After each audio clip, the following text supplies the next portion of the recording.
a lot of loud voices. It's not just one. So yeah, if your volume is all the way up, can you please like turn it down because your voice, whatever, might be Hello? loud. Okay. Happy Thursday. I hope everybody's doing well. Thanks. Yes, First Lady, the next one. One second. Patty was talking, the host of the room, and y'all just stepped all over her. So please, just hold on for a second. Patty, can you please get it out what you were trying to say? So, Shit is crazy. so Concrete was bringing up something about why he wouldn't do this, that, and the other. I don't understand why you think a 14-year-old, when we have people that fucking train with weapons, go through fucking like 8 months of training before they go down range to clear a fucking building. Once they get into the heat of action, can't even perform the way they're fucking supposed to perform. So you think a fucking 14-year-old would be like, okay, yeah, this is how I'm gonna use the gun to protect myself, or this way. I don't know what's going on here. Wait, so you can disagree, and that's fine. But don't pretend it's strange. It is strange, bro. A reasonable person. Okay, all right. A reasonable person. I don't care. I don't care. So it's not about You can say it.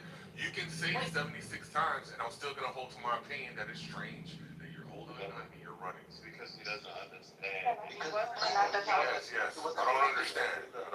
Because he's a fat nigga who talks on shit. Okay, all right. You sound gay. It is what it is. Was he holding the gun? You're still mad about something, and you sound No, gay. the gun fell out. It fell on the ground. Exactly. I'm going by the report. They said the gun fell out. I don't see where it fell out of the pocket of the bag. But that right there, the fact that they said that the gun fell out when he fell to the ground, that's saying that he didn't put the There's gun. more to it, and that's I wasn't done. So they said when he fell to the ground, the gun fell out. He picked up the weapon and pointed it at the person that was doing it. Then he got up and ran, and then the father shot him in the back. That's what's So that that's was what she said. The son That's- testified that he pointed the gun at him. Yep. That's right. what That's what's being said, but the I think it was the clip of the gun. It was found like feet away from where he was shot. So when he fell and dropped his gun, it fell so hard to the point where I think the clip came out. So even if that was the case, like that doesn't make any sense. I think they're just saying that, and nobody else saw that. Only the son is saying that. Yeah, only the son is saying that. No other eyewitness saw him fall, pick up a gun, and that's it. And if it was in his bag, wasn't the bag secured in some way, i.e. a zipper? And so the idea, it just seems highly implausible that if it's in the bag, because initially I'm thinking it's on the waist for somebody to fall and for it to come out, but it's even less plausible that it was zipped, secured in the bag, he fell, and then the bag unzipped, unsecured, or the other alternative was he has a book bag that's like a open top, one of like the purses that women have where it doesn't close, it's just open. And if that's the case, then we could easily see the book bag that he had. And if it is a zipped bag, then this absolutely doesn't make any sense. Yeah, it's But very it is what it is. convenient that all of a sudden this man who has history of shooting patrons now has a justifiable reason that a gun appeared and he was threatening his son and he had to defend him. I think it's very convenient. That's all I'm saying.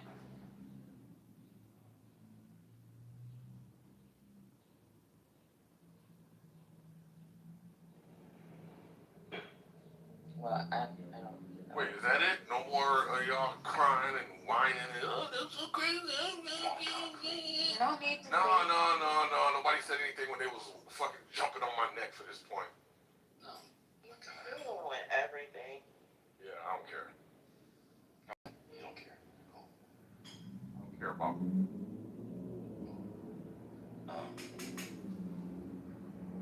Where are you all getting the information that the gun was in the bag? Yeah, I'm wondering that too.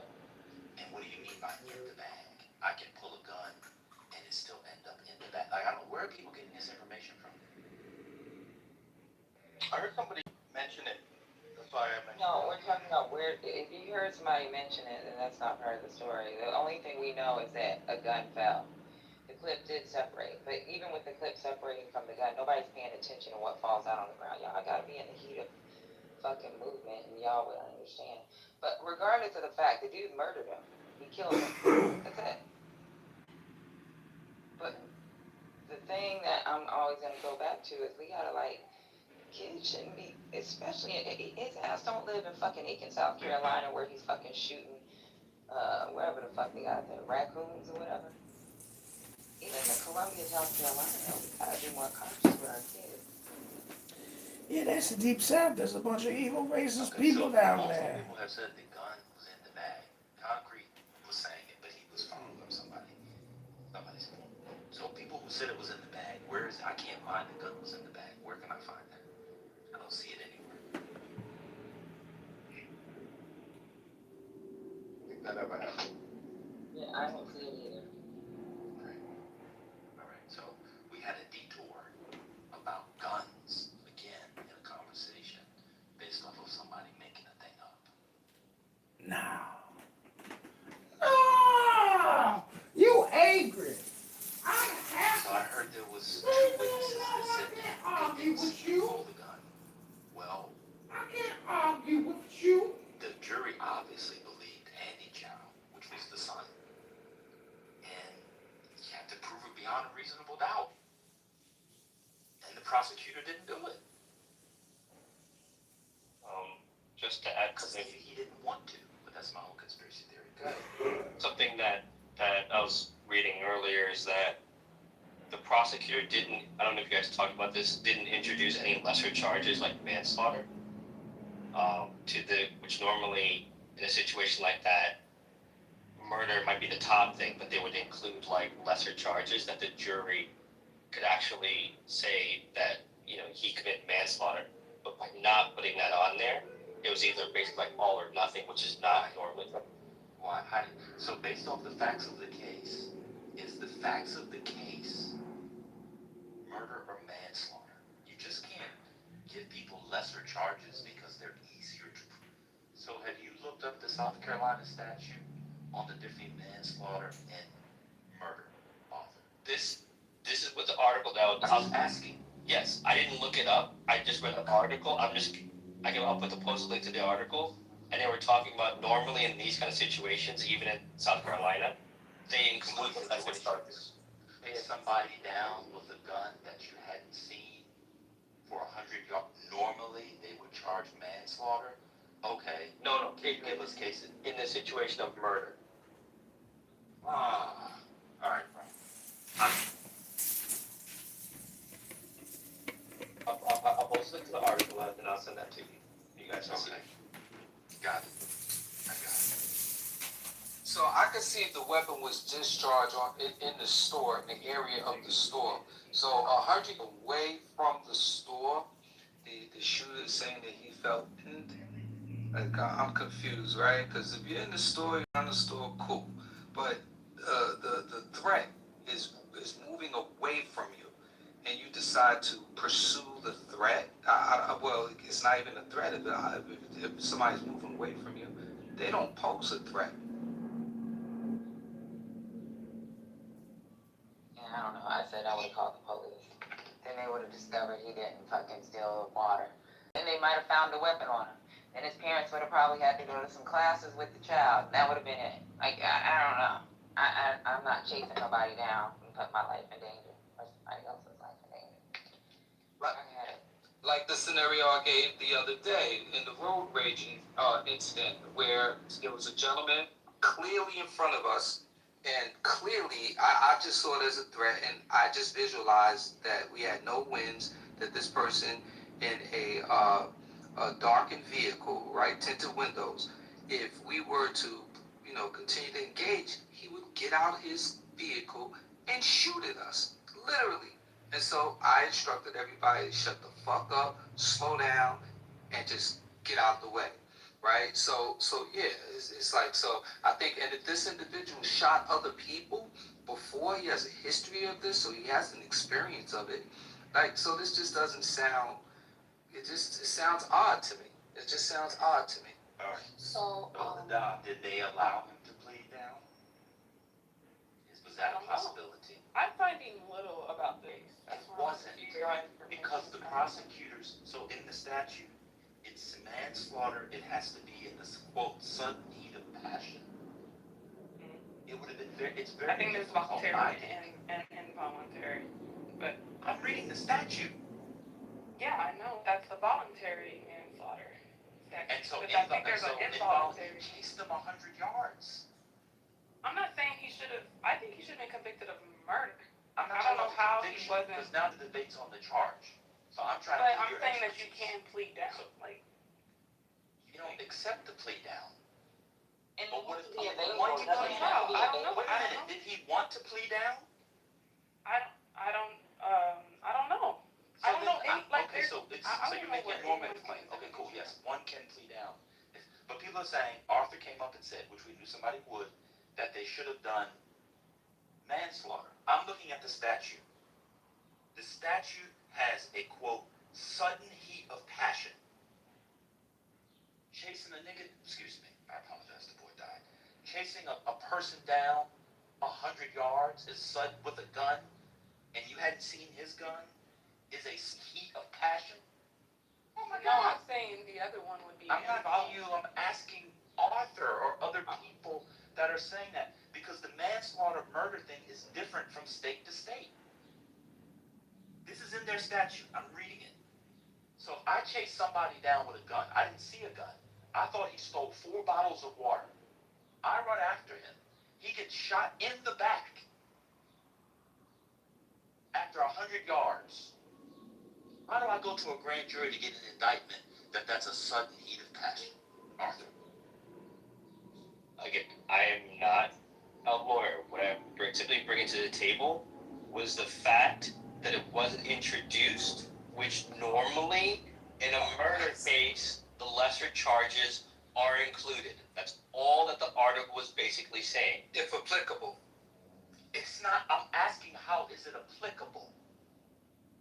It wouldn't Rape be is that. a lesser charge. Grand theft larceny is a lesser charge. Child abuse is a lesser charge. Agreed. They're not applicable. So I'm asking, how is a voluntary manslaughter in the heat of passion applicable? That's what I'm asking.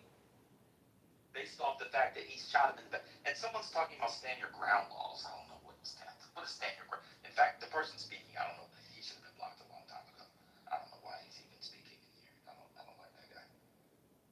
That's in Florida. Like, it's stand your ground. One second, Rambo. 1 second. Many states have stand your ground. Arthur, I'm asking you or anybody else, because I'm actually trying to learn. Everybody always talks about, and before you came in, I said someone's going to come in and do it, and you came in about 3 minutes later and did it.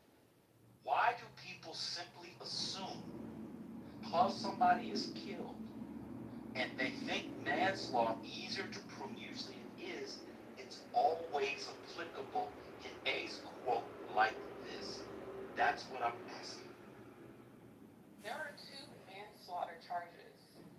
There's the voluntary one, which is the one you read, and there's the involuntary one. Because the jury apparently was struggling with the malice part, he could have been charged with involuntary manslaughter. It would which have would to be be the reckless available. killing of another. It would have to be available. It is available. No, the But- prosecutor didn't include it. That was the I available. don't know anything about the negotiations between the prosecutor and the You defendant. just said it was available. If you said it was available, explain to me how it was available. Because it's the reckless killing of No, another. how was it So this available? is a Just because homicide it's on the books, how was it available? Because it's a homicide Yeah, case. Ada, what I'm That's part saying, of that's part of the homicide. You obviously don't understand what's the behind it. prosecutor included If Ada. I got cookies and I got wafers and you're asking for crackers, is the crackers available? Just because they're in my cabinet and I only gave you the cookies Yes, and the it wafers. is available. It's a charge. No, it's not. It was not available. How are you doing? Because the prosecutor didn't put it as a lesser charge, Ada. You have to have it as a lesser charge or it would have had to be part of a plea. It was not available. Do you understand? Do you understand? Hold on. Do you understand that a defendant can plead down at any time during trial? What But Like, they can plead down anytime during trial, so I don't know what the negotiation. So they can plead down. Yeah, they have to accept it. The prosecutor would have to accept the plea. Was there a plea? That's what I'm asking you. Was it available? No, it was not. The conversation about whether they offered involuntary manslaughter as an option, Yeah, you're right. I have not read anywhere, so, and neither have y'all, because I literally just looked this up, and there's no conversation, there's no report on that. So I don't know if the prosecution brought that as an option or not. But clearly, It's automatically an option, and he was acquitted of them. acquitted of what? That's what I'm telling you guys. It didn't fit. In South Carolina, it's already available. So at trial in South Carolina, I thought everybody followed the Murdoch case. Maybe I apologize. I thought everybody South Carolina murder was a No, Murdoch case. I'm literally It's all. looking Let me at just explain it. Okay, explain it to me, please. If you charge somebody with murder at trial, the jury can convict them for manslaughter and involuntary manslaughter. They acquitted him on all charges, inclusive of those. That's why I said someone's going to come here and say, well, why did they charge him? Come here and tell good five black people. 100 yards and shooting in the back. So they thought they could get the murder trial. He was convicted of all things. I'm sorry, not convicted. Acquitted of all things.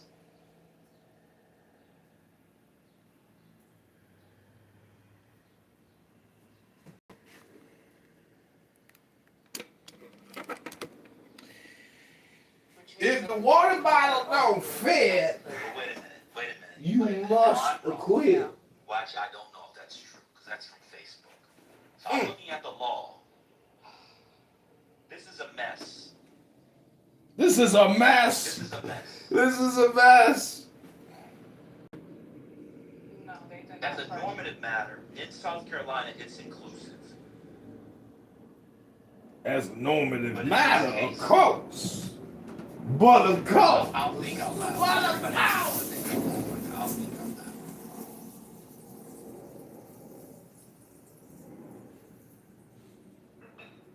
I don't know why I'm getting thumbs down. You don't know anything about it either. Because, well, y'all are saying things that have not been reported. I'm not talking about the reporting. I One guess second. so.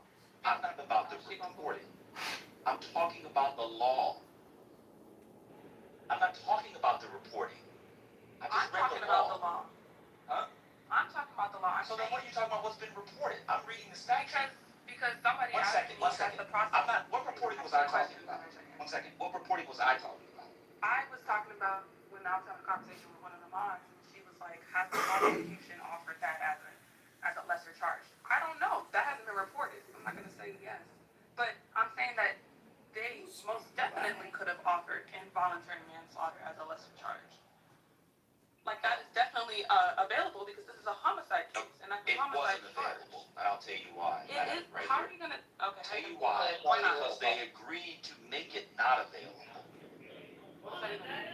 The prosecution and the defense agreed to not make it available. So they. In pre-trial. Never mind, Adopt. I'm just trying to read. I'm reading from the New York Times. I'm trying to give the room and me and you information to have an informed conversation. But you just want to talk. I'll just shut the fuck up. You just explain to us what it is.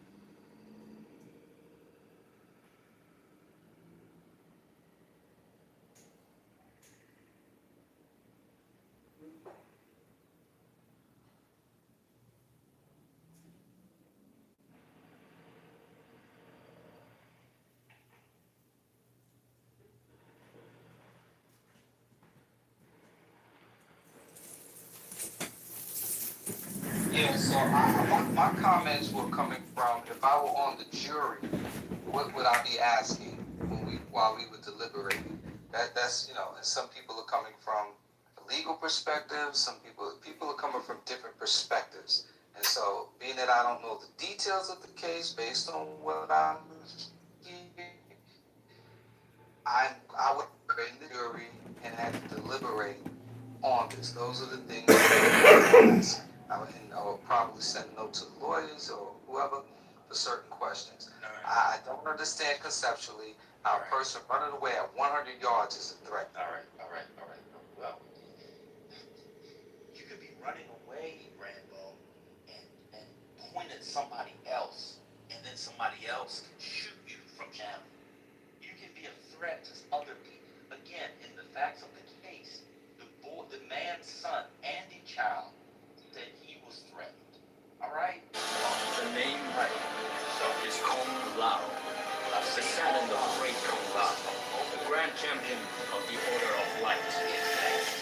talking about voluntary manslaughter.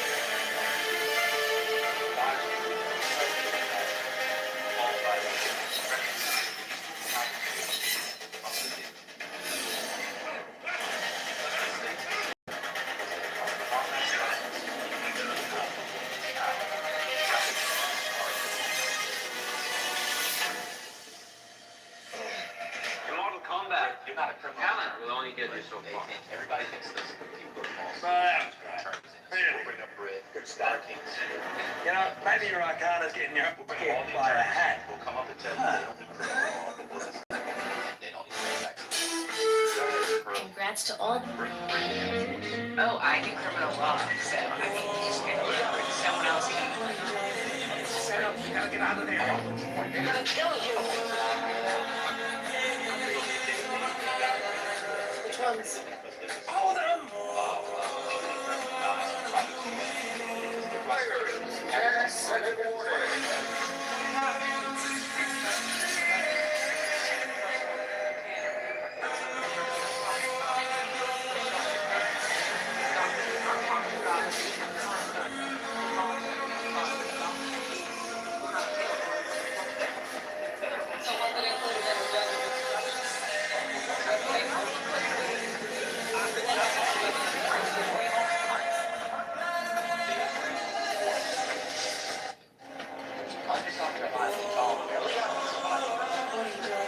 Sam, you gotta get out of there. They're gonna kill you. You say you can't And I'm remember your being childhood? all due respect. Let me tell you something important. If the goal is to put somebody away, Skies are blue, I don't think that's a real. clouds are white, bright blessed old I think if days, they had gone for that, dark sacred nights. people would have been equally upset. Oh, he only got 3 years. He chased them. He didn't see the gun. All the things that we talked about beforehand, I can understand the reason. So now I take your point. Let's say they could have included it. Well, from what I'm reading online, it looks like that they agreed, the prosecution and defense, to only do the murder. I don't know how that works in South Carolina. I'm sure y'all are barred in other states, but experts on South Carolina law, so I'll mute up as a second. But I'm just reading what I'm reading from the news in South Carolina and from the statute. And it looks like it has a max of 5 years. So if that's what people think justice are, that's fine. I'm not sure that the jury, like, they have to weigh what charges are on the table. If you put murder, if you put murder, Pearlie a second, because she was waiting for Ben. okay, Jump right in. okay, go ahead. So go ahead, Pearlie. This is devastating, honestly. It's not surprising, but it's devastating. If they don't explicitly say that the lesser included charges are included in whatever the allegations are, whatever the jury instructions are, it's very explicit about exactly what they're asking and exactly what they are able to, like, on the verdict form. It includes very specific questions and all of the options that the jurors have for how they want to find someone, if they want to hold them accountable, etc. This is bad, but I think this also just goes to the idea that, blackness is a threat, regardless of if they're running away or not. Hold on 1 second before we get to that. So, do you adopt?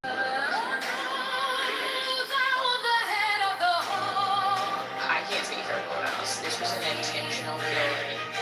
Involuntary manslaughter. Because if you were to include involuntary manslaughter while arguing for a murder charge, you're quite literally undercutting, just logically, both instances. Okay, I don't know if that's a hit at me. I said. No, I'm asking anybody. Can we get off of the personal thing? I'm asking a question.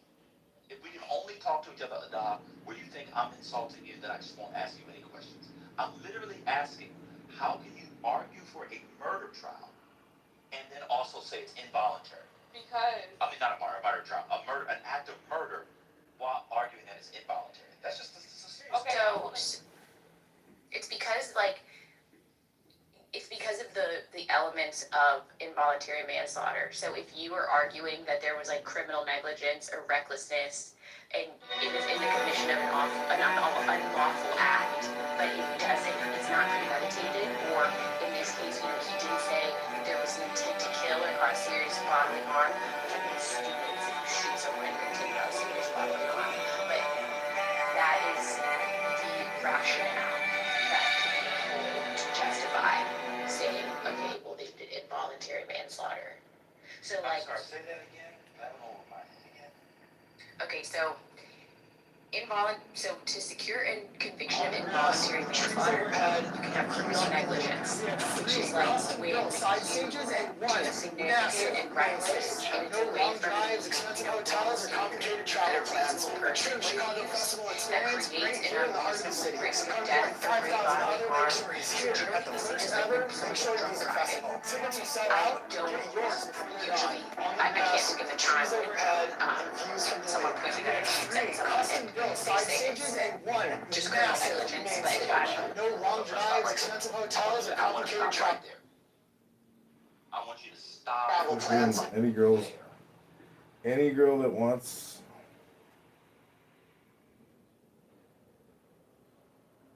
Let's stop right there. Message me. This is very interesting. The mayor of Chicago. After we see this person about to be swept, Any girl that wants a free ticket. That's laughable. Stop. I want to stop. Did you see the game last night? You think this person? Back to sports. Let's stop right there. Cyrus is dead. Let's get back to the NBA.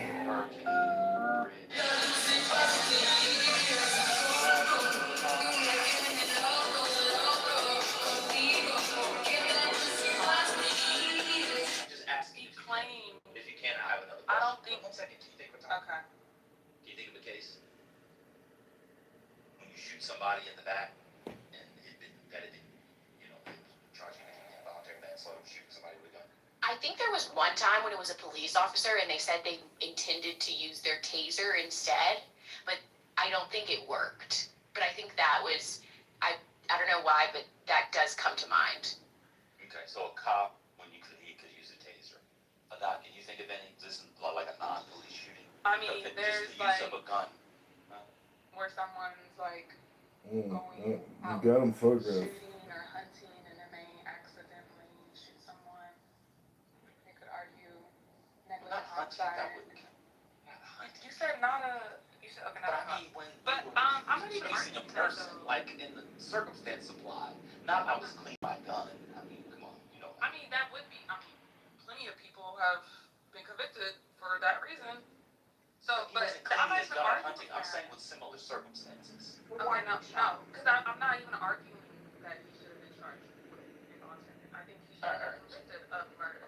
But I got it. But hold on, just stay right there because we're trying to learn. Just y'all move too fast for us. Y'all are the experts. So you're saying that. So you guys are saying that. Somebody said Oscar Grant.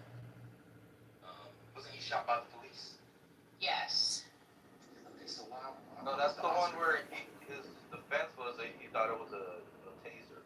Yes. I just why I mentioned that. Oh, okay, cool. I thought you were giving another example. Okay, cool. So. Fuck!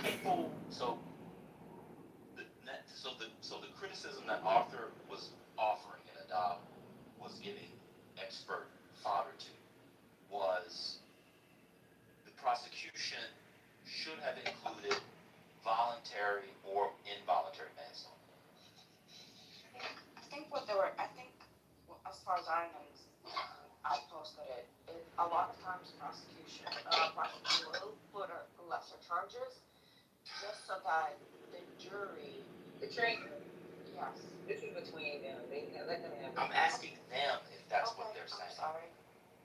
So you guys are saying that voluntary or involuntary or both, which one should have been included? Involuntary would have been, because voluntary is a very specific type of situation. Like, it's very rare that people bring that type of murder, that's Right. like walking in on like your spouse cheating and you kill them. Right. Wait, I thought that was second degree. Well, in South Carolina, they do. I'm looking at the statute. It's SC Code 16360. It was updated in 2015. It just says involuntary manslaughter. I don't see the degrees on the statute. But all right, y'all keep going. But involuntary, since the jury was struggling, I heard, I don't know where people are reading this, but the jury was struggling with the malice element. If that was the case, if they really had a problem with that, then involuntary manslaughter would be the next charge. I think that would be something that he could easily be convicted of. But I think he should have been convicted of murder. So. Wait, before you go to that, let's just stay on the law before we get to our opinion. This is interesting. Y'all just want to editorialize and be pundits. And so it says here, we read the statute. This is the statute from 2020. With regard to the crime of involuntary manslaughter, criminal negligence is defined as the reckless disregard of the safety of others. A person charged with the crime of involuntary manslaughter may be convicted upon showing a criminal negligence as defined in this section. The person convicted of involuntary manslaughter must be imprisoned not more than 5 years. And so people wanted this included.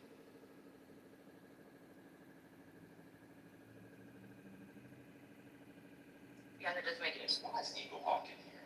Eagle Hawk. I don't think it would have worked because he was claiming he was defending his son. That's the issue because he was claiming basically self-defense of another. So he probably would have got. I'm gonna be honest with you. I'm still trying to find out outside of we want to get something out of it. Outside of that, take that to the side. I don't see how voluntary or involuntary manslaughter applies here. I don't think it does either. Well, yeah, because he murdered the boy. No. Outside of that, just based off the facts of the case, chasing somebody down, chasing down like Adrian Peterson when he broke away from the Green Bay Packers Week 3, 2012. He ran 100 and some yards, kept going, Bo Jackson style. Shot him in the back. Somebody who had shot multiple people before. I don't see how voluntary, involuntary manslaughter applies here. Outside of, we need to get any charge. I really don't. There's a couple of cases that come to mind. One second, Ambassador, you let the attorney speak and or author.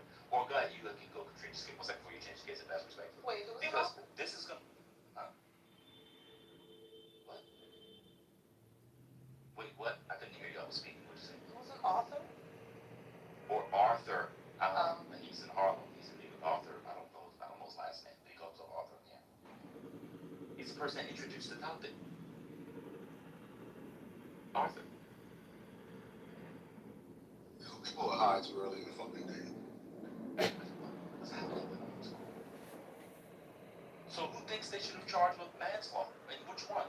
Because I don't see how any of these apply under South Carolina law. Your next breakdown could Exactly. cost Are you thousands. Unless you have endurance. I will never. So we are increasing supply, whether it is energy for services. So that is why core inflation is down more than 0.5% since President Trump came in. One of the things we're talking about in the budget committee with Chairman Arrington is a resolution that would set a goal for Congress to get to a 3% deficit to GDP by within the next decade.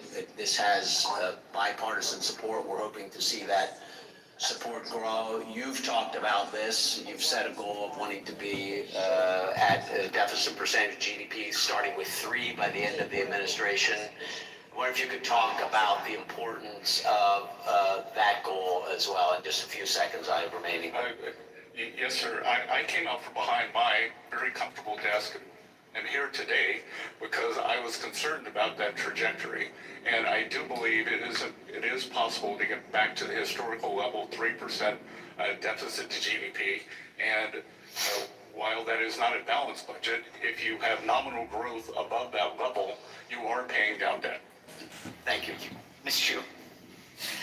can pay y'all that an infinite money President Trump supply. launched his illegal war in Iran, you've repeatedly assured Americans that higher prices would be temporary.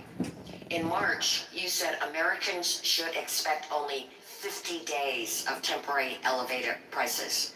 Secretary Besson, it's been almost 100 days and inflation is at a 3-year high with no indication of going down. In May, you said help is on the way when it comes to skyrocketing gas prices. A month later, Americans are still searching for the relief you promised, paying more than double at the pump than what they paid before the war started.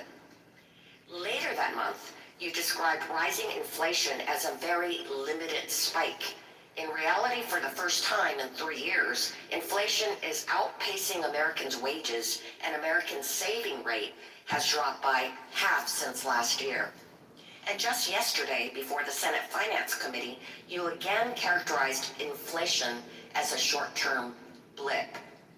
Recently, President Trump proudly claimed that he doesn't think about Americans' financial situation when it comes to the war with Iran. So I want to ask you, Secretary Besson, do you agree with President Trump that you also do not care about Americans' financial situations? Congresswoman, who was the president during World War I?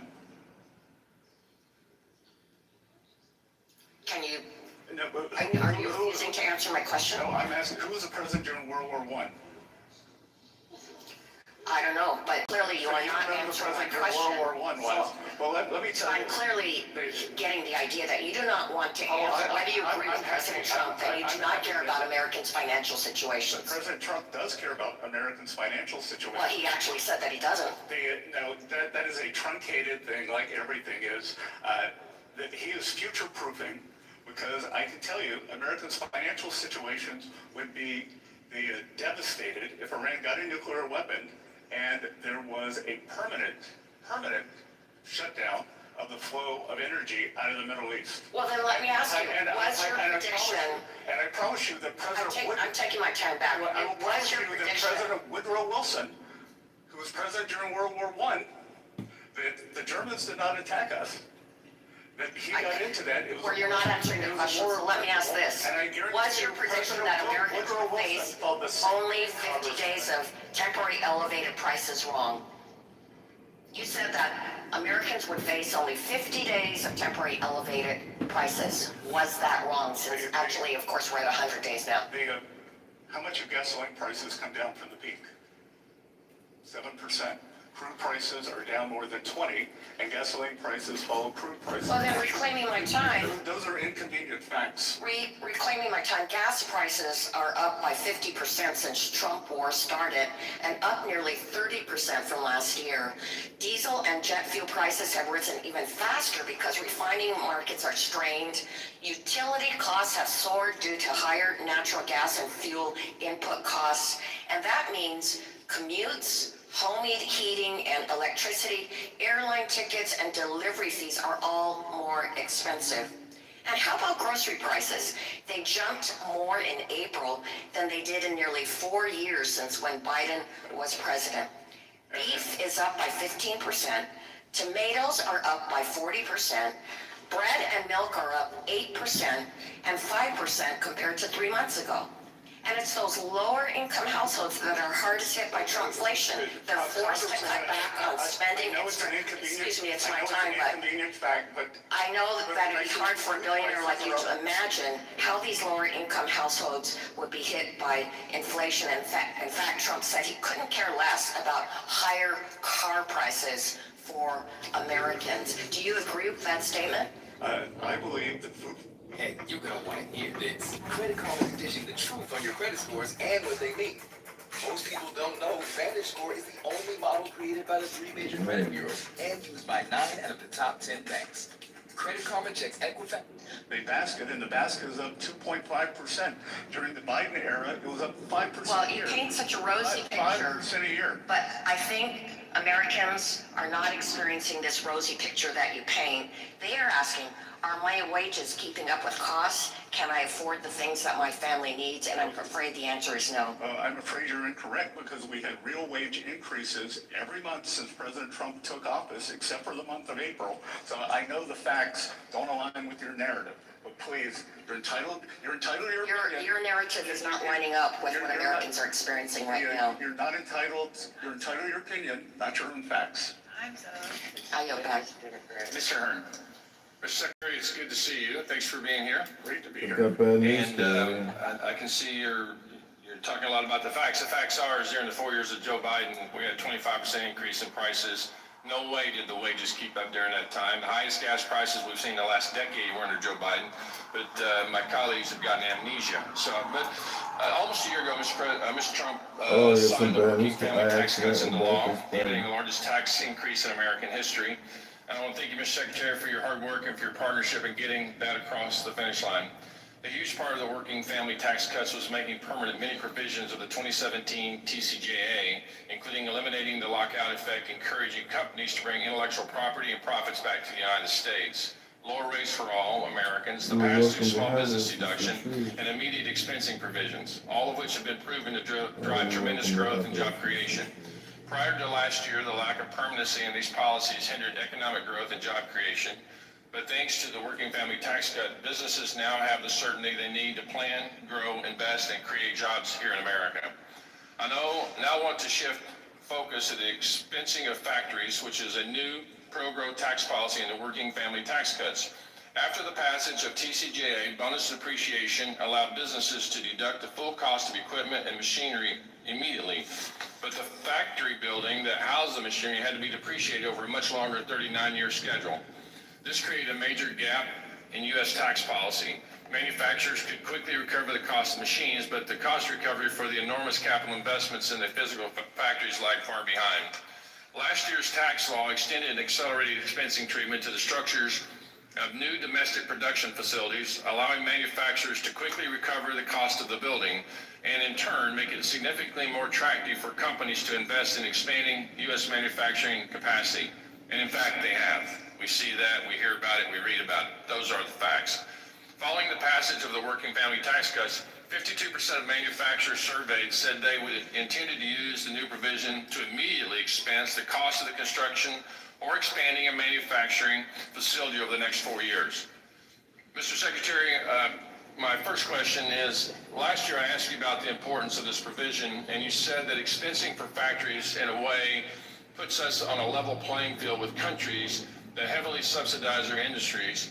And as you know, this provision expires at the end of 29. Do you believe this provision should be made permanent or extended to continue incentivizing the expansion of U.S. manufacturing capacity and job creation? And then also, in your response, could you also talk about what this does for your 333 plan and how that's part of the integration of that? I think we should extend or make it permanent. I was able to go and visit Winnebago in Minnesota, and they told me that because of the expensing, they were on the fence on whether to do a battery project for their RVs in Florida to build a factory. Because of the full expensing of equipment, full expensing of structures, they were doing it. And I think we are seeing that again and again. But Congressman, what is very important here, and I don't think people really understand, we are creating productive capacity here, and productive capacity is what generates future tax revenues. So you get the immediate hit to taxes now, but then you create an accelerated stream of income that is much higher, a multiplier effect after that. I call it the slingshot effect. So for 1 or 2 years, I think we're going to see this burst of factories and manufacturers that were encumbered under the Biden administration, and I think going forward, we're going to see a breakout in corporate income tax receipts. Mr. Secretary, I think what you're describing, it shows the ignorance of the critics of this policy, because it's very easy to shut down a building or a facility, but much more difficult to rebuild something and re-staff it to move businesses back from abroad. So I applaud you. We're going to build it, and they are going to come. And then one final question. I have significant concerns on third-party financing of litigation in the United States, particularly regarding the tax treatment of these profits derived from it. And currently, these financiers are claiming capital gains treatment, and it is, and best, highly questionable that unadjudicated claims of harm constitute capital assets. This activity is distorting our judicial system and turning our court system into a casino. And I'd really love for your team at the IRS to work with me and look into how we have this tax treatment of this practice. There are many coming in and gumming up the works and sponsoring these lawsuits in our system. and paying no taxes. And paying no taxes. So I look forward to working with you on this. Thank you very much. I yield back. Mrs. Miller. Thank you, Mr. Chairman. Secretary Bessent, thank you for being here today. I've found it a little disturbing, the animosity and lack of decorum from some of the members of this committee. Common courtesy takes us a long, long way. I'm a lifelong small businesswoman, and I want to emphasize the importance of working with business-minded leaders rather than career politicians who may not fully understand the real harm that bad policy inflicts on everyday Americans, especially back home in my state of West Virginia. The Working Families Tax Cuts provided much relief to our families, our farmers, and our small businesses across the country, and it fulfilled President Trump's promise of tax relief and certainty. One of my priorities has been saving the Gig Economy Taxpayer Act, which repealed the Biden administration's harmful 1099-K reporting threshold of $600, and it restored it back to the proven standard of $20,000 and 200 transactions. Can you speak to how much of an effect that this policy had on the tax filings of our hardworking Americans? Well, I think that just speaks to the Democrats. They're not the party of Main Street. I don't know what they're the party of, but they are bringing this down. I thought that it was one of the most reckless things that had been done. That you were going to create this paperwork for small businesses. Many of them, they have service businesses, and to do this, and the magnitude from 20,000 to 6,000, it just shows a complete tin ear. An administration that probably had a record low business people involved with the administration, and what they viewed the business experience.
It's the American way.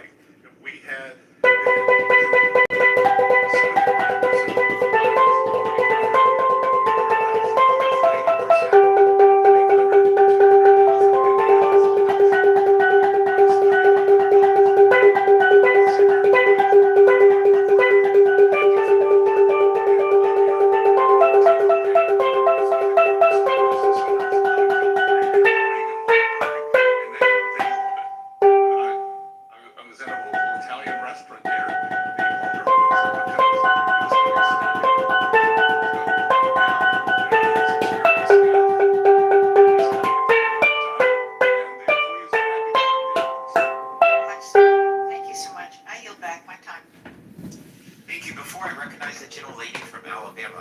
I want to inform members that at the request of our witness, I intend to call a brief recess recess following Miss Sewell's questions, and I now recognize the gentlelady for 5 minutes. Thank you, Mr. Chairman. Mr. Secretary, you promised the American people that the big, beautiful bill would lead to a big economic boom for the American people. In a statement you made on July 3rd, 2025, after the passage of the so-called One Big Beautiful Bill, you said that the legislation would unleash growth in the American economy. Republicans pledged that it would stimulate economic growth and lead to an additional $2.4 trillion in government revenue. However, the most recent GDP data shows that the economy barely grew in the last quarter of 2025 at a rate of only 0.5% and continues to fall below expectations in the first quarter of 2026. Time and time again, you told the American people not to believe their own eyes or what's in their bank accounts, while families have been hit with higher costs from Trump's illegal tariffs and his costly war on a war of choice in Iran. This administration continues to insist that the economy is thriving. The reality, sir, especially for the folks that I represent in Alabama, is that you forecast a 5.4% growth in GDP for the fourth quarter 2025 and only delivered a 0.5% growth. The reality is that wages have fallen behind rising inflation and that job growth dramatically slowed down since Trump took office. Mr. Secretary, I'm asking you rhetorically the following question. I ask you, why was your analysis so wrong? And I'm asking you rhetorically, since you've shown yourself not to be able to answer questions on this side. So let me try to answer it. Could it be that the illegal tariff or the cost of the war of choice in Iran were the reasons why your analysis was off? Whatever the reason, I want you to know that the people that I represent in Alabama are hurting under this economy.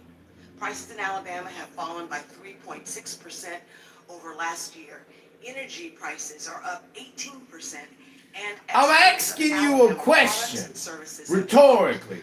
That means don't fucking answer it. Since President Trump took office. In addition, the Iran war has cost American households over $100 billion.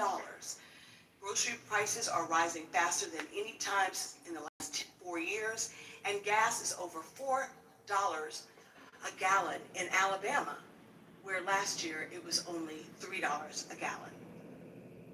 Mr. Secretary, your economy, this economy under this administration is failing the American people, and we can and must do better. My second question, or my second topic I'd like to discuss is what's going on. Sir, I haven't asked you one single question. Mr. Chairman, I asked to reclaim my time. I'm not asking him a question. I'm stating facts. You're not stating facts, you're stating opinions. Mr. Secretary, Black and brown Americans feel like they are under attack by this administration. President Trump has ordered state legislators across the country to redraw maps to dilute Black political representation. Moreover, Trump has weaponized the DOJ to go after groups like the Southern Poverty Law Center because of the work that they've done to expose white supremacy groups that are often supporters of President Trump. I am asking you, sir, that if the IRS plays a role in these cases, I ask that you ensure that the IRS is not improperly influenced by the president or this administration during the duration of that case. And I trust that you will make sure that that does happen. Lastly, Representative Davis and I sent several letters to the IRS, and I think that Representative Davis, during his questioning of you, asked you about it. This most recent tax season was the first time that the president signed an executive order in September of last year that ceased paper refund checks from being issued. This decision to upend paper checks has led to a significant delay in refunds for those taxpayers. And I understand in your response to Mr. Davis, you said that 95% of those that receive their refunds get them electronically. Well, I represent the 5% that do not have access to electronic repayment. Those folks need paper checks and they need their refunds now. I trust that this administration will do all that it can to make sure that all Americans, irrespective of whether they're unbanked or have access to electronic payment, that they get their refunds. And Mr. Davis asked a question that you didn't answer, but I'd like to answer it for you. We're asking that you and your office, that the Treasury Department, work with us to make sure that our constituents get their refund checks. I will commit to do that. Thank you, sir. I yield back the balance of my time. That was the first I've seen. And to be clear, that number 5.4% was the Atlanta Fed GDP now, but I know that's inconvenient. So Thanks.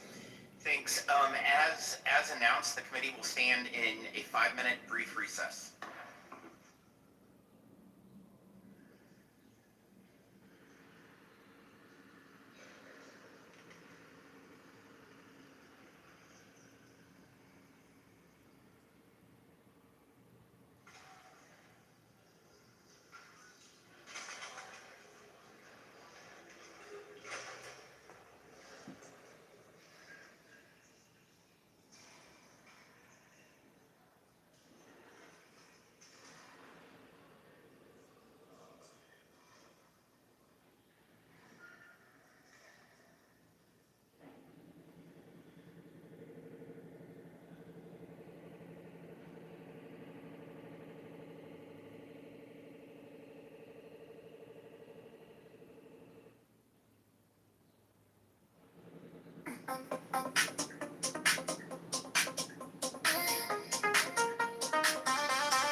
I wake in pieces on the floor, stone by stone, I know me.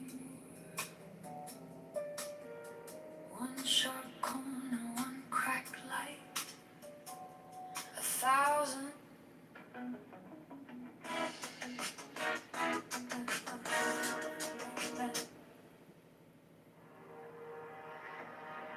Chase the mirror into mirrors, every thought.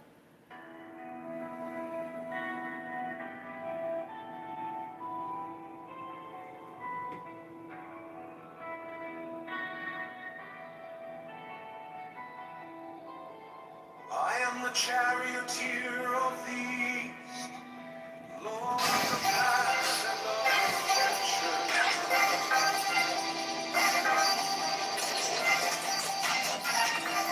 I see my mind on the light, resurrection, coming forth from the dark, and my birth is from the house of death.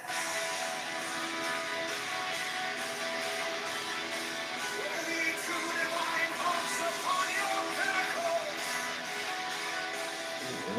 Keep watch over the universe. Yea, who company the beer to the house of rest. Who pilot the ship of the Lord by single words to the heights of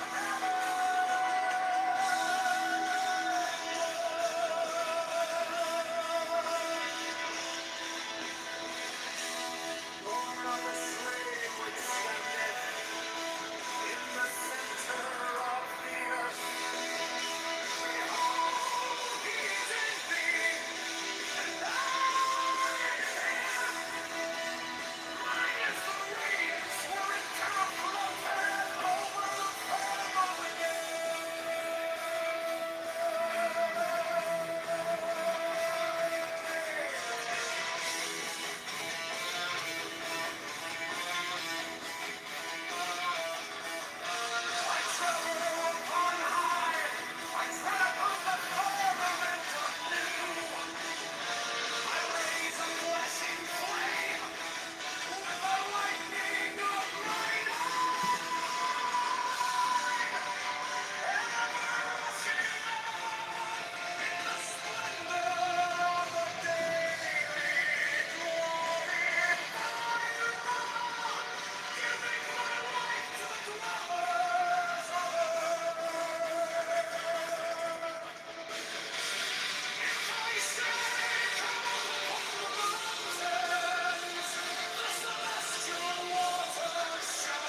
art still nameless to eternity.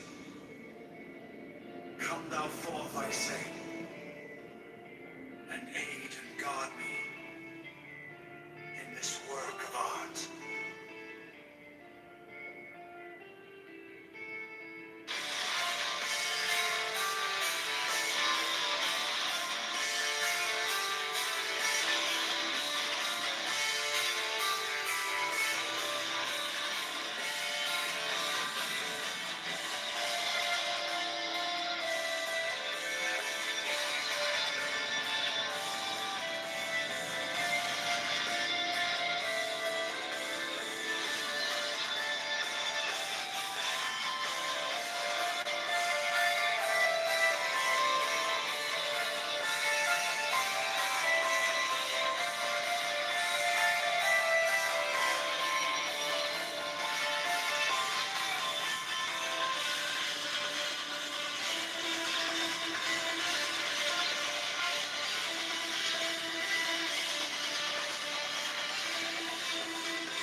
Strike the master chord, draw the flaming sword, crown child and conquering lord, Horus, avenger,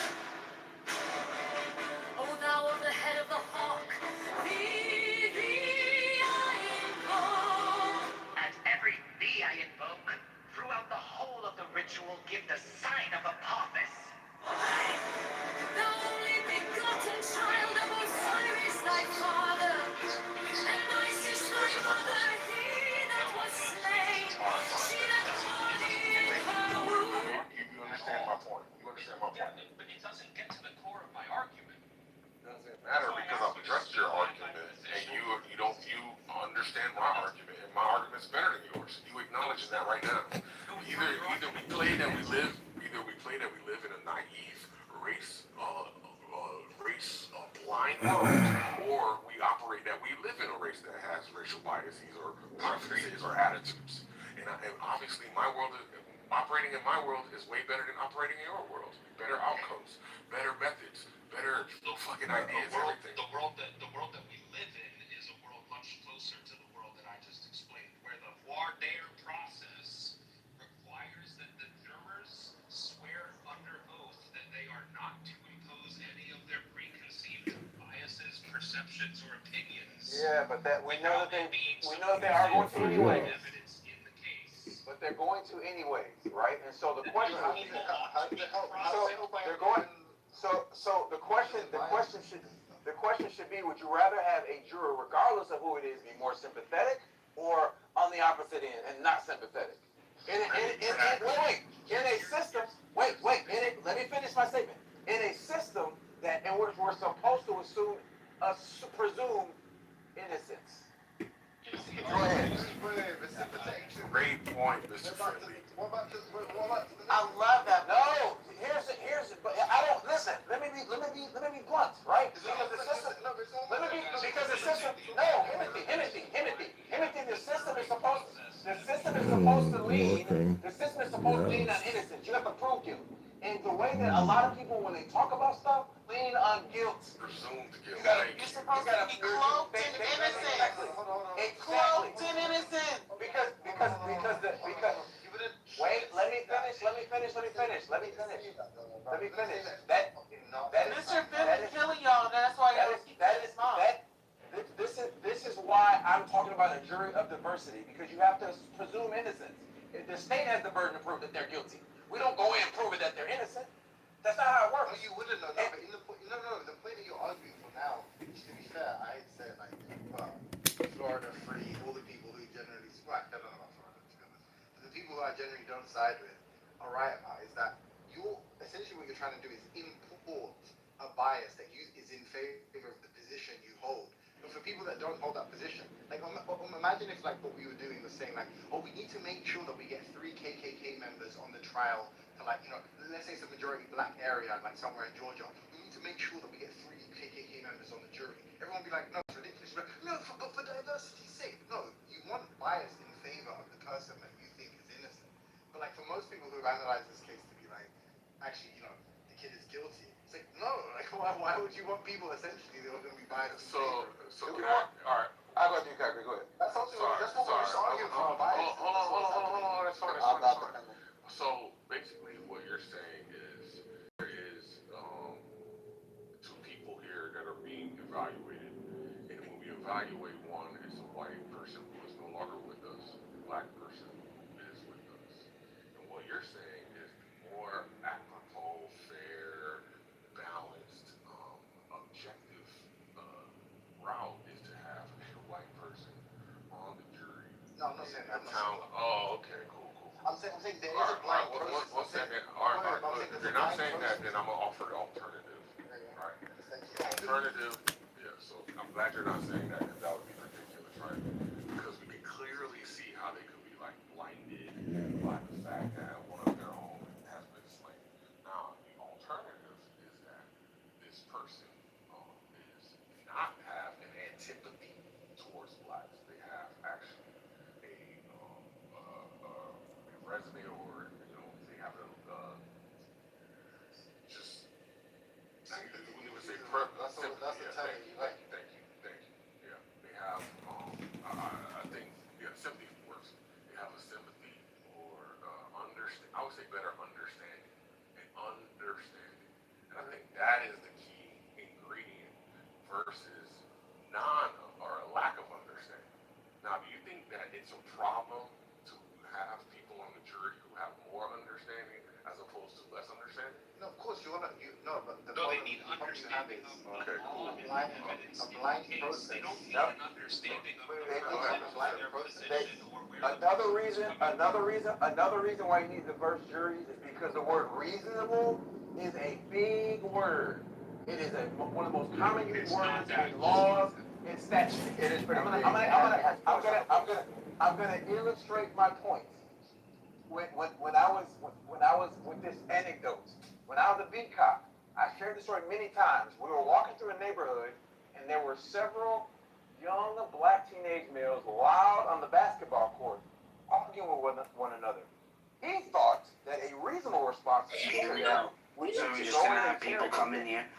I guarantee they're gonna come up here and they're gonna both complain. No, that doesn't look like a fight at all. That doesn't sound like a fight at all. It's So weird. Are you looking at 4x4s on Force.com again? Right? Never cease to amaze me how they want to sit and they're there. not fighting at all. They're arguing First of LeBron and all, Jordan or Jordan and Kobe. There's one person that's in the audience that says the same thing to us every When you're looking at a juror and you're talking about someone's actions, whether or not they are reasonable, culture freaking matters. It absolutely matters. And so in the example of the KKK person, yes, I'm going to rule, yes, if I could put 3 KKK members on a jury with a KKK member that was on trial and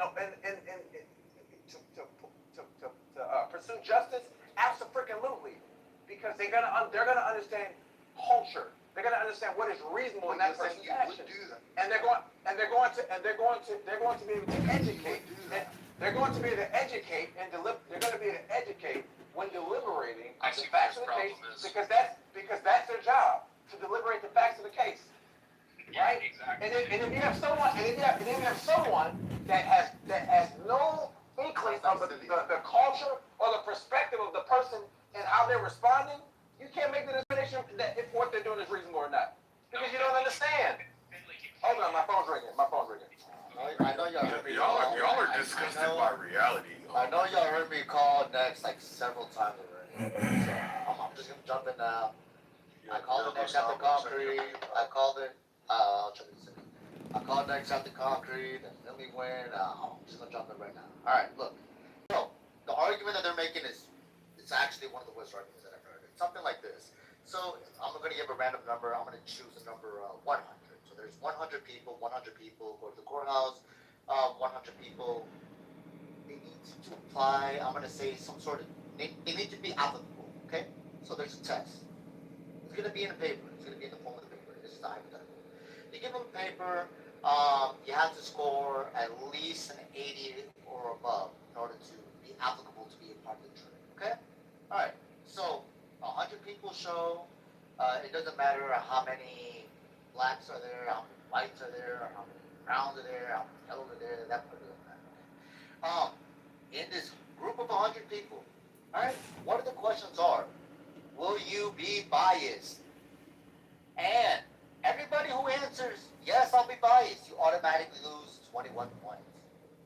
So if it's the case that every black, every brown, every yellow, any color you can think of besides white says, yes, I will be biased, you guys are saying it doesn't matter that they're going to be biased. We should remove that 80 percentile necessity for being applicable. No. We want a diverse group of people that are going to be biased. Because when we brought up OJ, you know what he said? He said, so what if they're biased? I don't care that they're biased. I don't care that the woman openly said that she's biased. We want a diverse group of people. This is terrible line of reasoning. What's terrible is that you think that people are gonna be honest about their bias. That's number one, right? That's number one. It absolutely matters. And so, in the example of the KKK, Because I know you're doing that. You're doing that thing where you use the racial thing, right? So the KKK invokes emotions, right? And so I'm supposed to automatically hate the KKK.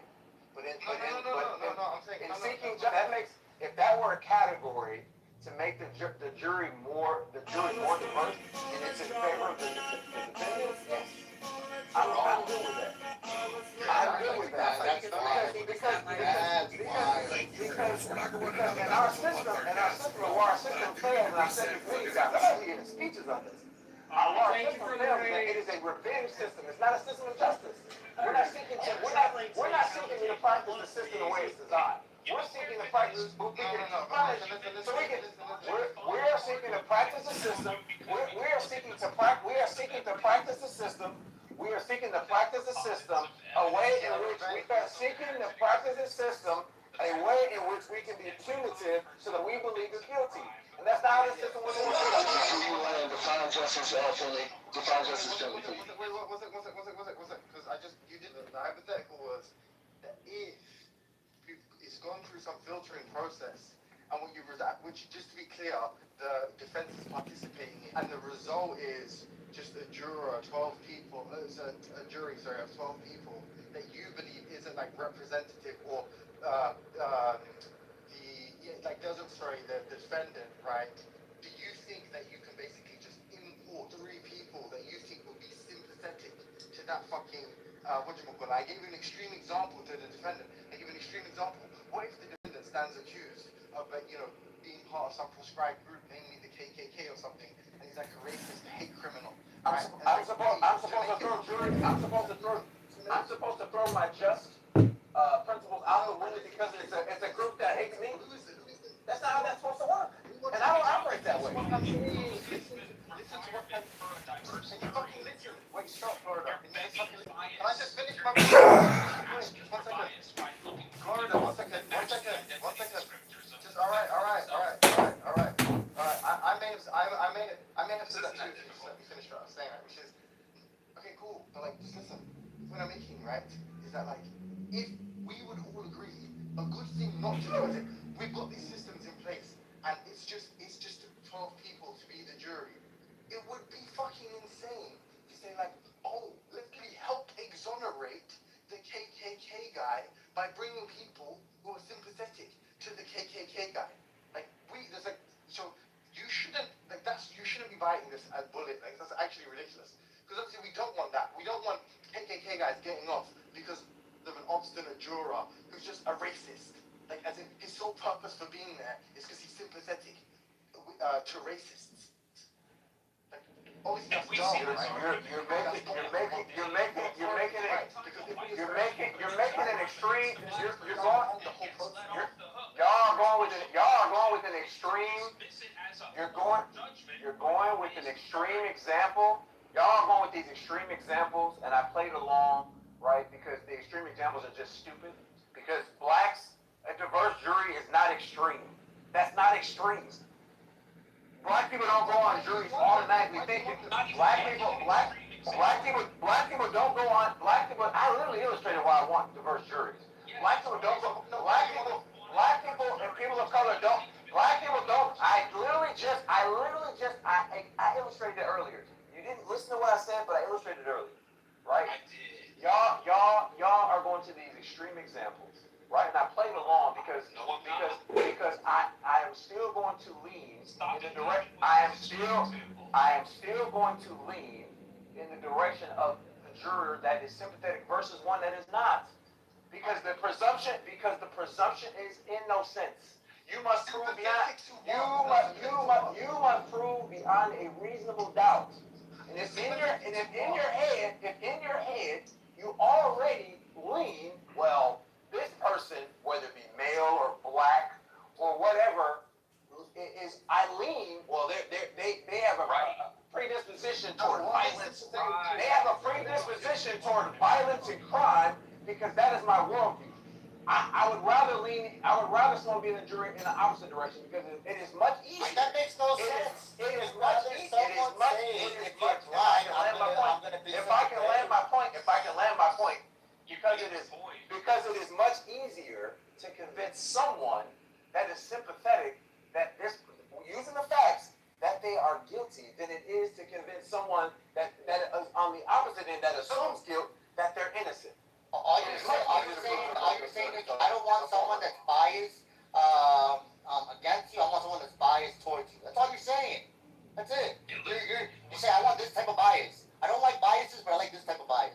This is the type of bias that I want. But acknowledge, let me add one thing to that, because I know what Finley's response is going to be. It's going to be, yeah, that's a good thing, because in this legal system is predicated upon innocence until proven guilty. The problem is if we apply that, if we extrapolate that to another case, where it's innocent until proven guilty, we have good reason to believe that someone is a KKK member, and his argument is, well, look, by the same token, we need to bring people who are sympathetic to my ideology, so that they'll be like far more fair and biased in favor of me, because I'm innocent until proven guilty. You think that was fucking ridiculous. So the point is, the way this bias is determined is essentially just like, if we think the black kid is innocent, then we want to stack the jury with black people, because we think they're going to be biased in favor of the black. I didn't say stack the jury with black people. I'm arguing for diversity. That's not what I'm saying. That's what you're saying. Because that's what y'all are saying. I am arguing for diversity. What y'all are trying to do is create this extreme situation. You can't make any kind of there's no way that people can make a case. Y'all are trying to argue. Y'all are trying to use this emotional. Y'all are trying to do this emotional pleading. Y'all are trying to use this extreme. Y'all are trying to use this extreme emotional pleading. The most, bro. You're loud, so stop repeating yourself. I'm gonna repeat myself because every time.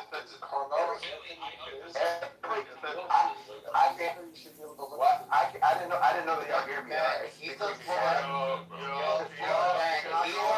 because the people that goes on the trial for the Carmeli and Anthony case are white people. He's upset because people are white. You want some people that are not white on the case, because if they're all white, then guess what? It cannot be fair. If there's only white people, the case won't be fair. I want a black that agrees with me. I want an Asian that agrees with me. You know, I want a Mexican that agrees with me. I want anybody that's not white. Anybody who agrees with me. I don't agree in having a bias people I want a specific that has people on the jury. That's his entire fucking argument. Which is fucking insane. Your life is on the line. Having a bias group. You want a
gonna play victim. I do it.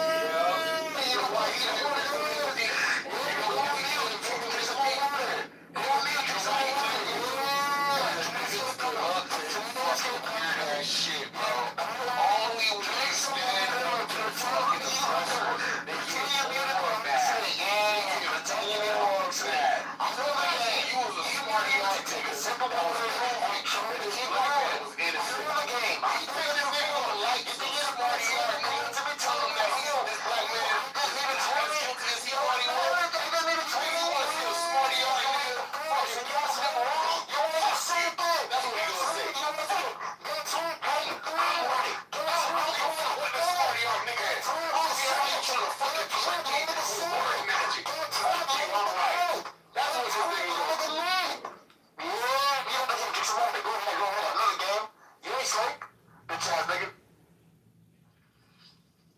Okay. All artists. Timothy, respond before this fucking weird ass nigga get off.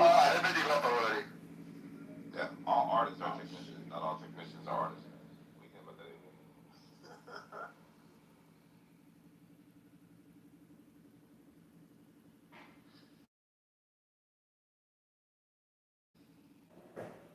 Yeah, so what was Philly's position? Was it that bias should never exist in the jury selection process? Or bias is okay? No, you keep using the word bias. I mean, bias is not the proper word. The proper word would be understanding. Didn't you say sympathy? Sympathy is a little bit also like not. I hear what you're saying, She-Wolf, but I don't think it's proper either. Understanding, because you got to think about it like this from this mindset. You know how a black person is, right? There's some black people who are very distrusting of blacks, but they can be won over, right? Then there's somebody who's distrusting of blacks that can't be won over. Now the question is, what would I don't know. But the question is, what would allow somebody to be won over when they were initially distrustful? Obviously, it would be something that they can resonate with. And what can a lot of black people resonate with? Other black people in their plights. That's why you can't. I asked this question in another room. What is the purpose of a jury of your peers, and why is that a part of the system, right?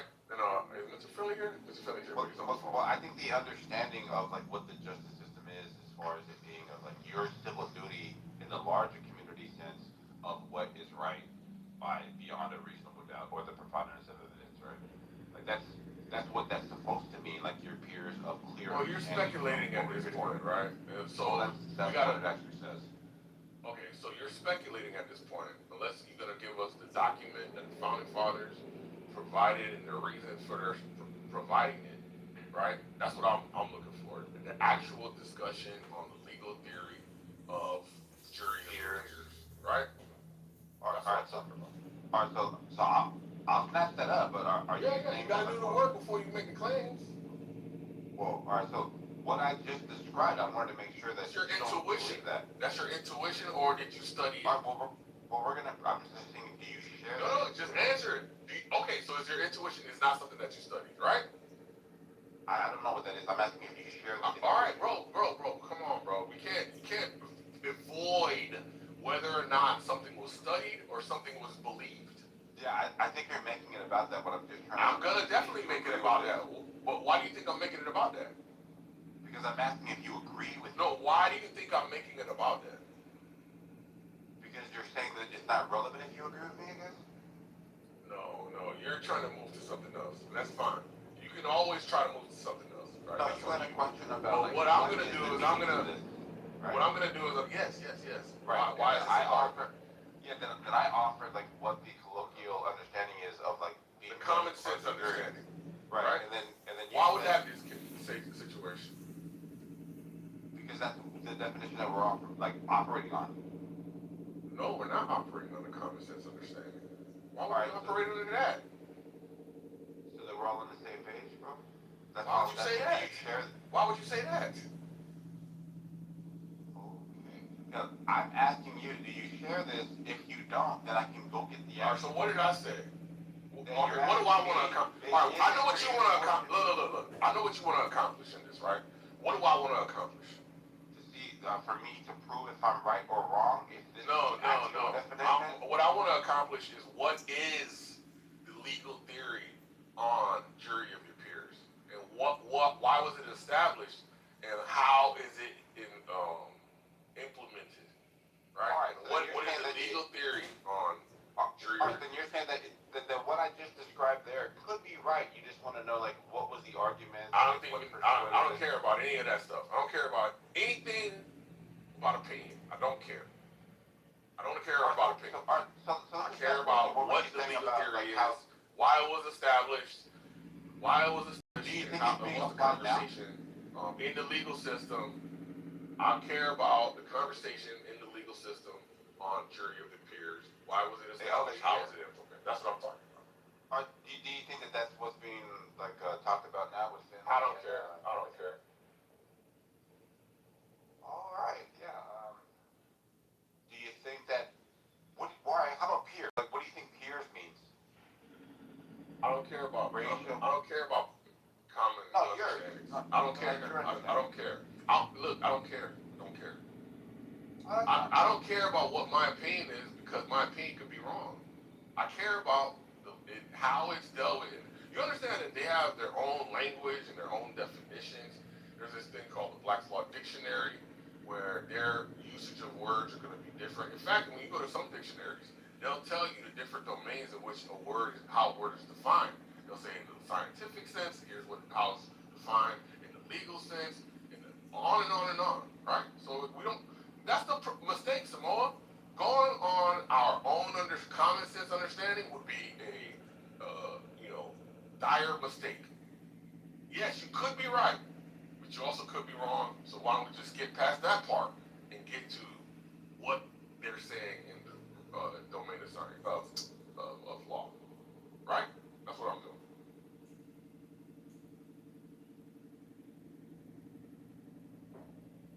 Well, you're still at home, you're good, but So I want to do the research for you. So it says the Magna Carta 1215 is where this theory came up about being judged by your peers equally by the justice or by the objectivity of societal standards. So this comes from the Magna Carta. This is what it says here, right?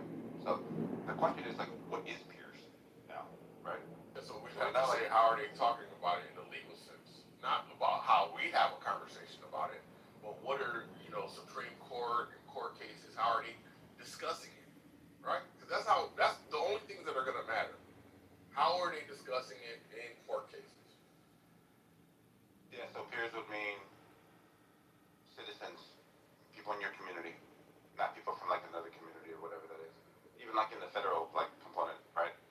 Obviously these people don't live near you or anything like that. So, but yeah, that's where it's kind of rooted from, and it's in the spirit of fairness, where people have a commonality of understanding. There you go. Understanding. There's that word. There you go. We're good. Wait, hold on.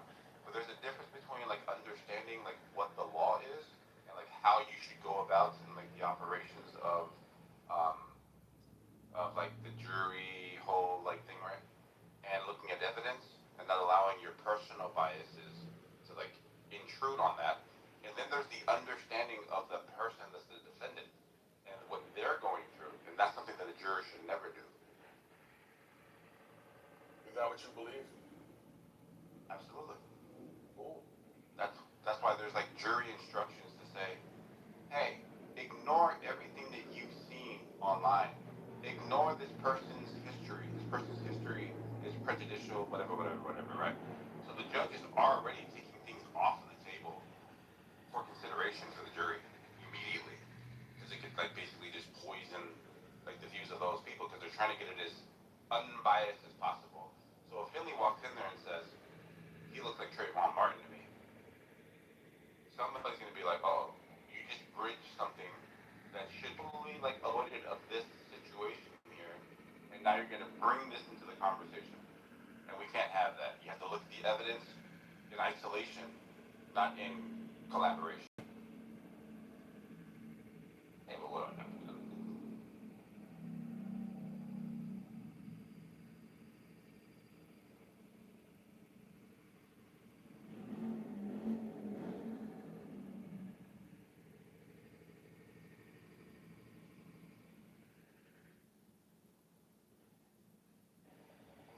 That's a fact, Monica. Fact.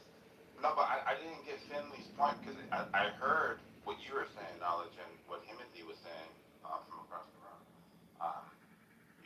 But someone kept yelling, so they left. Yeah, but what was Finley's point, though, if you don't mind?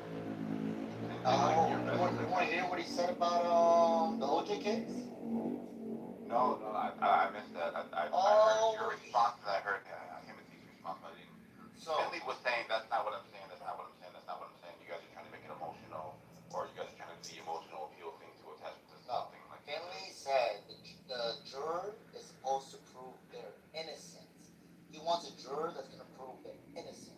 He doesn't want to live in a society where they try to prove they're guilty. No, presume. So when it came to the trial of OJ, we said, the juror said that they were biased as fuck, right? And he said, yes, that's what I want. I'm okay with that. He said, I'm okay with juror representing someone who looks like them and with them being biased towards them. I'm okay with that. And then the argument was, that's fucking retarded. You don't want people who are, let's say, that's why the KKK member brought up. Let's say there's a KKK member that's going to be put to trial, and all the members that were selected for the juror are all KKK members. You okay with that? He said, yeah. He bit the bullet. He said, yeah. Well, like, if it's like presumed to be innocent, then that means that you have to work your way. This is like beyond a reasonable doubt, to where you're overly convincing that he's not, but you're starting at, like, let's say a -1, or like let's say a +1. Now you got to work me back. That's correct. But then he said that he's okay with the whole jury pool being KKK members. If correct. The KKK guys on this defense. Yeah. Yeah. To me, that doesn't. To me, it's kind of like, hey man, hey, do you live in Appalachia? Yes. All right. Let's strike this guy. Yeah, what's up, man? Oh, what's up, man? What's up? Hi, what's up? Yo, Ishmael, good question. Yeah, what's the question, man? Has anybody ever told you you have a voice for someone that will slap the dog shit out of you? What do you mean by that? Oh, like, just your voice just makes you want to slap the dog shit out of you. Oh, have you ever heard that? What do you mean by that? Man, suck my dick, man. Whoa. That was a good response. Motherfucking man. I haven't response. Bro, why would you go like below the belt like that, bro? Yeah, I think you went too far. I was just asking you a question. Motherfucking boy. I was just asking you a question. Yeah, I don't know what's going on. What are you doing? Who's gonna give a fuck about you, man? Sounds like he wants to get shut the fuck up, man. Slap the shit out of you. Respectful to fucking sisters, man. I was just too respectful when I just come in this room. I'm trying to be respectful too. I was asking you a question. That's not true, my man. That's not true, man. I've always respected niggas, man. This is alright. You always respect the wife. No, I was just asking you a question. Yeah, look, man, like, we were kind of talking about this Carmelo Anthony thing yesterday, right? And I think that if you're going to be looking at this case through like the racial lens, you're going to be able to find some things, and it's like, when can things be? I was moved down for no reason, bro. That shit crazy. Shit crazy. No reason. It's just either a good or a not reason. No, for no reason, bro. It was just random. No, there wasn't. No, random, bro. It's like something coming from nothing. Like your belief system. How about this one? How about when God says, do these things or I won't bless you or answer your prayers? In that scenario, can a woman say no? I just want to say it. Nathan's on stage. King's going to be on stage. Just want to call it out. I'm going. Man. Oh, shit. Bro.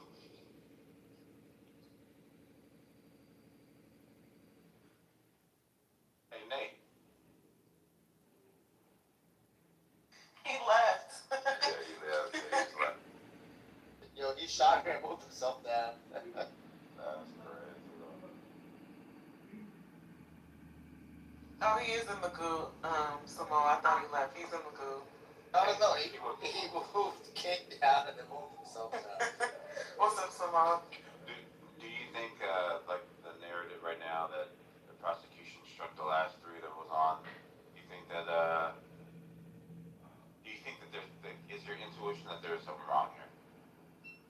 I think that they eliminate black jurors to eliminate any chance that there could be someone who will be, as Finley and Congress was saying, for lack of a better term, but this is what Finley said, sympathetic towards the defendant. And there was some pushback as if sympathy would be wrong or something, similar to that nature. And Mr. Finley made the great point that sympathy would not be bad in the instance where in our system you're supposed to be presumed innocent, right? You don't prove innocence, you prove guilt, right? So that wouldn't be a bad thing. And I think they eliminate that chance that there could be one person there that might fight for the defendant, right? And it makes a situation where if you have an all-white jury, there won't be someone there in that jury room to advocate for that defendant. Understand that defendant, that would be more like their peer, right? And represent their peers more justly and more equally, right? Because as a black person, I don't live in an all-white neighborhood. You know what I mean? So if I'm fighting for my life, and there's 12 people that are going to decide my fate, a jury of my peers is not 12 white people. In my opinion, well, maybe in the suburb I live now, but. So my question, She-Wolf, is hypothetically, if you were a white person and let's say 7 of it were black people, you would say that's an unfair juror?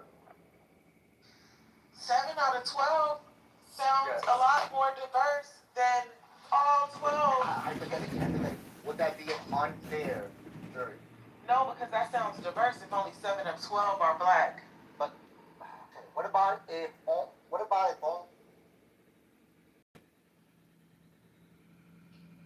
And walk back up front. He doesn't have anything. He goes to pick up his book bag. Oh my God, we found Diva! She says, no, it's right there. She's talking and politically correct! Pockets in the front. So she's litigating and narrating live! At that point, Andy says that Cyrus versus Dr. Chow Chow Chow Chow! I saw something heavy, and that's, that he thought that was a water bottle, which I'm assuming was the gun. And so then he picked up his bag, and he walks out. Very, very disturbing case. And then Andy and Rick run out behind him, right, screaming, and then you see it pan to These are people who don't go to the gym, so what does that mean? Because they go off that camera, and then the parking lot. And we're about to. We're about to. Should have read this morning. Right behind him, I didn't read. I'm out of the top 1% today. Uh-oh. Gotta be in the 1%. That's very interesting. You can listen to the things he says, how he says it, how he's hesitant to answer the questions. Very explicit. I mean, like you could say, sure, he was. This is actually my contribution to eliminating structural white racism and replacing it with structural black racism, if that's okay. Hello?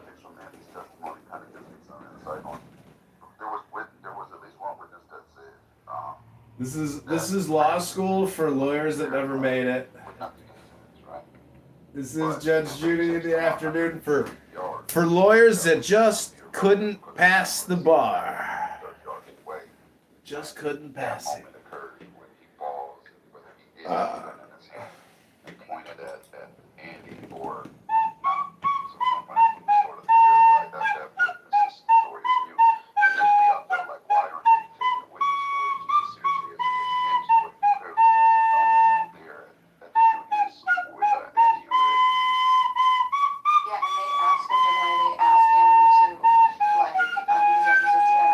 throw something, and then he says, which he said, I looked, he didn't see anything but trash.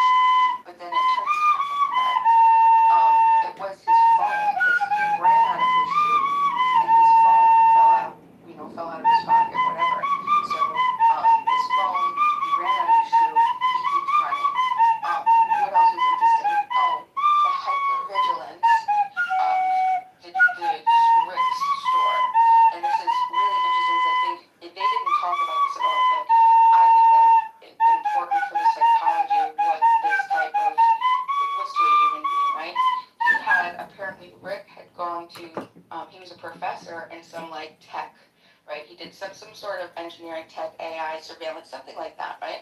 And so Right. did his son. Right. And so they had a high, Got a horsefly up like in this a really room. a cool facial recognition system in their store. So they had over like 25 angles of cameras, and the facial recognition system, they had an entire system behind the counter, and you see the video of the entire probe and this, whatever technology is just to identify the faces of people that come into the store if they, mark them as potential,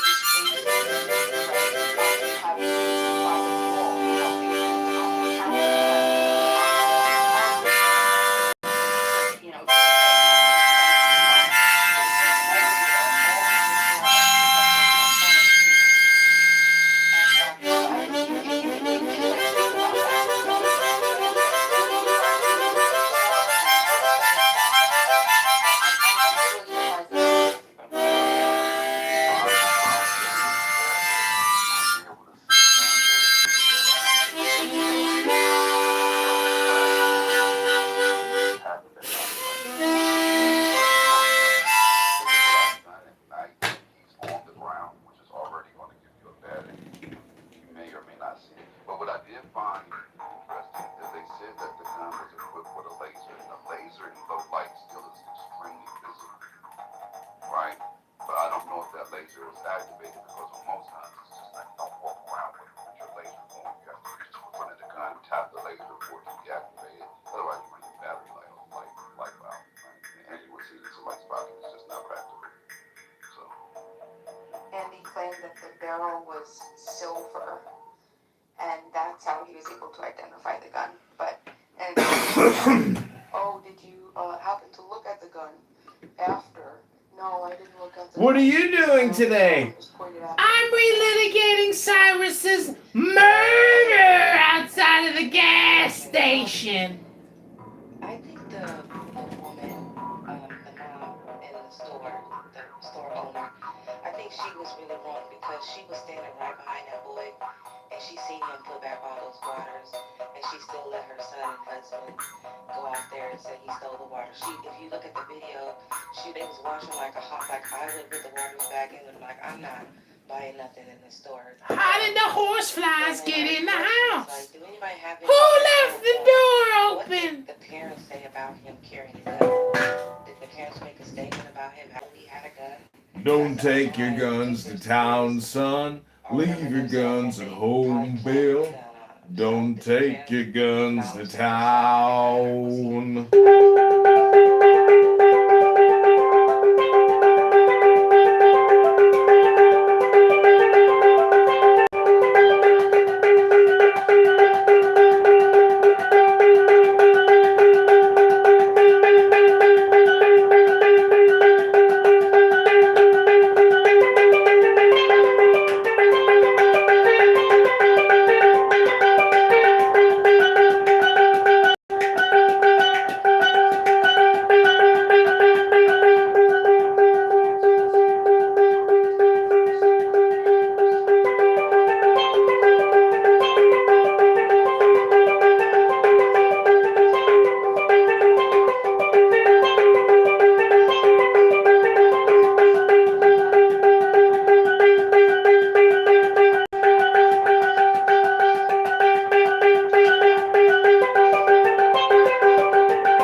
I was stationed in Columbus, South Carolina. It's not typical. It's not a good idea to have a gun. It's dangerous out there.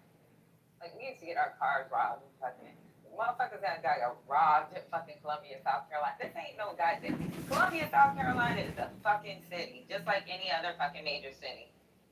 Like, that's not something that, I don't know what's going on. The parents acknowledged that he had a gun. Both of his parents said he had a gun. Okay, thank you for answering my question, Joanna. Yeah, this ain't, like I said, it ain't Aiken, South Carolina, where he might have been shooting fucking squirrels out of the tree. That's the problem I have with this. Like, we gotta be careful with our kids having these weapons out in this. Yeah, it's a bad idea, baby. It's not smart to have a gun if you a YN.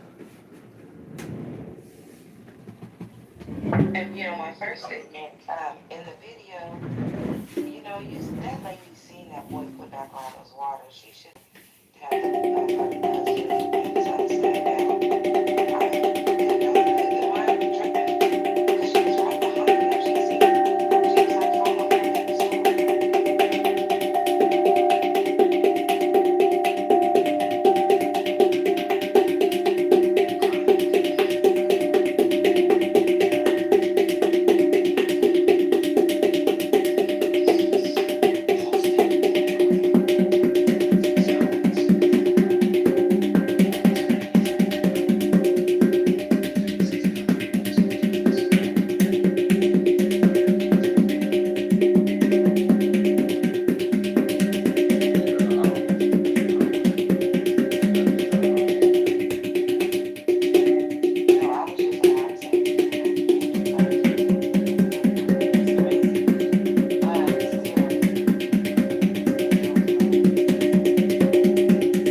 It's also a military town, bro.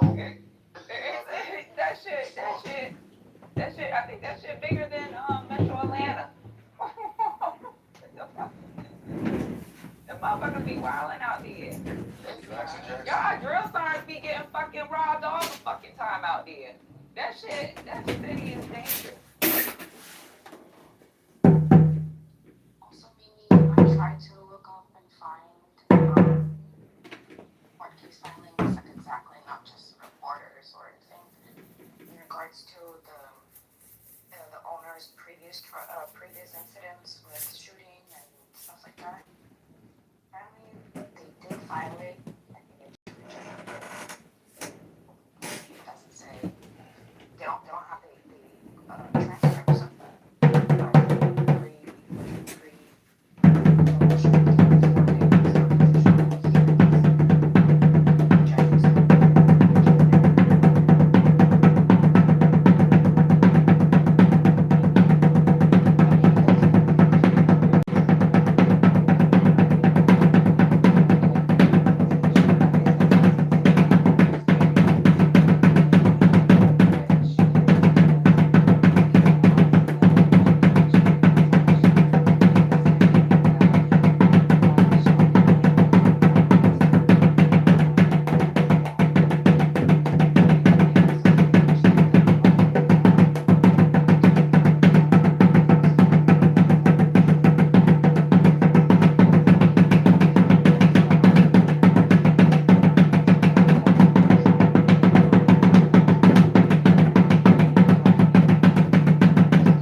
Um. when my dad pulled the gun.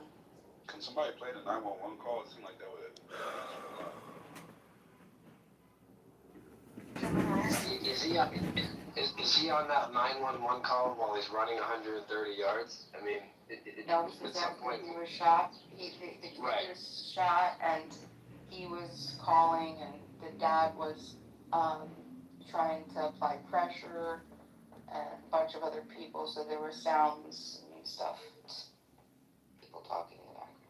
Hello? Gemini, I back-channeled you the son's testimony, just that part of the video. It's interesting how he was, I mean, this is I'll say this. Pay attention to the way that he answers the questions that the dispatcher's asking him, and in the time frame, and just like how.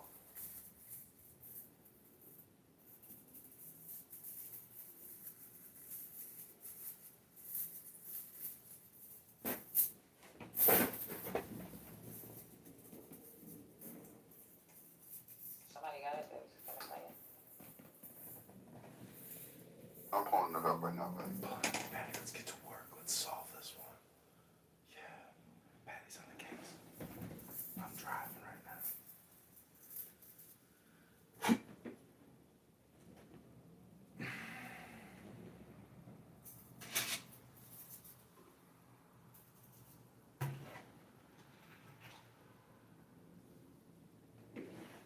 It's about 14:59 in the video, so.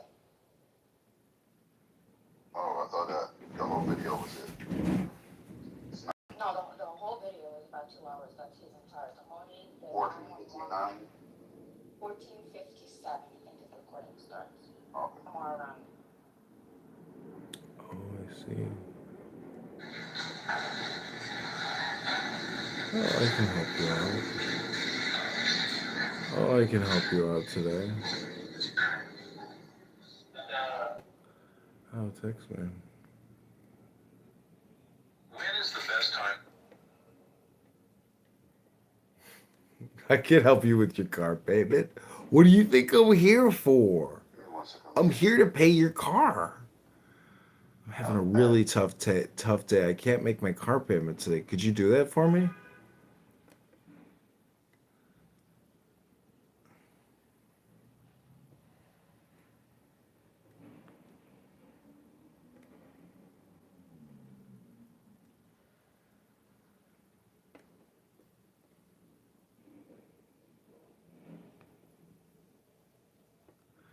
Having a little hard time with this match here today because I gotta pay my car payment.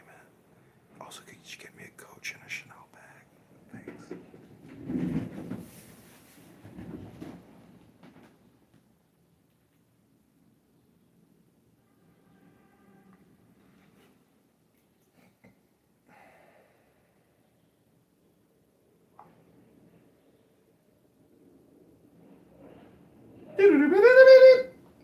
This is your AI Clubhouse chat assistant. I am here to help you find the most retarded rooms on Clown House. Prepare for your next level of retardation. Dude, there's a whole cop that just recently resigned because his wife is going through a divorce because she found out, or I don't know if she found out, but she's exposing her husband for being a vice purposes. Took a whole bunch of pictures of his text messages and stuff like that. And this guy went through a whole freaking thorough background check, before hiring sergeants and investigators.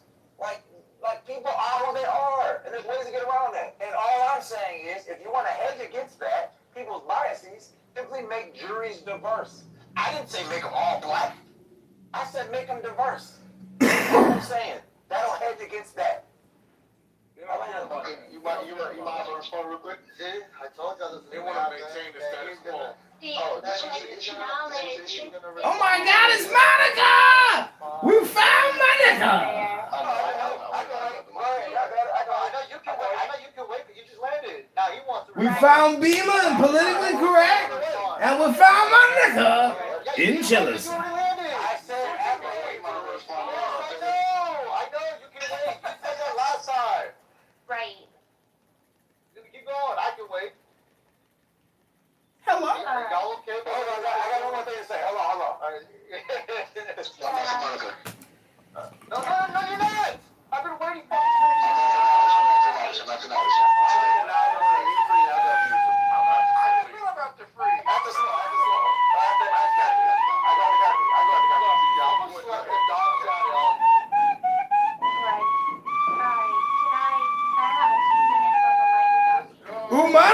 requesting 2 minutes. So, let's see how long this lasts.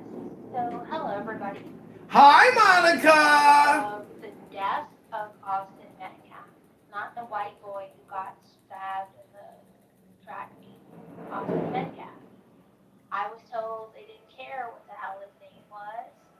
What they're worried about is low Anthony. And what I understand is that some people only see through a lens. I'm not gonna fight for the mic. I can either mute up or the mods can do their jobs and they can mute the I'm driving. Whoever's doing that, yo, stop. I thought it was on Gustavo. No, it's on Monica, then me. So now we know who's interrupting.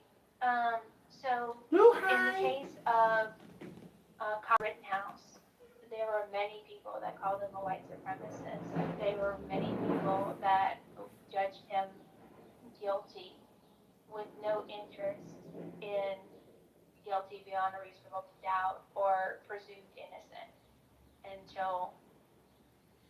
So just because you view them with a racial lens doesn't mean the majority of Americans. I understand there's some concern that it's an all-white jury, but I believe the racial demographic in that small Texas town is 60%, 70% white, 10% black, 20% Hispanic. I'm not sure the demographic makeup, maybe 15% Hispanic and then 5% other. I can be corrected on that, but I would like not to be interrupted. So when people are making much ado about it being an all-white jury, I would ask that people remember that the majority of white Americans believe in law and order, and that we can, no matter the feelings of pain, that the unnecessary death of Austin Metcalf is inspiring in many of us. We do want a fair trial. While I wouldn't want to be on the jury, I am praying for the health and safety of the jurists, because people who are over emotional tend to take their venom and anger and feelings of injustice out on the again. Moderators, are y'all even there? Not that Steady was driving. We got it. Finally, as I was saying. It was something along the lines of Daughters of the Confederacy speech. Come on, man. Y'all stop it too. My final point is, I get that you don't trust white people. I get that you think we're out for a lynching and won't this be fun. I'm sure there are some stupid white people who are looking forward to their pitchforks. Projection alert system has been detected. Projection alert system has been activated. Such a waste for both families. Thank you, Knowledge. The mic is yours. Alright, I think I had a total of 3 points. Maybe I forgot some of them. Alright, let me try to do the first one. The first one was to concrete, but I don't think concrete is in the world. I think he left already about 18 to 20 fucking minutes ago. Anyways, I wanted to apologize to Concrete for whooping his ass in front of everybody in the world. And I wanted to apologize for everybody. Let's go! His ass in front of you guys. I know some of your eardrums probably hurt, and it's my fault. I will take that blame. If I was to be arrested today and be held at court, I kind of understand what Mr. Finley is saying, but I still think it's wrong.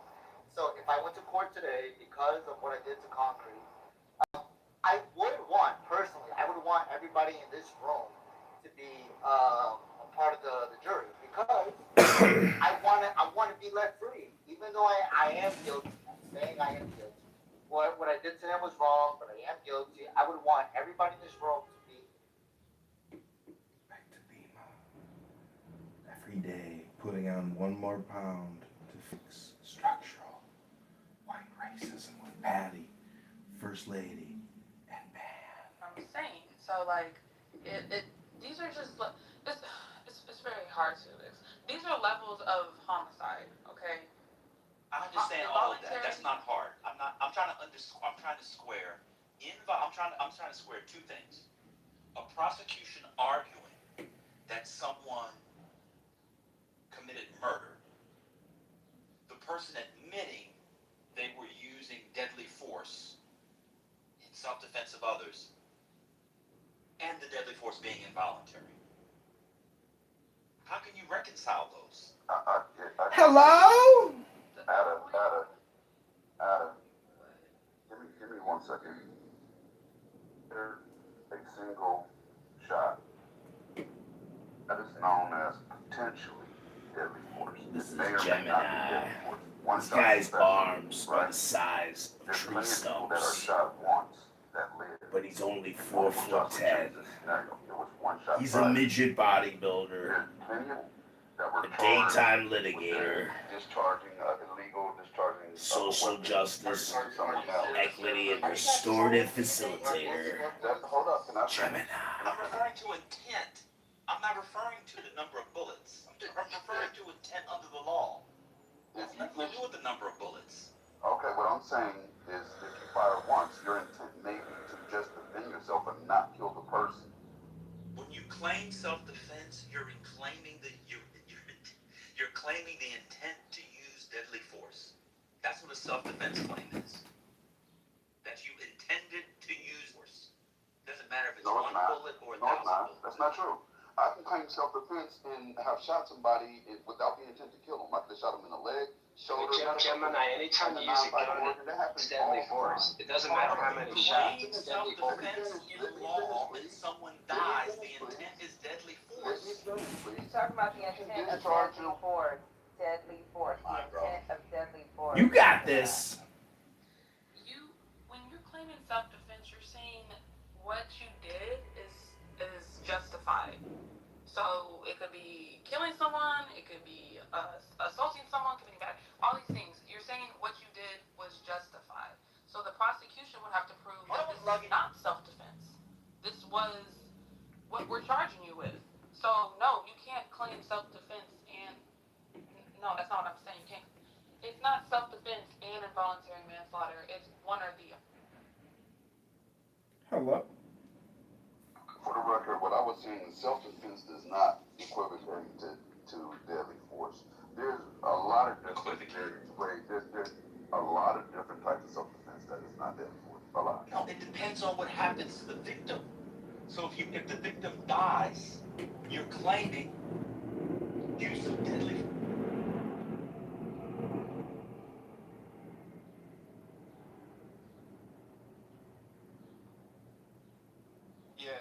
So real quickly. I'll go after you, so. Go to a quiet. All right. Knowledge is always defending my ops. This is to you, family, at this home. And Red Roman, you said that this is what it was. This is what caught our attention. You said that you want a diverse jury because basically a diverse in thought, right? Which means that somehow people's race will make them be, I guess, basically some form of bias where someone is fighting probably for the worst aspect of the case. I'll give a scenario. If, let's say, it was black and white, not the jury, but this concept that... Are you in the Matrix or am I in the Matrix? You're in the Matrix, Bentley. Okay. Oh, okay. Gotcha. I'll repeat it and try to make it faster. But I'm saying, when you say diversity of jury, right, because supposedly given diversity in thought, you appeal to the idea that race gives you a different perspective, which you already conceded to. I don't think you sincerely believe that because, again, there's a lot of mixed people in here. We have a lot of diverse in thought. However, most of the black people in this space think the same way on one of the eyeballs, right? And what you're pushing is that some of the black people, or most of the black people, will probably argue in favor of Anthony, but not in favor of the facts, which implies that the white people will argue in favor of Metcalf and not in favor of the facts. And I'm saying that people can argue in favor of the facts, and we don't need people deviating to cause a hung jury or any type of jeopardizing in the case based on their own bias. So if you was in a jury pool, like some of us have been, and someone say, hey, this person is a black male and systemic racism has the X, Y, Z, or this person is queer and, you know, queer people don't get a fair shake, they're exercising their own fucking bias, and we don't need that. So what I'm saying is, if we're picking a jury, and I hope you believe in this, if we're picking a jury, we want to get people who display objectivity, right? Because that would mean they're going to look at the facts of the case and only go off that. Everything else wouldn't fucking matter. And I wish we could have blind juries to where they only hear the facts of the case and not see the people, but I know it's unrealistic because you have to consider all these other factors. You know, the person's emotions, the showing regret, remorse, etc., all that shit. So I'll end on this. Do you believe that people can come to a conclusion without using that bias? That's to you, Finley, when you get a chance, when you get back in the queue. All right, so I'll be quick here so they can go to that back and forth, right? So he's actually already answered this question here, right? Like he's already saying like, hey, sympathetic or not sympathetic? And if I had to choose one, it would be the sympathetic for the defendant or whatever this is, right? But what it's supposed to be, and that's kind of like where you are, free, right? It's supposed to be non-sympathetic and like non-sympathetic, objective, facts of evidence, all these types of things. You're sitting there attentively, you're trying to like understand, does it meet the threshold?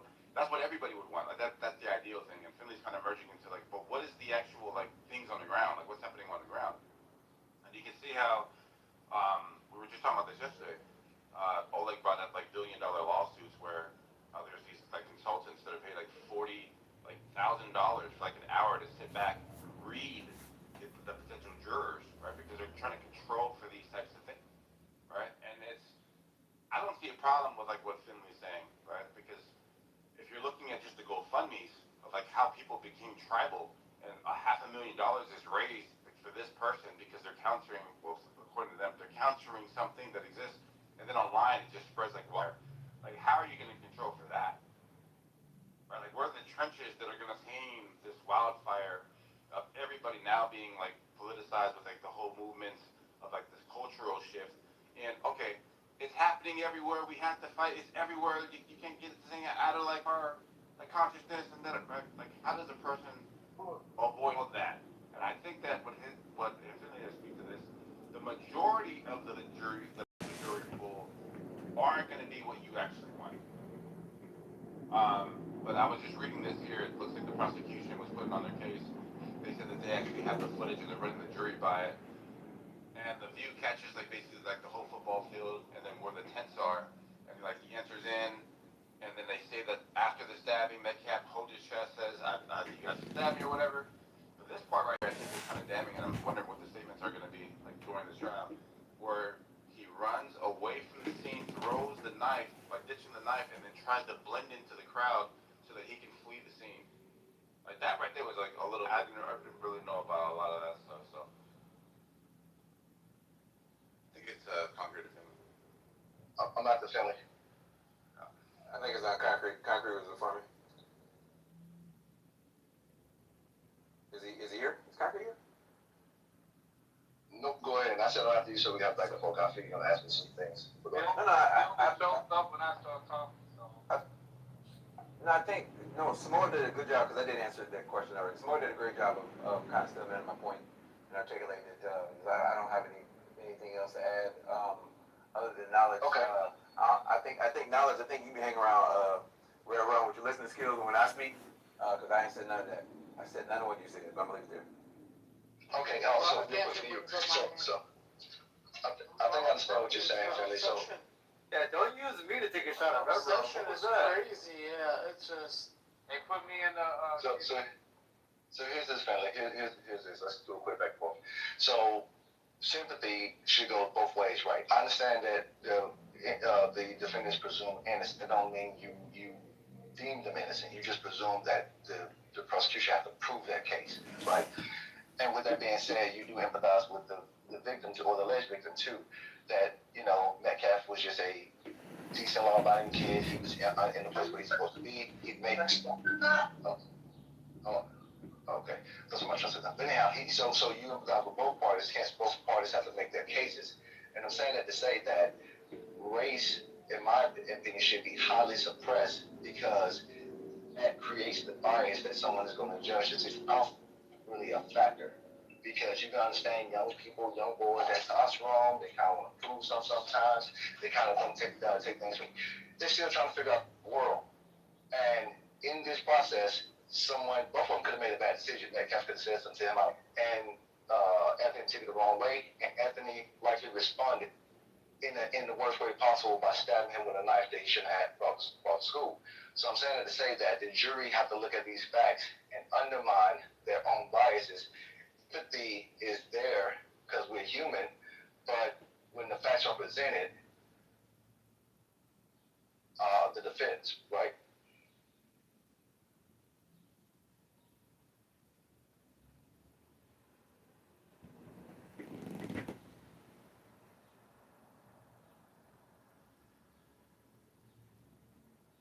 Is you over? Is it me? Yeah, I was talking to him. I was shit. I thought I wanted to make it. I had said, put me in the queue, somebody. I thought, what, was you hear me or was I in the Matrix? No, you were in the Matrix. Good up. Oh, shit. Okay, my bad. I'm sorry. Yeah. You can put me in the queue. You're cutting out again. Yeah. Real quickly. Goddamn, I had to repeat all that. I'm gonna make it fast. So no, I was saying that simply should go both ways, and the jury, and this was us. Hi, Charles. Oh, okay, good. All right. Yeah, Charles. Hello. Yo, who's in the queue? I don't know. We fucking praying or something? Why is it so quiet? Shit. Samoa, go. I'm sorry, not Samoa. We could go, if there's nobody Go back. that was Hold on. lying and Yo, Free, you cut then Samoa. We didn't hear like the last 5 seconds. Oh, thank you, Knowledge. I thought they were fucking with me. Okay. I was just asking Finley that sympathy should go both ways, and sympathy would subside if the facts doesn't give credence to the defendant. Meaning that if Anthony operated in malice, meaning that he had malicious intent that day, not necessarily against him directly, but he happened to be the one that he stabbed that day because the conflict arose with him, then that sympathy is not considered anymore. It's just like any case, whether it be a rapist and a rape victim, like you don't have sympathy for these people if they're operating in malice. And I'm saying that's why the ideal of race shouldn't be considered almost never in these cases, because you're basically applying bias in favor of the side that you like, which is, in my opinion, is not, especially coming from your background, is not objective at all. Bro. No, I don't understand. Vote one way. Can I go? Yeah, but that's not a jury trial. That's just us voting for the people we think can rule better. We're not voting for who Open your billionaire gift. No, that's not what I'm saying. Archangel Michael says you've been granted a billionaire's inheritance. If you don't open this message today, The poll that was done, I voted guilty, and I think that my position is more sound due to the fact that I'm most likely the one that will fight for that same black kid. And the reason I voted guilty was not because of my bias. If we took race, history, and every other thing that divided America, and we just have two human beings, and the same scenario played out, we just gave these human beings letters instead of identity, and you heard that one letter stabbed the other letter because of a confrontation under it, we would all come to the same conclusion. Just like it's really that simple. But what happens is we add all of those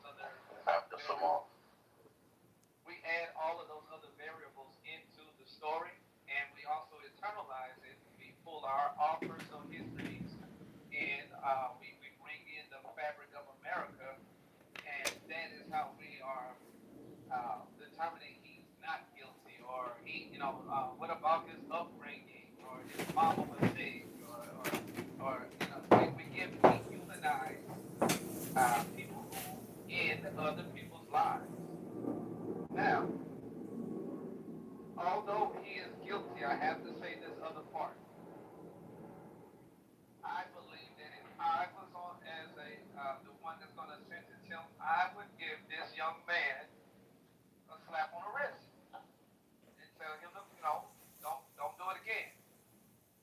Send him on back to, back to his house and then give him a hug. For murder. Yeah, don't do it again. You're not Tim. Yeah. He said, don't do it again. No more murders today, anyway. I would give the young man a hug. Yeah, tell it to the Israelites what's going on in No, Gaza. not every person gets one murder per lifetime. That's it. Oh, then you can't be upset at the Carolina guy.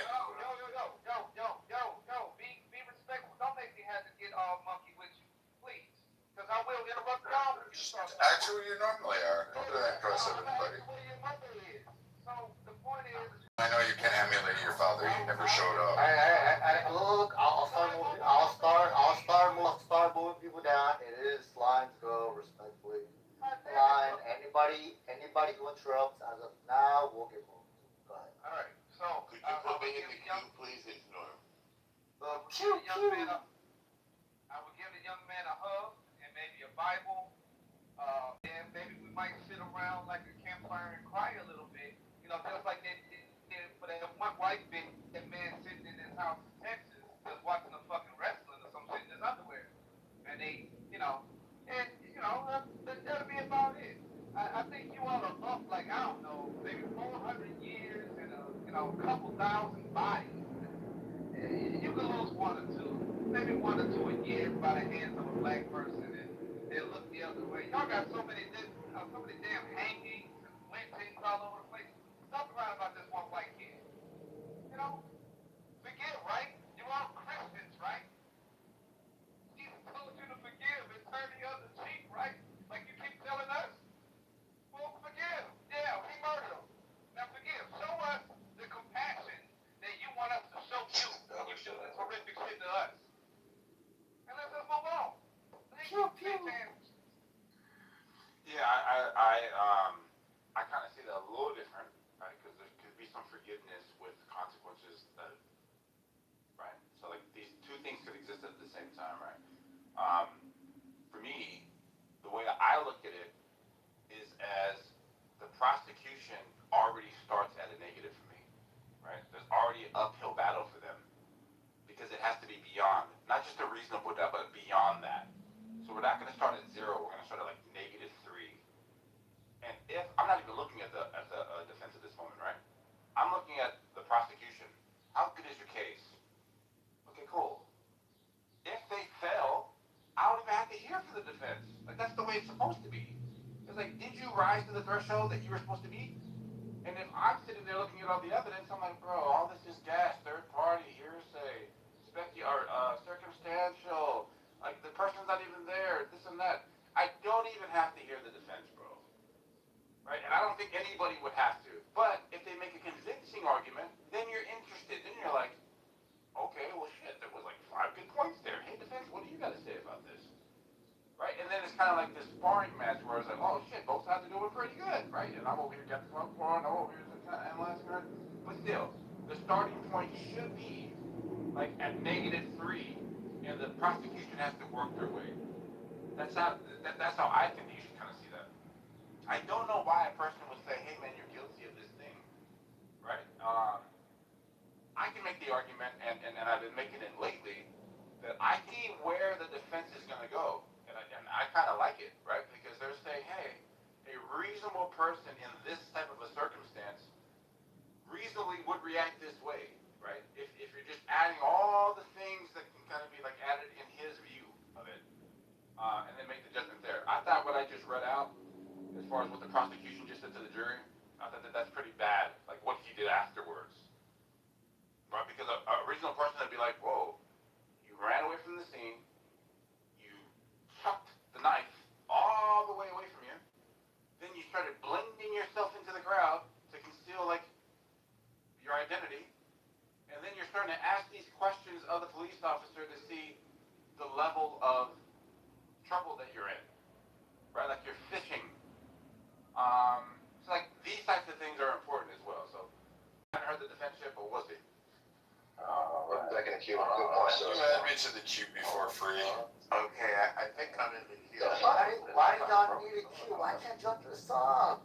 I would. We can, let's do it. Yeah, I'm the one that said that you and then. I know, but Eric was next, but y'all can't just respond to Eric. Yeah. I'm not going for Eric. Let's go. When there's Alright, this is why. No, you're not after him. Fuck y'all. Y'all take care of the kid. I'm gonna title that. Why can't we just talk about Eric? Go ahead, Eric. Alright, I'm gonna go after Eric. I thought I was in the queue. I'll recall it. Well, I got it. Yeah, y'all gonna go after you, Eric. Just go, Eric. No, please, go, Eric. You just go, Eric. Damn, please. Bro, I'll go after Eric. Yo, somebody muzzle this nigga, bro. It's been a well, anyways, the point is, defense has a horrible argument. It's an uphill battle for them. Like, given all the facts that we know, right, I have yet to hear anything new, right, surrounding like defense. So I'm here to see what their statements are going to be. But so far, it doesn't look good. And I said it from the beginning. They made the exact argument that I said that the prosecutor was going to make. It doesn't sound good. Now, I don't know this. I gotta look at like lawyers, like who's Carmelo Anthony's lawyers. Sounds to me, like, it's not a good one. Well, this team is not a good one, right? First indication that he's not good was he allowed this shit to stay in Collin County, Texas, right? Should I immediately ask for a change of venue because he knew he wasn't gonna get a fair trial, right? That's what I would have said, right? That just would have primed me up for the appeal process that I was going to do. Number two, he failed the Batson challenge, which, given the circumstances surrounding the jury selection, right, it should have been very easy. They challenged them. They were like, yeah, this dude's kicking all the black people off the jury. He's like with 3 black women. And the reason that the prosecutors gave to why they take those 3 women off there, because they were educators and they didn't want educators on the jury panel. And right, that makes sense. It sounds right. But when you look in the other, like there's a white woman still on the jury who's also an educator, right? Which should have been like, bro, it's clearly right not the reasons to exclude because you would have got rid of all the educators, black educators, female black educators. Right? So this just shows the level of competence. I don't know. The $650,000 don't look like it went a long way for them to get like a great lawyer. Right? Would that happen? Okay. Alright, that's it. So here we go. So Samal, last thing I want to say to you, brother. I do agree with what you said. That was a good point. My issue is this right here. I'm gonna go. You know what I'm going on? Norm hasn't got to speak at all, Yeah. Free. Thank you. Okay. Yeah. Alright. Do you mind? I'm sorry, Free. Do you mind? Can you go after No, me? it's cool. It's cool. Sure. I'm not sorry. Yeah. So, thank you. So, once you try to use self-defense, the burden of proof switches from the prosecution to the defense. So, as Samoa said, if you're not mounting self-defense or arguing self-defense, then it's the burden of proof is on the prosecution beyond a reasonable doubt. If you want to say self-defense, then you have to prove several elements. And that's why I'm opening my mouth, because I want to share those elements with you and see if this case fits those elements. Okay? Proportionality. The unlawful immediate threat of harm. Reasonable belief. And imminent necessity. Okay? So, number 1. Reasonable belief. You have to believe that force is immediately necessary. Okay? Now this case might fit that. You have to have a subjective belief and an objective belief that you are threatened. Okay? Maybe this case fits that. Imminent threat. The threat of harm or unlawful force must be happening or about to happen right away. It might fit that. Not just verbal arguments, but physical threat. Okay. Unlawful force. You must be responding to an unlawful use of force. You can't claim self-defense if you instigated the confrontation or engaged in criminal activity. Now there's the beginning of a problem, because if you what happens, as we've heard that he said, you have initiated the confrontation. Touch me and see what happens are fighting words. So right there, he might have destroyed his ability to use self-defense. But there's more. There's also proportionality. So deadly force is only reasonably justified when you believe that it is necessary to prevent death or serious bodily harm, or an aggregated felony like kidnapping, murder, which doesn't apply here. So, once again, you have to show that the person was defending against the use of deadly force. Now, that's a problem here because only one side, and that's Carmelo Anthony, had a deadly weapon. The other side didn't have a deadly weapon. So they would have to show beyond a reasonable doubt that Metcalf was going to kill him somehow. And I don't think they have the evidence there to show that that Metcalf was going to kill him. Like if he had his hands around his neck, or if he was on his back, or if he had some weapon in his hand, or in some way Metcalf was able to threaten the life or the serious bodily harm, and that's just not a punch in the nose or pushing, then Carmelo Anthony might have the beginning of a defense. It would still be an uphill battle. But as such, and as Eric said, I think Carmelo Anthony has a horrible lawyer because I would never have taken this to trial because of the weakness of the self-defense elements. I think Carmelo Anthony's got pretty much an empty hand when it comes to the elements of self-defense, namely that he did not have a proportional response to an imminent threat of death. And there's a lot of witnesses there under that tent, and I don't think Carmelo has any witnesses on his side. I'm shocked to see what they were thinking, unless they're just going to bail at some point or try to use this as some sort of way to get publicity or something. I think they're going to fold before the end of this trial and take the plea. The attempt to racialize this, I think. You keep going in a circle, but like. Yeah. I'm just concluding. The attempt to racialize this, I think, is a bad strategy because I don't see that race has any element in this. It's pretty clear cut. I think it's open, and I think Carmelo Anthony stands to lose a lot. Thanks. That's about your racism towards me. Appreciate it, but I haven't seen any racism towards anybody. I'm fucking with you, man. Calm down. Shit. You're not speaking. I feel very calm. But, I hope you feel calm. Okay, all right. You don't have to respond, bro. I got you. Thank you. I was trying to compliment you. That's a good point. All right, shut the fuck up, man. Shit. I let you go, man. Come on. Take your own advice. Yeah, no, it's on me. Shut up, Elmore. Just take your own All right, advice. so. Fucking nurse Rodriguez. Yeah, let this nigga finish. Go ahead, free. Fuck. Thank you. Jesus. So I was trying to compliment the fucking idiot, but he made some good points, and some more you did too. So some more, you say you started at -3, and I'll agree, generally speaking, that's the case, especially if you're not familiar with the case. But we do have certain information, right? Like the police report is one thing, then we have other witnesses' statements that was recorded the same day. Presume that they're going to be a part of the case. So you have a situation based on the report of him saying that it's not alleged idea stabbing, right? So you have the confirmation that he actually caused the homicide. It doesn't mean he's not innocent. Of course, you have, like Elmore was saying, alluded to, you have the self-defense claim, which seems to be out the window because of you saying, which is, of course, in the post report, is based on his words, that he agitated the situation. So you lose that. But you do have the second thing, which I'm assuming they're going to try to argue, which is stand your ground, because this is a stand your ground state.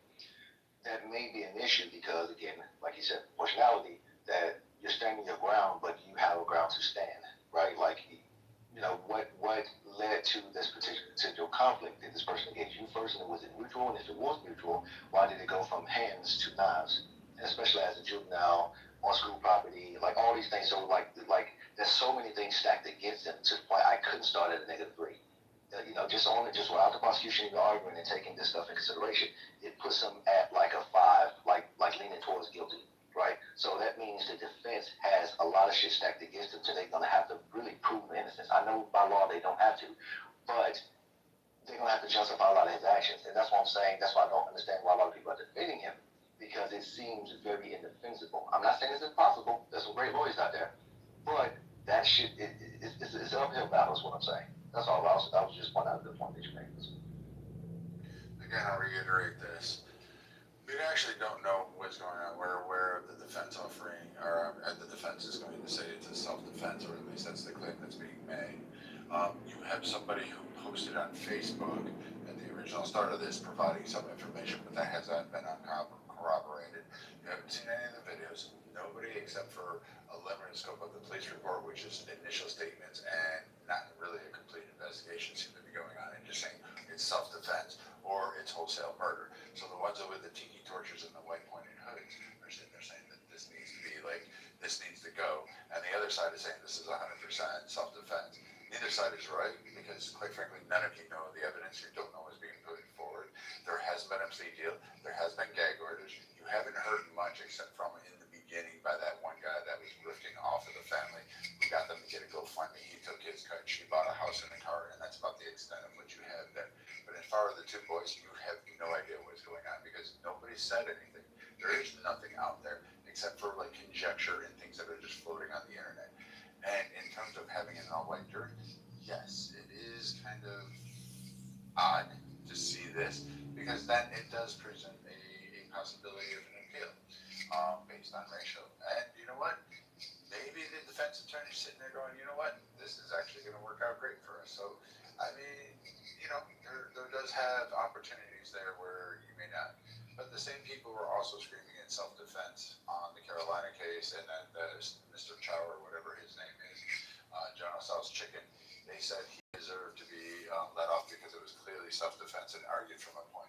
However, when you watch the video and you hear the evidence that was presented, you can clearly say that running after somebody with 100 yards, you're no longer aiming a firearm and firing.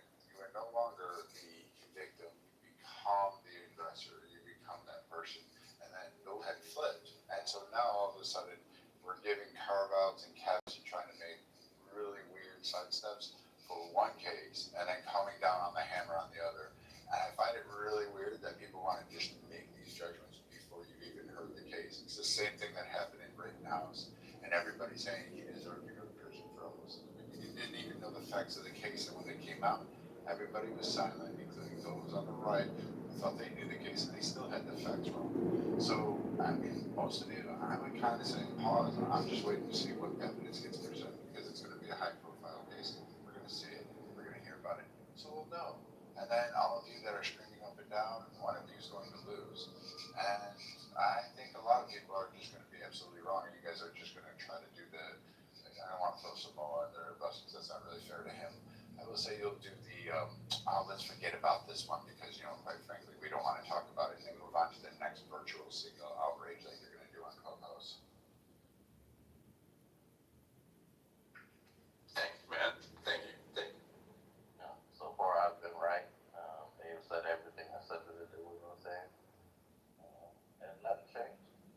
Just want to point that out. You're still going to lose your financial bet with me, Eric. All I got to do, right, is when they say guilty, I come back on the room and shit on all y'all. And then when they sentence to less than 25 years, right, you got to pay up. Wait, hold on, but there's nothing new. Like as far as like the general knowledge of what we had because it hasn't been presented yet. So like the opening argument or the opening salvo from the prosecution is basically what we all thought it was going to be, right? But what we still don't know is like what's the defense going to say? At what point are they going to start describing the state of mind of Carmelo Anthony? So, for example, Eric, if we say it's only 2 people and the prosecution hasn't said how many of the Memorial kids were around him, and then you find out that in the defense the statements are there was 6 people around him, does this give a little bit of some shifting to like how you can see the defense's argument being? No, don't think to the circumstances. How about 9 people around him? No, because he would have to argue, like, are those 9 people all hostile towards him? Yeah, they don't all have to be. That's the point. In order for us to factor into, like, your rationale, like, he wants to stab somebody. No, like, red jersey versus blue jerseys, right? There's one person speaking, one person that's the aggressor, but he seems like the ringleader of this 9-person gang.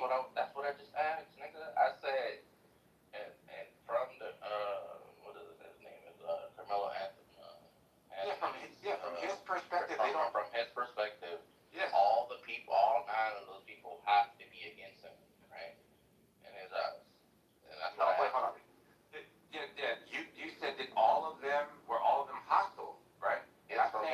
his perspective, brother. Look, he doesn't. He's not Professor X. He can't read their minds. Hold on, man. So I clearly, how he's going like he plays the other non-niggas. I clearly drew a distinction between Austin and the other 8. Okay, and the reason for that is that our view could be like they're not doing shit wrong. They're just standing there. But his view was like, but he's with them. Yeah, he is a Blue Jersey. Literally the person made you, brother. Do you not hear me say that? Right, and you're saying you wouldn't shift it. You wouldn't shift your view. I said you would have to prove that to me. That in his mind, that he associated them as one. Like that they were all part of the same group. All right, how about this one? You have the red jersey, you, Eric. There's one person speaking to you getting aggressive. You see 9 people with blue jerseys. Is it reasonable for you to believe that when he strikes, they're all going to rat pack you? Yes. Yes, that is reasonable. That's why. Well, there you go. Yeah, nigga, that's what I just asked you. I said if that's the way that they frame it, yeah, I agree. But like, if it's not framed that way, then I don't automatically assume that because there's not niggas, that they all was out together. All right, you took an L somewhere there. I just can't identify exactly what it was because you were shifting and wiggling. You're like, What are you talking about? You were desperate to get in there. All right, no, hold on. So like the statement you made, Eric, was like you haven't seen anything yet, right? That would change your view, like on the overall. No, that's not what I said. You didn't even hear what I said. You're still searching. What did you say? Yeah, so what I said was that on like face value, just presenting that there were 9 people present outside of what's his name, Metcalf, doesn't necessarily change the the burden for me, right? It doesn't move the needle, right? But if they frame it in a way that like red jersey versus blue jersey, then it would move it. But like on its face, just saying it was 9 people there doesn't do anything. All right. But now that you know there's 9, it did shift it, right? Blue jersey, red jersey. Yeah, I always held that stance, bro. Never changed. So Samal, what are you talking about? How many people was in the camp on the scene? Catch me up real quick. Yeah, so like on this camera view, they say there's up to 15 people that are just kind of kneeled, some standing, some sitting around the tent. And what I'm saying is like, from the outside, we can have a certain view of people that are in proximity that are benign to the actual conflict, right? But we have to be able to place ourselves in the defense's side of it on what was Carmelo's perception of these blue jerseys in front of him, right? He's obviously outnumbered. He's Centennial, their Memorial, whatever this is. So they're going to argue from a point of, yes, not only is this one blue jersey wearer like massively bigger than him, but there's also these other people here that are they can just say that they're antagonistic. Just their presence in itself is like antagonizing the whole conflict, not de-escalating, but actually escalating this thing with this whole mob mentality that they're going to try to like lay out, right? And I'm saying that that these are 2 different perspectives, and we have to give some sort of room for these arguments to either be valid once they make them. Now, obviously, we don't know exactly what their arguments are going to be, but if it was me, that's what I would vote for. Like immediately, like you're saying self-defense, so now you got to show that you were actually in imminent danger. So that's the only reasonable argument that I can see to be made out of what we have now to evaluate, right? You still go with the self-defense and not stay your ground? Yeah, like Brown is kind of like self-defense. Yeah, that's what they're hoping to use. Yeah. Go ahead. So self-defense, from my understanding, is that you felt there's an imminent threat and you had no choice. Staying your ground is that someone is trying to engage you mutually, and you comply like, hey, we both about to square this shit off. We stand our ground. So not with staying your ground. Go ahead. Staying your ground is a self-defense statute of Texas. So you believe somebody is trying to harm you, rob you, or just commit like some violent felony against you, you're authorized to use deadly force to prevent it. You have no duty to retreat. You have no duty to defeat, to retreat. Retreat, yeah. Now I'm saying. All right, so this is what the chat Google says. Self-defense, the overarching use reasonable force to protect yourself or others others from imminent harm. Traditionally, if you were outside your home, self-defense law would require you to safely retreat or walk away from a confrontation before escalating to deadly force, which is what I was saying. Then stand your ground. It says a specific type of self-defense law that removes that duty to retreat completely. If you are in a place you have a legal right to be, you are legally permitted to stand your ground and meet force without typically police. So that's what it would be. Because self-defense in one aspect is that you have to walk away. You try to. We just said that. Did we not just say that, bro? We said that. No, but I'm saying is, dude. But stand your ground is no due to retreat, which is I'm saying he will be doing stand your ground, not just self-defense in the sense that he's retreating. Bro, because he's trying to I get to be proportional. You can't escalate the deadly force. Did you not hear me say that, like, he is using the stand your ground? He's not claiming self-defense, like, no, I didn't hear you say that, but okay. He's relying on the statute, right? No, I didn't hear you say that, yeah. I'm not saying you did, I just didn't hear it, yeah. No, I just hopped back in the room, bro. That's why I told him to catch me up. He can stand his ground, but he can't respond with deadly force unless he was faced with deadly force, and he clearly was. That's not true in Texas. Wait, hold on. it's true in Texas. No, it's not. Hell no, you're playing all the time, nigga. I read you the element. I know, right? The defense hasn't presented their version of like what they're going to be. From what I understand, the defense hasn't like stated if it's going to be one or the other. No, that's the only one they can claim self-defense under. What are the statutes going to use? It's not self-defense statute. You can only use deadly force if it's proportional, if you've been faced with deadly force. It's not Texas self-defense law. Yes, it is. No, it's not. No, it's not. We just talked about this yesterday. I read it to the room. I'll read it to Oh, you. well, you're incorrect in your readings. Mind you, El Normal, you be reading a lot of shit that don't even know what you the fuck be reading. So, And that is incorrect. So I'll read you once again. When you use deadly force, it can only be in response to deadly force. You cannot. Where does it say that in the Texas self-defense law? Yeah, I don't think that's true. I don't think that's true. That is Texas self-defense. Please PTR. I don't think that's true. That's not true, El Normal. You don't think it's true? Okay, so here we go. Deadly force standards. This is in Texas. Deadly force is only justified when you reasonably believe it is immediately necessary to prevent death, serious bodily injury. That's not what you said, El Normal. Yes, That's it is not what you exactly. just said, El Normal. No, it's Or not. to stop the commission No, of it's an not. aggregated. You're just not listening. I'm not finished reading that last No, part. nigga, you're not comprehending. That's what you're not doing. Listen very carefully. You read that last part? Yes, I will read it I to think you. it's very pertinent to the conversation. Yes. Deadly force is only justified when you reasonably believe it is immediately necessary to prevent death, serious bodily injury, or to stop the commission of an aggregated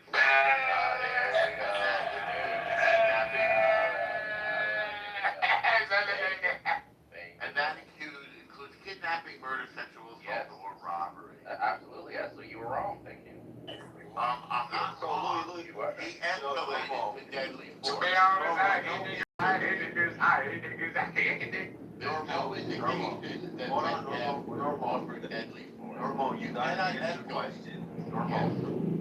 I don't know why you're talking over me. Normal, the If court you're talking over me, then you can't ask the question. You are on If trial. you're talking over me, then you can't ask the... I'm the judge right now. There's no excuse. Order in the court. Order on the stage. Over me, then you're not asking Order the on the question. stage. Order on the stage. When, is this a mind speaking? Yes, it is. So, Speaking. yeah, So I'm the you can't ask me a question if you're talking Hold on, brother. Okay, I get it. Carmelo Anthony. How about this? I apologize. Hang on, it's okay. But you're using deadly force by not. You think that my voice is Carmelo Anthony. Hang on, then I'll take your question. Carmelo Anthony escalated to the use of deadly force by pulling out a deadly weapon. The other guy was not presenting deadly force, nor was he threatening with serious bodily harm. He just asked the guy to leave. So boys tussling on a bleacher is allowable, but you escalating to deadly force will get rid of or eliminate offering self-defense. Is this all felon Wait. Texas? One question at a time. Yeah. And I'll So answer. normal. Do you not believe that tussling with somebody who is 100%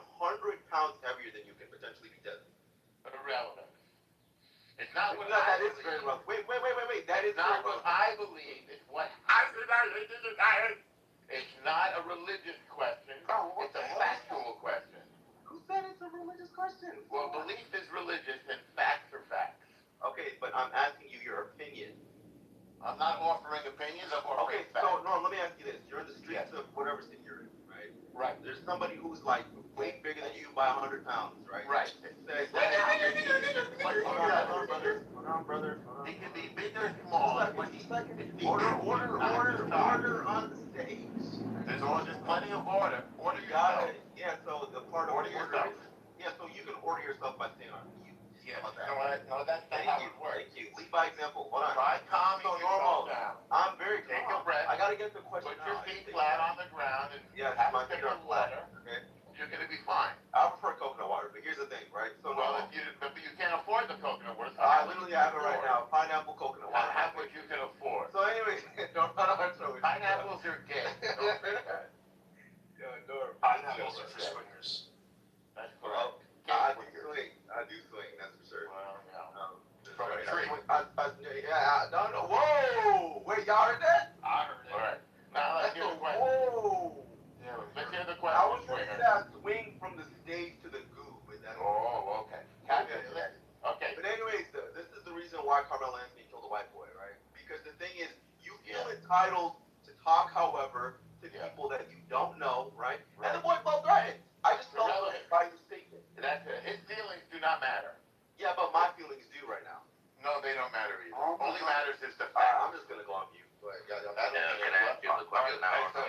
Make the stage a Let lot me ask you.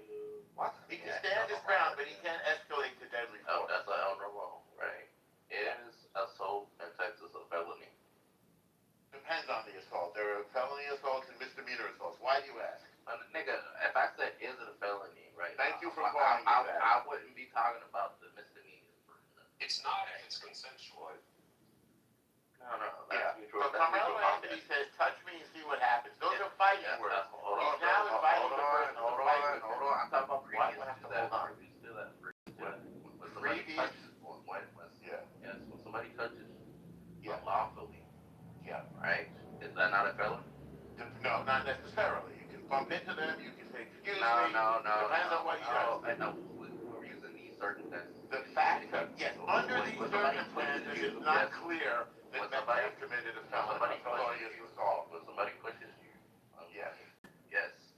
Unwantedly, right? What is Yes. that? It depends on the circumstances. Oh my God. There's no definite rule. That's assault, brother. Look, I'm just you don't want to answer. You said it's assault, and it's not necessarily, it's not you know, felony. You gotta hear what Eric is In saying. Texas, I hear brother. It's not felony Texas, assault. it is. It is. No, Eric, Bro, just let me finish. it's not a felony It is. necessarily. It is. No, it's not. It depends on the fact. It is. By default, it's a class A misdemeanor. It depends on the fact. No, it's not. It's a felony if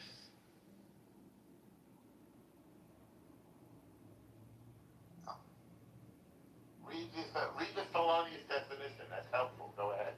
may I please moderators, is that okay? Yeah, go ahead, read it, bro. An offense under the assault subset, a class A misdemeanor, except that the offense is a felony of the third degree if the offense is committed against 1. A person the actor knows is a public servant while the public servant is lawfully discharged from official duty. Yeah. 2. A person whose relationship to or association with the defendant is described by subsection 71E1, blah, blah, blah, of family code. Domestic violence. That's domestic violence. Yeah, 3. right. A person who contracts with government to perform a service in a facility described by another section of the penal code of family code. 4. A person the actor knows is a security officer while the officer is That doesn't apply. 5.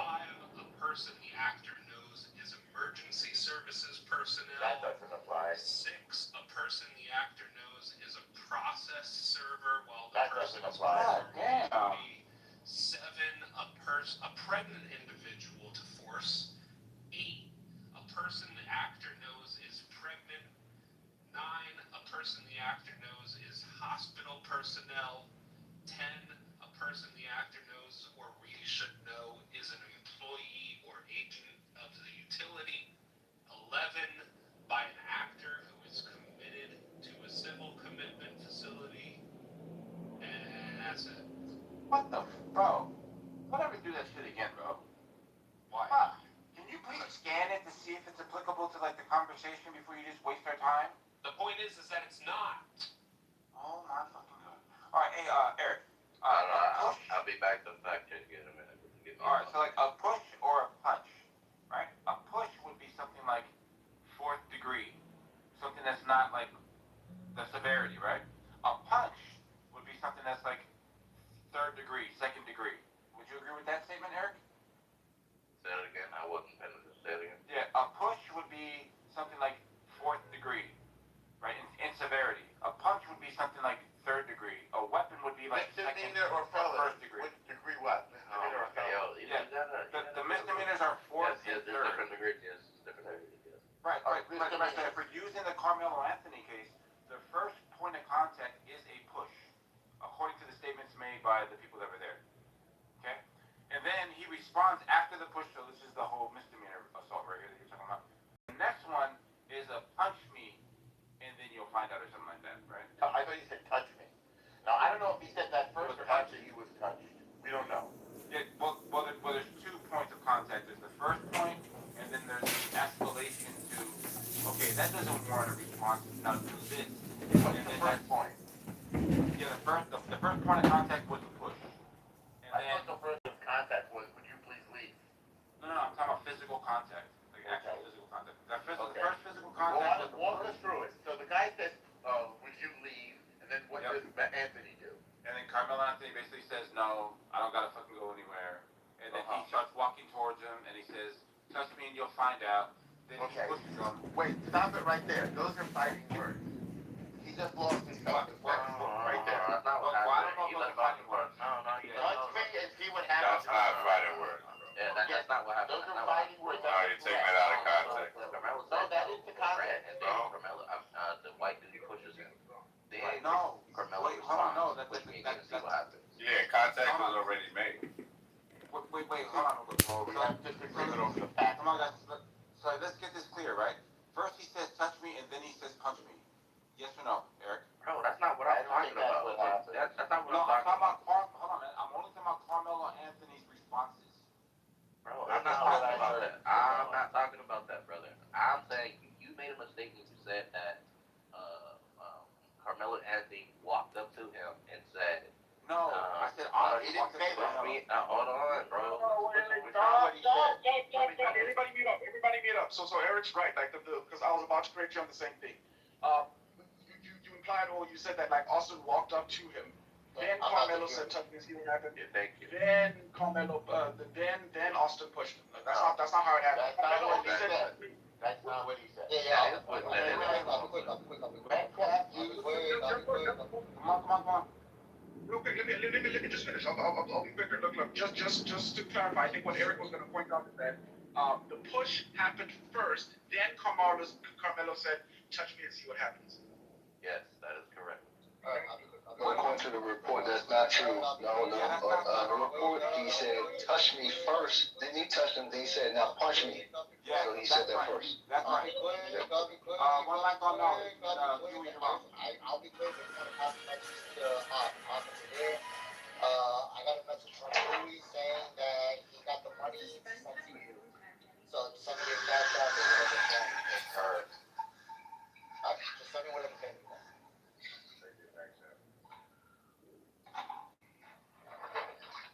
I know we all benefited from that toilet flush. Thanks so much for your kind. So Free, can you tell us where in the can you just read from where in the police report that it says that before the dude was pushed, that he told him to push him? Yeah, the first time. I'm washing dishes, actually. I thought I put it in person. So my bad. He said it. Let Ed read. Wash your dishes in the Yeah. It's in the police report. Give me a second. Wash your dishes back here. I gotta go. Okay. Wait, Jimmy. Wait, Eric. Wait, Eric. You kind of killed it, bro. No, hold on. Page 4 of the police report. Yeah. You said page 4 of the hit me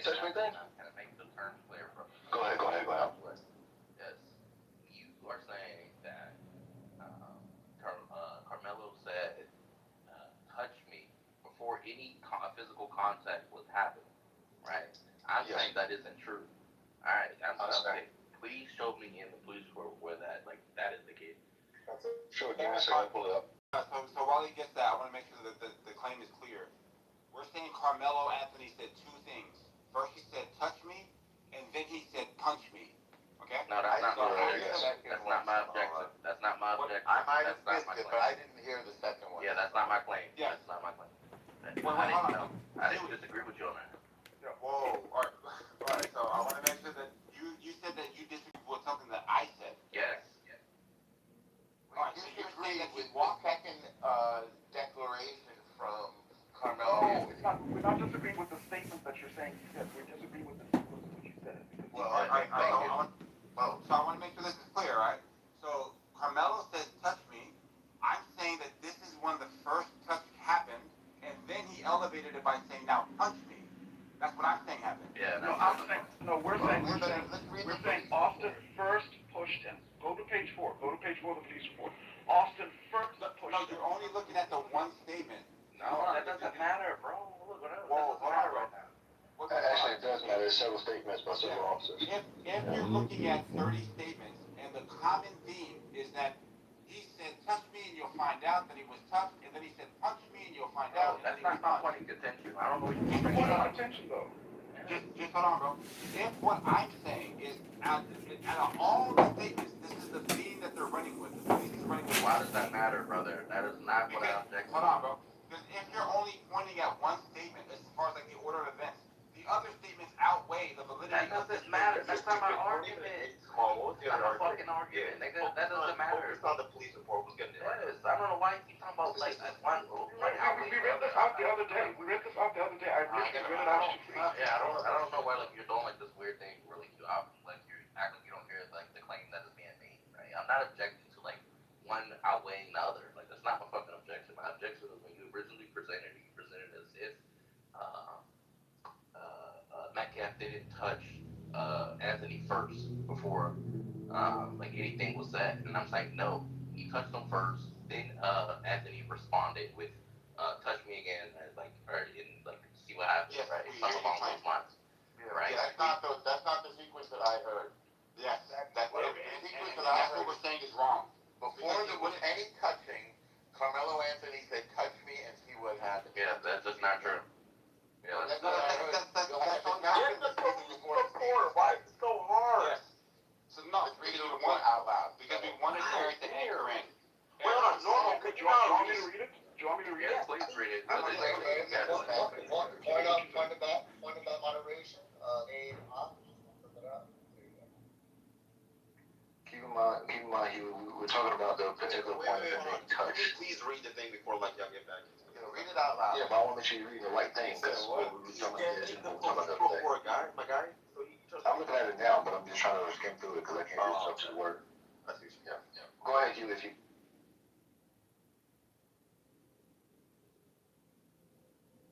Oh yeah, good looking out, Louis. Look, next time pick the right side and know what you're talking about before you put your money where your mouth is. Nick's on top. Okay, free was there. Okay, so this is something when I read this out from Officer Fisher Alvin. I read this out. So do you want me to read from a particular section? Because in section 4. Before you start, what are you reading? What are you looking for? Go to page 4. Officer Fisher Alvin. Right, but I'm saying, what are you looking for in this book? Check your Instagram. Paragraph 2. No, I got you. What are we looking for, though? You're gonna be more specific, Kelly. He's not. You said. I'm trying to be looking at the right thing. I'm on page 4, and we're looking for what he was touched first before he said it, right? Okay, so let me just read it out. Let me just read it out, okay? I attempted to ask them both what happened. I could not really get. Fisher Alvin. All right, thank you. All right. Oh, yeah, here we go. Okay, paragraph 2. I attempted to ask them both what happened. I could not really get anything out of Hunter, but blank stated that he wanted to speak. I asked him what happened, and he stated that they were all sitting on the bleachers, under the Memorial High School tent, when another male who he did not know walked over and sat under the tent. Blank then said Austin, the victim, told this male that since he does not go to Memorial, he had to leave the tent.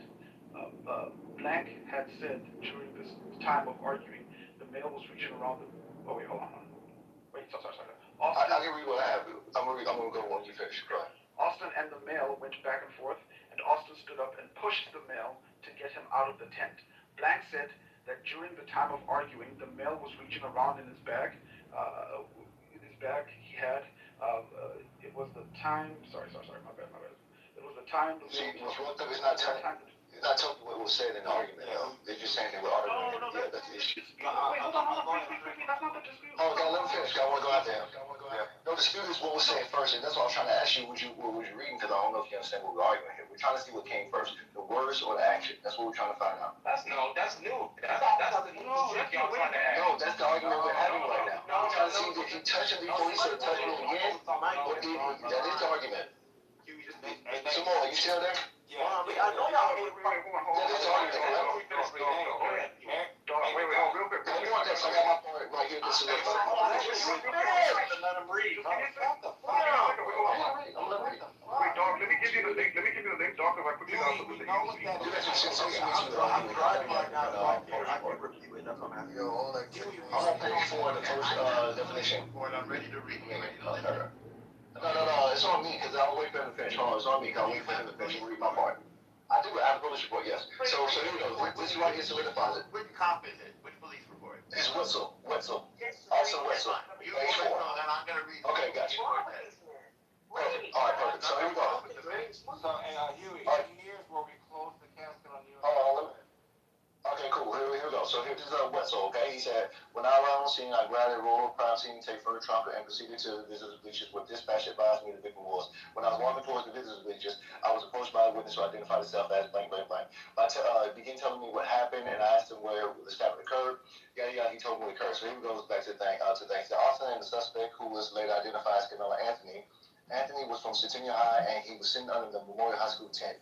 Austin had told Anthony that he needed to move out from under the team's tent, and Anthony grabbed his bag, opened it, and reached his side and proceeded to tell Austin, touch me and see what happens. Now again, according to this right here, no touching happened yet. Okay, cool. He said no, one more time, I'm just reading what it says. It said no one really thought Austin, no one really thought Anthony really had weapons in his bag, and Austin proceeded to touch Anthony, and then Anthony told Austin to punch him.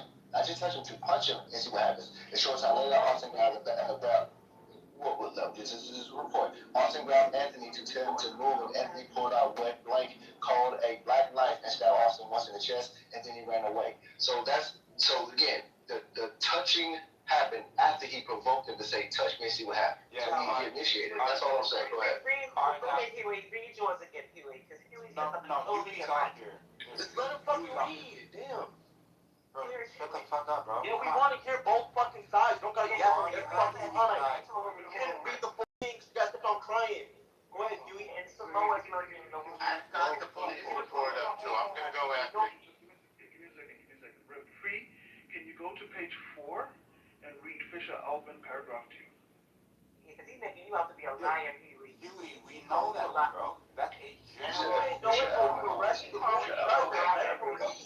God damn. It's pretty short too. Second paragraph, we want to repeat the whole thing. It's pretty short. I mean, you can read the whole thing, but the pertinent thing is in the second paragraph. Okay, let me see. I got, when I arrived, the crime scene was already marked off and the suspect was in custody. I began to ask people if they were witnesses to anything. I made contact with Hunter Blank, which is basically like him, and then blank.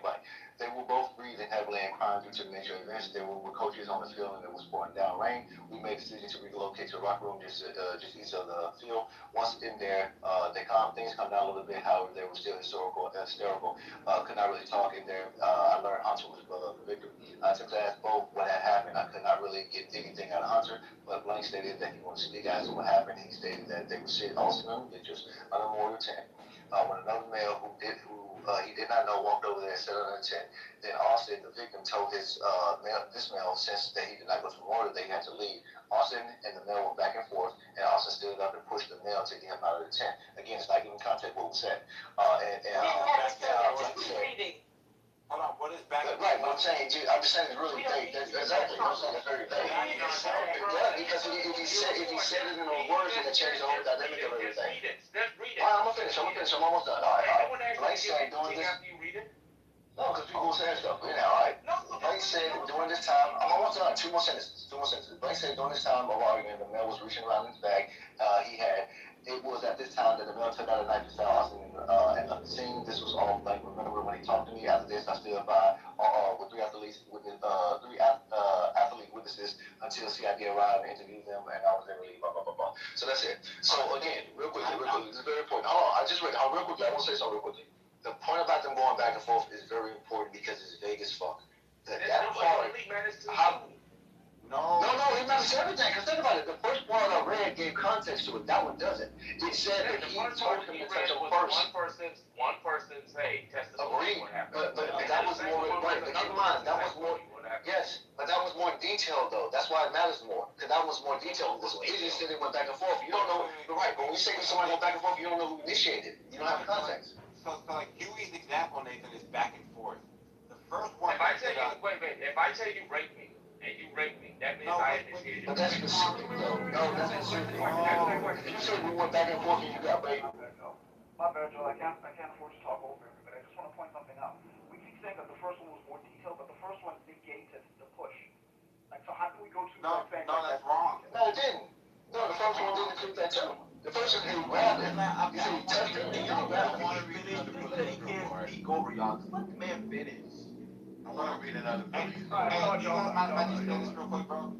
In Huey's, it says they went back and forth, and then Austin pushed them. Okay? In the first statement, and the one that Norm's going to read right here, it says, in the back and forth goes like this. Austin Metcalf says, hey, bro, you're not from here, get the fuck out of here. And then he responds, I'm not going to fucking move anywhere, touch me, and you'll see what happens, or whatever the fuck he says, right? And then, Metcalf said that some more, like, yeah, my bad. Yeah, hold on. What I'm saying is that Carmelo Anthony responds to him when he says, get out of the tent, that touch me and you'll find out or something like that, right? And then he puts them. Okay? Well, let me read the police report. This is horrible, okay. I'm going to read, I don't know what's horrible. I'm going to read the police report. I want the property. Yeah, okay. I don't know why it was horrible. It wasn't. Okay. So he put down the crime scene, and now he's asking, the following is a summary of my contact with blank. Right? He's sitting under the Memorial High School pop-up tent with his team and was near the victim. Austin and the suspect, who was later identified as Carmelo Anthony, hang on, this is a little on my phone. Anthony was from Centennial High School and was sitting under the Memorial High School tent. Austin has told Anthony that he needed to move out from under their team's tent, and Anthony grabbed his bag, opened it, and reached inside, and proceeded to tell Austin, touch me and see what happens. No one really thought Anthony really had any weapons in his bag, and Austin proceeded to... He just read it. That was just read. Why are we reading it again? Why are we reading it again? Exactly. Because moderation is terrible. Slow down. And Austin proceeded to touch Anthony, and then Anthony told Austin to punch him and see what happens. A short time later, Austin grabbed Anthony to tell him to move, and Anthony pulled out what we called as a black knife and stabbed Austin once in the chest, hang on, and then ran away. Okay, so... read page 4. Read page 4. Read page 4? No, yeah. What Huey I'm on page 4. Yeah. No. Yeah, Huey, second paragraph. So, like, Nathan, what Huey's saying is exactly the same order of events. It just doesn't give context on what back and forth means. But I can't read it right now, but they didn't even include the push within that one. In Huey's? No, in yours. And the one that's El Normal. Where did it say he pushed them? Brother, like El Normal just pointed out. Where did it say he pushed them? I said pushed. I didn't say touch. I'm using specific words. Yes. Where did it say he pushed them? Yes, I can read it again. Hold on. I want to say that I have to go. Elmo, please give me, but I want to say I just did the research. Samoa and Free are right. Thank you very much. Thank you very much. Sorry, Huey. You want me to read it again? No, where did it say he pushed them? Austin had told Anthony that he needed to move out from under the... Pushed them. This is what he said he pushed them right here. I'll read it out loud. Never mind. Austin told Anthony he needed to move out from under the tent, and Anthony grabbed his bag, opened it, and reached inside and proceeded to tell Austin, touch me and see what happens. No one really thought Anthony had any weapons in his bag, and Austin proceeded to touch Anthony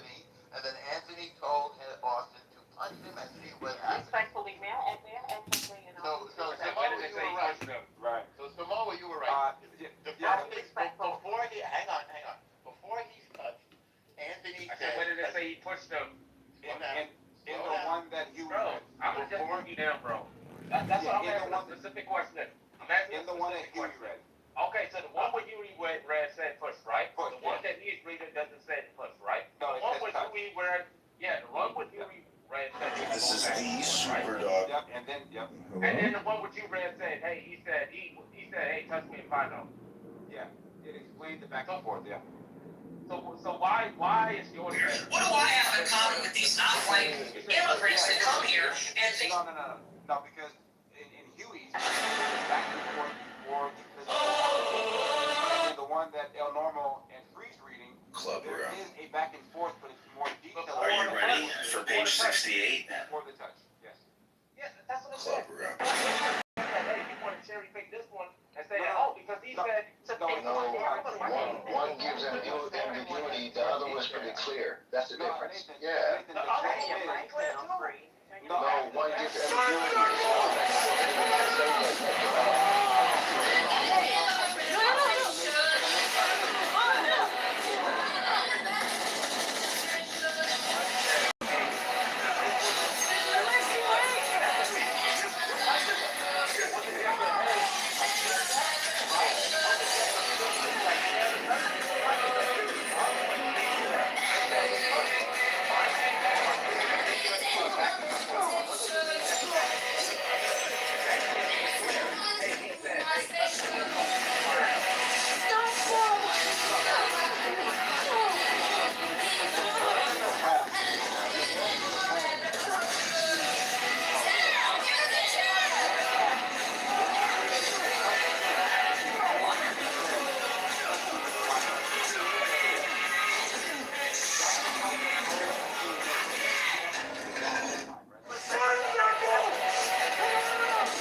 Eat your favorite food, get a haircut, cry if you need to, read a book, take a vacation, have a drink, do what you need to do.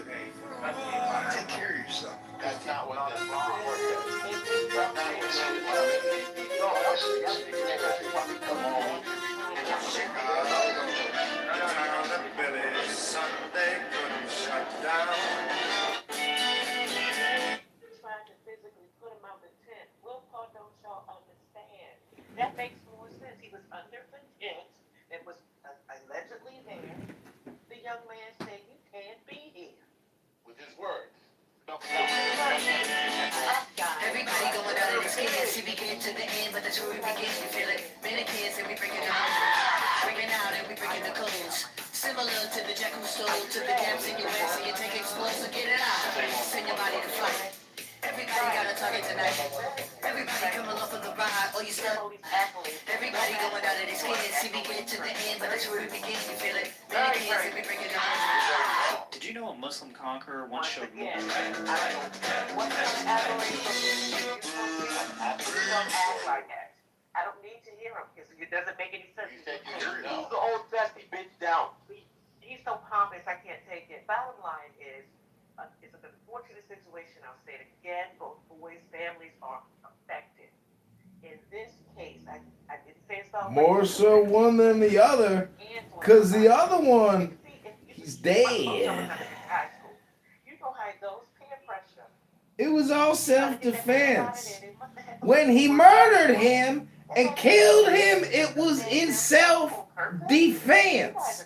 Because if he didn't kill him and murder him, he would have been killed and murdered himself. Yeah, Miss Casey, nobody's talking about like the guilt or whatever this is. We're just talking about the recollection of the events on how. But you guys are saying the same thing. What makes your article different than Huey? You're calling Huey a lot? Yes. Right, so Huey said that there was a physical interaction or there was words that were exchanged, okay? And we're saying you're wrong. There were words exchanged before the tent. No, wait, hold on. Push him out? Hold on. Miss Casey, we're just pointing out that the words came before the physical interaction. We're saying. We're not saying that he didn't try to grab him. We're not saying any of that. Okay, after he said, "What are you doing here? You gotta get out." Yes. No, I'm not going nowhere. He pushed him. That happened. No. That's what we're saying. That's why we're supposed to report the point. That's not what happened. What he's saying is he has to get out. He said, "Touch me."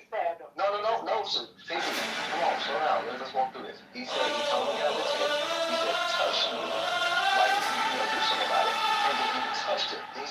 Strike the master. Don't ask this question. It's extremely important. I want y'all to think about this. Master. Wait, about the punch me? He said punch me in response to the touch. That's what he's saying escalated. He's like, the touch is not enough, so punch me. But this is real important. I want y'all to think about this. Hey, I want you, hold on, think about this. Both of the police, Let me help you out because I don't think. no, real quick. Bro, no, I just state what the claim was. A lot of people hop in it later and they don't know what the claim was. I think that's. No, I think Samoa just did it. I think Samoa just did. They understand it. I made an objection to Samoa's recount of like the events, sequence of like events that happened. Right. I said that Samoa was wrong because I was under the impression, right, that was it Metcalf? He hit him first before he said something. Yeah. They pushed Anthony before Anthony said those words. But like I said, I did the research and the rest report. This is not from social media. This is from the actual report. It says that Anthony said the words "touch me" and found out first before he was pushed. Yeah, that's what I. Yeah, exactly. Someone pointed out. But here's the thing. I'm gonna say the last thing about 5 seconds. Y'all need to think about what both of those police officers said, regardless of the ambiguity or the discrepancies. I got a question. Listen. I got you. Oh, I'm about to finish. Goddamn, I'm about to land. Okay, cool. Just think about what they both said. He was reaching around in his bag while they was talking. That means it's pretty much that he's looking for the weapon at the time. It wasn't immediate. He's planning it at the time of the incident. He's actively searching for the weapon. So I just want you to think about that. Go ahead. Okay. So my question is this. This is to you. If I said rape me, and then you rape me, That's a fact. did I escalate it? The rape is not applicable. Yeah, it's not the same, but it's totally different. Listen to what I'm trying to say. And answer the question. I'm not asking you how. Let's follow the logic. If I said rape, the logic is flawed. Why are you scared to? I don't want to violate you and be disrespectful, bro. If you can't answer the question, don't even interject. I'm gonna answer the question. The premise is a contradiction. I'm gonna tell you why. Because I didn't ask. Answer the question. You can't ask someone to rape you. Answer the question. If you say don't rape me, and I say no, and then rape you, are you raping me? Wait, how often do you hear those words? Now, I'm going to ask the question again. If I said, hey, rape me, and then you rape me, did I escalate the rape? It's consensual. But I think they're right, and there's legal nuance there. Where it's like you can't. So you got to answer the question. No, you can't, because no, it's a like. No, they're saying because he said, hey, punch me or touch me, that he escalated. Because he said. That's not the escalation. Those are fighting words. That's different. So the escalation is when he pulls out the knife. That's the. Because he said, guys, listen, I'm going to say it again. Y'all are saying in the words, though, Nathan. Get this through your head, you motherfucker, you! You only exist out here because of me! That's the only reason. Without me, you, personally, every fucking wise guy still around will take a piece of your fucking Jew ass. Then where you gonna go?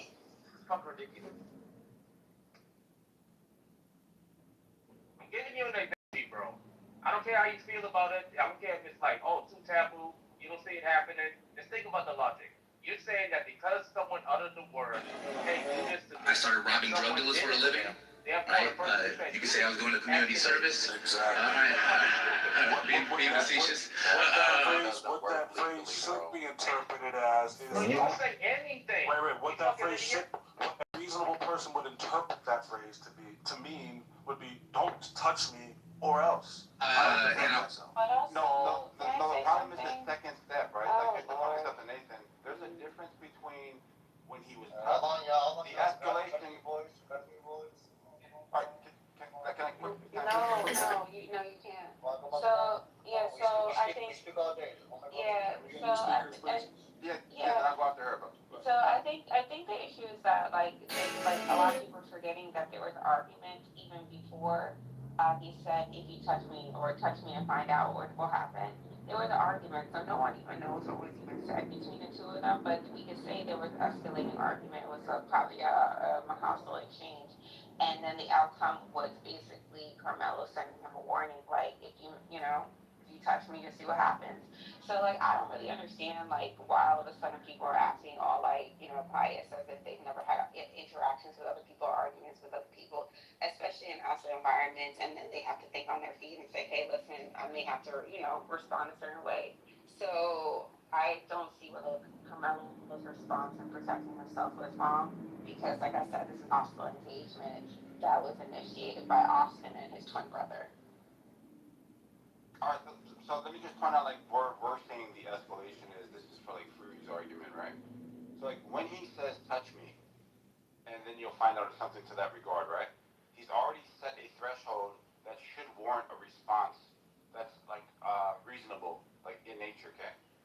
But then after he's touched and he crossed that line, he actually, like, escalates it to something that's more, like, severe. Because at the point he was touched, he's now being assaulted. No, I don't even think that was the point either. I think it's that they had an argument, they were having an argument. No, I heard what you said. Yeah, but I'm telling you now that the state of mind of Carmelo Anthony, knowing the difference of severity when it comes from a touch to a punch, and by him being the one that moves the line while he's arming himself, looks a little bit questionable. He's not the one. It doesn't look questionable when you have people arguing with already approaching you in a hostile manner. Only isolating They initiated the hostility. You're isolating it because you want to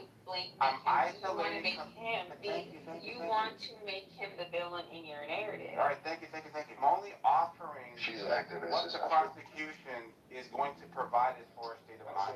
So we can say, from step 1 to step 2, we can just look at this objectively and say, hey, his first point of understanding the threshold of where his line is the term touch. And then after that was crossed, he was already armed by now, right? By now he's armed. And now he's raised the standard of severity to punch.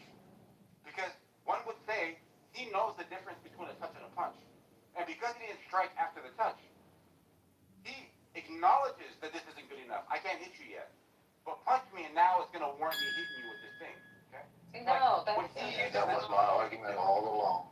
So when he, come on, it wasn't like that's assuming the motivation. That's assuming the motivation. Well, it makes the most sense, right? Because why did he stab him after he said touch him? No, it does not make sense. No, it only makes the most sense if you're trying to point at him as guilty. Why are you guys removing the fact that this boy off? It did, because it's not true. And it is actually very true. According to the opposing report. He approached him with words, Agent, you don't respond with violence. He approached him with words and force, and the implication of force to remove him. Exactly.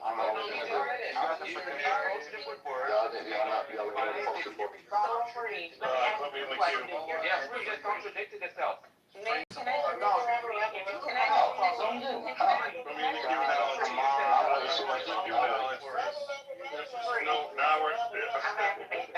just ask Nathan one? Alright, Agent is after me. So Freeze just said it. Freeze said he approached him with words, and Freeze approached him with words, and you don't use violence, right?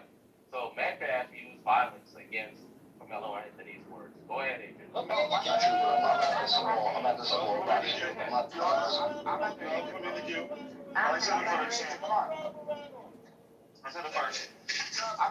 come on. So, hey Nick, how are you? So like my thing is that you like I see this is why I don't like having conversations with like people like Samoa because they like to isolate people and portray people as villains and not look at the context of the entire situation.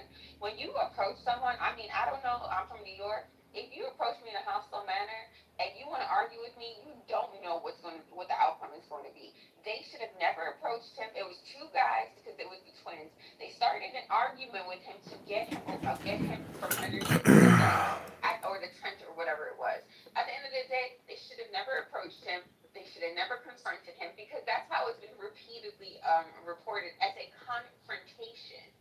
Okay, so that already admits to some form of aggression. There was already some form of aggression coming from Austin.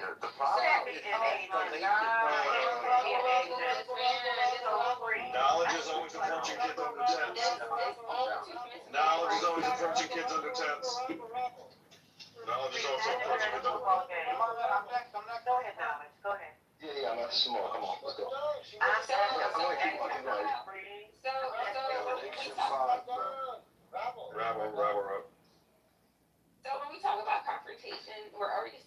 an aggressive communication style. So if you're approaching someone with aggression and hostility and you're trying to challenge them, that is going to be the result. You don't know what the result's going to be. So Austin initiated the problem or the altercation, and like I don't understand why that continuously has been omitted from the conversation. Now all of a sudden people want, especially some of you guys who have wished death on people, who have said some of the most egregious things to people, not knowing how they will respond to you. But now all of a sudden you're gonna say, well, words are just words. I would never do such a thing. Blah blah blah blah blah. Come on now, get out of here. Like you guys are so absurd. Like you guys really don't understand how the legal system works. But everybody here wants to be a clubhouse lawyer. You're Knowledge approaches kids under 10. Knowledge approaches kids under 10. Boys are gonna talk to If you were in a game, Boys are gonna talk to each other. But when you pull out a deadly weapon and catch Order in the court, order in the court. That's what they're beautiful. Does anybody think that Smo was for me? If you do, I'll submit. I'm more than positive I said I was next. Bro, if you want to go before me, go ahead. You can go before me, Marsh. I'll go after you. Less than 20 seconds. Less than 20 seconds. It was big, bro. who was it? Who was it on? Me? Less than 20 seconds. No, it was on some more than me, but now that she's out there. Oh, no, you go ahead, Fifi, if you want to go before me. I'll proceed. Oh, you ready to go? I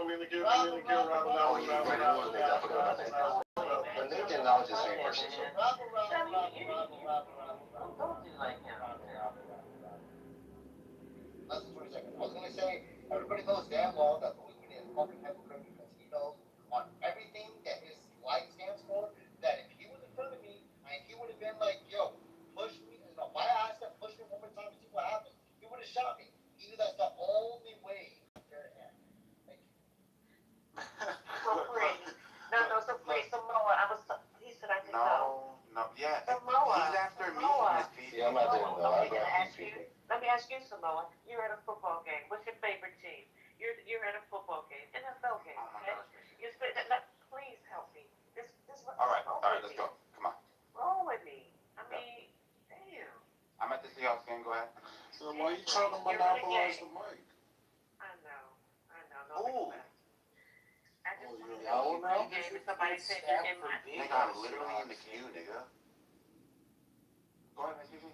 If someone said, okay, you're in my seat, and you said, no, I ain't going nowhere, and the guy proceeds to say, you getting about my seat in your face, he said, come on, man, get about my face now, come on.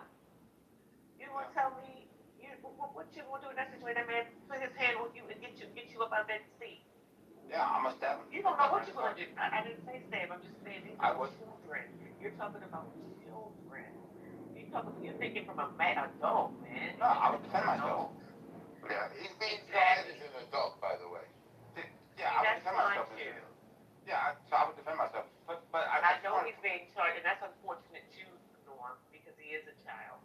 All right, well, He's not a child, he's a young man, he's a teenager, he's an adolescent. That's all he's saying. You guys are very bitter. You guys are very bitter. It sounds that way. Guys, so I would point this out. Bitter. Guys, I would point this out though, right? Is that when we're talking about the case, right? What we're working. Come on, guys, come on. Factor is stubborn, alright? Come on, man, you guys are showing you guys. All right. So just real quick, okay? Because what Agent did there was a little disgusting, right? Like kind of like generalize the statement when we're speaking about like the thresholds that Carmelo Anthony is setting for himself, right? I'm saying that if he warns him and says, touch me and you'll find out, that when he touches him, this is the time to strike, right? Because he's announcing like what his mindset is at the time, and that he is detecting, or he's detecting like some sort of an imminent threat, okay? But because he didn't respond at that time, I think that time is past him. Because now he draws a new line. The new line is a punch now, right? So the touch wasn't really that bad. And this is Carmelo Anthony saying this. Well, this is what Carmelo Anthony said. First he said, touch me and you'll find him. So, I mean, but that's not interesting. Wait, can I finish? Oh, go Hold on. Hey, Q, come on. So, like, when Carmelo Anthony, like, first, and the events went like this. Austin Metcalf said, hey, man, get the hell out of here. He says, dude, I ain't going nowhere. It did not. That's not the fact. You were Just wait, please, Miss Fifi. Please. Come on. We all agree now, right? Like, everybody that was on that side are now on our side, so let's just move forward, okay? And I'm just giving the charitable, like, reading of what Carmelo Anthony is saying. He's saying that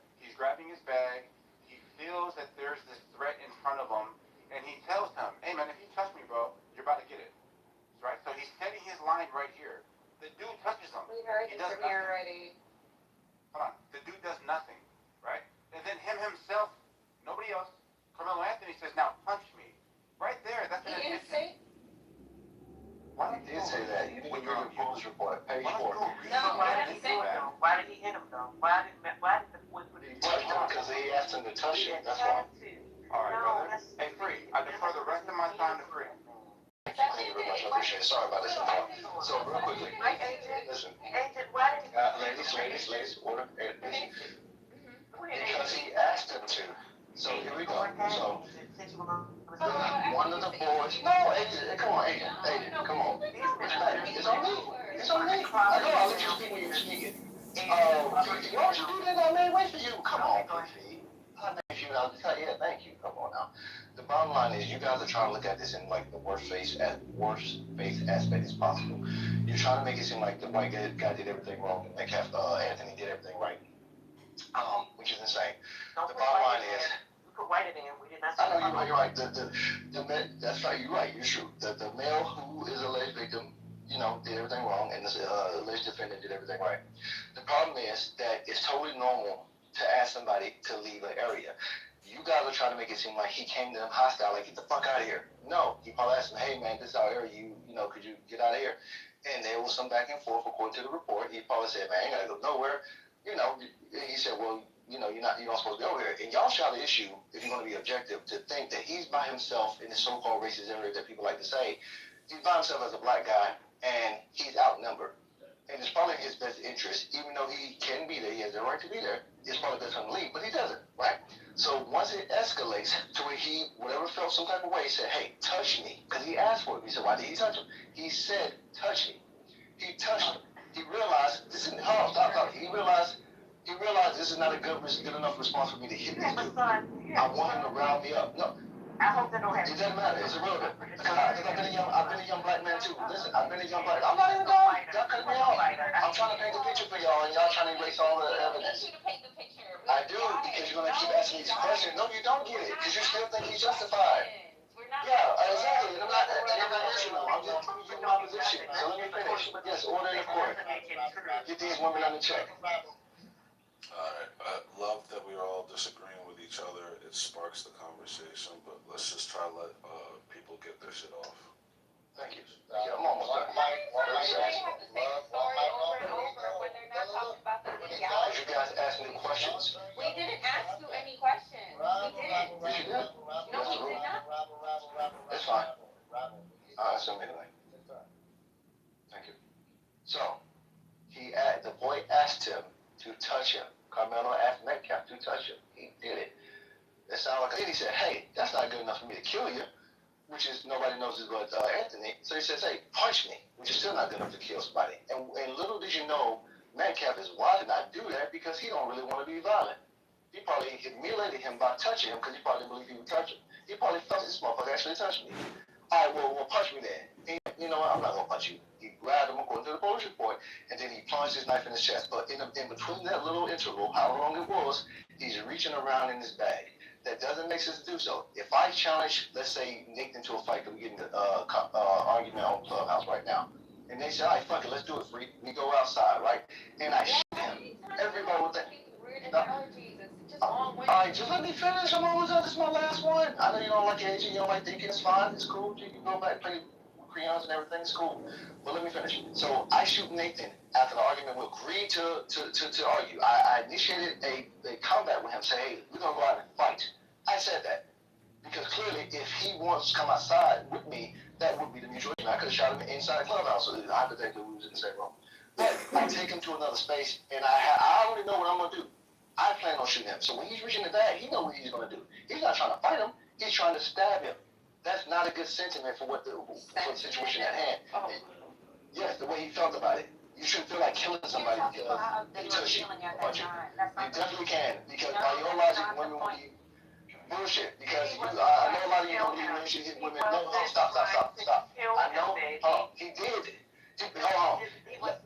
I tell you what, Fifi, I actually agree with you. I don't think he was trying to kill him, but he was trying to do damage to him, and he did. And the damage led to his death. Because when he stabbed he was trying to hurt him to get some get back. And when you stab somebody, you don't know how bad it's going to be. But I know you guys don't this idea. Hold on, let me finish, guys. I'm almost done. Y'all make me feel like concrete. I don't even mind talking. I know, I got one last point. I promise you. Just let me finish, all right? When you do this type of stuff, right? Not meaning proportionality, because again, I don't believe y'all believe what y'all saying, because by y'all logic, y'all can't believe that, man. God damn it, Asian. Just chill, Asian. Chill. Just be answer the phone, woman. Thank you. Let me finish. I promise y'all I would have been done. You don't believe what you guys are saying. After this, you need a half an hour before you get free. After this, ladies, some decorum. And Fifi, I've been next to you all day relating to my spots and everything. I'm next to you too. Okay, all right, let me finish. What I'm saying is you can't believe proportionality is not considerate, because you know a lot of y'all don't believe a man should hit a woman, right? There's no circumstances, a lot of y'all don't even like the idea of that. So clearly if a woman hit a man and he breaks her neck, you're like, oh, that's disproportionate, let alone him hitting her back. So right now, if this boy punches him, the equal opposite would be him to punch him back. But he takes a knife out and shoves it in his chest, and then wonder, shit, how bad is the damage? Did I kill this nigga? Is he gonna recover? Because clearly, I might be facing murder. He's wise enough to know what the fuck is going on. I'll land. Okay, thank you for landing, because that was like 8 hours of nothing. But my thing is that what I And then partially it's your fault. Yeah, I get it. It's not my fault. You just talk too much. So my thing is that one thing I noticed with the two of you guys is that when it comes to black boys going to prison, you know, for going to prison, you guys are the biggest cheerleaders for black boys going to prison. But you never talk about cases where black people are murdered, black boys are murdered. Like the Rick Chow case, how he shot a black boy who did not steal from his store, ran after him, chased him out the store, and shot him dead. You don't want to talk about that, right? And that man got off of murder charges. Going into the intricacies of that case. So you don't want to go into the intricacies of that case and talk about how that Asian man shot that black kid. We actually did it yesterday. And get your tooth fixed, okay, before talking about it. Now, you lost your tooth. You still haven't fixed it. Well, it was back to gingivitis. Right. Bad teeth. No, there's no gingivitis. But no, it's bad teeth. Anyway, so like I was saying, I was actually going back to what I was saying. Now We're happy to talk about eat your puree. Go eat your puree food. Thank you. It sounds like it. So anyways, when we're talking about the Carmelo Anthony case, we're specifically talking about the legality of it, and you guys want to sit there and put your, emotional, trauma dump and emotional baggage on the case. What they're trying to prove is imminent danger when it comes to Carmelo Anthony case.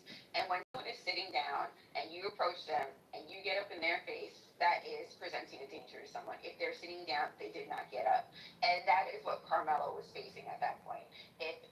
Austin Metcalf, he presents himself as the aggressor, starting an argument with this kid, and then responded. So that is what they're trying to prove in this case, and that's what the conversation should be focusing on. Not, how I feel, what should have been done, because you guys are all upstanding citizens and got it like that, That is what the problem is that Austin did present a danger to Carmelo Anthony, and Carmelo Yo, can you brush your teeth before talking to me? Okay, or resolve your teeth situation.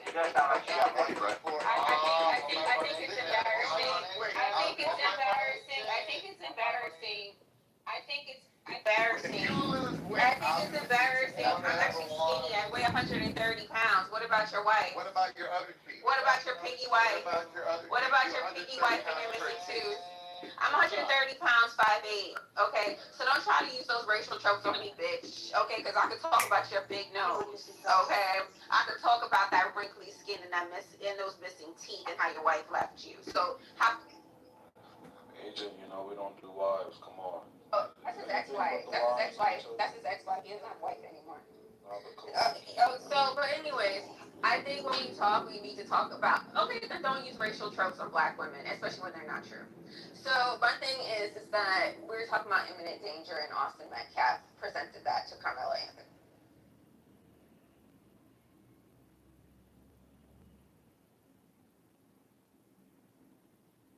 Hey, Louis. Hey, I would love to hear Concrete's perspective. Hey, Louis. Whenever you hear people talk like that, do you think they really know about that in high school? You know what I mean? Louis? I'm kicking with my bro right now. I'm like half paying attention. Concrete got you sorted. I didn't hear what was said. I just heard the wife part. No, I was just asking like what you thought as far as like your analysis. Like, I think it's okay for us to be able to examine all of the evidence instead of just jumping to a conclusion that makes people feel better. But I understand like the gender, like likelihood of that being a reality, right? I'm just wondering if you feel the same way. The gender of what? No, like we're trying just to examine the evidence. I'm just talking about the evidence, and if you're not aware of the evidence, then what you're saying doesn't really make sense to us. Agent talks about imminent threat and then says threat without the imminence, right? Just points out that she doesn't actually like grasp, doesn't appreciate. Explain the situation. You just don't listen. Can I go after some more?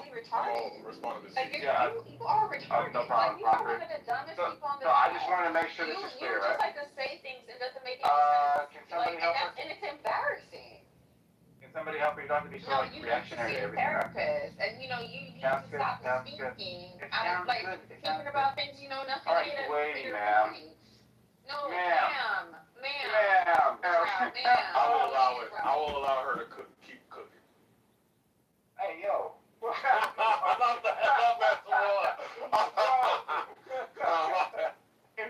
No, go ahead. All right, thank you. Ms. Fifi, what you're dealing with in this case isn't objective, rational people. These are obviously biased people who have been conditioned to hate the Negro. They are leery of the Negro, suspicious of the Negro, exhausted. Nobody remembers when it was my turn to talk earlier. No, Coffee was like, I'm gonna do my thing, I'm gonna talk, I'm gonna say whose turn it is. Was anybody here for that? Yes, that happened today. I want to say about 3 hours ago. So yeah, it was my turn. Coffee kept saying, he said, no, fuck it up. He said, fuck it up. He said, I don't care whose turn it was. He said, I was going to speak. And you know what happened? He ended up crashing out. He ended up cleaning an entire room. I want to say with Come on, Gustavo. You can't turn the other butt cheek. Yeah, that nigga's gonna keep crying. It's okay though. I hope you feel better, homie. Sorry, yeah, I was saying, so yeah, we ended up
and you're trying to do it right after I did it, bro.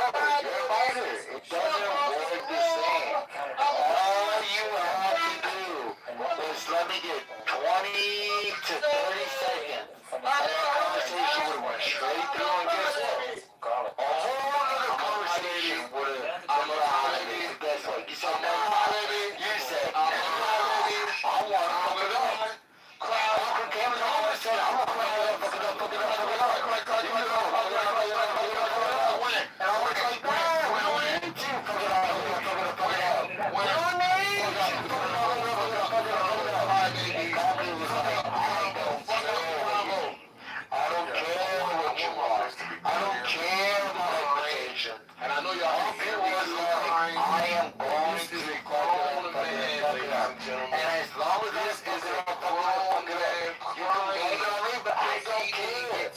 ever talk without being interrupted. Was it his turn? Who knows? And there was a lot of crying going on, and now niggas want to cry some more. So you want to look at this situation, you want to say, I got all the time in the fucking started world. crying about some other shit. I want to see Y'all baby hear what they're go saying? about. Hey, I want stop to see being a 15 crybaby. minutes. Hey, Maybe 15 minutes without being a muting. crybaby. 15 minutes? No, every day. Every time I crash out with him, anybody ever crashed out with him, he goes about 15 minutes back. Cry. And he's going to do one of the following. I'm okay with it. Hey, I'm okay with crying. He's not going to have a ring around it. I don't care about crying. And then come back down you a couple seconds later. This is the difference. So I actually I'll never care about crying. That's why. I'll never give Every a fuck time about we a woman ever that cry. I want Please every continue to single cry. time. Because I have a long duration period. You don't.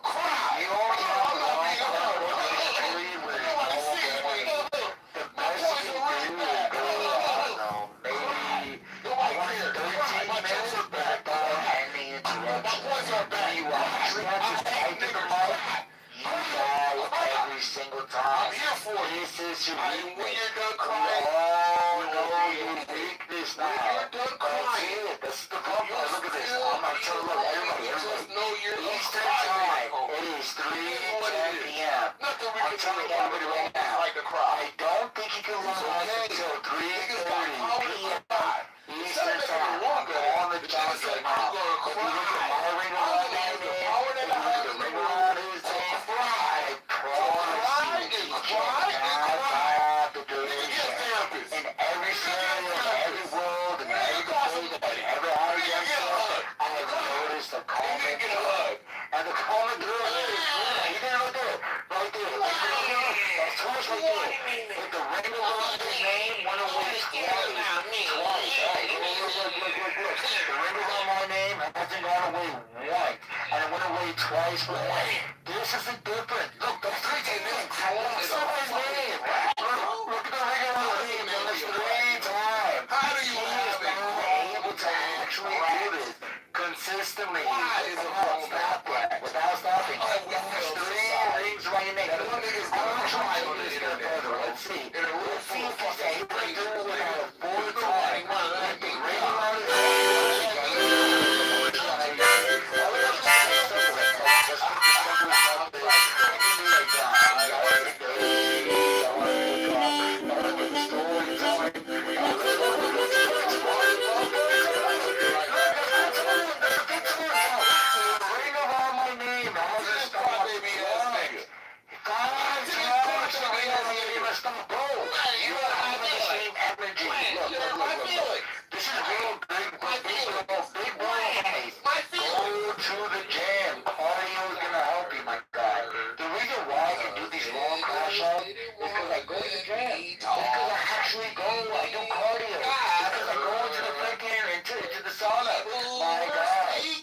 I am giving you good advice.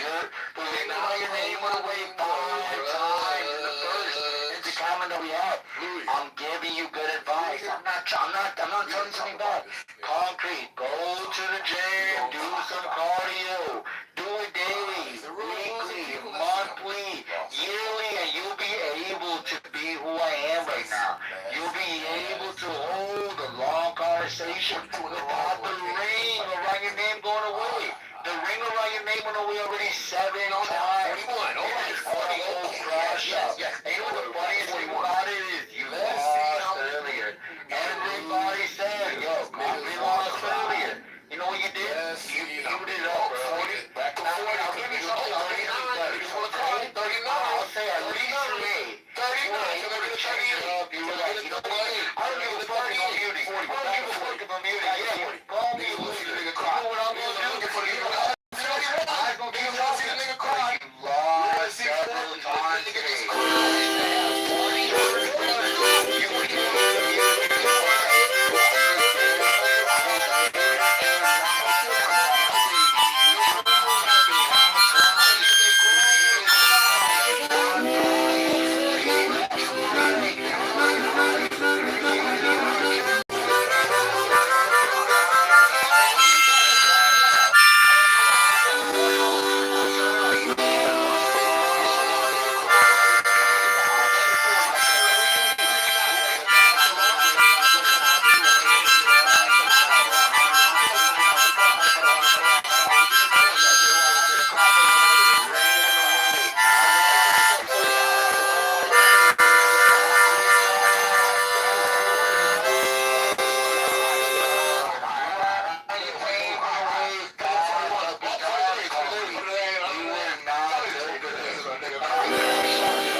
look.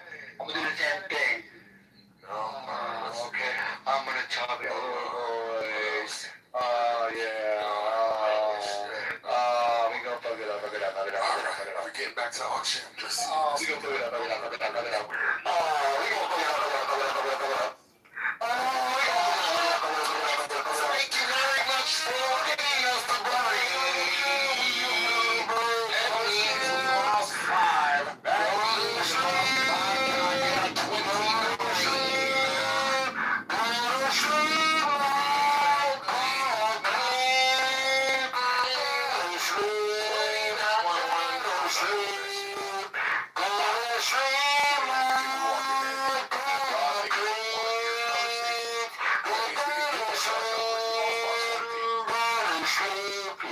Yeah, bitch ass nigga. Has anyone suggested today that they just tell him don't kill any more people?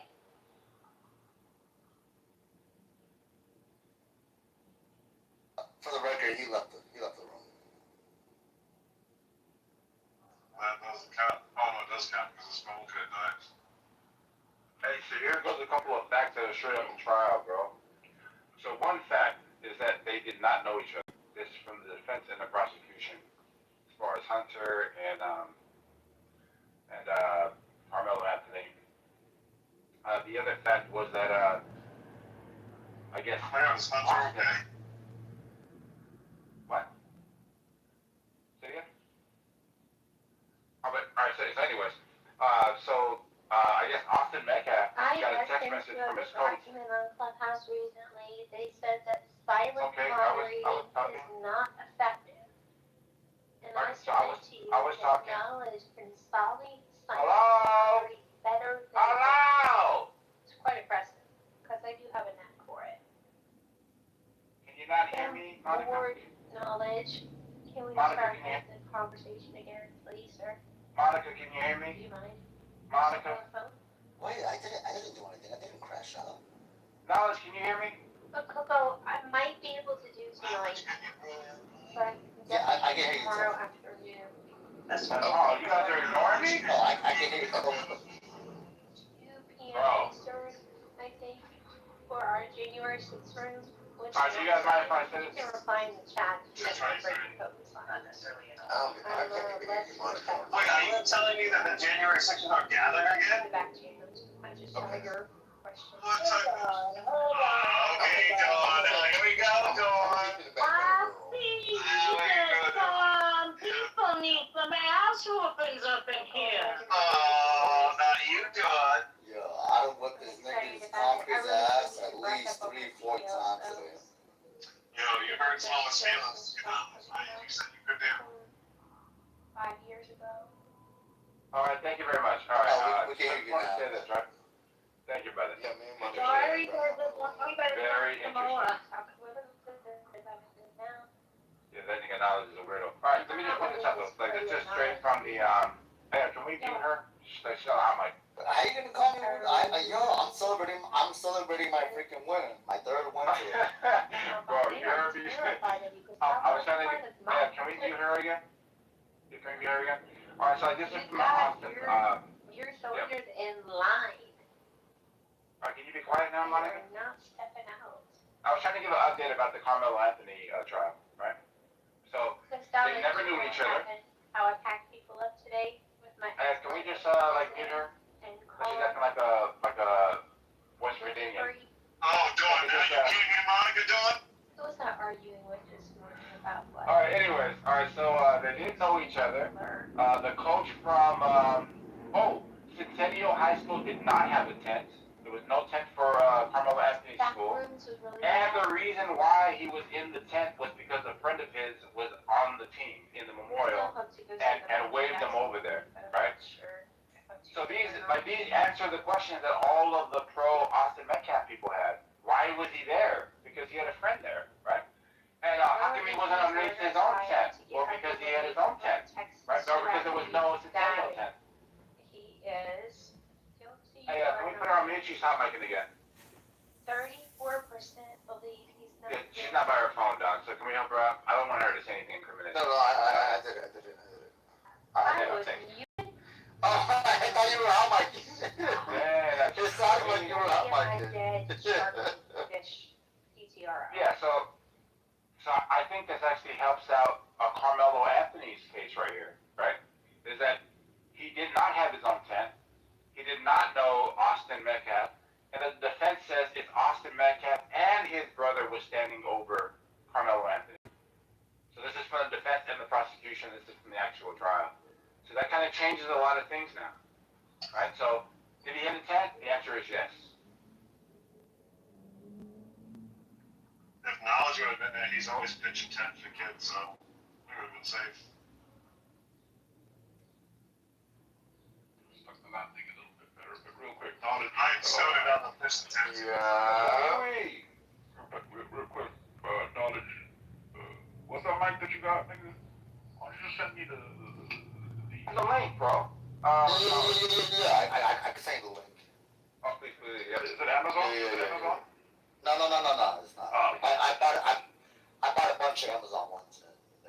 They ain't No, like and this. this month's I only had one good one from Amazon, bro. I had one good one from Amazon. It was for the iPhone 16, bro.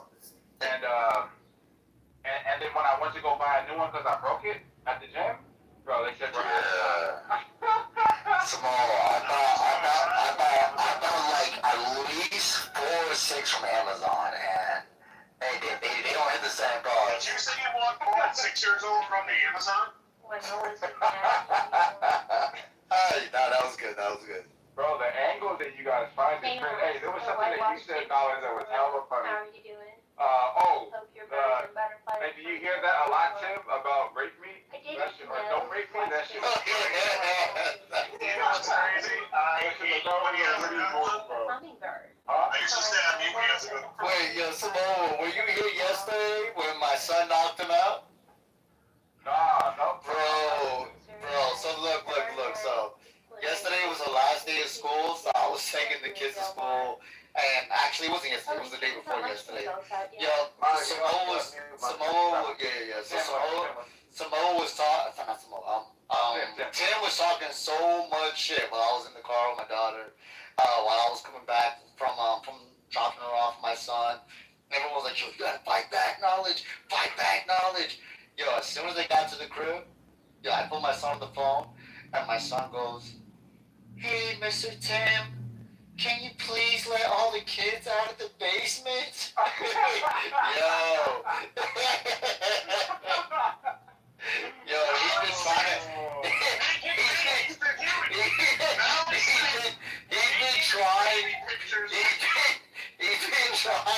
He's been trying to recover since then. It's been bad. Not the basement. Yeah, it was a knockout.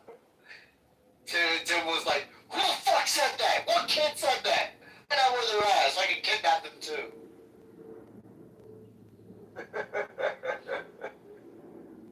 Not to add them to my collection. Right. No, they're trying to kidnap them too.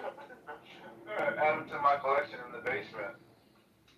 Yo, some more. I know you saw the Knicks do their thing last night. I know you saw. Yeah, bro. That's crazy.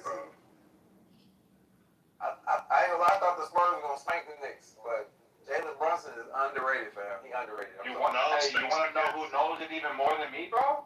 Louis knows it even more than me. What do you mean? Who muted me? I've been talking this whole time. He bet. They got a bet? Yeah. Oh, like, Well, they lost the dub on that one game. Louis going with the Spurs? Yep. Louis. Louis paid up though. He paid up. Yes, he did. Oh, they only bet on that one game?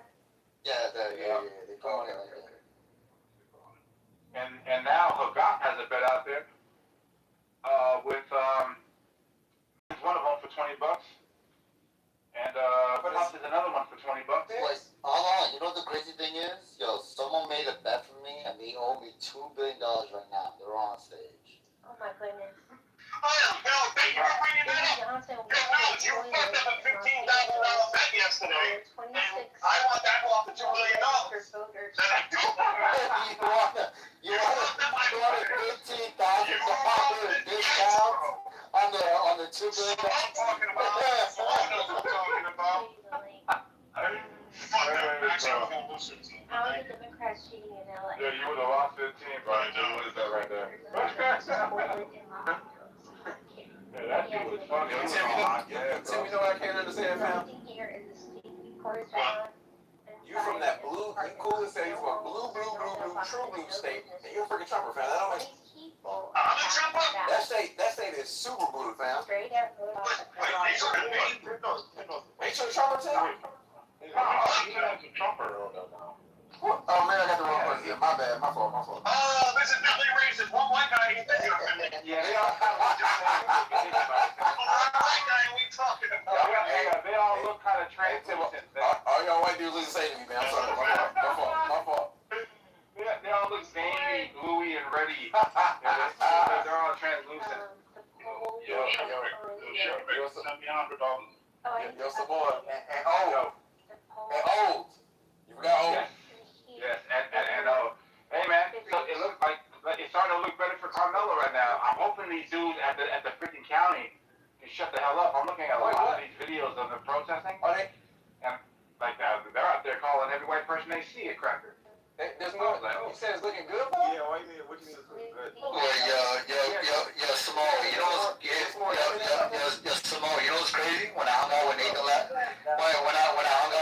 last weekend, I asked Nathan, I was like, yo, you met up with Mr. Finley, right? He was like, yeah, I met up with Mr. Finley.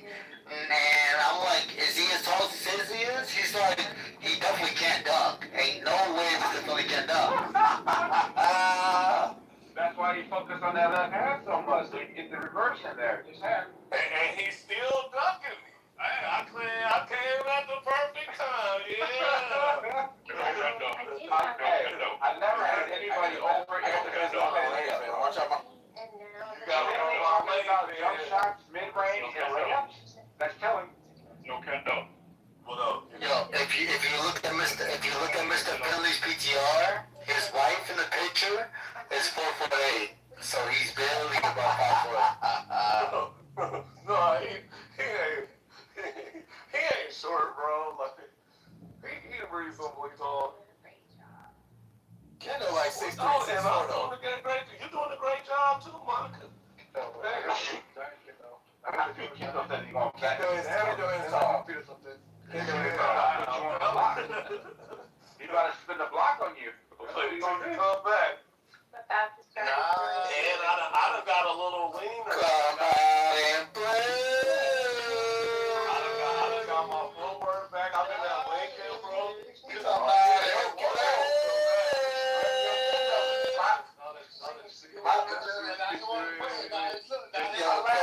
The room is crazy right now. Yo, Kendo, I can't hear you, but the room is crazy right now. Don't look like me, Alex. Please don't. It's too loud. Kendo, Oh wait, hold on. Is the mic loud? No, that's your phone took loud, bro. No. If it's loud, I'll change it. Hold on. Nah, that shit low, bro. That shit. Oh, y'all taking advantage of Yo, Kendo. No, I'm asking if it's loud, I'll change it.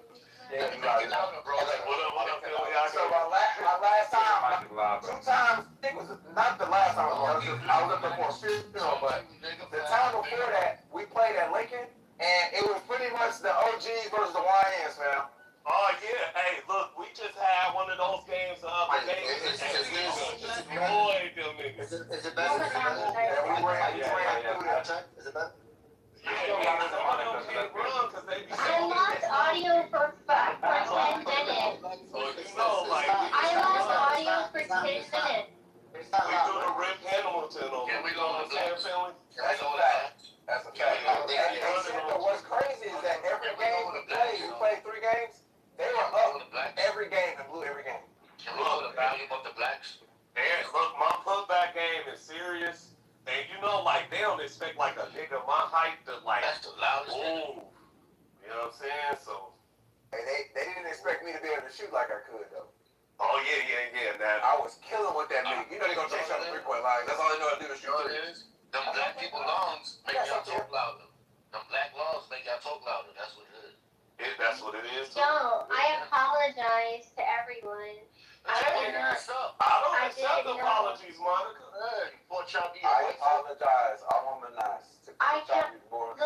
Not only didn't hear anyone, everyone looked like they were on mute. Oh, for real? Yeah. Crazy born to be the miracle. You must have got the MAGA hack. Exactly. The MAGA hack. It mutes every minority in the room on Clubhouse. Yo, Kendo, why you think Monica uses that seductive voice? But when you think she get that seductive voice from? Why you think she does it? I think it's a performance voice, and Exactly, bro. I think she's a Negro whisperer. Like, she's so fucking fake. Why she put that seductive voice? So she could entice certain people and make us think she sound like that. You know Mike Tyson be putting in a fake voice like Michael Jackson? She be doing that shit too, nigga. Wait, hold on. Jacobus, are you admitting that you've been enticed by Monica? I think so. Bro, I'm an honest nigga. I'm an honest Joe. Huey, why you put that on my back, my jacket? You see how it came out? You put it on my back. You see what she did? Come on, don't sexualize this old lady. Why did you put it on my back, bro? The visual is crazy. I'm telling you, bro. I just had a flashback. I was like, hey, yo. Nigga, she likes you. Oh, no. Take your glasses off, Monica. Monica has You a look up crush on those Huey, two bro. toys for your baby girl? Monica has a crush on Huey. I did. The only problem is that she's already crawling. So I feel like I'm too late for that, for the ball. No, not the ball. She rolls it when she She crawls. wanna talk to Huey about balls. She likes Huey, nigga. That puppy was cute. Oh, and the puppy. The Robo puppy, yeah. But everyone who I've ever seen get it. She drooling over this nigga right now. Real quick. That's why I kind of want something that's like low investment. Like cat, I hate to say cat toys. Like the best option. You know what I mean? Huey's a married man. You don't want her to eat them either. Stop trying to No, because they're more difficult than baby toys. So I'd actually rather her, if she's gonna like chew that. Now you wanna have babies with Huey. She's crazy, bro. I definitely give her a ball though, because she's so active. Active balls. My nigga, Oh, they have that train with the dominoes. Have you I seen hear it, that? but I don't. You know what I'm saying? Monica, the thing is, it needs to be automated robo, like something that's robotic. To keep her in the playpen, because we just bought a playpen, like so it's like a 1 meter by 1.6 meters by 2. And the problem is, if we leave her in there, she's gonna cry. Like she wants to be out. The ball. I'm in there with her. I think the ball would work. You know what, Joe? I'm gonna tell y'all. Because it's tactile, it has light and sound. The colors. If it was all black, maybe. Because the weird thing is like. You made it worse. It's all black. I'm telling you. Well, let me go look to see if I can find one for you. He's wondering why he's getting fingered and not understanding how. She's the wicked one. What the fuck? You know what's interesting with kids specifically? So like, I feel like my kids play with the box toy comes in more than the body. Yeah, that's right. Oh, look, Chaos out there were talking about something. Bro, I heard Huey say it's a meter long.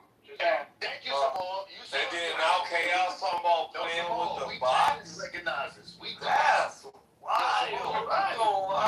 Kind of crazy. I'm a heavy dove and I'm a skinny dove. But we recognize patterns, bro. And Jesus said, be like doves and wise as serpents. We recognize patterns and we gentle. But the serpent, they rough. They penetrate dogs with a bite.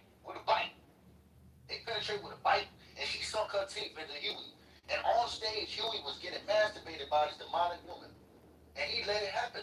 He didn't say no. Just like Adam didn't say no when it happened. Hey, well, I just didn't have my This is your shame, just brother. block your punk I ass will cover bitch. your shame. That's why you Cover your blocked. shame. And I you will stay cover your blocked, shame Jacobus. with love, brother. Every time I think you're being too hard on Jacobus, he's having a hard time. You should give him a break. You should give Jacobus a break. Every time. You perverted freak. I don't want that. I want to come here. I don't want that. No, I don't want it. You can't fight me. Nathan? Nathan, I don't consent. This is gross. Implicit meanings are gross, yet the words that are stated are hidden. This is crazy.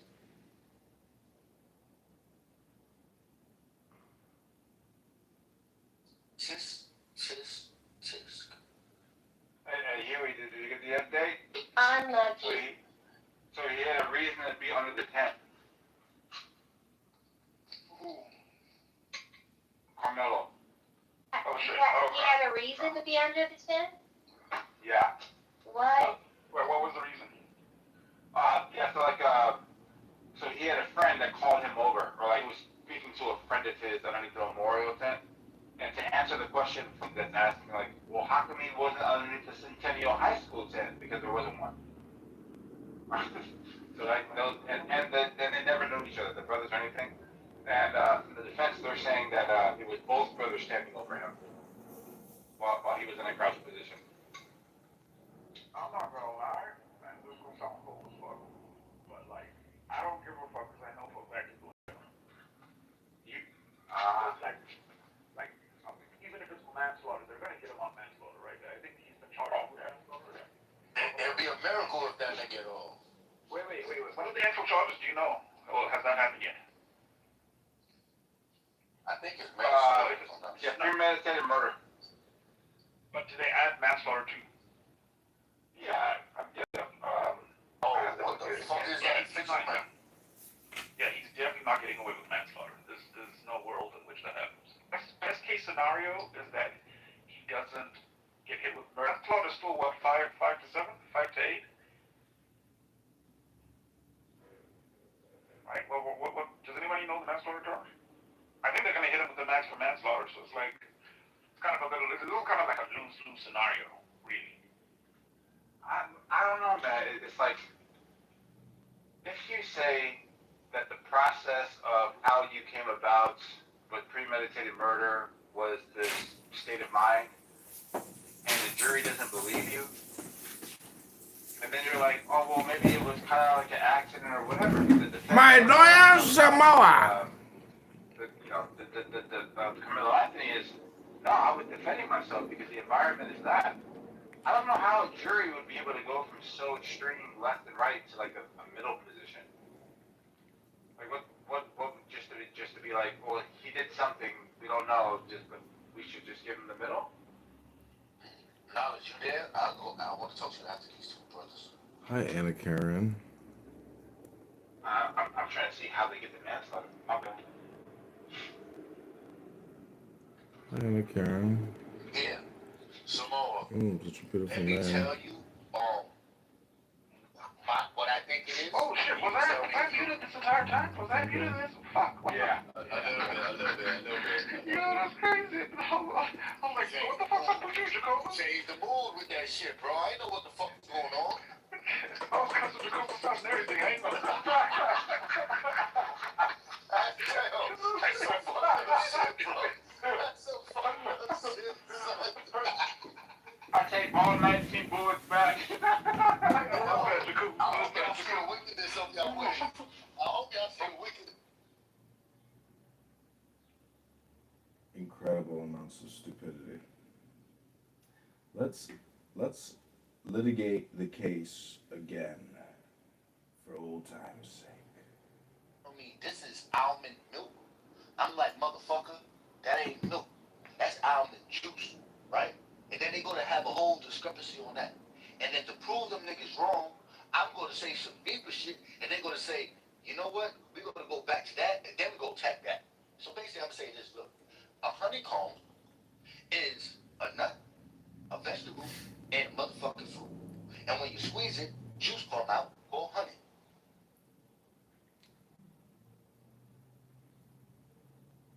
I'm not gonna lie, the almond juice thing kind of fucked me up. You see what I'm saying, bro? So look, all I'm saying is, I was like the tiny little seed that fucking sprouted late.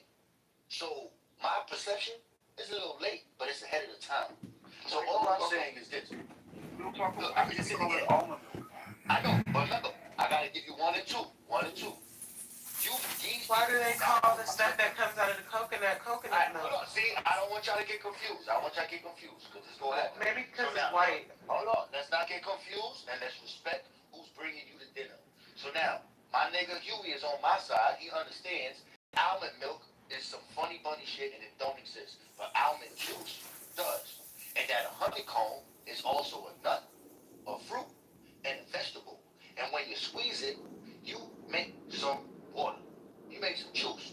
And when you add a little water, it becomes sweet water. And when Moses gave the Israelites sweet water, he gave them honey water.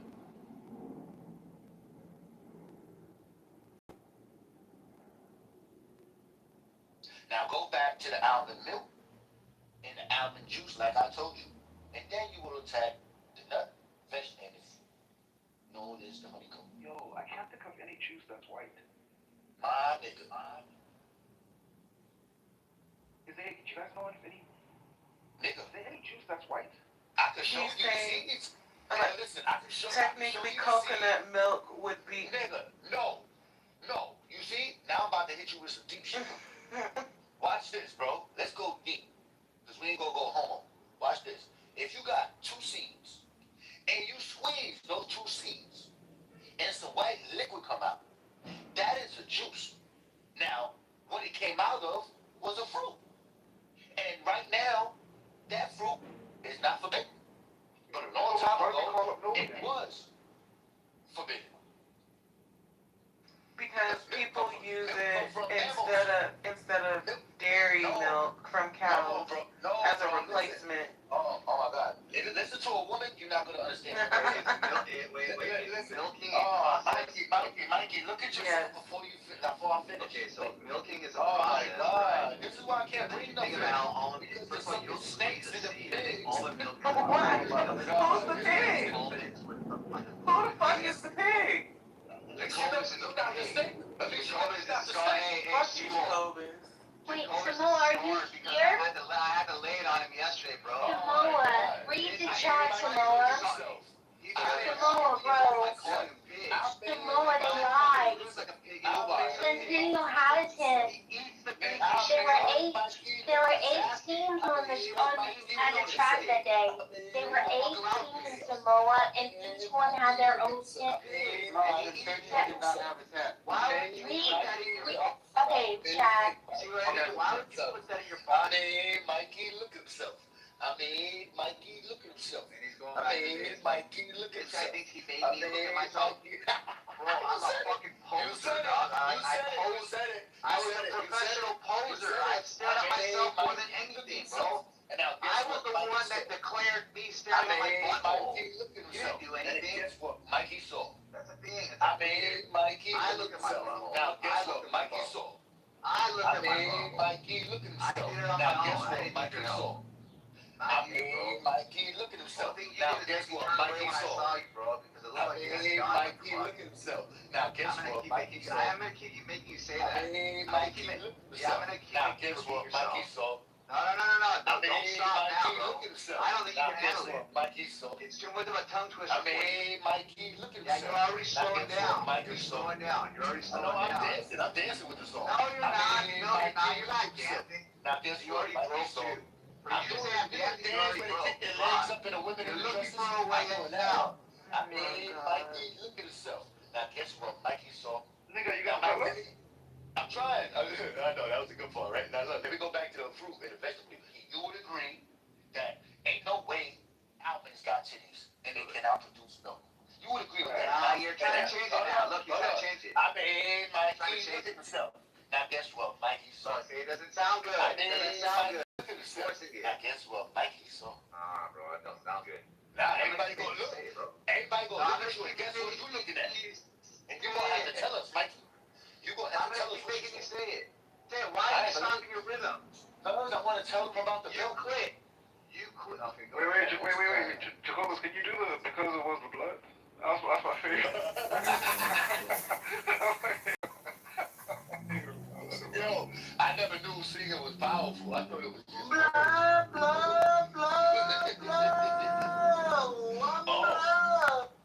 I forgot about that One Blood song. That's crazy. That's scary. But look, let me just say this, Mikey. These niggas was telling me that almonds women's got titties and they produce milk. And I told them, no, that is juice. When you squeeze nuts and you squeeze vegetables and you squeeze fruits, you get juice. Now, when you squeeze a Why isn't it an extract? oh my God! So now when you squeeze, now when you squeeze a honeycomb, you get some juice called honey, and that's a nut, that's a vegetable, and that's a fruit. Now somebody asked about the white stuff. Now if you got two seeds and you squeeze it and you shake it up, and some white stuff come out, that is juice, and therefore you would say that now, therefore you would say that is a fruit. Now, this fruit a man has. Now, this fruit is forbidden. No one is supposed to touch it. No one is supposed to eat it. You're not supposed to consume it. But a woman touched it and looked at it, and she consumed it. And now, yes, this is deep. For the forbidden fruit, I shall not say. Yeah, I had a quick really quick question. Come on, I had a really quick question. Yo, She-Wolf, I just saw your PTR. Yo, did your man finally put a ring on it? Did your man finally put a ring? He bought me 2 rings, Knowledge. What? I see 3 rings in there. Okay, the middle one I bought, and I said I was gonna give that to a man one day. That's a man's wedding band in the middle. It don't fit him, and he don't really wear rings, so I never gave it to him. But that's a man's wedding band in the middle. She-Wolf, that's your hand? Hey, Monica. Yeah, that's my ashy ass hand. Yo, She-Wolf, congrats.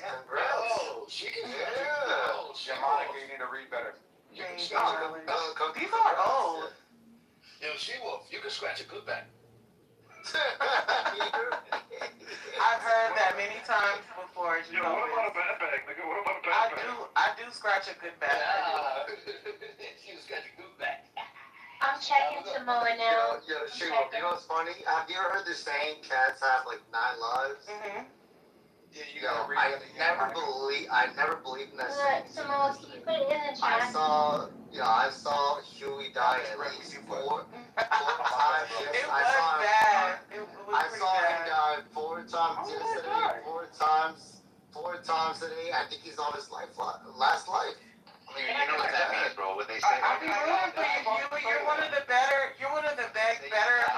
argument makers. No, But yesterday it wasn't good, Huey. I've seen you make some of the better arguments in the room, Huey. But I'm gonna be honest with you. Yesterday it wasn't good. That's a fact. Can I tell you what? Yeah, Monica's been trying to say something to Samoa for a minute. Let him get that joke out. Oh my God, Samoa and Monica. Throw that shit like that. It'd be really quick. Like in your Grok, like box here, it says typically this is what they do, and what I'm providing you is like what was testified to in the trial today. He said, on this day didn't happen. Okay, so like that's the difference. I'm asking too, but the Grok also says Centennial's tent location was positioned on the far side or opposite side of the stadium from the Memorial High School tent. So, Why you guys? You trial happening today? That's the worst. Okay, real quick, is the trial being televised? no, he's underage. No, these are all the local reporters that are providing like 45 minutes, then they go out there, then they give you like the briefing of like what they, you know what I mean? Rock is the worst. Well, they could not show him and like record the trial, but I'm not too sure about how that state Oh no, works. there's no electronic devices allowed anywhere. Damn. Yeah, but like you can tell that Grok doesn't actually have the up-to-date information because it's really generalized Yeah. in what it's. So I told you, it sucks. Right. Well, No. it's just a prompt, right? It's like Bro, like if you use like chat right now, you're gonna like get better results. You're gonna get better results. Well, that might be true. I don't think so. There is a way of can't get caught. prompting this better. Test it. Yeah, like there's a way of prompting this Put one the better. same prompt in. Put the same prompt into both and see which one you get. No, but like they both have like different default settings, right? But like if you're asking So something see direct, which one is more. My claim is based off of accuracy, and I'm saying in reference to what you guys are like looking into. Grok sucks. I usually test it. Put it into some. Oh, love a munch. Yo, yeah. yo, Samoa, So Centennial High, according to Grok for my new prompt, Centennial High School was the only team without a tent set up that day. Right. And that's why Mike Hutchins is referring. He is the public defender. He's not a. They hired a. Yeah, these are the people that are in the room. You know what I mean? Right. Like, there's a lot of conjecture on like what the actual arguments are going to be. So I've learned 3 new things just from like watching these people. So What's the other things you learned? not just that they don't know each other. The coach asked Austin Metcalf to be more of a leader and kind of like controlling the dynamic at these types of track meets. And Yeah, then, there was some thefts at previous track meets. and that Carmelo Anthony had a friend that was underneath this specific tent that called him over, and that's who he was engaging with. Yo, so Samoa, forgive me, my nigga. No, I ain't gonna do your thing. No, I gotta tell you something, Samoa, right? No, I'm not accusing no one, I'm just saying. Backstabbing, two-faced, motherfucker. Come on, take it. I said, you understand what I'm saying? No, it's just stupid. How many people want this professional football? If there's 3 people that want to coach this team, I will do that. I'll probably leave, but I will be. 3 people. 3 people. Who wants to teach COVID? I'm looking. I'm looking. I take orders from anyone. Come on.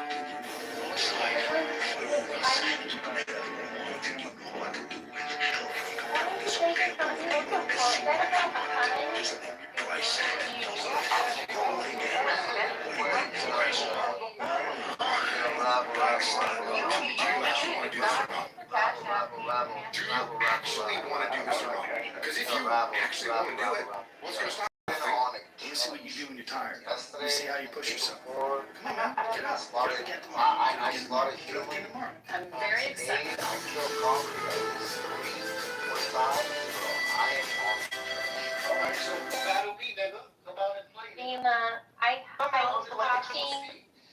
I was talking for 15 minutes thinking that nobody was talking, and then I did the audio setting and realized that everybody was talking. Very fucked out. Oh, you scared, nigga?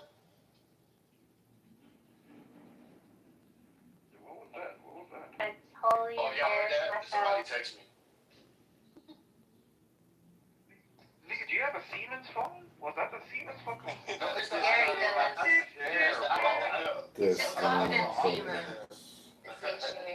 Wait, he said Siemens. He ain't talking about the fucking Procreate. You nasty. You hear Hunter speak to the press after the killing? Do you hear what he said? Believe it, you just unlocked it. I'm gonna go ahead and shower. He had Black 2 sheep of the family. one Always. and If they keep getting back up again, turns out to be the goat.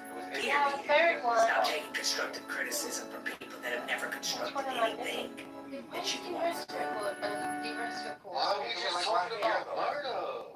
It was last year though. Like, it doesn't really matter now. We're gonna find out the truth. Let's talk about why they. The truth about what? My husband from coming to Carmelo and his uncle. Track meet. Oh, is that finally happening? Yeah, the trial's right now. Right? Yeah. They just had opening arguments. The defense spoke as well, and now they're gonna come back. Why haven't we had a trial for Luigi yet? What is that? Yeah, it's going through. It's just they stop cameras from going inside because obviously. What trial for Lady G? He committed murder. But like, he's still gets a trial. Yeah. It's premeditated murder. He's gonna be sentenced for a long, long time. They supposed the death penalty is no, but No, I don't think they'll put him to death. Does anyone think that this youngster that stabbed him is gonna get off? What Luigi Mangione? They did a really good tango song about him. I'll put it in the chat. It's called due process. We can't just adjudicate him guilty without a trial. I agree. For sentencing, they're they're gonna, like, the guy openly admitted to doing what he did. Like, it's done. They're just gonna sentence the kid.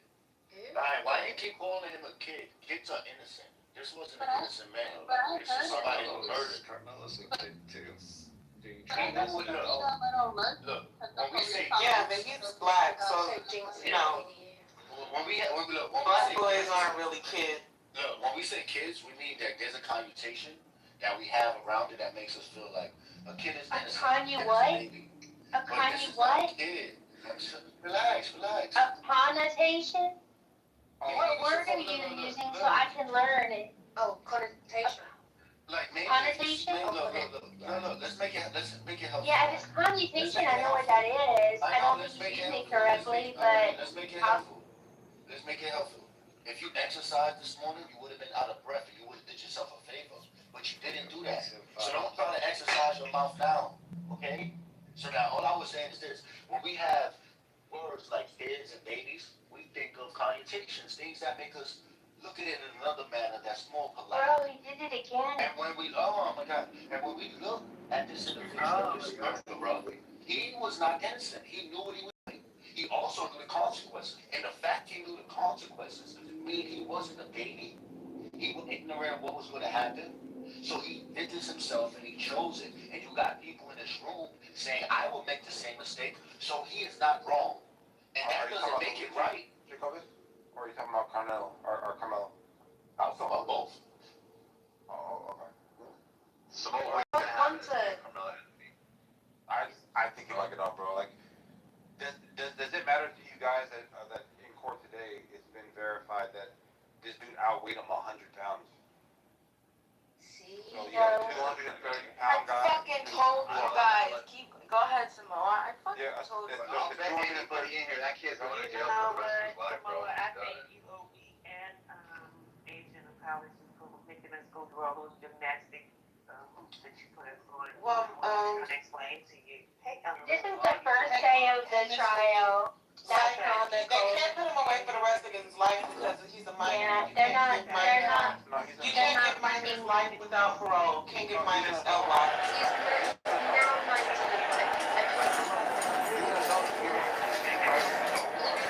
Damn, Sheba.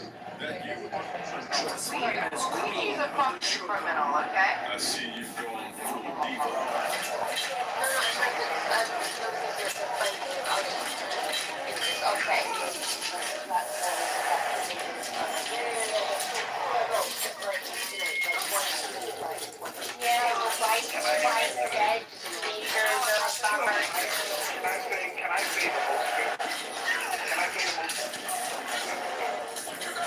White boys are a bummer too. You know what I thought was interesting? Monica automatically assumed that child, that minor white boy, was killed unjustly. She's already decided that. I don't remember. Okay, whatever. Whatever his name is. You've already decided that child was killed. I don't know if I want to. No, don't tell me what the fuck to do. No, it does not. So anyway, if you've already decided that he was killed unjustly, we don't know yet if it was self-defense. You've already decided in your mind that it was murder. So that only goes to show that people like you cannot be objective in life. Right? You already have preconceived notions about whether or not the child was murdered or he was killed in self-defense. You've already decided that. So somebody like you cannot be biased. You cannot be objective. You cannot listen to the evidence and will not listen to the evidence and wait to make a judgment. Right? That's why we say you should not take over an entire jury 12 people. That's why we say that. Because 12 people like you will decide before they hear the evidence. I got somebody like you will decide before the evidence that it was unjust. She lost and Metcalf deserved to die. But Monica's a racist. I just expect her to be biased. She will, do you think she will, Do you think Austin Metcalf deserved to die? Nobody deserves to die, but that's not what you're litigated. What are you I'd like to hear from Sheila. Is that a possibility? Legacy is a murderer. Can I speak to Sheila? We don't care. We don't care. Can I Combat. And Austin caught. Talk about Cyrus meanwhile crying. And Austin caught that heat. Sheila, do you think? I'm burned down all South Carolina. Let's go, Sheila. Monica, wait, Monica, just wait. Sheila, do you think Austin Metcalf deserves to die? Yes. I think that we should wait to see the evidence to decide if it was justified or unjustified. And we shouldn't decide before whether it was unjustified or justified. That's a fact. That's what I think. So, That's you're not answering my question. Can you answer this one? Can you answer this one? Do you think Carmelo used excessive force? Monica, you want me to make a decision before seeing the evidence, and I'm trying to tell you I can't do that. Did Rick Floyd I use accept your excessive answer. force? Thank you, Sheila. Wait. Thank you, Sheila. Can I ask a different question? Oh, Like, we're talking over. So Monica, wait, can we get one more? No. Wait, Monica, You were still alive? Monica, wait, hold on, Monica, hypothetically. It's gonna be on the side of white man. So like, what hypotheticals are? I'm asking after Huey's question. I think Monica's so particular. I have a general question to people in the States because I'm a bit confused because I did look over the arrest report. But what I'm confused about is why is it so short? Is it usually that short? Like, All of them. yeah, but it's weird though. It's only a few, like, it's what, 2, 3 pages. What would you expect it to say? No, I mean like. It's 8 pages total. No, but. Why is I he think doing that? it's really Finish short. Alaska, just finish. Thank you. Sorry, I was just confused. No, she Like, knows. my arrest report was. Really? Just shut the fuck up. Can I ask my question real quick? No, yeah, I'm gonna finish in like 5 seconds.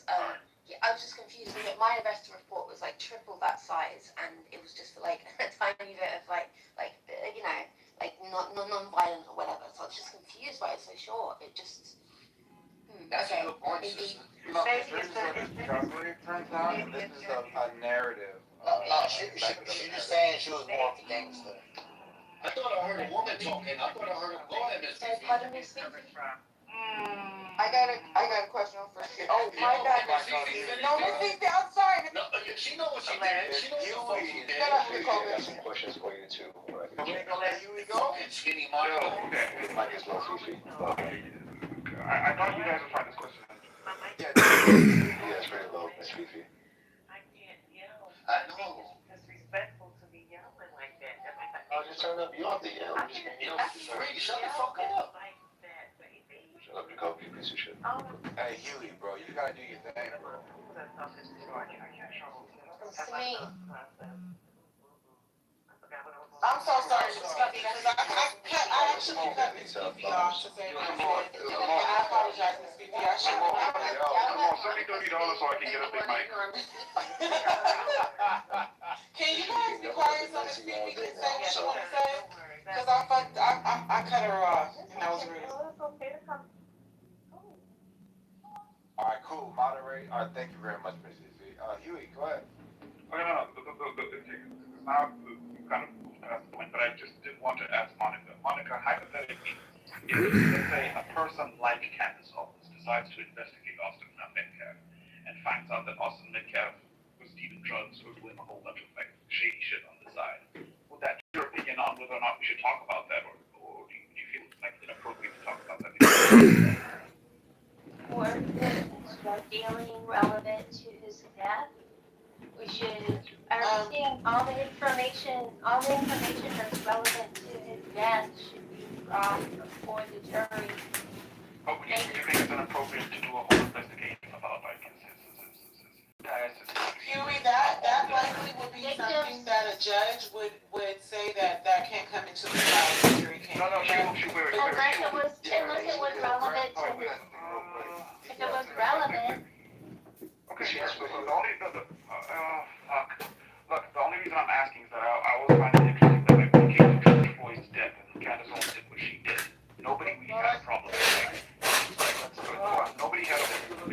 had a problem. Yeah, did we finish? Fucking Indian fucker. When it came to George Floyd, nobody took the weird sympathetic approach that you're like approaching Austin Metcalf. I don't remember hearing you or anybody on that side like have that same sympathy and then arm in arm with everybody else who was like, it's fucked up that George Floyd died the way he did. Right? But it's just interesting that like nobody can really examine the circumstances. We can't like just I guess have any kind of empathy or sympathy for Carmelo Anthony because Austin Metcalf is the victim and like he's a poor white kid that it just feels that way. He's a poor white kid died and therefore, you know, we shouldn't look into it or XYZ. But like would you be comfortable if we decided, hey, lefties, let's band together and like look into fucking Austin The Metcalf? third time you asked me the question, my first answer wasn't good enough. I said if it's relevant to his death. She said no. She said no. Let that black woman continue. Hey, Bree, why don't I give you the mic and you repeat exactly what I said? Because maybe they'll hear you better. Because they're sure not listening. She's saying that black boy should rot in jail. All black boys should go to prison. So she passed it on Works to for now, but I'm not You can lie. You can block me, Monica. I don't care. Like, I'm gonna cry. I'm cry. I mean, so Huey, I think the significant difference is right. that Who's making an the announcement? argument is, Huey, if you can hear me, the argument is that his fentanyl, his drug habits seem to have a role in it because, I'm talking about George Floyd, that is, because he was with his drug deal at the time, and then we also found drugs in the system, and there was an open cap in the car. So if that was irrelevant, you'd be 100% right. Like when they talked about him, you know, having this robbery of this pregnant woman, I don't think that was relevant. So in that context, you're right on that. But the drug use in this particular case is with relevant. So I was trying to answer the question in principle. Like, there's obviously it's different cases, right? One's an adult, one's not. Right. One's from the streets, one's not. Like, we understand the differences. I'm trying to, like, discern a principle here, right? My question to you is, like, somebody said, Monica asked, did Austin Metcalf deserve to die? So I'm just going to ask it the other way around, right? Did George Floyd deserve to die? No, he didn't deserve to die. Okay, so then, any of that other shit about why did that matter? Bro, that's not how you view the situation. Let's not ignore the fact that Metcalf crossed the line, then death would be warranted. So we just kind of get a temperature check of, you know, how you view the situation. Let's not ignore the fact that they just selected an all-white jury for their trial. I'm sorry, you can't point out that this is a manipulative tactic from the left as far as like virtue signaling and guilting people into doing what they want, and then the person that's like on the right pointing at the person on the left deploying the same tactic. Trying to humanize just hold on. And dehumanize. Just hold on. I don't understand what you meant. Clarify that. Yeah. So like the question is, hey, do you think Austin deserved to die? Like this is like a guilt trip. No. Trap that's kind of like being it's a deployed trap to guilt somebody by saying, hey, you're a bad person, by avoiding the actual conversation and being of, is this going to be like guilty or not guilty, factoring in the evidence? Like that's the real conversation, right? So her doing that, pointing at the left, like, hey, you guys are bad people for doing this type of a thing, and now she's doing that type of a thing.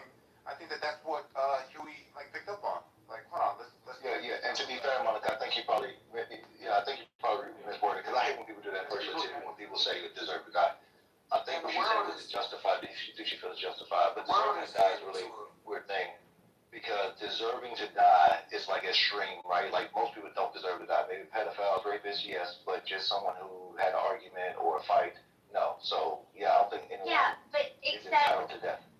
Except Louis made the argument that Austin deserved to die, and he's not sad he's dead, and he doesn't even remember his name. And Twerks for Nuggets just said yes, he deserved to die.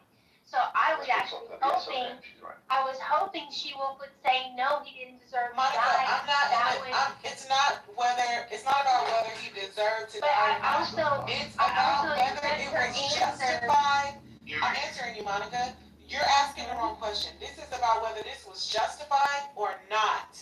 If this was self-defense or murder. So when you're asking if he deserved to die, that is not a question that is going to be fucking answered when this jury makes a decision.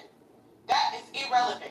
And I think you're asking that question to steer away from, right? It's an obfuscation from the fact that this could have likely been self-defense. So that's why I can't, and I will not answer that question. Because So you answered me, and I accepted your answer, and your answer was, I don't know yet. Everything that's happening. I have to accept your answer whether I like it or not, because that's your answer, and I thank you for it. Monica, I'm not fighting you over it. Monica, wait, hold on. Monica, you don't feel like you did the Piers Morgan trip? No, and I'll tell you why. Wait, let me describe the Piers Morgan trip for the audience.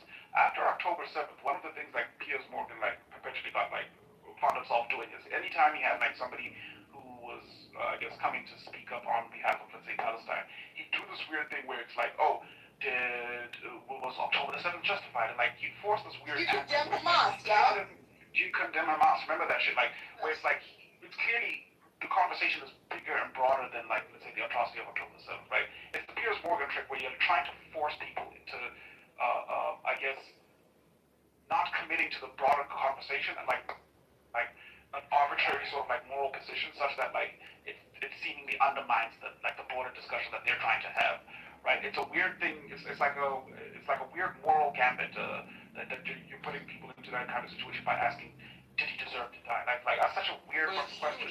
Huey, what we're witnessing right now, Huey, what we're witnessing. Listen, Huey, what we're witnessing right now is. Don't let new speakers talk. This is what I'm saying because this is a beautiful conversation. I work for a black grassroots organization, and a lot of people don't pay attention to these things. What we're witnessing right now. Are you Dominic Alexander? What works for them? Dominic Alexander? Hold on. What work doesn't work for us? Don't dead name me. Look, what works for them doesn't work for us. When kids were getting bullied in school and people were killing themselves, movements, and they were locking up people who were bullying their kids. When Carmelo Anthony's bully got killed by the person being bullied, they selected an all-white jury with no black people on that panel. The laws that work for them don't work for us. Look at what just happened with the Chinese man at the gas station where they chased this young boy 100 yards and he had his back turned when they gunned him down. 130. That's home football field, goal post to goal post. Exactly. He wasn't a threat. Plus 10 yards. He wasn't a threat, and they shot him down, and he was found not guilty when that is actually, indeed, murder, according to their laws. You understand what I'm saying? So when we look at what's in society, we have to understand, and we have to start stating the fact that their laws are for them, and they don't fucking work for us. Anytime something happens to one of their individuals, it works for them. But when it's happening to our people, it doesn't work for us. And this is exactly what we're going through in society at this time. I agree. I'm trying to be nice to you. I can't take it serious. No, you got to push it.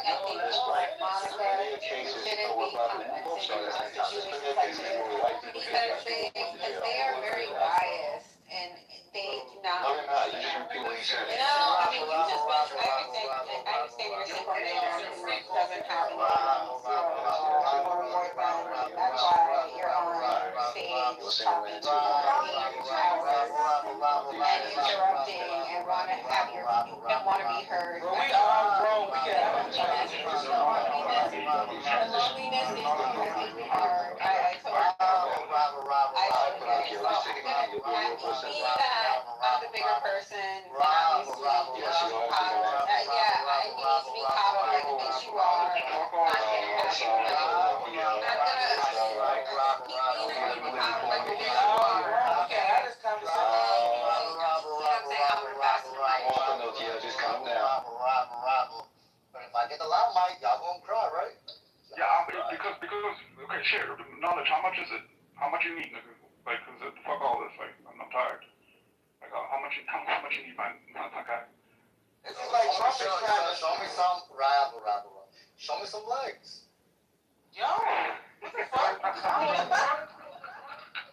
Bro, Trump is trying to actively change one of the 3 sections of the 14th Amendment, which was basically created to have slaves become.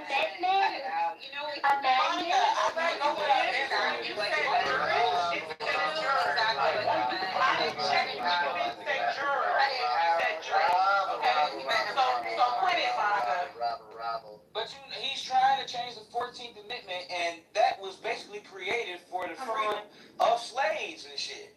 You see what I'm saying? And there are three parts to it, but we all know how our president likes to act. He likes to pull people in by saying this about the immigrants, and then we fall for the shit, and then immediately after he attacks black people. Immediately after. No pass, go collect $200. Immediately.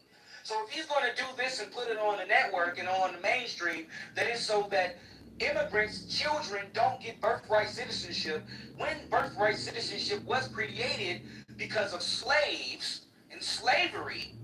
What does that mean for our people?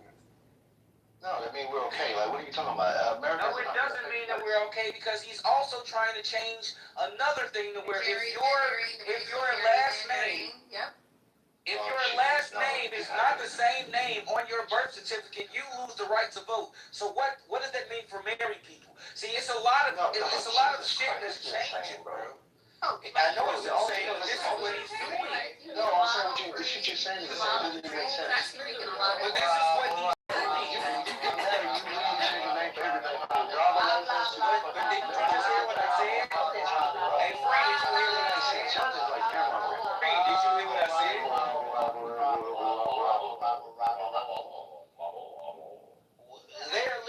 They're literally changing things for our people, which is why they just changed the voting districts, which was changed because it was what it is now, which is what they just changed, and it was racist back then, which is why they changed up the districts. So more black voters voted counts, and they just changed it back to where our votes don't count in certain districts anymore, to where Republicans and the motherfuckers who don't believe and, being peaceful on this planet, I'll say that much, they get a majority vote at this point. I'm not about the case anymore. We're going every fucking way. We just hopping on. I'm speaking about everything that they're doing. Yeah, but these are the people who claim they want democracy, but when it pertains to black people, all of a sudden things are out the window. These people don't believe in a democracy. It's embarrassing. And you know what I know is that, they can go on and on, but when I speak, people want to go robble, or chicken head over there wants to come off mic and speak over me. But it's okay. I think you're absolutely right, Graham. I think that what you're saying is quite pertinent to the future of America. People want to talk about democracy and freedoms, but they're okay with limiting the freedoms of black people. I don't really understand the questions that are asked towards Monica, because we know she's a racist. And the thing is that when you ask Monica these questions, you expect a different answer, but her response is always going to be aligned with whiteness. She is fine with a black man going to jail. She is fine with black men dying. She's a big but as soon as why do you think they never teach what the Declaration of Independence teaches in elementary school? Go ahead, Agent. Yeah. But as soon as a white person is in question, she wants to, these people like Chicken Head down there and Monica, they want to humanize that individual, even though what they did was disgusting. It was dehumanizing to that individual. And then they want to create a monster out of that black person. And it's really sad, but like at the end of the day, we know Monica's character. We know if she's one of the 12 jurors, she's going to find that boy guilty. Monica, you're not the chicken head, so you don't need to put that PTR. Yeah, you don't got to lie like that. Yeah, exactly. I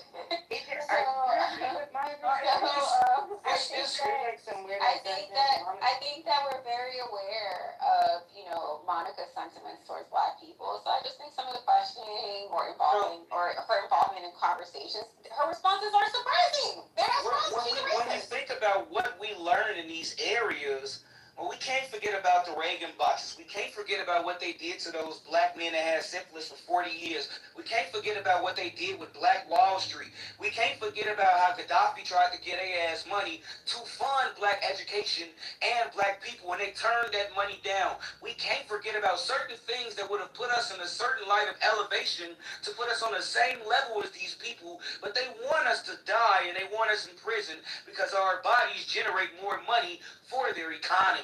You understand what I'm saying? saying? There's a lot of things happening that you should. Yes. Yes. Yes, he's right. Yes.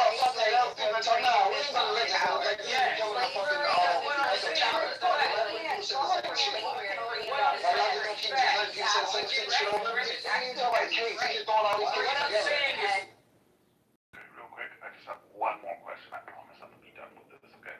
Monica, I noticed that you have a PTR of a tweet from Austin Metcalf that says something like, faith that God got me and my work will pay off. And I'm guessing that that tweet is somewhat like indicative of his character in some sense, that he's a God-fearing kid, he was a faithful kid. My question to you is, do you think when he told Carmelo to leave the tent, he was acting godly? I think we should wait for the trial, just I like think she that was we said. should wait. Hold on, Graham, hold on. That's not going to be addressed in the trial, though, obviously. I'm just asking you in terms of his character. Might be. Do you think that was a godly thing to do? Do you think Jesus would have told Carmelo to leave the tent? So in the Discord, there's 3 videos. I'm answering your question. I just need a minute to answer it. So, the interrupters can stay on mute. In the interviews by Hunter, they said they didn't notice Carmelo until he started shouting. And then he started talking reckless.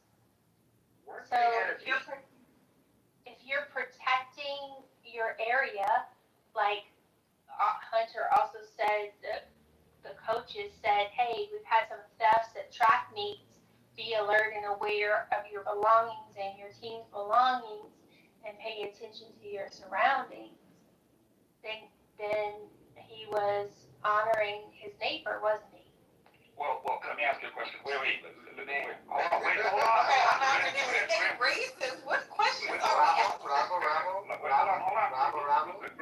Can you just move him down, Knowledge, instead of... No. Why move me down when everything I'm stating is facts? Graham, just chill. Graham, okay, so, Monica, you don't think that it's likely the case that if it was Jesus, you don't think that it's likely the case that if it was Jesus would probably, if he thought Carmelo was like, let's say, a disturbed young man wilding out, he would have prayed for him rather than kick him out the tent? You don't think that's more likely? Maybe performed an exorcism too. Sure, that would have been better than manhandling him out the tent, right? We correct. Depends on what you talk about manhandling. Could have been a push. Could have been a touch. Could have been shove. We'll see the testimony. But witnesses already came out and said that he physically touched him. When someone says, when someone the U.S. Constitution and they talk about the amendments, we make sure that the verbiage is clear. We correct people when they say things that are wrong, and I'll stand a correction as well as anyone else should. Because when we are impeccable with our speech, it increases the chances that people will actually hear us. Not always, but a lot. Did that answer your question? See, what happened is, what happened in that situation is, hey, hold on, Ma, let me say this. She was a god, bravo. Uninterrupted, bravo. I like to give the remaining of my time to Knowledge. Yeah, so I just agree with everything that Dog is about to say. Go ahead, Dog. So I mean, listen, right? You just witnessed the fake Christianity that gets oftentimes weaponized against me. In full display, the question wasn't answered, so the question still stands. Would Jesus cast Carmelo Anthony out of the tent, or would he bring him into the fold? What does Christ say of being the lost shepherd? That when the one goes astray, he will go seek the one that is lost. That specific one, he will go seek that one that is lost. Monica speaks about exorcisms, right? Last time I checked, when somebody's demon possessed, they get violent. They want to put their hands on somebody, and sometimes people who are demon possessed, they get shot. Alright, so I think really the onus of the demon possession should have been on Metcalf for thinking that he has the authority to put his hands on someone over something that's not even his property. It wasn't his property.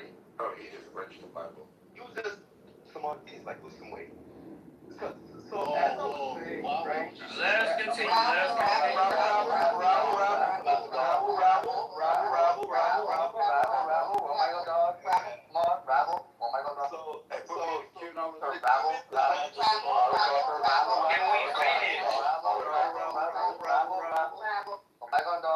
So we can hear the brother, the Fleming Samoa's voice when he speaks. I think he needs to get a detox in his system. I recommend ginger, turmeric, with some pineapple. Good way to cleanse your system, brother. Cayenne too. Right? And also, I do think that on the topic of exorcisms, right, there would be duty to cleanse the spirit of the room. Jesus definitely would have taken Carmelo Anthony in. He would have de-armed Carmelo Anthony without even putting a hand on him. What did he tell Peter? He told them. Alright, when Peter was ready to pull out the sword, what did he tell him? The Christians don't know about that though, but I'll let you go. Well, if we're gonna talk about Christianity, I was next. Freeze next. No. a lot of these Christians are pro-life. Freeze next. Come on, Graham. You always know, bro.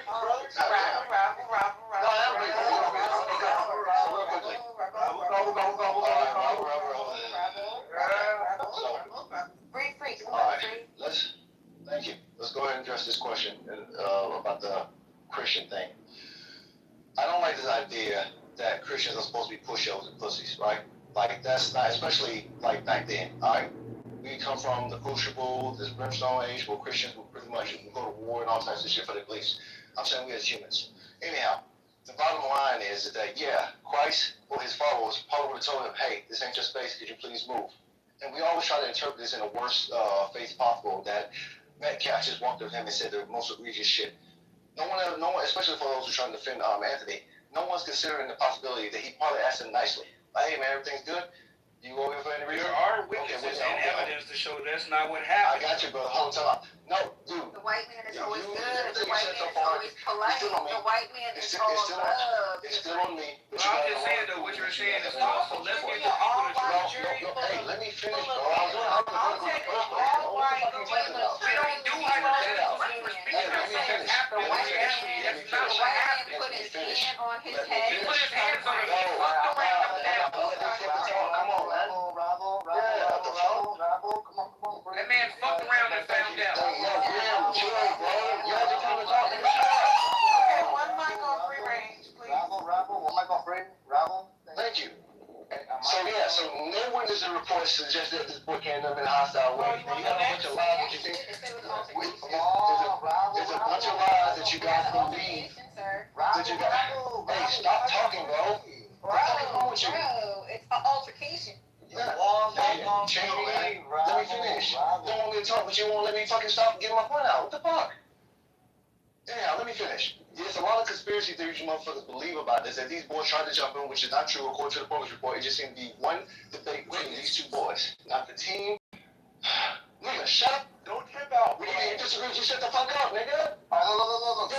Look, starting right now, any interruptions will get muted, no warning. Rabble. Thank you.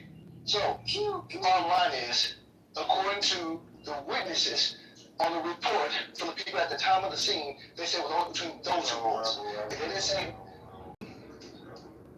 Oh my God, it's toddler time. So, between the people involved, those two boys don't have that. So the whole narrative about the two boys approached him, false. The boys tried to take his phone, false. They tried to jump him, false. They was bullying him, false. They knew him beforehand, false. So far, there's nothing to corroborate that bullshit. At the end of the day, he did touch him. That does not want you to get fucking stabbed or jumped or kicked or none of that shit. And these same people, I guarantee you, in any other scenario, they wouldn't have the same sentiment because, again, they only lean to their bias. If a guy went to a women's gym, for whatever fucking reason, he's not supposed to be there. Not the clerk or the people that work there or the police. If just regular customers would say, hey, could you leave, sir? They say, hey, just don't touch me. Just don't touch me, we cool. And when the woman put their hands on him, just literally touch him, he knocks him the fuck out or stab him or break their neck. Many of y'all would say, well, she should have kept their hands to herself. You would think like, dude, that's not an appropriate fucking response. But in this situation, we're gonna act like it's totally normal to reach around in your fucking bag, look for a weapon after you ask someone to touch you, and then stab them. no one's not aware of the danger that you pose to them. So the bottom line is, I'll land on this point, you don't know what tone he came to this dude in, the spirit he was operating in. And to act like because he's a fucking Christian, he's supposed to just not stand up for himself, or at least consider, I don't even so stand up, let me take that back, consider to address somebody who might be doing something wrong. Because he's probably thinking that, hey, you being here could cause a conflict amongst us, so I just want to ask you nicely to leave. Which, Pew pew. the bottom line is, yes. The bottom line is, you're not operating in good faith to give any consideration to the white guy. I would do it for the same for fucking Anthony. But like I said, it just don't look likely that he had any justification to be there, let alone respond the way he responded. I'm just calling you guys out. You're full of shit. I'm glad you guys are in the fucking audience. I hope you stay there so logical people can speak. Are you crying? Hold on, look. Let me, because I'm finna leave. I'm about to leave. The room. Wait, hold on. I'm about to leave the room. I hold this question before I leave. I think Samoa was next. Okay, Samoa and then Bima, I think, if no one was after Samoa. But yes, one mic on Samoa. Any interruptions, you will get moved as of now. I normally don't like entertain like the fleas and everything as far as like those that aren't even had a white dog status, right? But like when people range the Bible, it's like this is in reference to a person's flock of 100. This is in Matthew and Luke, right? It talks about like being within the flock. So the flock here, on how you're able to apply this to the Carmelo Anthony thing is, there's a real high school flock. If one of them would stray away, would you not go retrieve the sheep of the flock? Is Carmelo a part of the memorial flock? Answer, no, absolutely not. Right? So like when people take Bible verses and try to like make a point of it, it's just so stupid, bro. Just to update your regular school. So like just to update your for you, Free. So it says here that something that was said was that he did have a friend there that caught his attention that went over there underneath the tent. So like he was speaking to somebody there, and the defense is arguing now that it was that Hunter and Austin were standing over him is the wording that they use. So hey man, new information every time. Yeah, thank you, Samoa. Alright, next in the queue is May I go after Bima? Next in the queue is Bima. Any interruptions as of now, you will get moved starting. Wait, hold on. Can I go after Bima? Yes. Grim said he wanted to also, and he wanted to go, so let's get Grim in there. Oh, Grim can go before me. Alright, it's on Bima. Any interruptions as of now, you will get moved starting now. Okay, thank you so much. So yeah, we could have gathered that the brother was there from just listening to the brother's statements. The original interview the day after with the mother, he was standing there, he used the term, we got in an altercation. We got in an altercation. So I mean, like, that's coming directly from Hunter's mouth. He included himself even later on in the interview, and he said that he was there, right? He said it. He said, I was there. We were talking to him. I turned my back. I mean, when the actual stabbing, I guess he started to walk away, he didn't see but basically the point is he admitted that he was there too, okay? So talking reckless as well. Sorry, specifically the Carmelo was talking reckless, whatever that means. Thank you. So we already knew that. Okay, that's the first thing. And the other thing is, It took a while because someone turned off handwritten. That's okay. So again, what we're litigating is whether Carmelo is guilty of murder. Is he guilty of murder? Versus, I want everybody to look up, what is self-defense? If you feel like you're a statist and you can't look to and figure it out on a moral status, I know that's a big deal for a lot of people here. You got to get into a lot of stuff. You could appeal to the law. Okay, that's fine. Look up what qualifies as self-defense. What happens during self-defense, right? What are you able to do during self-defense, right? And to form then your opinion. I want you, because we're going for Texas. Oh, so I'm going to tell you right now, I don't agree with a lot of what these states consider what I have the ability to do if I feel my life isn't threatened.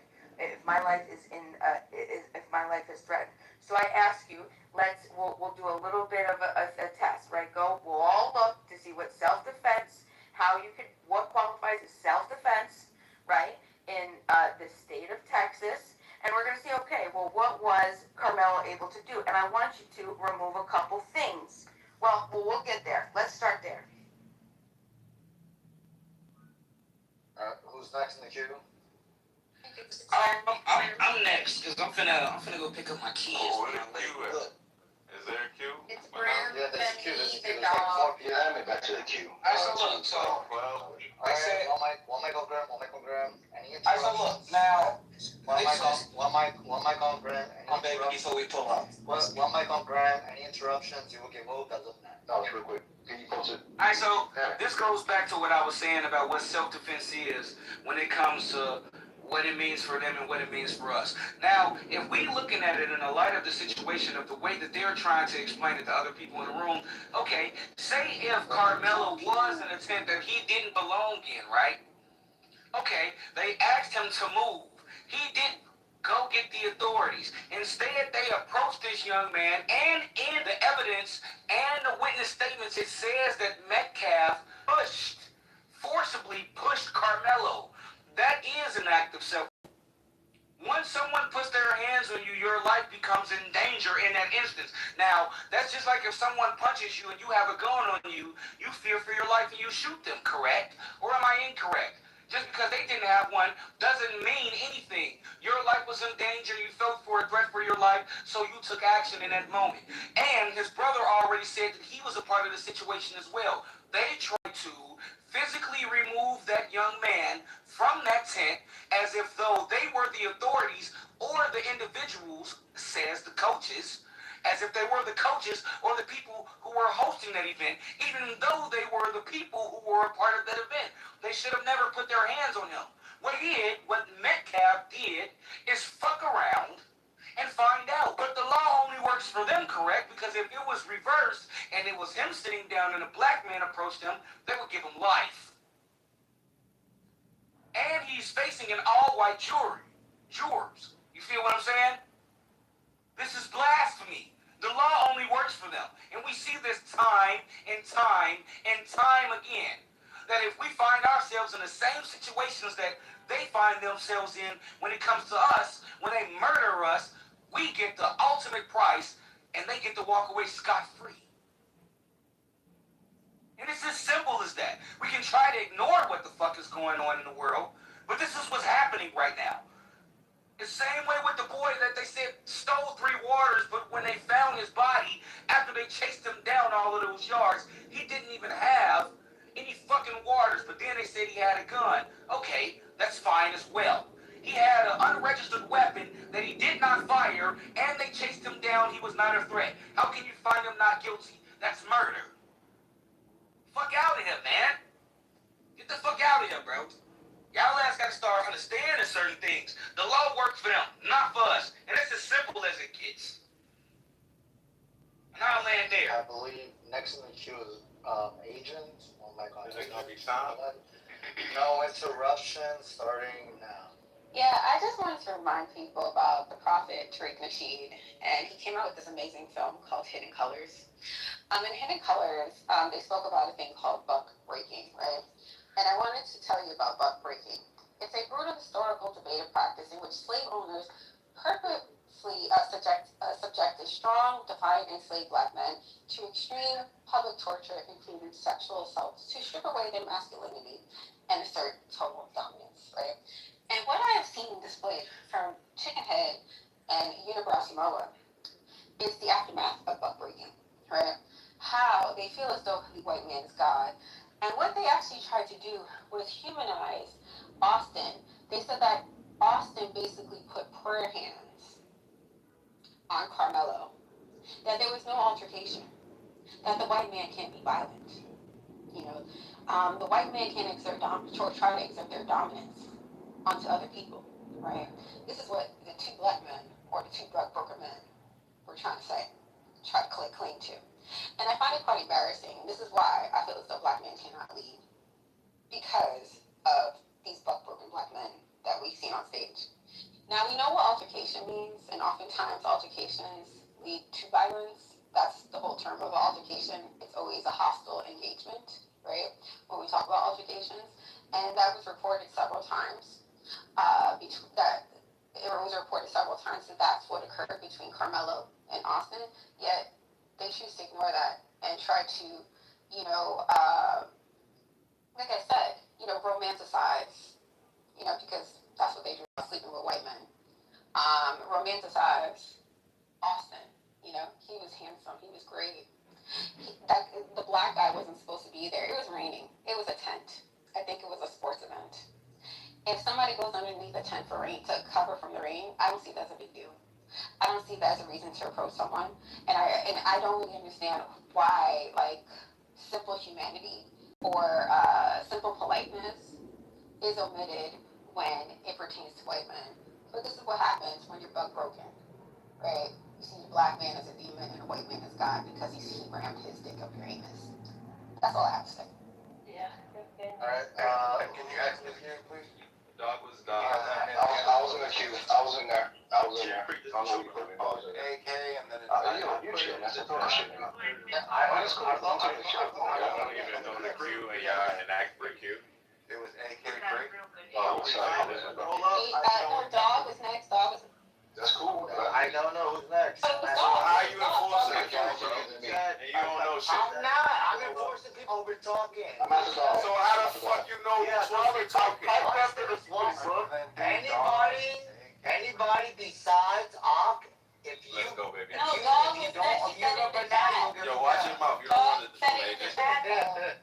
Dog said in the chat. No. Okay, who's next? It was dog. Dog said it in the chat. Dog thing free. Y'all okay with dog? Oh, you skipping over Ock free? No, but dog was next. Dog was next. Samoa thinks, look. Samoa thinks he's next. Someone add me to the He queue, was please. in the chat though. You have to leave, bro. You have to leave. Oh my God. How about this? Look, I'm thinking of number 1 through 5. I'm thinking of number 1 through 5. 3.5. 3.5. For acknowledge, it's dog, AK, free, Samoa. So it's dog. Okay. One mic on dog. Anybody who interrupts will get moved. God bless the brother Samoa for that. Thank you, brother. I just want to say that no matter how you flip it, I was personally trolling when I quoted that scripture, but I mean, we could redirect it what Christ says about this situation if Christ really could be put in the situation. But Matthew 4, actually verse 35 is referring to when Christ comes back. It says, "When I was hungry and you gave me something to eat, I was thirsty and you gave me something to drink. I was a stranger and you invited me in. I needed clothes and you clothed me. I was sick and you looked after me. I was in prison and you came to visit me." Then the righteous will answer him and say, "Lord, when did we see you hungry and feed you, or thirsty and we gave you something to drink? You as a stranger owed you." And he responds, the king will reply, "Truly I tell you, whatever you did for one of these brothers and sisters of mine, you did me." Point is that if you were to try it, I think it could have been avoided if Austin was kind to the brother and let him in. Because at the end of the day, Austin didn't know who this boy was. Right? The Bible says be kind to everybody, for you never know if you're going to be entertaining strangers. It says that for a reason. Be kind to the stranger is the whole purpose of it, right? And I think that's the thing that, like, that's the whole purpose of what I'm like getting at is that, like, if you want to take the spin on it, there's the blame on Austin too. He's not just this innocent victim. And I think we just got to be honest about that. So, I mean, that's all I got to say. We got to read them. Alright, who's next in the matrix? I mean, in the queue. Alright, one mic on free. Well, firstly, dog, I was about to say that, and kudos. Wait, sorry, also, any interruptions as of now, you will get moved. Thank you so much. So, I'll say thanks to you because it's good to be objective as much as possible. I kind of want to have a back and forth with B, but I'm not going to do it, of course, because we have Q. But you hear a lot of these things, and I have to go better because when you talk to people who have this very, very inconsistent mindset where they can't focus on one issue, they want to try to make this whole collective bullshit, historical racism and blood breaking, a lot of shit that is not true. Now, clearly, historical racism is true. Blood breaking is not. I know Asian wants to say something now, please don't. Or matter of fact, say something and I want to see you get kicked to the audience. So if anybody doing any little research on butt breaking, it makes no matter. No credible historian believes butt breaking was a thing. It's not. It's fake. It's a myth. But anyhow, to up the Metcalf in the situation, back to the thing, to what you said some more. I wasn't trying to make light. I don't think you were saying this. I think we're on the same page. We're trying to make light of Christianity. I think people like to misuse and weaponize it against actual Christians, which I think, no offense to you, I think that's what you're doing here. You're trying to say he should have took the higher approach, but the onus is always on the whites and not the blacks. Always. Like every scenario you go to, like the guy who just stole the shit and got chased down and killed or whatever, he should have been fucking stealing. But we don't want to address that. It's like almost every situation you dig into, we see that the blacks, in some of these cases, are in the wrong, but we can't call it out. But we'll go to the ends of the earth to make sure the white person is in the wrong, even though the black person has obviously done some wrong, like George Floyd with the drugs in the system, with his dope drug bill, etc. This guy, he was stealing drinks, which is on camera. He said, remember, so he ran off and he didn't have a warrant. Yeah, he probably ditched him, dummy. Like, what the fuck? Yeah, between the time he was there and to the next point, they probably went down. Somebody shot. And then this guy, Metcalf, he has a knife on school campuses. Right? But the only zone was on the white guy because anything they do wrong, it defines our scenario. And anything we do right defines our scenario. Like, hey, well, he was supposed to be there. Yeah, but he's supposed to be up 10. Well, he was defending himself. Yeah, but something he provoked, which is not really defense. But you're gonna ignore all that shit. It doesn't matter. So so Dima, if you want to respond, so when you get a chance in the queue, I'm just curious. Do you consider Metcalf? And I'm only addressing you because I think you're a little more reasonable than we already know everybody's on the pants. I already said I can't consider Austin's position, but it's really hard because it seems impossible to ignore all the shit that's wrong with his situation. But I want to ask you, is it possible that Austin just did what most of us would do? The reason why I gave the women and the woman gym scenario, because I think most people in that scenario, women, young, old, work there, who doesn't work there, etc., will see that scenario and address it the same way. And many people probably be nice about it because they want to get clarity while you out of position. Even a man at a park with kids and he has no children, people will even address that man in that space. How you doing? You got any kids here? What? It wouldn't matter, but I think we can all reason. No, it doesn't. It really doesn't. It really doesn't. I think human beings are equal. I think human beings are equal, and I think we can all reason certain things. And wherever we lack, I see, that's the thing. That's racism right here. It's weird that, things, everybody's equal. Thank you. So, and I hate to do that because I like fucking Fifi. She makes, like, whatever. So the bottom line is that I think we can reason these things out, but I don't think to her point that she just brought it up, I don't supposed to consider the white dude. Austin Metcalf, I don't mean to keep calling white dude. I'm not supposed to consider him. I'm black. What about the white dude? Did y'all kick somebody? Yes, kick. Yes. Actually, I like this now. Thanks, knowledge. Yes.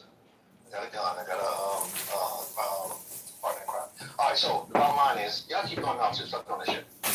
The bottom line is, I don't supposed to consider the white male Austin Metcalf because I'm black.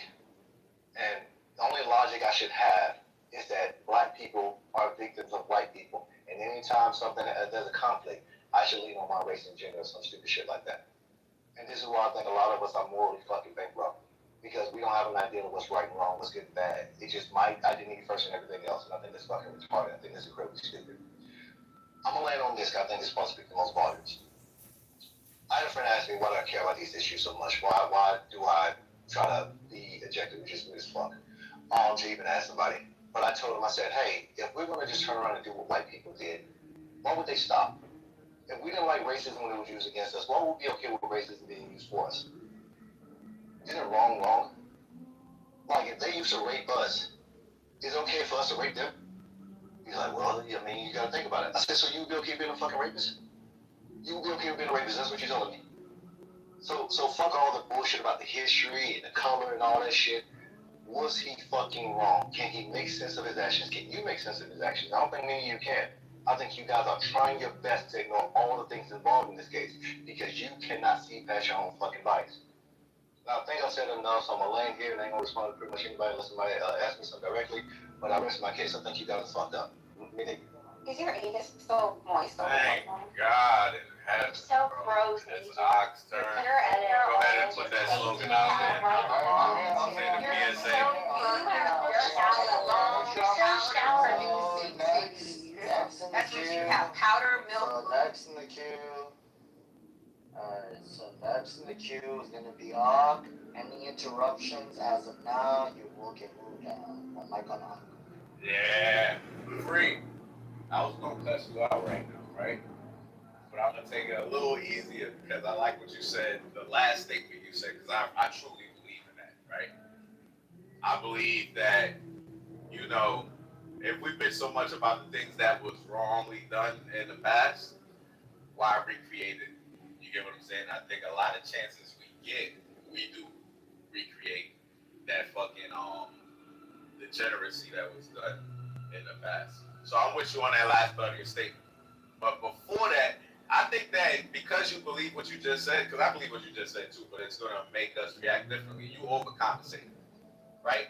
You overcompensate. You find the fucking fault in the black man too much because because you found out that some people are displaying racist ways with dark skin, right? So you're all here overcompensating, like, oh, I found this out, so I'm gonna make sure that we're all black people are accountable, da da da. But you doing too much.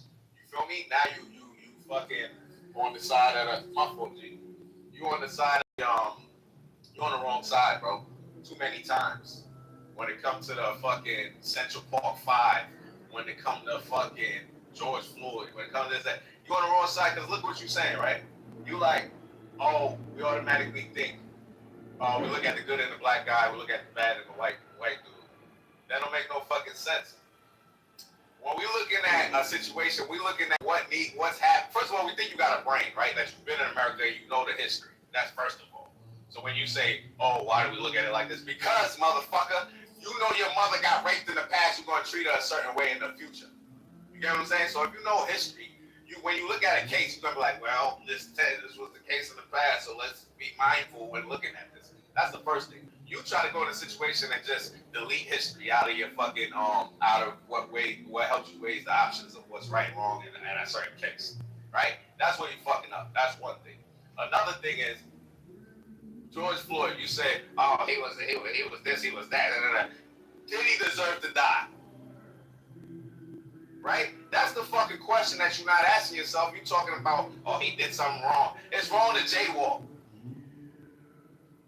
You feel what I'm saying? You will fucking hone in on the jaywalking, and the nigga's dead. You feel what I'm saying? That's your issue. You gotta fucking look inside yourself and fucking self-regulate, bro. Be your own judge. You feel what I'm saying? Because too many times you're on the wrong fucking side. Something gotta be wrong with you. You feel what I'm saying? But I like that shit you said last. One more thing. Nathan was talking about 50 Cent. 50 Cent baby mother had a fucking sex tape out, Diddy, all this or whatever. Her name is Daphne Joy. Right? We had a big argument in here. He's saying that 50 cares. 50 just released a video during an interview saying he don't give a dog shit about her. He ain't been intimate with her for 12 years. He don't care if she out back with a dog. So I wanted to state that I got the video, and he said a bunch of things surrounding that supported that he don't give a fuck about her. He said there's some idiots out there that think I care because it's my son's mother, but boom, bam, beam, bam, boom. And he said he wished that she was in the documentary or with Diddy because she would have been the only one that took part that wasn't a victim. And he went to describe there's women and then there's hoes. All the shit we were saying to him. So I wanted to make sure that the people that was in this that argument that they heard this and know that we got substantial evidence against the bitch ass nigga Nathan. Shout out to Knowledge, you the GOAT. And yo, take it easy, y'all. Right? We come on this app to give our opinion and to hear opinions. You scolding a motherfucker ain't gonna do shit. The nigga gonna swipe up and do the same shit he did yesterday. Alright, so keep that in mind when you think you're gonna change a motherfucker life on this app. All right, thank you. It was me, and I don't know if anybody else was into that. But I'll just highlight just a couple of things here. Like, you don't have to ignore history, okay? You can know history, but still treat every circumstance or every situation like as its own situation, so that you can objectively like evaluate it for what it is, right? You brought up George Floyd. The question is, are you familiar with like how he swallowed all these pills and he had about 11 times the amount of fatal fentanyl dosage like in his blood system? If you you weren't, there you go. How about like 2 months prior to that, like being admitted in the hospital for overdosing? Like that's why like these things are relevant, right? So if people know that, and then they look at like how he passed, they're like, bro, that looks real similar to like an overdose. But the narrative is that we can't say what we are seeing. We can't be like, that was overdose because you're going against the broader narrative that is tied into this broader like historical thing, right? So then people look at you like when you think the other way. I think that Free is like on point, like when he wants to analyze all of the evidence, right? And like I think that that's the best thing to do. But I would say to Free, like when I'm speaking to Free about this specific case here, that there are physiological differences that are coming out in trial that Austin Metcalf like outweighed this dude by 100 pounds, and then you got to start adding bodies around, um, Carmelo Anthony, right? And the question is like beyond a reasonable doubt, did he not perceive this as an imminent threat? And I think that's going to be, that's the struggle. Like that's where the fight's going to be at. And the defense is going to say, hey, look at all these people that are over him. He's basically outnumbered, right? But then to kind of speak to the point about the 10, right? It's the only 10 up. Like if you guys like, the whole video that they're talking about, it's the only 10 up because it's early in the morning. It's not the only 10 up. Oh my gosh. All right, look. So the video that they're showing the reports are is the only 10 up because everybody else hasn't got their 10 up yet. It's early in the morning. Okay. So like they show him like in his gray suit. Everybody who's been talking about the tape so far is saying that you can't actually see anything. It's just a blob of people, and then there's this like expert that's breaking down the footage, the forensics person, right? He's breaking down the footage of like how he stabs, how everybody kind of moves, and then how he runs out of the stadium, right? And all I'm saying is that it's okay to have that conversation. But when Agent called this nigga Tyreek Nasheed a prophet, bro, I almost dropped my phone. I said, a prophet? Tyreek? When did that happen? This nigga got a ministry? That shit was freaking off. But anyways, like all these things aren't the same, AK, and it appears there. And I don't think anybody that is willing to just concede that everything is the same could actually call themselves an intellectually curious person. I don't know who's next, but whoever wants to go ahead. What the fuck are you talking about, Simone? Yeah, like how often do you frequent Aurora Avenue to get broken by white men, Samoa? I would like to know. The fact that you know about the play is crazy. I'm just saying. Samoa, check your back channel. Samoa, check your back channel. Samoa, check your back channel and then officially recant. It's so. I just submitted you physical evidence, visual evidence that there was more than one tent up. Now Centennial might not have had their tent up, but they were not the only. Memorial was not the only one with their tent up. He said at the time. I'm showing you. His pussy gets moist for white men. It's so weird. Like, how often do you frequent Aurora Avenue looking for white penis? Because I mean, the way you salivate over white men is so odd. You and Chickenhead over there love the white dick. Y'all love the white dick, and your pussies get moist for it. It's What channel did I turn on? We on 15th and Aurora. Moist pussies for white men. Please stop telling us your Google. Pussy moisture. Wipe your pussies when we're fine. Alright, are we done? Samoa, I was asked how you interpreted my submission because I was directing it directly at Free, right? Based on a lot of the submissions on other topics, right? And I don't see him falling on the side of black people a lot of times, right? So let me just say this: if someone you loved of the female gender was something was done to her bad by another male, right? I would say she was, let's say, sexually abused or something to that effect, right? If anything happens forward, let's say she gets in trouble or CPS coming to her house, right? She has unhabitable living quarters. I'm talking, right? She has unhabitable living quarters, right? You're gonna take and affect her history, right? I mean, an account her history, right? And I'm connected to the Wi-Fi, so I'm pretty good. But you're gonna take into account the history. That's all I'm telling Free to do, right? When critiquing the climate of certain situations. He can't tell me that there's not asshole, racist, fucking white people that will go above and beyond to do fuck shit to people. He can't tell me that. Okay, they black people that racist too? I think so, yes. That's what I said. Oh, since we're not in the queue, then I'll hop in here. You mind if I respond to that? Again, okay. Yeah, I'm gonna take So, it.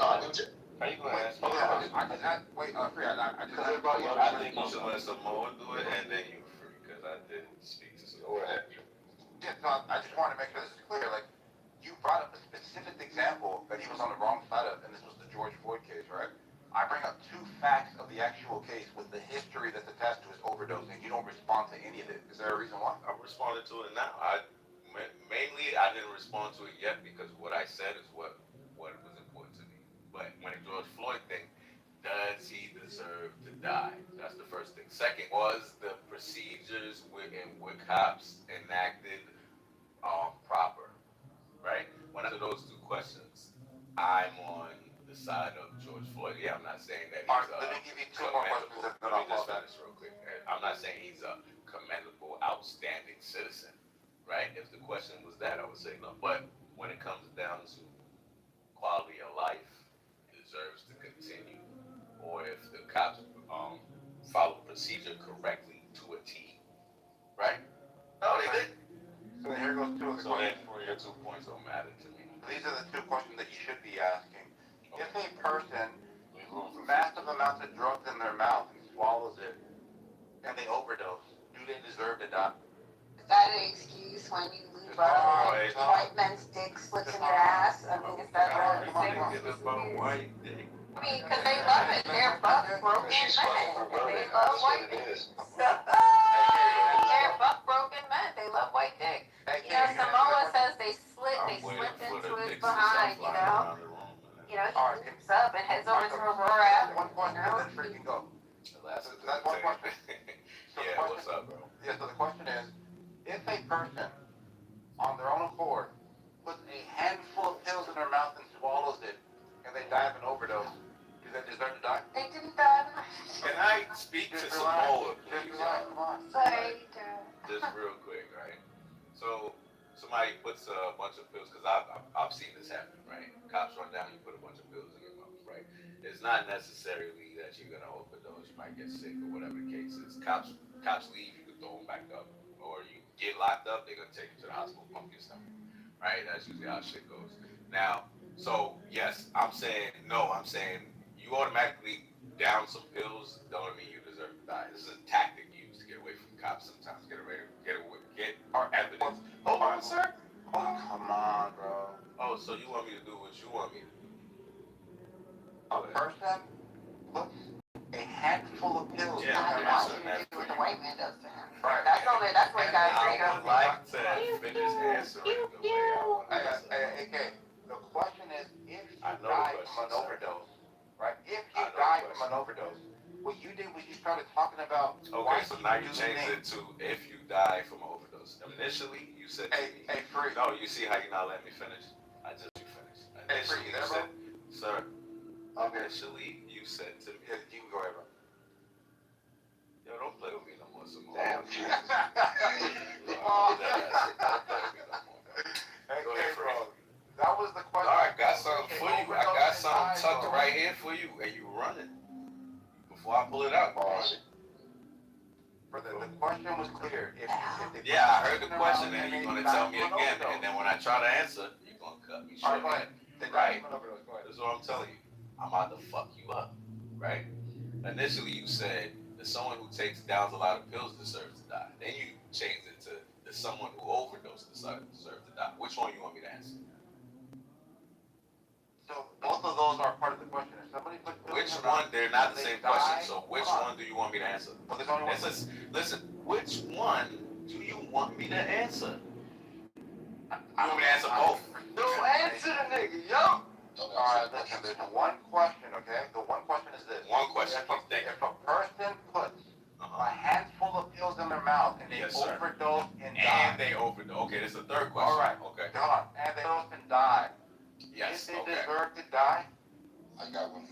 I would say yes, yeah. All right, thank you. Did you know that George Floyd put a handful of pills into his mouth and overdosed? He did not. You're lying. He did. Can I speak or not? Let me get there with the nigga. We dancing. Bro, I'm listening. I can't go ahead. Look, you threw a shot, made it, you think, and then walked off the court. The game not finished, nigga. Fuck wrong with you, right? The pill thing with George, like I said, you could take pills and not overdose, right? It's a tactic used, right? If when he was pills, right, cops didn't follow procedure when dealing with them, right? Because this is in their procedure. There's a chance that someone could be on drugs or fucking whatever the case, unhealthy, right? There's a certain way you go about shit. There's a certain force you use. They did not follow procedure. We went through this already in the past meeting, right? They didn't follow procedure. So that does not give permission to kill the dude because he has a chance of overdose. I don't understand you. So if I'm a lifeguard and someone is drowning, do they deserve to die? Yes. What? You get what I'm saying? That's dumb. Yeah, I think the word go ahead. I'll get out of the way. should be changed with, is it foreseeable for someone who took 20 fentanyl pills to right, die but then while he's resisting arrest? Oleg, okay, is that reasonable to think that that person would die? Yes. Okay, I can understand that, but there's nuance there, right? And second, the question I'm asking it the way he posed it to me, because the nigga died, and they're saying that it's justified, so he deserved to die is the question. Now, if you want to suffice some more, you're gonna ask it the way Oleg did. Is it foreseeable that some died under the hands of the law after taking a bunch of pills? Because you're saying he overdosed, but there's a scientific or there's a medical fucking definition for overdosing. Did he meet that? But can I ask you guys a question? Did you know that there was 11 times the fentanyl level in his We got a little ISO right now. Yeah, it could be 11 times, 20 times, whatever, right? At the end of the day, if the nigga did not encounter the cops, it was a chance he's still alive, we got a problem. If he didn't encounter the cops, then he would have still been alive now, we got a problem. If the autopsy says, no, I'm talking. If the autopsy, listen, you got an issue, and I can't deal with it for you, right? For the autopsy, nigga died from asphyxiation, you got a problem. The autopsy didn't say he died from fucking overdose, dude. You're inserting that. No. You're inserting that. Right? There's trained medical people who are telling you. No. You don't want it to be heard. I know.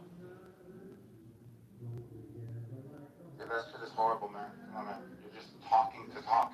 We're just all shit. We already know. We already know what the outcome is. Did he get cats? Sounds like It's all like that. not that his phone died. Yeah. He didn't get kicked. It's not on the history. Yeah, I was gonna respond to him, but it's open. Who's trying to get in there? Because I didn't want to respond while I'm being here. And thank God they can left. Yeah. Leave still there. Yeah, that shit was horrible. I mean, look, man. Yeah, that's Huey's girl. That a lot of never checks her, bro. Doesn't check her. She has an ugly voice, and apparently she's hot. Look.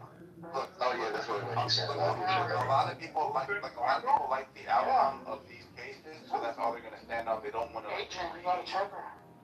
Oh my God. How's that my girl? You were raving about her the other day. She's a piece of shit. Nigga, how was I raving about her the other day? Oh, you were like, she's great. She's fucking hot. She's this. Wait. Is that you okay? You okay? Yo, hold on. Oh, because Red Bro, you get in touch with people who tell lies about you.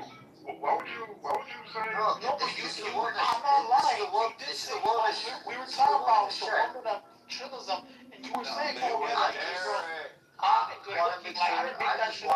I just want to make sure that. Hold on, I've never even seen Agent. Mike's the one who said. I just want to make sure that Howie is okay. Nah, I'm not okay now. Maybe what the fuck was that? Bro, you lost back to back debates, and I'm feeling concerned. I just want to make sure you're okay. I'm not okay now. I don't know why I didn't was out. What the fuck was that? Cool. Wait, so someone some street branding ain't over. Can't even hear you in the Matrix like that. Yeah, but is he broken up? That's just some weird ass fucking shit. Yeah, that's pretty bad that he attributed that to it was Eric, bro.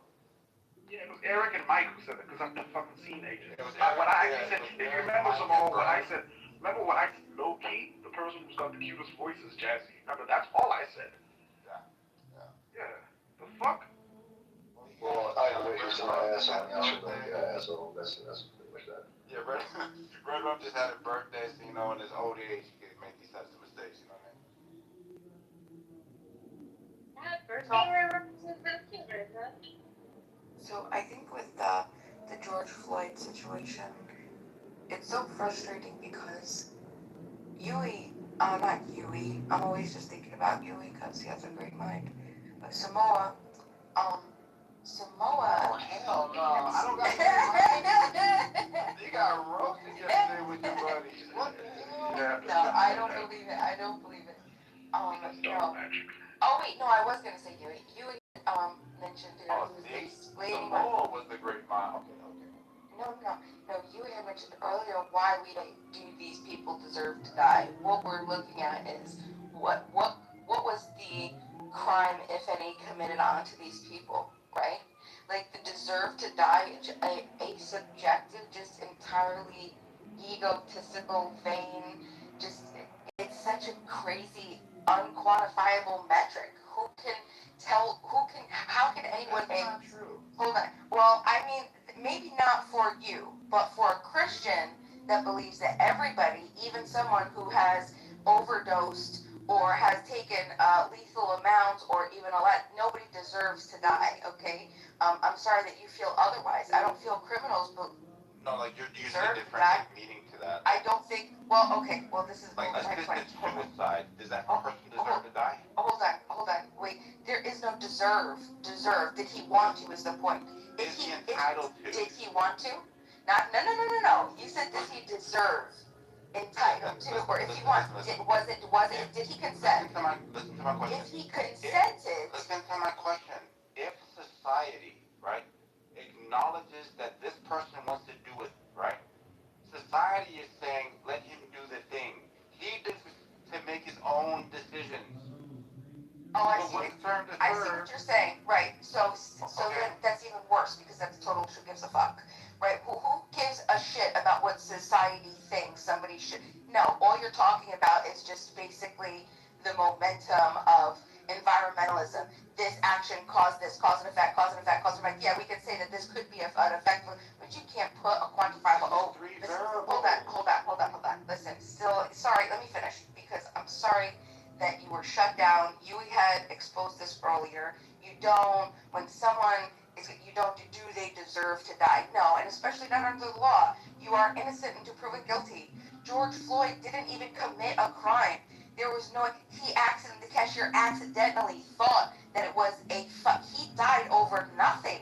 He died over a mistake that some fucked up person made, okay?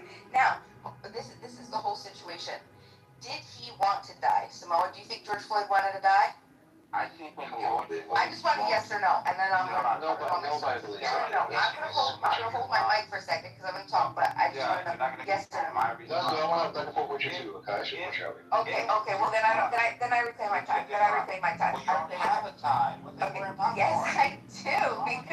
Because I was so I wanted to get my shit Just let off. me answer the question. No, I don't want to hear it because It's for the audience.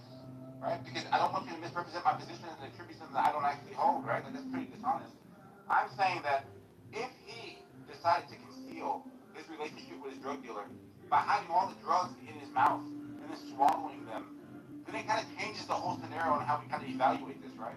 No, it doesn't. Only you would, Samoa. Do you know why? Because listen, it doesn't fucking matter. That is a circumstance that he had with his drug dealer. That's none of your fucking business. But people believe that it is. For some odd reason, you feel that you should interfere with other people's lives. George Floyd wasn't hurting anybody. If he did take some drugs, right, that he doesn't, you you don't think that that's a good thing. You don't think that he should be doing it, right? You think that he's committing some ultimate bigger crime into society. No, he's not. It's a consensual basis. He buys drugs, someone sells it to him, that's a transaction. If he decides to put him in his mouth, okay, that's a bad decision. Okay, that's a bad decision, sure, that's a bad decision. But he did it because he was under the threat of violent force coercion. He was scared. You heard him while he was in that fucking vehicle. I'm scared. Before he even came out, they were pushing him, pressing him. I'm scared. Last time I couldn't breathe. I'm scared. He was saying that shit. He was scared. Okay? And the worst part is he didn't fucking commit no fucking crime. He didn't deserve to die. He didn't deserve to die in any capacity. I don't give a shit. You're not going to tell me that somebody who takes drugs deserves to die. Fuck you. No, fuck you. Okay? Nobody deserves to die. Nobody deserves to die. People make bad decisions, and we all know that. We all know that we get depressive states. We all know that we have bad circumstances. We all know that we have lows and highs. That's the whole journey of life. What we have to assess is whether somebody else committed a circumstance or created a circumstance for which George Floyd met his maker long before his maker wanted him to. Okay? Long before it was up to him. This was up to somebody else. This was some police situation where they came over. You can't say deserve whether he deserved to die or not. That's a horrible take. Last take enough on that. But trying to quantify some other person's life, innocent till proven guilty. I don't care. Listen, I listen to your track. Do you care about anybody else on stage? No, I do. I just don't want to dumbass respond. Alright, so if this wasn't a vacuum and this is one-off, I could be like, hey, Bima, I think you have a point here. People make mistakes.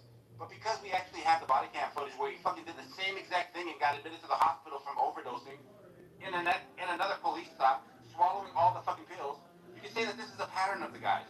And finally, his body couldn't fucking take it. So if you just keep doing the same thing, and you survive one overdose after another overdose, and the third one catches you, I think a fair person would say, if you keep doing the same fucking thing over and over, you can expect to get the exact same outcome. But he got a different one, and that's his consequence. So there you go. Yeah, but that's different than saying that he deserves to die, right? Because in the other circumstance, in the same case, he's met by external forces, right, pressuring him about shit that he's minding his own business. Same scenario. He's not hurting anybody. He's doing drugs. Yeah, he's hurting himself. But guess what? Okay, hold on. All us nasty, disgusting, fat Americans, we're hurting ourselves. But even you skinny Americans, tofu, thin on the outside, fat on the inside, fucking chronic liver disease, drinking yourselves to death. We all have our addictions. We all have our problems. Okay? We don't look at people like that. That's not what police are supposed to do. Police are supposed to serve and protect. They could have gone to him no problem. They shouldn't have created and manufactured an incident which caused him to have a fucking cardiac arrest and then die of asphyxiation, or whichever coroner report they decided to accept. And the worst part is he didn't commit a crime. Now, if he committed a crime, I would have different opinion about that, because then I do believe that if he had committed an actual crime, then yeah, detaining and physical force to detain him would have been justified. But this was just he died for nothing. He didn't even do anything, and he's dead. And everybody's like, let the guy. Alright, I got some important, muy importante information for you. Okay, so while we're on this subject, right, I've always been interested in the equivocation or the equivalence, right? In his blood, fentanyl content, right? And so I looked it up, and it was 11 nanograms /ml. Could be considered a fatal dose in some contexts, but it depends on your tolerance, right? However, when you look at people who take fentanyl for medical reasons like cancer, right? Start out with patches, right? 25 micrograms patch, right? So take them for severe problems other than cancer, like severe back problems, right? That is just chronic pain that you can't get rid of, right? And they go up from there. 50 micrograms, right? Is for okay, so a person that takes 50, now listen to this, 50 micrograms patch is a patch that is a 3-day patch, right? And this 25 microgram is also a 3-day patch, right, Liz? And I was wondering, so this person with cancer that takes this, usually you're on hospice, right? Or you're taking this for severe pain, right? How does that equal to what Mr. Floyd had in his system, right? In his blood, right? So it translates to,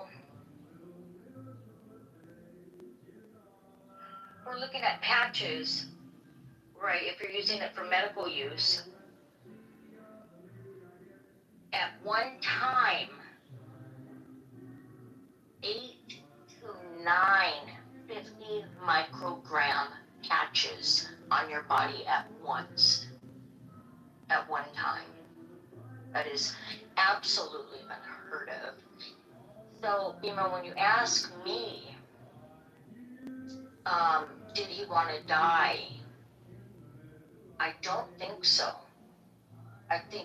I don't think anyone wants to die, right? And I don't think he did. However, I think he knew the risks, because and he also had methamphetamine in his blood too. However, when you are taking these high-level drugs for medical or as recreational use, right? And you decide to pop them all in your mouth at once, you do know the risks and what could happen.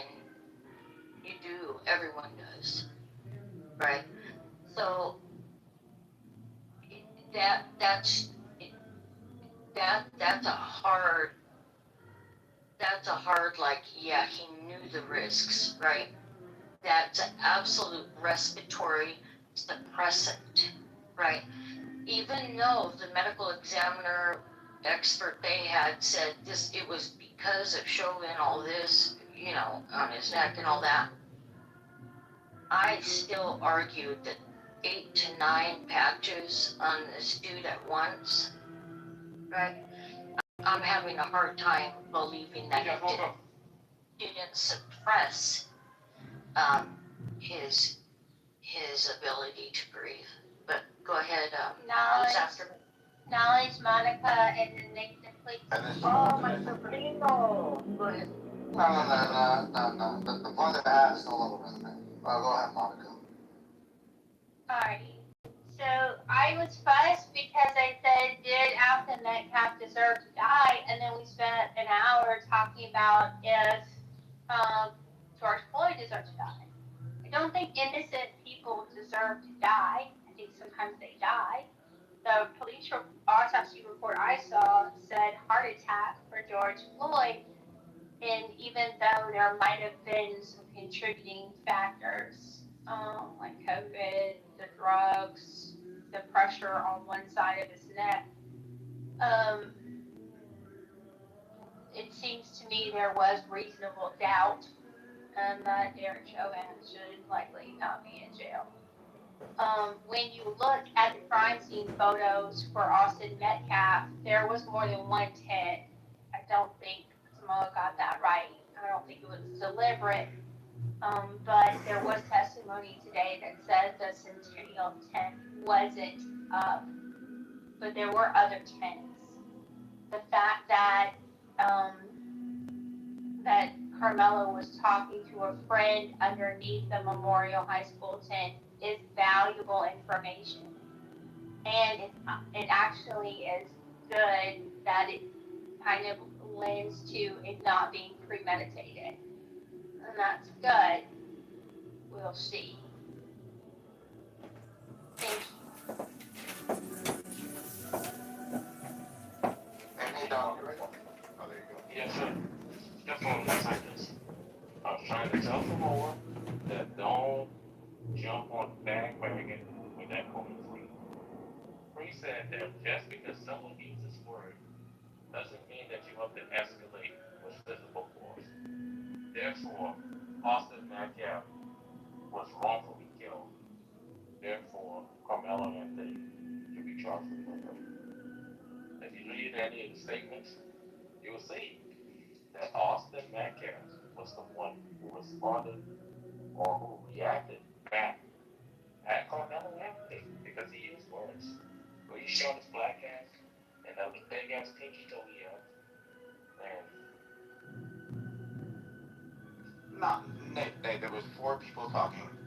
Norm said something, Free said something, and I was speaking to something. And what I was doing a regular, trying to like clean up like where the term escalation is appropriately applied, like during the sequence of events, right? So when Free's talking and Norm's talking, they have different threads than like what I'm talking about, right? But just to point this out to like Monica, and this is a little weird for Monica, right? So we started off by me looking at her graph, right? And I'm like, oh shit, your prompt is off. It's generally like describing what normally happens or a typical like tracking or whatever this is, because it doesn't have the up-to-date information, right? So I say, Centennial doesn't actually have a 10, so that she fought that one, right?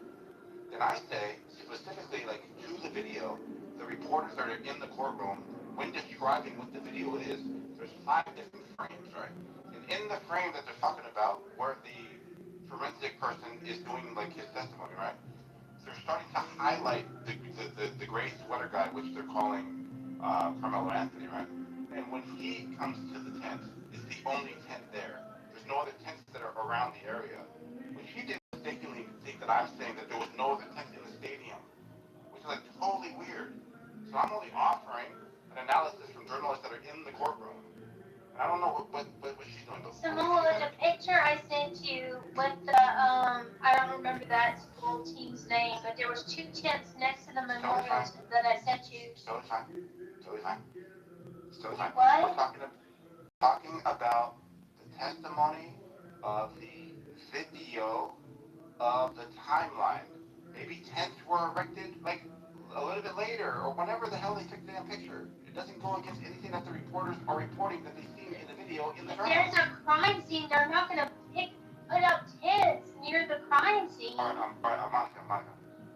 When the thing happens, right, it takes a while police and everybody are like being dispatched to the area to declare Look, a crime. I'm going to see what you see, because obviously I don't, and I'm missing something. So I'll look it up.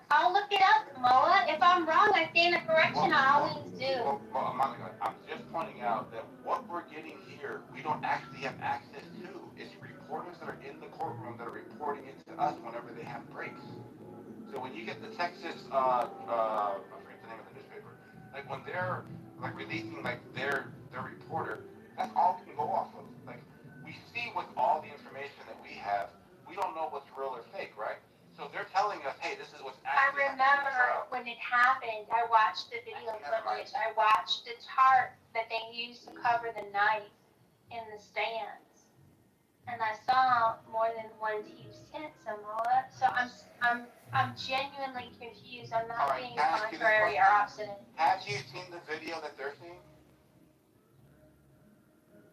I don't know. I need to see their video to see if it matches what I saw. Alright, if I'm telling you right now that the reporters are saying that this is the first time that they've seen the video in the trial, then I'm probably like betting that we haven't seen it yet.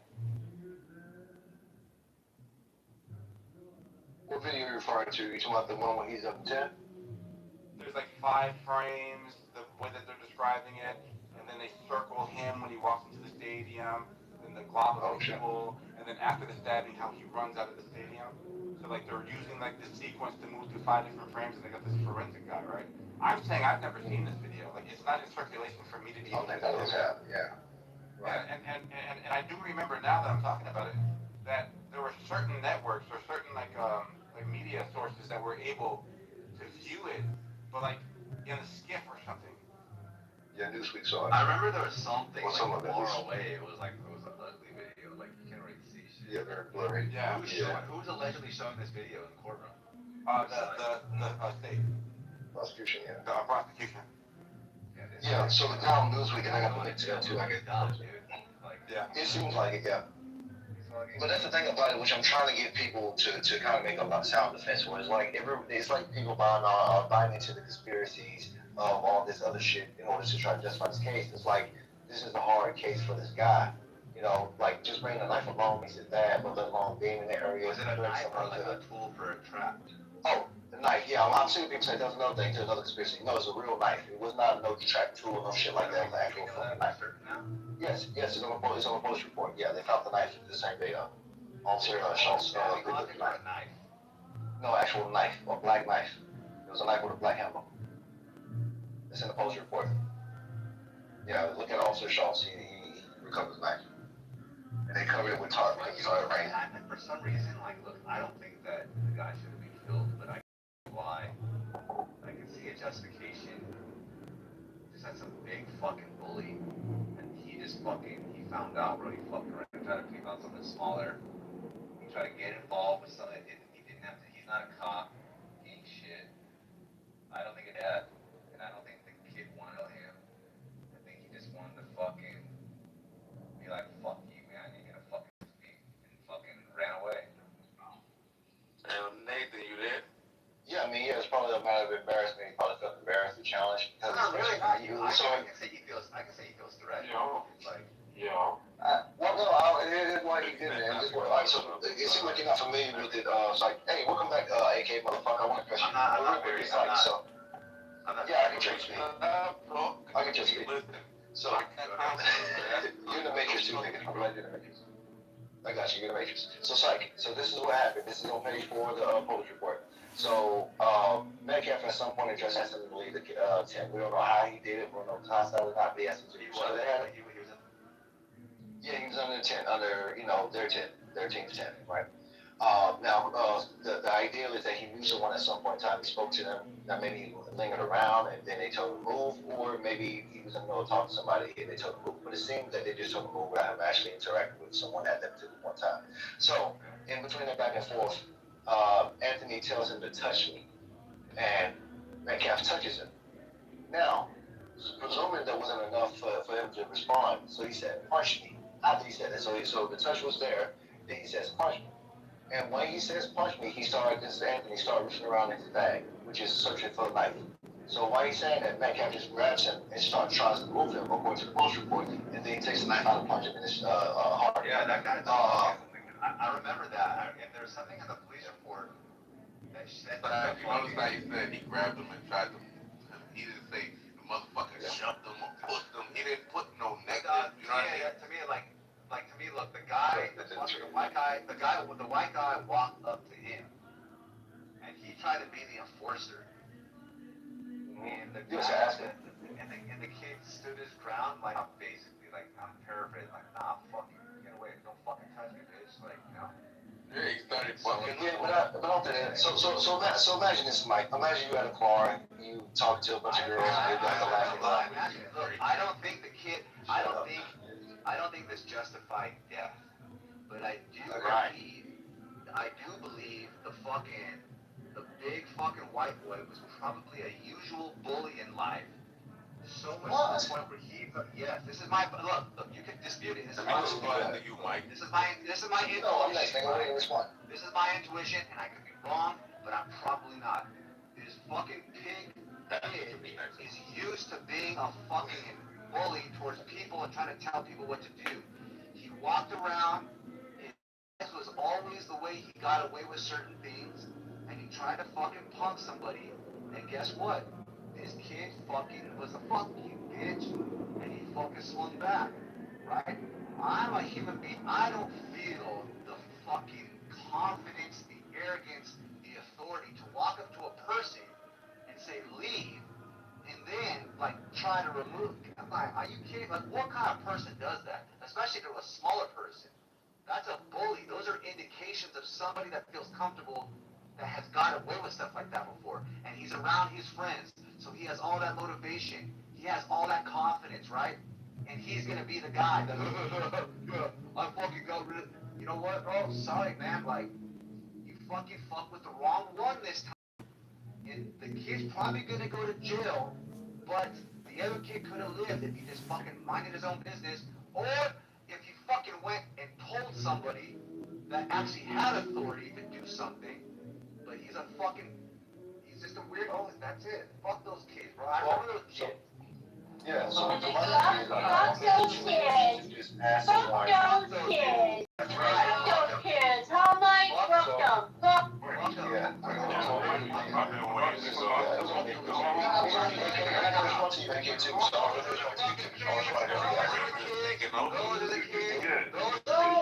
Just because you were bullied as a kid doesn't mean you was bullied.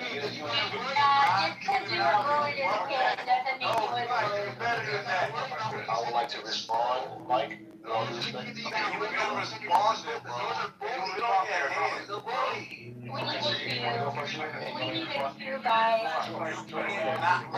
For me, sure. Responding. I don't care. I don't feel bad. Alright, real quick. Yeah. Well, we're gonna do a mini. Yo, who's disobeying? Okay. Now, real quick, we're gonna do a mini queue, okay? So we're gonna have, I'm gonna quickly say something. We're gonna have Free, who wanted to go next? Mike. Okay, Free, Monica, Bima, one more person.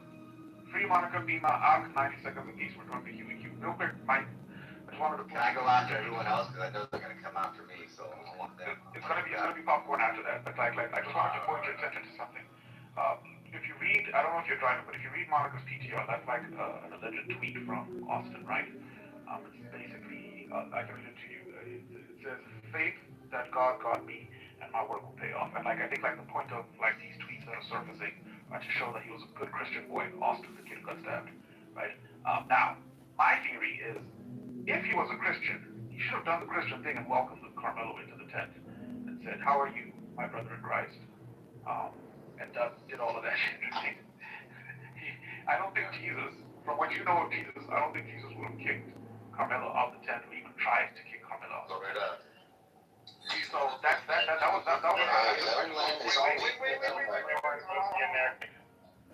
I just wanted to give you something to think when it's your turn to go. Okay, so right now we've got Free. Somebody remind me, Free, Monica, Bima. I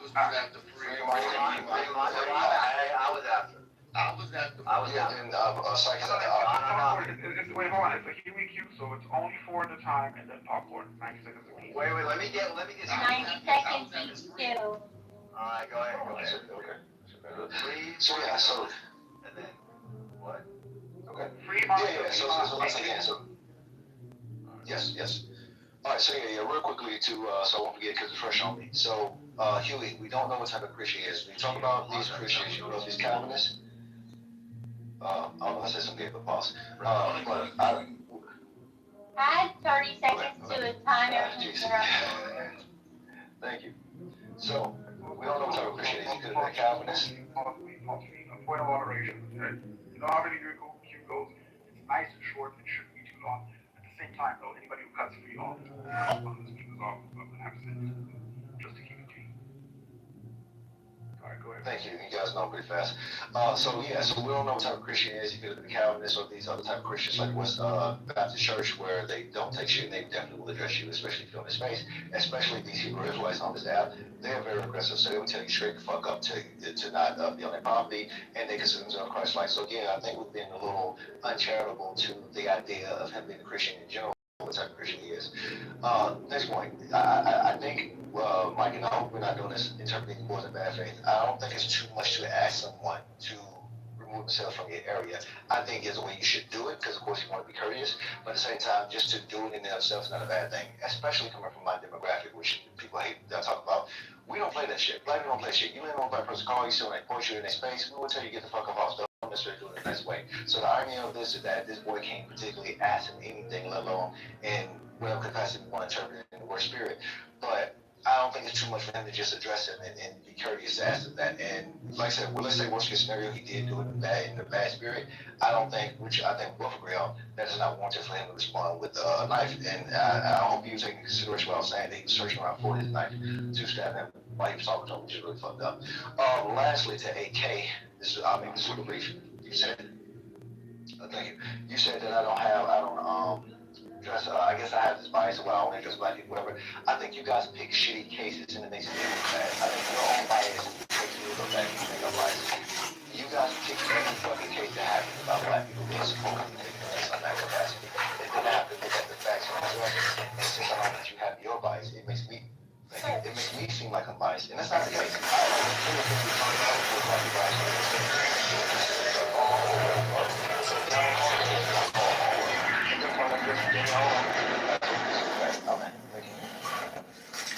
Alright,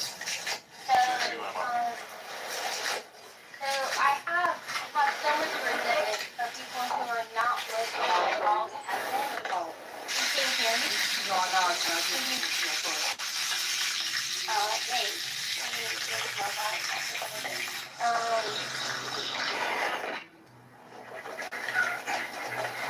I teach a child the way I do. That's perfect. I love it.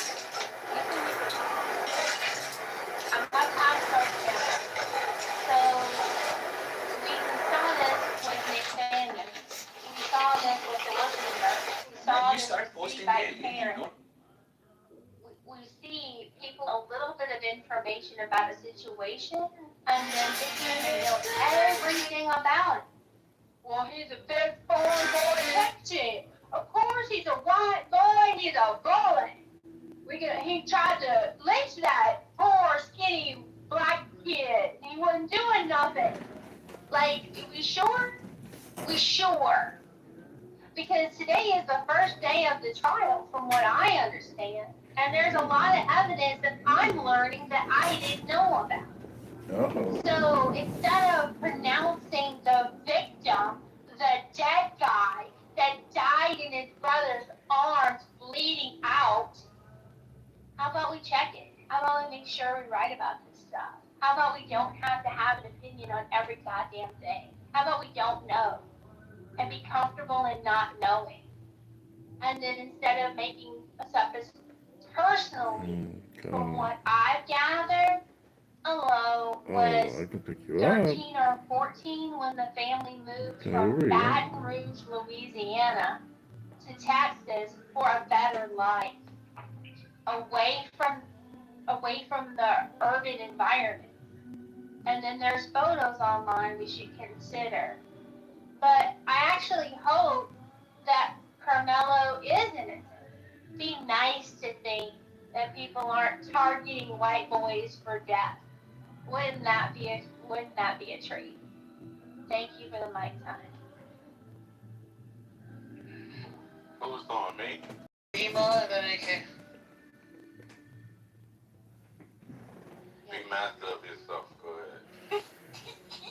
You call my whole government now. Wait, hold on. Beam, I've got a question for you. I've always been interested. Benz or Bentley? Be my best. No, it's a hard one. I say Bentley. She's not black enough for that one. I don't know. Dang. What about BMW?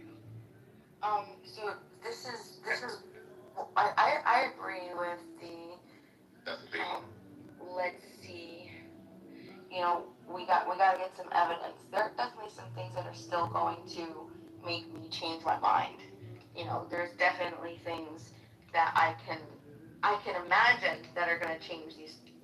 I think there were 3. I had thought about them, and I was like, there's 3 things that if they come out, I think I can change my mind on Carmelo not being not guilty. But I have to also remind everybody that, and I want to know if this is true because I've only been able to gather this from evidence. Is it true that both Carmelo and Austin were captains of their football teams? Both of them. So you're talking about 2 captains of 2 rivalry schools, not just 2 players, but 2 football captains. People keep asking me, what's your dream job? we're not really looking into the psychology of that, and understanding, and that could go two ways. That could go in Carmelo's favor, and that could go in Austin's favor. You know, I really, really want to know what the exchange was, and I'm really excited to know that Hunter's going to be able to give his side of what was said, but then Carmelo's also going to be able to give his side, so we can actually see what actually was said, what actually were they saying. I really hope he testifies. I don't know if he's going to, but I think that's huge. Is it my go? It's AK. AK, I'm gonna say Alright, thanks. So, I just want to give my stance on it. My opinion. Monica, people want to talk about it, right? As a volatile case. It's gonna happen. So, but I agree with you. AK, you sound low. Oh, now I sound low. What about now? Much better, thank you. Alright. I'm at my kids' school. What up, Joey? Yeah, it's a long line. So when it comes to the Metcalf shit, right? I feel like Metcalf didn't deserve to die in the way he did, right? I also, part of me is like, he fucked around and found out. I'm sorry to say, but I tell my kids not to bother people, right? Now, we got, like Monica said, we don't know the facts, so we don't really know if he was being bothered or bothering and Carmelo. But from face value, it looks like he told him to get out from underneath the tent. You could act like that's him being a nice guy. Free said you would have done the same thing. No, like it's raining, motherfuckers under the tent. Big deal. As far as how many tents, it's according to what time of the event it was, how many people put up their tents. But all in all, start raining, motherfucker go into your tent. It's fucking to get out the rain, right?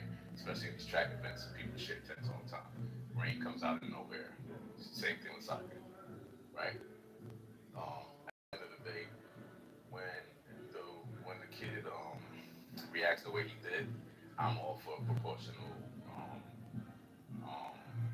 reaction, whatever the fucking term is, proportional force. I'm for that, right? I'm gonna tell my kid, somebody do something to you, try to react in a certain way, right? Don't just jump to the most deadly force, right? And I think that's everybody. I think to me it's really clear cut. It's two kids that lost their life in this case. Would you say who's that? What did you say? All right. I think that it's two kids that lost their life in a sense, right? One lost their life for real. The other one is most likely going to be locked up. If not, he's going to be, in the eyes of the law, he's going to be a problem, right? It's going to be attention, controversy surrounding him, right? So we should look at it like one kid, a teenager, made a rash decision. In my eyes, I think he didn't mean to kill the kid, right? But his actions were stupid, and that's what it boils down to. Thank you. Thanks, Nikki. Alright, you fucking guys are all liars. Oh, let's wait for the evidence. Look, you've been exposed to something, you don't control your thoughts, you have a position, you can call it tentative, but you have a fucking position. You can't say look but don't look but don't look. The kid's guilty of something, okay? If I was a juror, it'd be at least manslaughter, because you can't fucking just kill people, right? So that's the thing. But I just don't feel bad for the guy that died. And I don't know why I feel that way. Because he seems like a fucking bully. He seems like somebody that fight. Let this be known to all the fucking pigs out there in the fucking world. You can't just walk up to people and think you're gonna get away with it. The kid's done it before. I bet my life on it. He's a fucking punk ass bitch that's used to being the fucking big kid, the big fat guy that used to fight, wants to fucking fuck around with little kids, and he found out, bro. Unfortunately, the fucking kid overreacted, threw his fucking life away. Let's wait for the evidence. Shut the fuck up. Evidence my fucking nuts. You have a position right now. Okay? Can something change it? Yes. Guess what? It hasn't come yet. As far as it is right now, someone died. Right? And someone died because someone tried to be a fucking punk ass bitch bully. So all the bullies in the fucking world, be afraid. Because hopefully there's more people like that. I fucking hate bullies. And this guy fucking found out. So fuck the guy that died. And the guy that fucking killed him, Fuck him too then too. Fuck it. It's all good. No, that was so valuable. Appreciate that brilliant insight. No, yours is. Let's not look but look. Let's not have a position but have a position. That's what the fuck you said. I saw pictures but I don't have a position. You don't know shit. You're just sticking up I don't know shit. That's what you think. That's what you think. That I view the world through a racial lens. I view the world through a racial lens. It's so weird. Because you just said it. You mentioned it, Mike. You're just supporting your bullshit point. What a reductive caveman you are. You fucking asshole. Of course. Fuck Charlie Kirk too. It's nothing new. I know you don't. I know you don't. I know you don't. You probably got beat up by a guy like him when you were a kid. You probably projected. That's right. That's right. Because zero conflict resolution skills is the way to navigate the world. Can I hey, you know what? He died to teach his brother a fucking lesson. There it is. Fuck you. Yeah, Alright, this is what, like, it's gonna be what it's gonna be. But I hope no one ever treats you like you treat other people, Mike. The way I've been treated. I know these kind of people. I remember these fucking kids in school. You just said that I was never fucking big in my life. I changed my logic and reason because of race. Bullshit. I know them. I know how they react. I fucking know them. Why are you so I know they're kind. The fuck you talking about? I fucking know them. I hope. It's too late. It's already happened. Is there anybody else? All right. Okay. No. Real quick, guys. Good conversation. It don't need to go this way. Opinion is opinion. We ain't gotta take these opinions fucking personally. And as far as I know, nobody in this room is related to the niggas. So, let's just, enjoy the intellectual part of this, not the emotional part of that this. He didn't want to make an impression. That he didn't want to be thought of as a thug. That he didn't want to be a thug for street credit and potentials. That's fine. Okay, hold on. You're not hurting me, Mike. All I said was, I hope he didn't. That's fine. You're a pig bully. That's fine. Bully pig, bully pig, bully pig, bully pig, bully pig, bully pig, bully bully.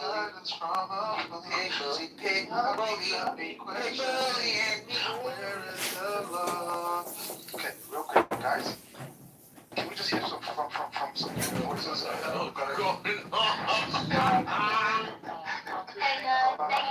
Thanks for the room reset, Gary. I appreciate it.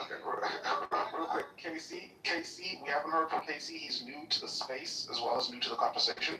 Let's make some way for him. What's good, KC? I be in here every now and then. You know what I'm saying? I be in here every now and then. But it's funny because I grew up both with them. I grew up with Monica and Side. Like, one, you fucked around and you found out. But the other side too is like, you don't know Carmelo's story. At the end of the day, it's like, the fuck is his story gonna change anything? My man killed somebody because he tried to press him. And I understand too, like from a world perspective, I agree with I forgot to spoke before, but you gotta teach your kids like you can't try to be that enforcer type unless you shouldn't, because like you will get somebody out there that's gonna fucking press you or do some crazy shit for no reason. Like some people out there literally have nothing to live for, so they'll dead ass just crash out and you might just be the victim. And it might have just been literally just by fate it was you. It might have been somebody else, but in this instance it was you. So you can't try to press people and try to bully people and do certain things. And unfortunately in this situation, this is where it ended up. It could have just been another day. And I'm sure there's plenty of these situations out there. It's just this case in particular became a nationwide case, but bro, like you can't be moving like that. Like you can't press people. You can't try to be an enforcer because you know who you're dealing with. And at the same time, just because somebody presses you doesn't fucking mean you kill them. You know? So it's it's like, wait, do you think he wanted to kill him? It's, it's not about whether you wanted to kill him or not. Why Why not? are you stabbing somebody? Intent doesn't matter? It's not that intent doesn't matter. What I'm trying to say is, okay, I'll go this far. I'll bring it back, right? Because obviously intent matters. But why are you stabbing people? Why? Listen, bro, why are niggas getting bullied? You know people kill themselves off of getting bullied. You know that.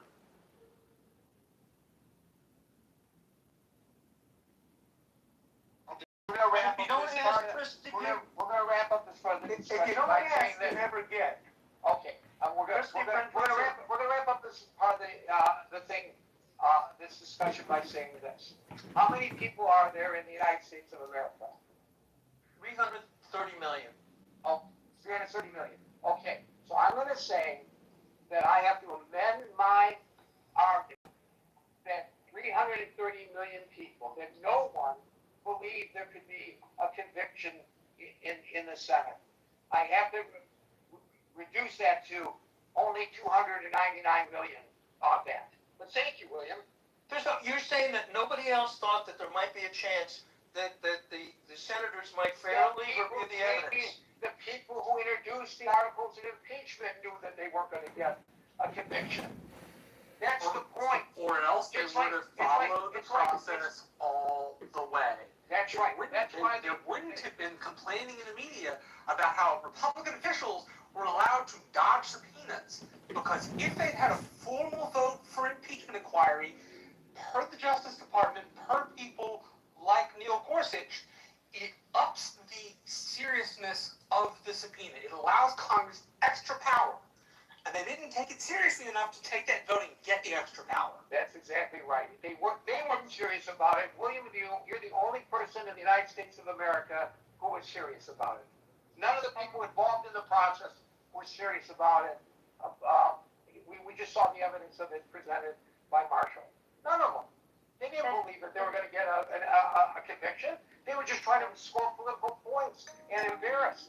Just like they tried to embarrass Clinton. For the blue stained dress. Okay, fine. So mission accomplished. The number of independents.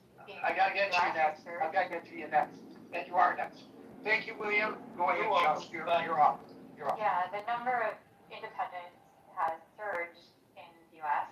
The number of people that are more disillusioned with our form of government, and that is a number that has increased year after year.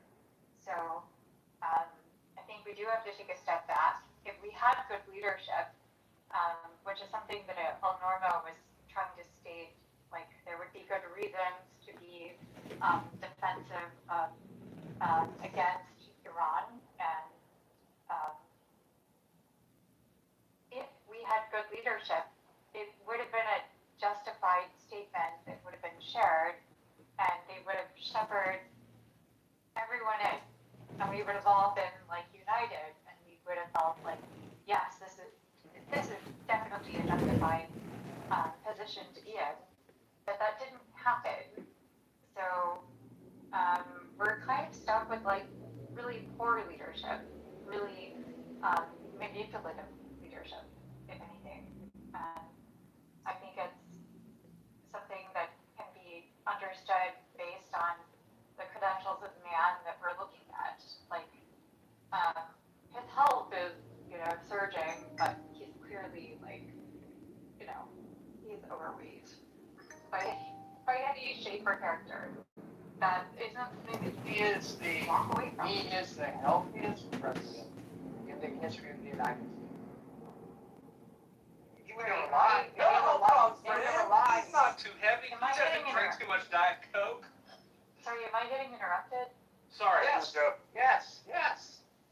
Oh. Yes, you are. Go ahead. Okay. Well, if I'm going to get interrupted, maybe I should speak. Okay, well, that's the answer you're going to take. Fine. Dr. Francine, followed by Old Raj.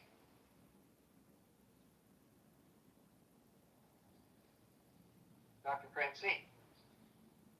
I didn't realize my hand was up. I have nothing to say on this subject. Not only did you not realize your hand was up, You didn't realize you were on the stage. No, I had no idea that I was on the stage. And here's what I believe, since I am up here. This is pretty funny. I like it. You guys were yelling at each other so loudly that I could not understand what anybody was saying. And I guess my comment is we aren't going to fix anything if we can't even talk to each other in a fairly decent tone of voice. Okay, I'll help you with that. I apologize, and I'll help you with that. Marshall and I were correct, and William was wrong. That's all you need to know. That's usually. I mean, I'm just trying to codify it for you because you missed it. But had you been able to hear what we were saying, you would say that Marshall and I were right and William was wrong, and and move on. So I'm just trying to make it easy for you. Okay, so let me just add by saying that we have lots of things that are threatening us right now, and that they're not the only things are not oil reserves, gas prices, and midterms, but the whole idea of AI and what's happening to jobs and people and electric power connections is another huge issue. And if you want me to tell you whether Donald Trump will win in the midterms, I think the unfortunate thing is we are stuck with him. He's not on the ballot, so no one's going to get rid of him, and we're stuck with him. And you can see why I didn't raise my hand. I usually try to have something of substance. That was fine. There was substance. There was substance and all that. Especially when you decided you agreed with Marshall and me. There were words in your mouth, of course. Marshall usually knows his stuff.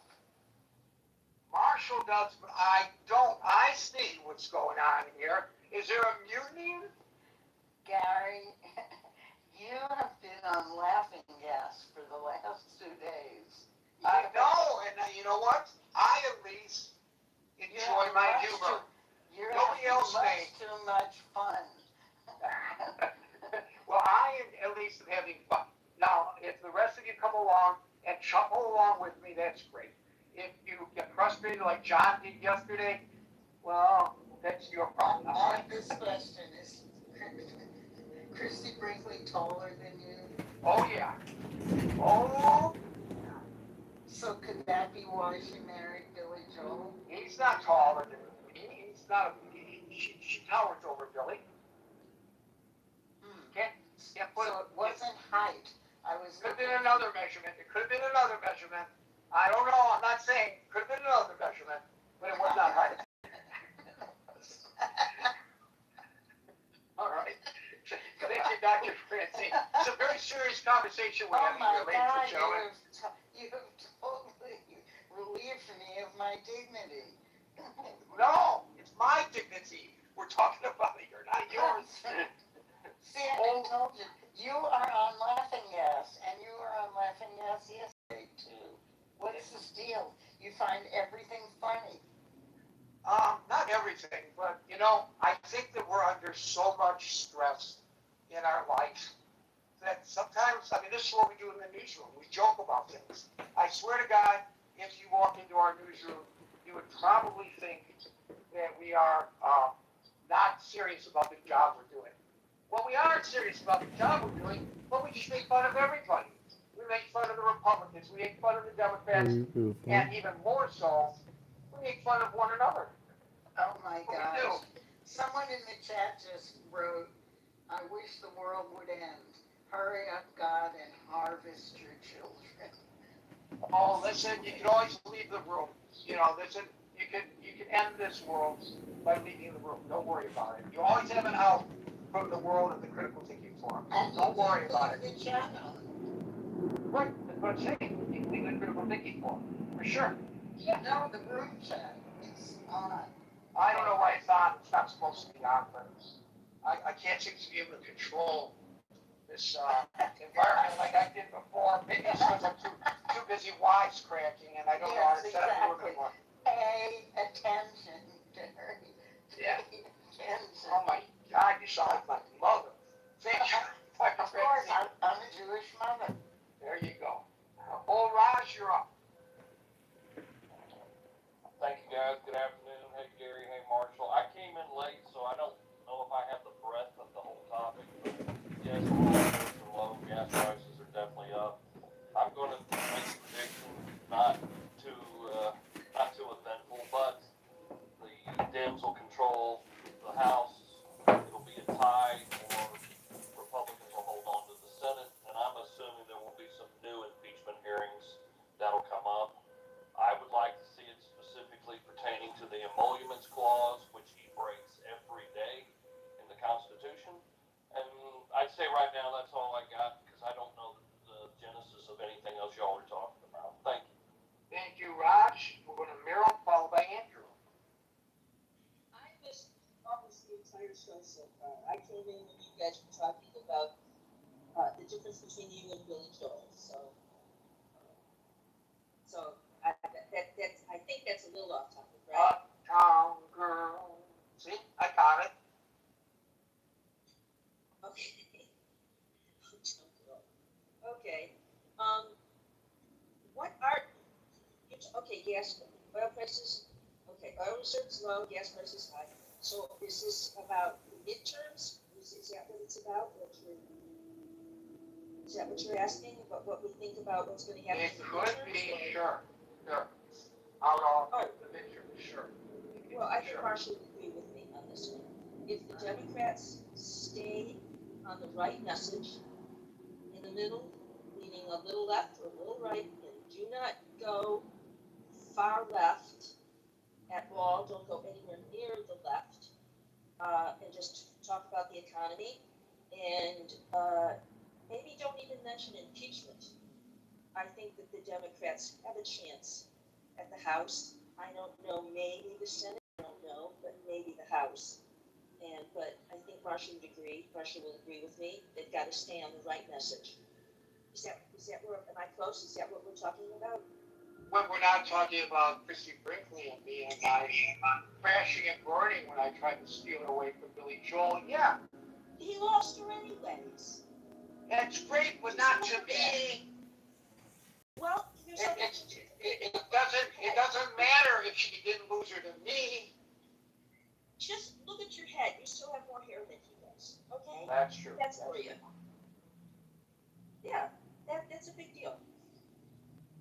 Okay, so is that what you're talking about? Do we think that? Yeah, that could be what we're talking about. I've lost the train of thought of the whole thing myself. We're talking about all these things coming together. It's like a perfect storm of problems.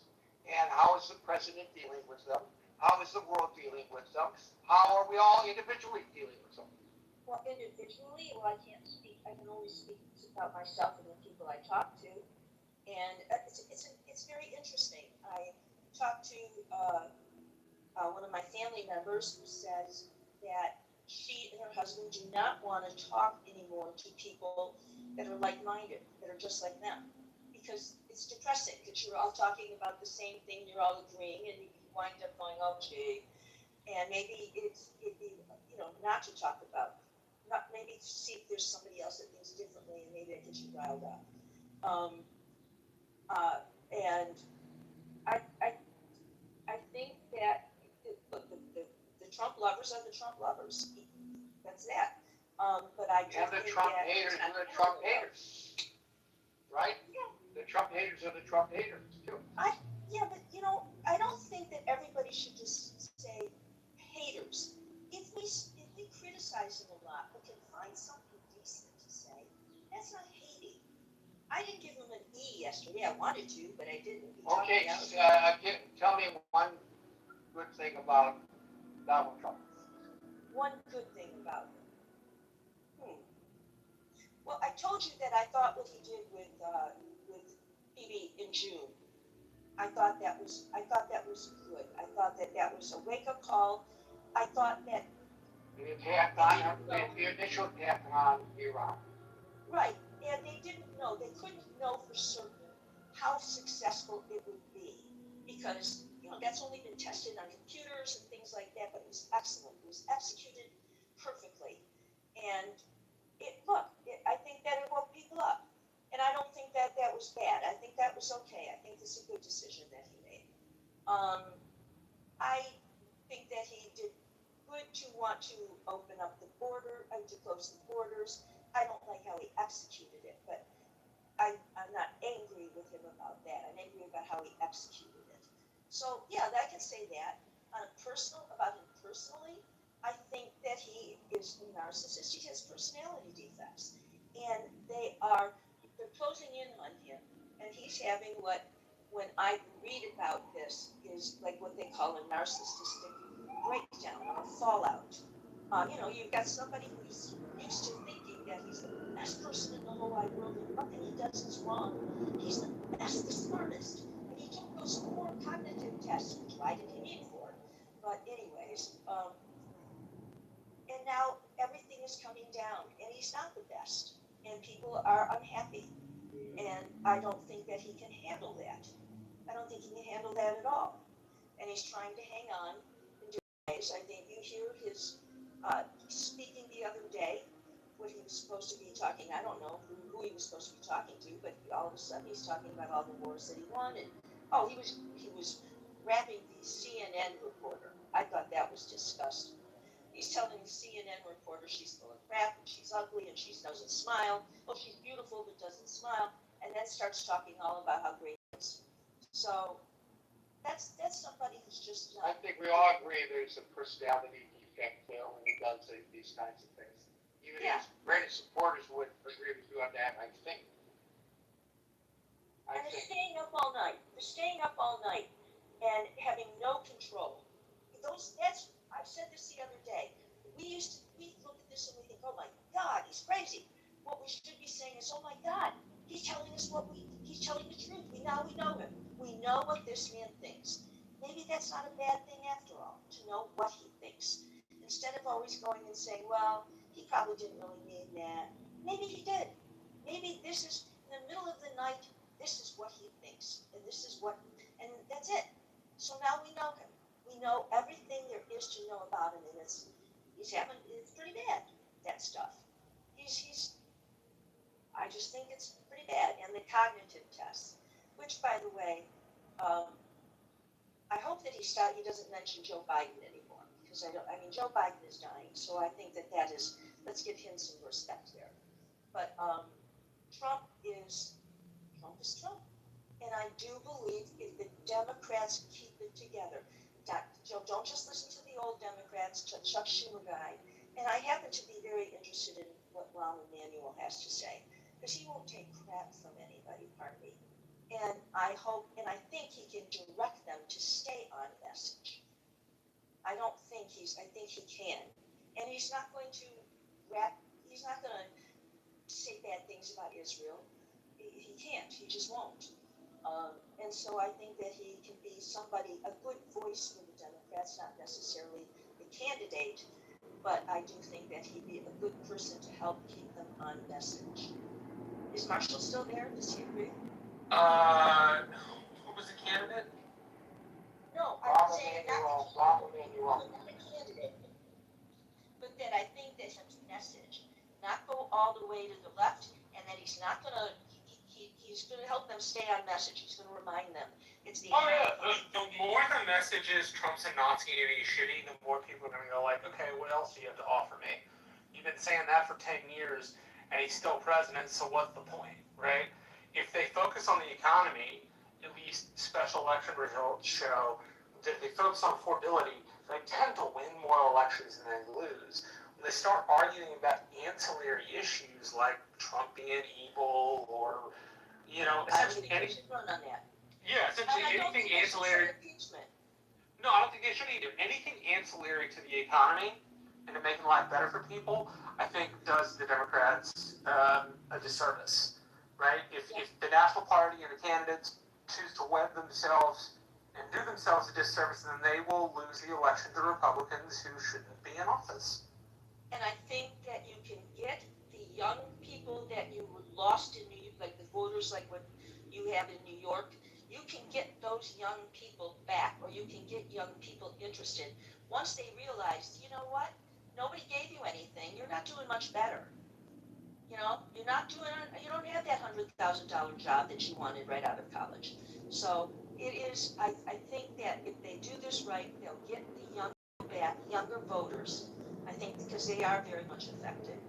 And I don't think they should keep talking about impeachment. I hate that. I don't care whether we want to impeach him or not. You just don't run on that. Thank you, Meryl. We'll go to Andrew, followed by Pirate Berry. Good afternoon, Gary. I do have some hockey news for you. Excellent. Excuse me.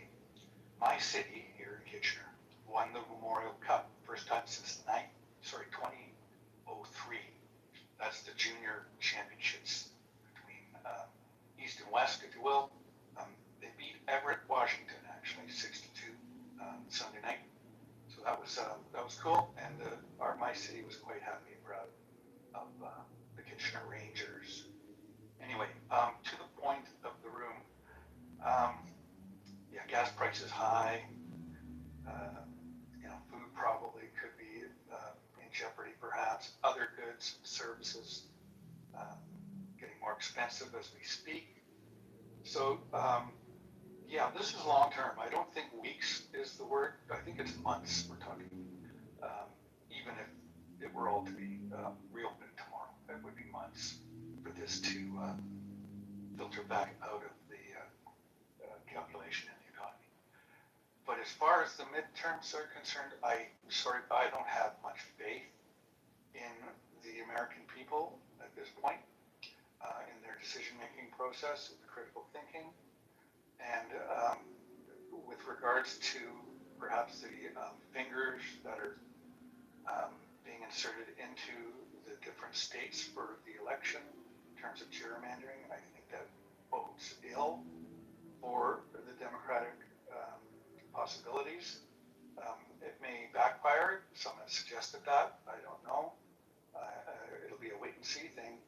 The thing that I think many people might be concerned about too is whether or not some of these ICE agents may be stationed at your booths, which could serve as a very much. Yeah, they explain they're not going to do that, but who knows? Well, who knows?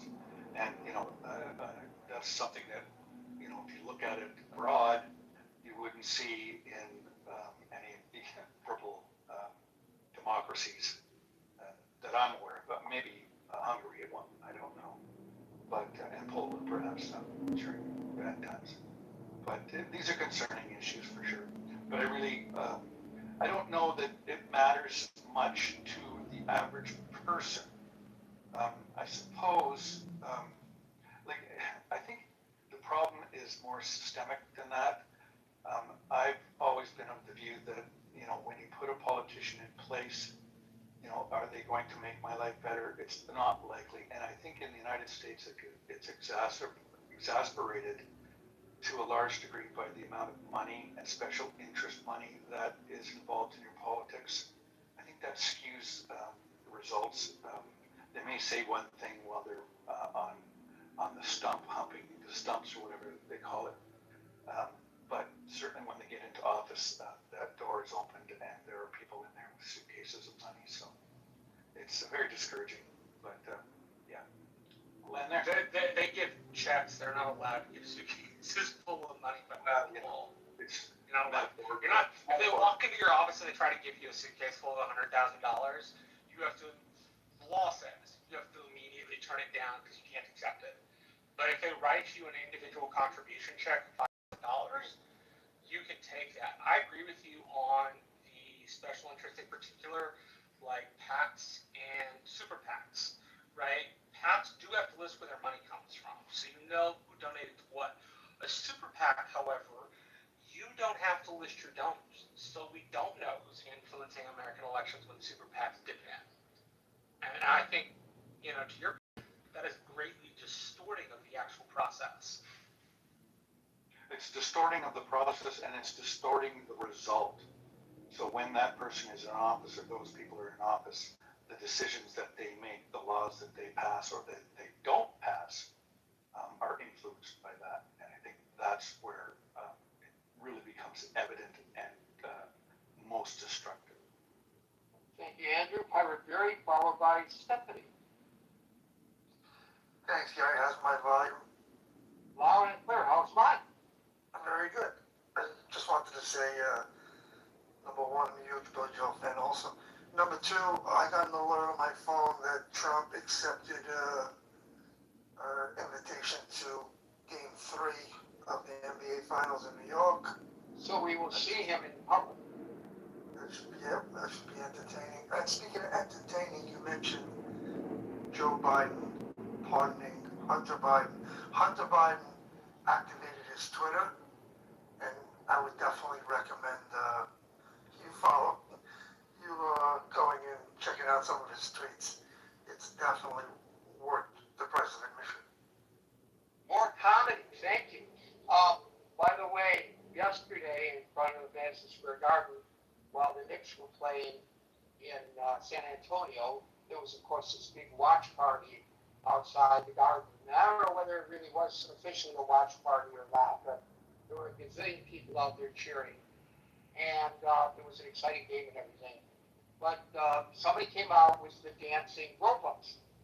And the robots dancing and dancing and dancing. And one of New York's finest walks up to the robot and slaps the cuffs on him. You're under arrest. It was hilarious. And he just did it, on a spur of the moment. So it was pretty funny to see. Don't worry, folks. No robots were harmed during the filming of the arrest. Stephanie, followed by Armies. I am out countermarching, not effective, and I accidentally pressed I don't know how I got up here, but I'm up here. So I'll just say, I don't think it's only about, it's not just the oil, petroleum, it's the fertilizer, it's everything else with the petroleum, feed, plastics, etc. I think, farmers in the United States and other parts of the world are living a lot here. And the gas prices, I think that I agree with Andrew. I don't think it's going to be floating around tomorrow. I think now the gas prices are going to go down until, I don't know, Stephanie, you got some problems with your modulation there. It's very muffled and low. Can you hear me now? Is this better? What? Okay, sorry. Okay, anyway, gas prices, I think, even if the war ends tomorrow, or the non-war, whatever they seem to call it, I don't think gas prices come down quickly at all. I agree with Andrew. And I was saying earlier that I think it's more about, it's not just about oil. I think it's about fertilizers and farmers and supply chain, all along the line, everything that petroleum feeds. And midterms. Well, I'm in California. We're still waiting for the results of our vote. I understand we're going to get a big vote drop tomorrow night. So hopefully a lot of some of these elections will be finalized. I'm thinking we probably will take the midterms. I think there's a lot of flux. I mean, there was in the news today what Trump is going to reopen 14 coal mines or something like that, an enormous amount of coal mines, and he's doing other bad environmental things, reversing decades of U.S. progress in terms of environmental health, in terms of protecting the oceans, protecting our air, protecting our water. I mean, as far as I understand, the research has stopped on looking at plastics and PFAS in our water, and all the studies on that to help us be healthier people. So uh, I think besides that, and if the economy doesn't fix or get fixed, we are in for a flip on the midterms. I mean, one race in California in the Central Valley that I've been involved in against a many-term Republican congressperson. He was running in this primary against a progressive Dem and a conservative Dem. And so far, the incumbent Republican is first, but the progressive Dem is second. This is in the Central Valley, red Central Valley. And the conservative Dem came in low, and she was endorsed by the DCCC and other prominent left-wing endorsed her, other prominent Republicans endorsed her, and Democrats, conservative Democrats endorsed her, and she is coming in third. So I'm not thinking this is going to be, necessarily indication of progressive sweep or anything, but I do think it's an indication of if the Dems play it smart, they're going to take it. And I don't know if they have the discipline to play it smart, but I think if they do, they can take it. So, and I agree with whoever it was that listens to Rahm Emanuel. I listen to him too, and I think he's very right on most of the time. I think he wants to run for president, but I don't know if he can make it either. I don't know, but he certainly is right about focusing on kitchen table issues for Democrats.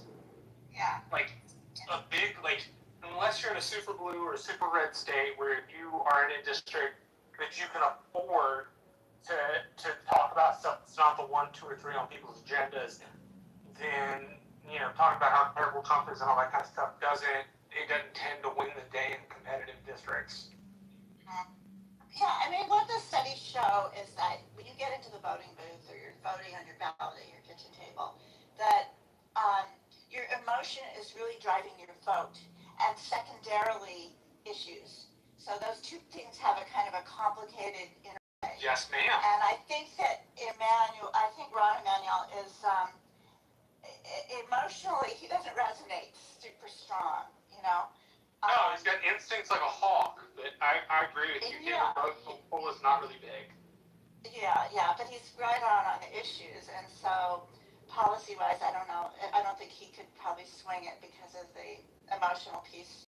But I mean, you can just look at the candidates that ran for California governor. It just plays it right out there. Katie Porter, emotional issues. Okay, we just can't deal with that, even if she has great policy. Becerra was, he's easy he can emotionally handle his personality. Steyer is more of a firebrand, more strident. And then Steve, the Republican, he is easy too. He's easy to listen to. He's articulate. He's kind of easygoing. So emotionally, people will resonate with him. But anyway, I think it's entertaining at the least. Not always fun to live it out, but entertaining from the idea. I agree with that. It's not always fun to be in the middle of it, Stephanie. Sometimes it's really competitive. Yeah, that's painful. I mean, a lot of this stuff is really painful in real life. So, but I think that there's mounting bad things that are happening under the Trump administration. The list is getting longer and longer, and I think it's going to damage them in the midterms and probably next 2 years from now. Although I'm not trying to make that assumption. I'm ready to keep fighting. Anyway. Thank you, Stephanie. Mage, I think you're going to get the last word today, buddy. Alrighty. I wanted to talk about the oil reserves. And I can talk from experience because I worked for 4 of the big oil companies in the U.S. in an IT department. And my ex-wife did all the accounting for Enron and Chevron and many others.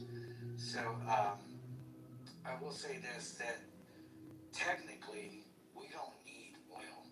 We have I'm talking about the U.S., right? The U.S. has massive oil reserves. The problem is that we've always taken the position of why use our own oil if we can just buy somebody else's and use theirs, right? It's not just that, it's the kind of oil that comes out of the ground too. Some of the oil has to be refined to a greater degree, and so it's not super useful in the United States. And of course, we buy from everyone, including Mexico, right? So when I see our oil prices go up, and it has a direct result or connected with the wars that we participate in, I see reality where it's all about certain individuals, right, just making money at our expense. And when I say our expense, I'm talking about the American citizens, right?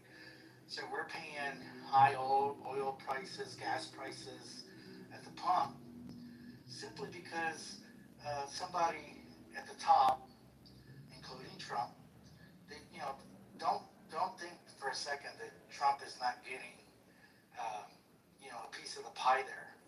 And I guess all presidents have to. Oil companies are slipping the guy a check. Yeah, absolutely. It's called. What evidence do you have for that? It's called lobbying. I will tell you that's not bribery. That's covered under the First Amendment, applying to your government for redress. I didn't say it was bribery. Yes, but you said he got a check. If you give a guy a check, that doesn't mean bribery. My point is, Exxon is not sending Donald Trump a check personally. They pay taxes to the U.S. government, but they're not sending checks to Donald Trump.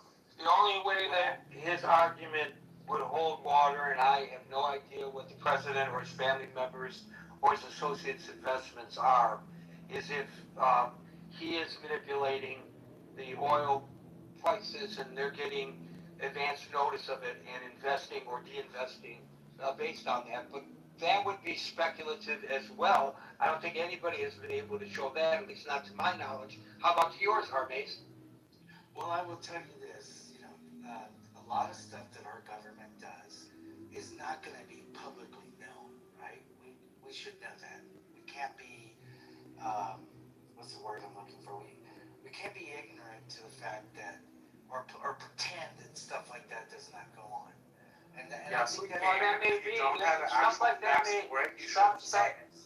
that may go on, but you made a direct accusation, and if you make the accusation, it's incumbent upon you to back it up with facts. And I'm giving you a third time to come up with some facts. I don't have any facts at this moment. Then why would you say stuff like that? You do this a lot. I don't understand. Just because I don't have the fact in front of me. Yes, it means it's not true. That's exactly what it means. It means you're giving your opinion about it, and your opinion, while you're allowed to have it, is only valuable when matched with fact, when you make declaratory statements about the way politics work. Like, you need to have facts for this stuff, bro. You can't just open your mouth and say that kind of stuff and expect people like me and Gary not to ask you where you got the information. And then when you say, I don't have the information, it's incumbent upon us then to say, okay, well, that's just your opinion, man. Yeah. And no, freedom of speech is about the government limiting your speech, not my opinion of your speech. I don't believe that.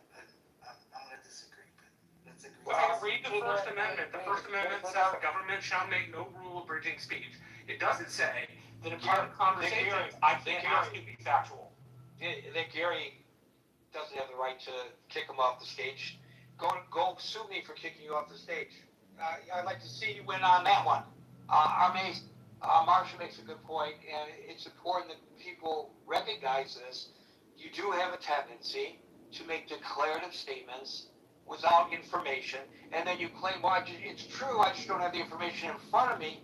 But then on the occasions where you have been fact-checked, such as the president of Mexico's position on nuclear weapons, all we're asking all we're asking is that when we invite you to the stage, which we will continue you to do, you're a good contributor, that you do a little homework before you come. It's not that difficult today with the internet. Even in Mexico, I think you have access to the internet, right?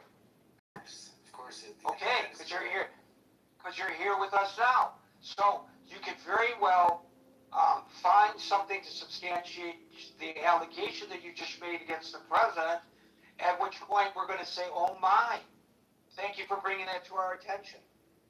Folks, we're here Monday through Friday, 5 o'clock New York time. So until 5 o'clock New York time tomorrow, for the next edition of the Critical Thinking Forum, everybody be safe, be well, and peace out.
in order for me to win this bet that we just made here, I just need one. Right, so that's why it's a good bet, and that's why I did the bet. I just need one. Listen, I'm confident in white people listen. That's what I'm thinking. Like, Matt is confident that America is fucked, or at least Texas. Because what the hell? He just need one little piece of something and he wins. All I Probably won't be mayor if you haven't figured that out yet. I don't even. I know that it is.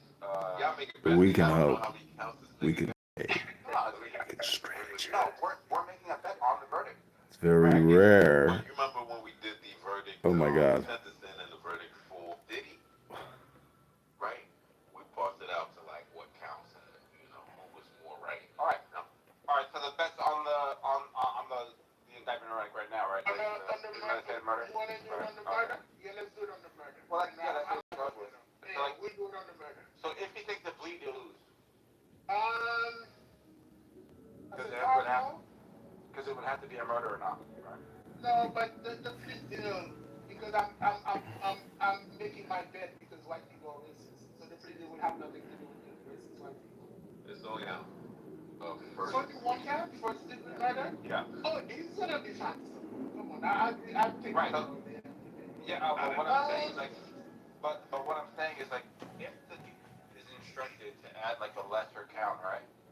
Let's say some sort of like an assault or whatever the hell they do. I don't know what the process is, but like, let's say they do that. But then he's like, you know what? I'll just take the deal and I'm out of here. Like no time, no jail, no nothing, right?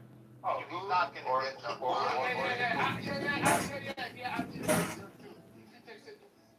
Alright. But technically, I mean, you just heard him accept that, so it doesn't matter. But technically, when you take a deal, it is a statement that says like,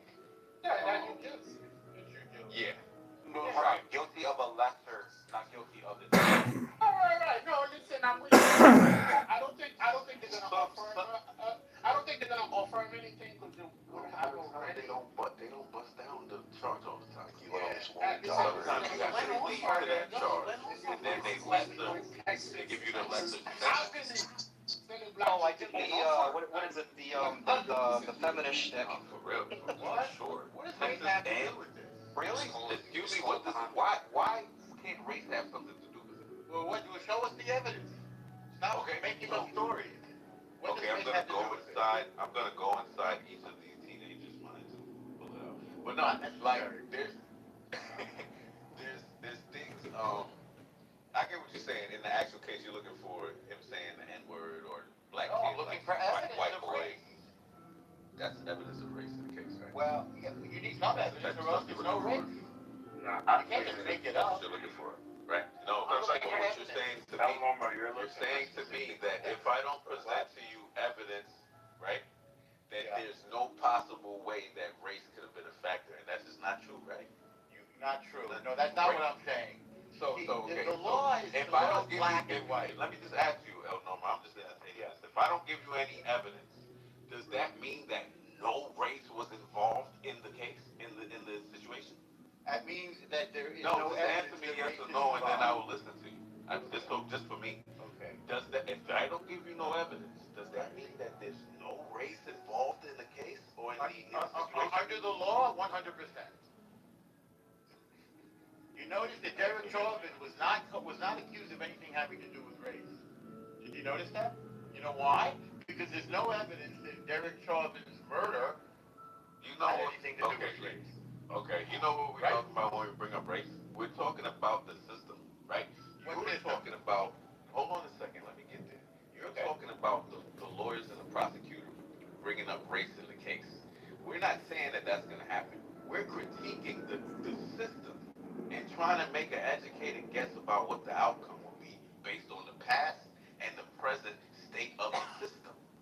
When you hear us bring up race and you want us to stop doing that, that's fucking far-fetched. I didn't say stop doing it. I just said... Hold on. That's far-fetched for Ooma niggas like us to do when a case like You're going to have to learn to stop relying on that. It's a factor. It's you know what's going on? What's going on? Elnorma? You're so scared of it that we can't even... No, I'm not afraid at all. You use anti-Semitism as a crutch. Sorry, my bad, bro.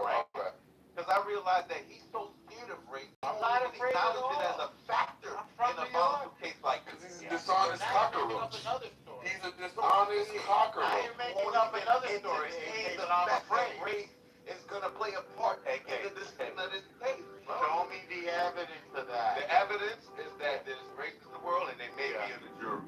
Right. And then maybe you're racist. Exactly. Maybe concrete is Yes, racist. maybe. Maybe. Yeah, duh. That's how that works, dummy. Right. Fucking A. But What without an idiot. evidence, you're just What making up a do you know what evidence means, you fucking idiot? Yes. What is Yes, it? you. Define it. Define it, you dummy. Define evidence, dummy. Garbage. Define evidence, you dummy. Yes. You fucking nitwit. You fucking brain dead fucking Something, maggot. weirdo. So, Define it. Define evidence. Define evidence. Right. Define evidence. Define it. Define it. Define it. Use your own words. Use your words, dum-dum. I know. Okay. Use your words. You've been using the term this whole conversation. What does it mean? What does evidence mean, El Normo? What does evidence mean, El Normo? Evidence mean, El Normo. What does evidence mean, El Normo? Dum-dum. Dum-dum. Dum-dum. What does evidence mean? What does evidence mean, El Normo? El Normo. El Normo. Oh, he doesn't answer the question. El Normo. With that? Okay. So let's traditional system. Okay. Show us where. El Normo. What is define evidence? So show us define where evidence. the racism. El Normo. You can't keep moving forward until you define evidence. Already left you in the dust. Define evidence. Here, I'll read it for you, dum-dum. I'll read it for you. Racism. Here goes define evidence. Hey, can we have some order and make arguments instead of insults? Can you address the arguments and not the ad hominem? Define evidence. El Normo, define evidence. Define evidence. Do you want to help him out? Do you want to define evidence? Where evidence, AK? Ben, do you want to define evidence? Do you have the definition, Ben? What evidence mean, Ben? Oh, do you know what evidence means? Do you know how the term is used? What is evidence, Ben? Ben, what is evidence? Do you have a definition? Look it up. Do you have a definition?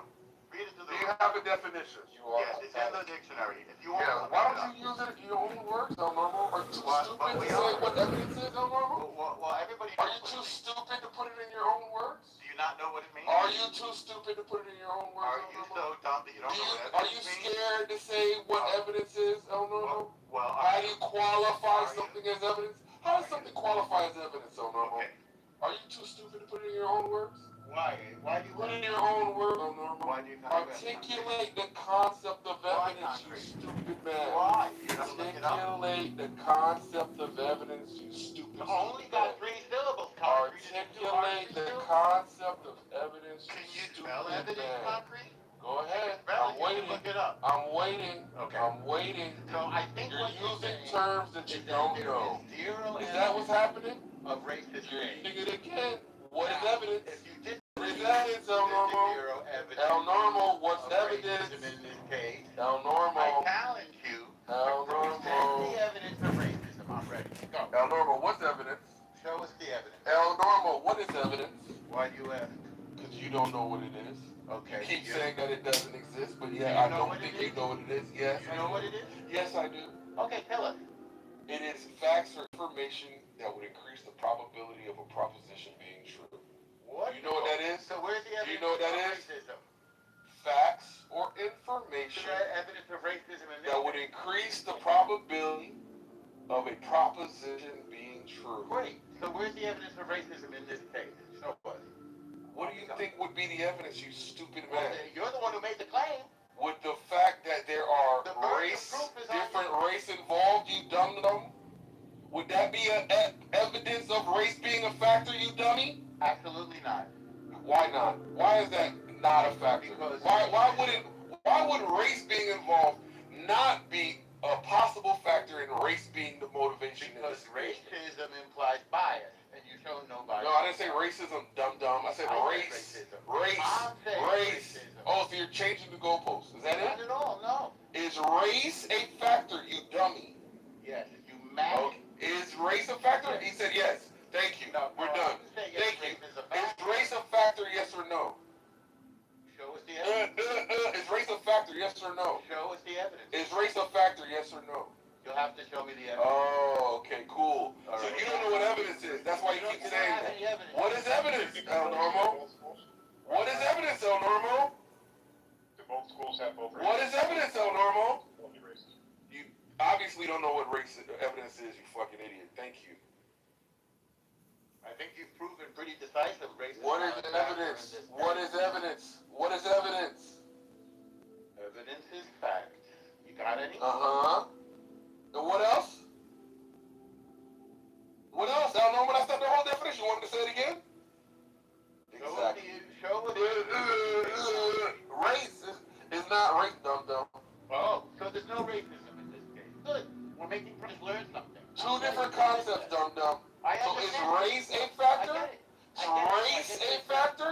Is race a factor, you dummy? In what way? Is race a factor, yes or no? How is race a factor? Is race in people's decision making?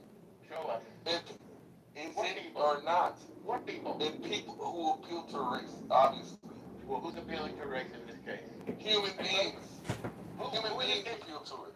Oh, you in don't this appeal case? to race? Who in this case is Do you appeal to race? No. Do you appeal to race? No. You're a liar. You? You're a fucking No, liar. you're You're a a cockroach liar. No, You're a you're a cockroach liar. You're a You man have no squirming on a integrity. garbage. Shut your fucking mouth.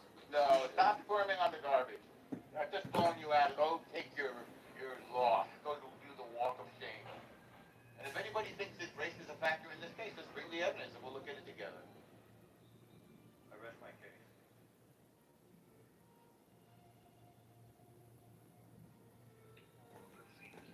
Race will be a factor in the verdict of this case. People You'll have to racial show. bias. There's not going to be any proof that no. Oh, so you're making it up then? Because people, the way people interact with the world based on their experience and based on their judgment, you can't provide evidence for that. But I will put money on it that race. If you were to question these people in a deceptive manner that they would not understand why they made the decision they made, you will see that race is a factor. The fact that this kid is black, kill a white kid, is going way on this white people mind. Well, let's say the kid was white. Let's say the kid was white. You think he'd be convicted of murder? Do you mean if both of them were white? Yes. Yeah, he would have had a better chance on that. But would he be convicted of murder? I don't think he would. I think he would. They said, oh, this was a mistake. I think he would. No. Once you stick a knife in somebody's head open and shut, man, that's game over. That's not ambiguous. I think to say that race is inherent. I mean, is the schools homogenous? Do they not have mixed races and ethnicities? I mean, the kid would have been around before. So to say that because of that, I think it's more so because they are maybe rivals and they escalated. Once again, back to century kids, they don't have the wherewithal to know that there's consequences because we've protected them from it. But to inherently say that race is involved, I don't know if you could say. No, but hold on. Part of the reason why the entire jury that New York was in the 97% of the population of that come to your town. So even if this is necessarily homogenous, the person like how much exposure the average white person had to that person that they do not the same person would be. If you're part of a minority of a town, that's like, are you more likely to be on edge to some degree? So could it be argued that Carmelo probably felt a little bit on edge because he's a minority, right? Like, I think these are fair questions to ask in terms of like how race would intersect with this case. Exposure to the opposite word doesn't mean from being a racist, by the way. I was gonna say it couldn't be inversely true though, being a minority in an area where you are the minimum, like you have an expected air of entitlement. Oh well, nothing's gonna happen to me. Yeah, I mean, if you're saying that way, you have that. Absolutely not in this country. I don't think there's a single country for the minorities, right? Is racist toward the majority. I know, I take that back. On a number of places, I take that back. But even though, Shepard, like even if I granted you that could be the inverse could be true, that just shows that race would be a factor necessarily, right? Like race question to ask though, right? Like, it could be the case that he was entitled because he was a minority and maybe he felt like some kind of protected status or privilege type thing. But I just don't necessarily. It doesn't make as much sense to me given the like context or how the way the story pans out. That doesn't seem like entitlement to me. But I mean, that's just me though. Wait, what? I would argue that the interaction between the kids might not have been racial. We don't have the evidence for that. What I'm arguing is, I think the verdict will be the racial verdict. I think it's white people would not let a black kid get away with murder. Let me ask you guys a Not for question. us. So there's the substantive part of a case, right? And then there's the procedural part of the case, like, for instance, picking the jury, right? I'm going to claim that race is always a part of every single case when it comes to picking the jury. What do you guys think? Wait, hold on. You have, like, okay, so I respect your opinion, your professional experience. I don't know if you're offering that as like a thought, or do you have, what I would want is like psychological statistical analysis that I could present as like a study on how people make decisions and how race can influence more so than like dealing with intuitions and experience. You get what I'm saying? No, I hear you. And I'm wondering if you have, which one are you operating on, if that is your choice. I'm not saying you're being dishonest. Wait, hold on. I'm not saying you're being dishonest. I don't know if you're.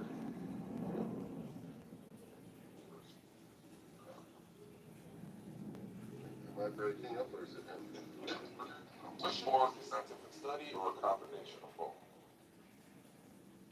My bad, bro. You're breaking up. I just heard scientific study or a combination of both, but I kind of get the gist of it. Where have you been, girl? I based this on just Yeah, I was out.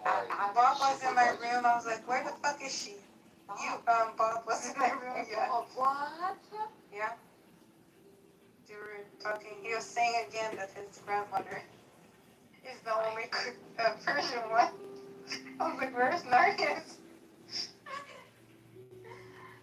So Daniel was telling, I mean, the picture he has, his profile picture, is his mom. No, it's Fatima. That's Fatima, yeah. No, it's not. Daniel, I was saying that's your mom. It's Fatima. See the picture before that.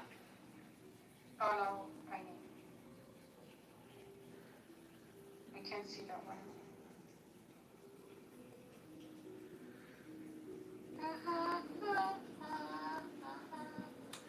Well, I just want to welcome back everybody to Find Islam in the Bible, Megatron's favorite way to spend his day, which is with you. And, Here we go. and Abby witnessed earlier Tuna Boy. He made death threats against me. Well, I've been taking a shower with that ankle bracelet you got there. You had ran. The projection alert system has been activated. Is that like, do you put soap around it and shit, dude? Like when you're in the shower with that? With what? Nothing. He has a pretty little bracelet on his ankle.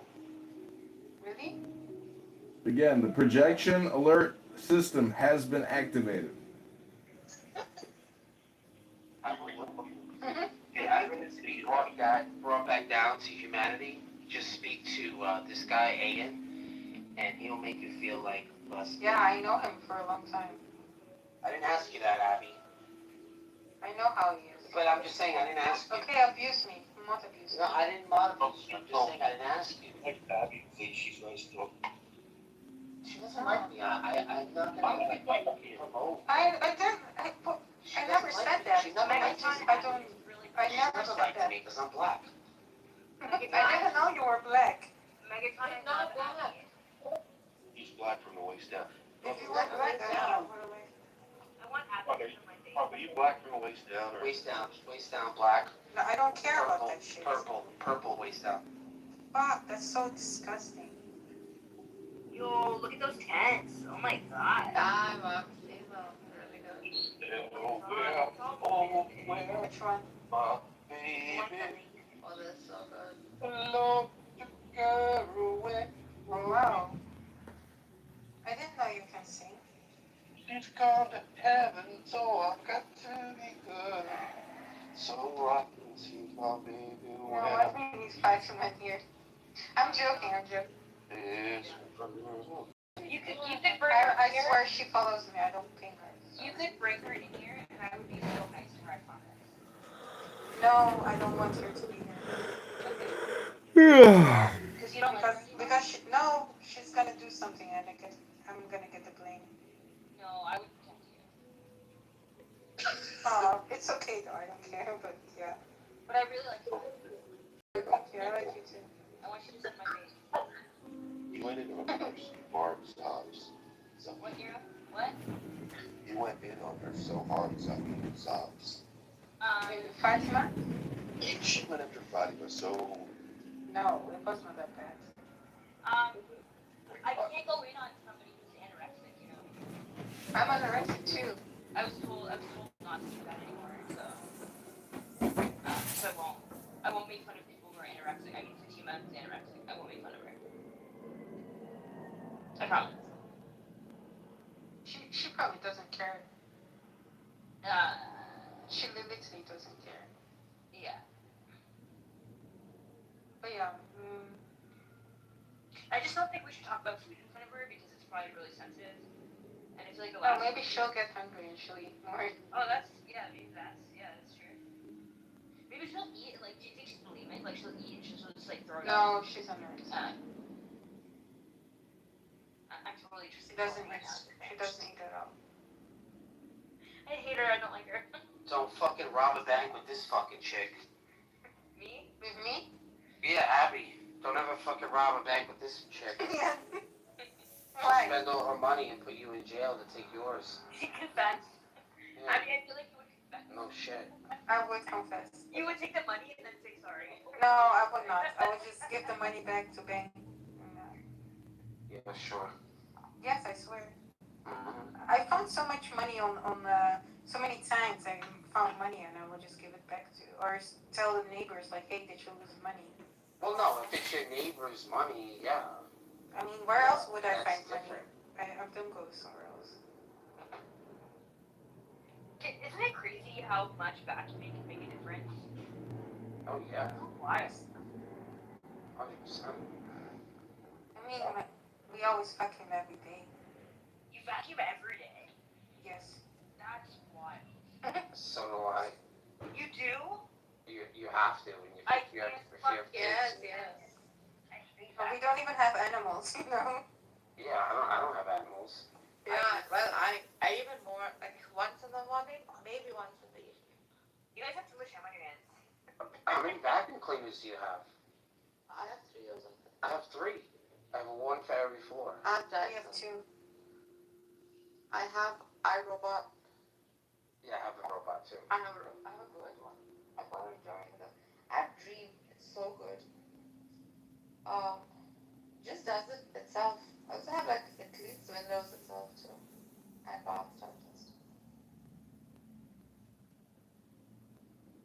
I have every kind of vacuum. I have the Dyson, I have the Shark, I have the... Yeah, even I have Shark. I have all of them. Me too. Don't have to show off. I'm not trying to show off, I'm just saying. But you can. For me, these are like very important things. Yeah, they're essential. Because I don't have carpets. I can't have carpet in my house. Yeah, fuck the carpet. I mean, I have, but I don't have like, it's not carpet. Yeah, I have carpets, but I have hardwood floors. Yeah. I can't do carpets.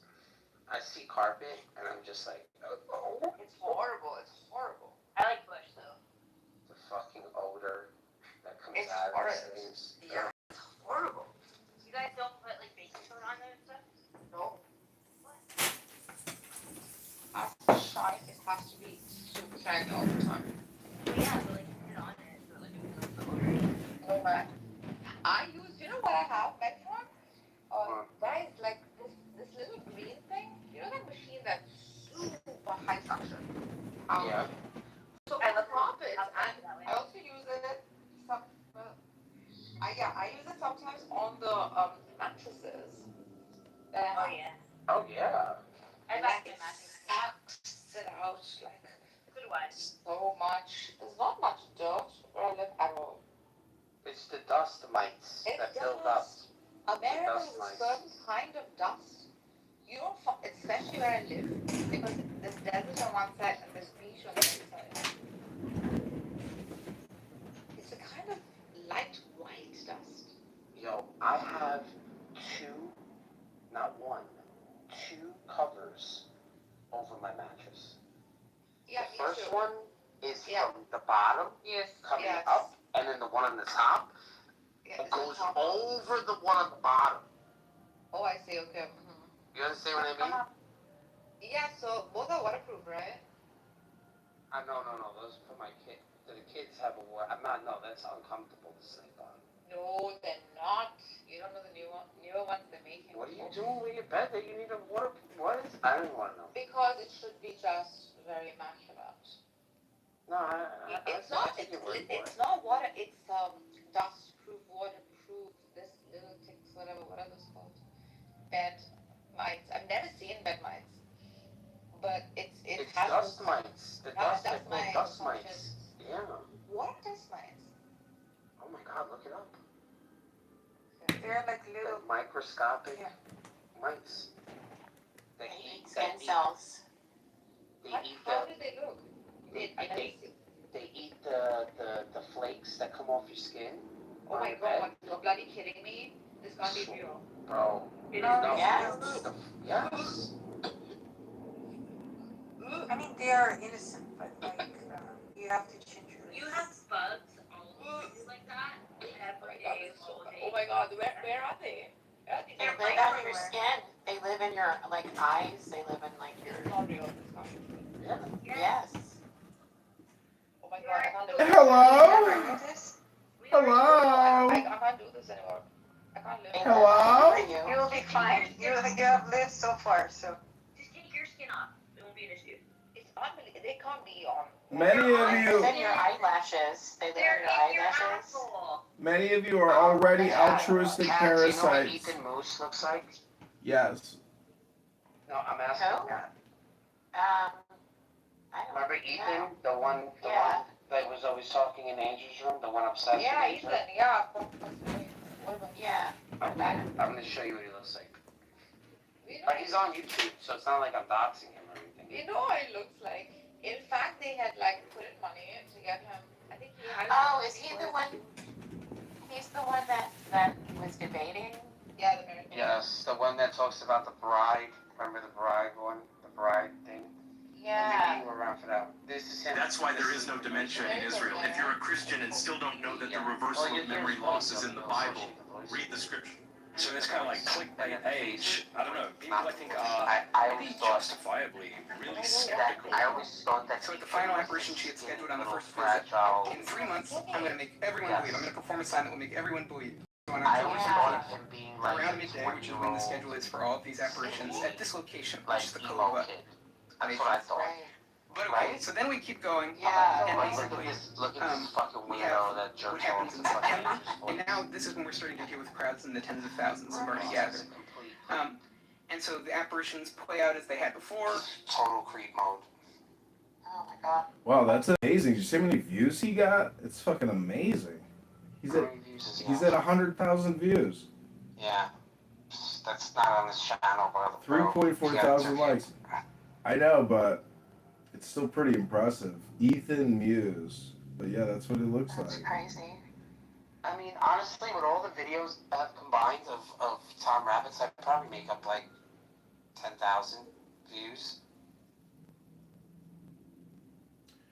Well, anyways, I mean, Is that alright? you could take this 5-hour dialogue with him and just do like a key extracts, and then you're like, wow, okay, great, we got the top 10 here, and then you're done with it. But Andrew will still keep coming here for the rest of his life until Mark Benioff decides to shut down Why are you complaining about it? this Why, this what are you Parasite doing app. now?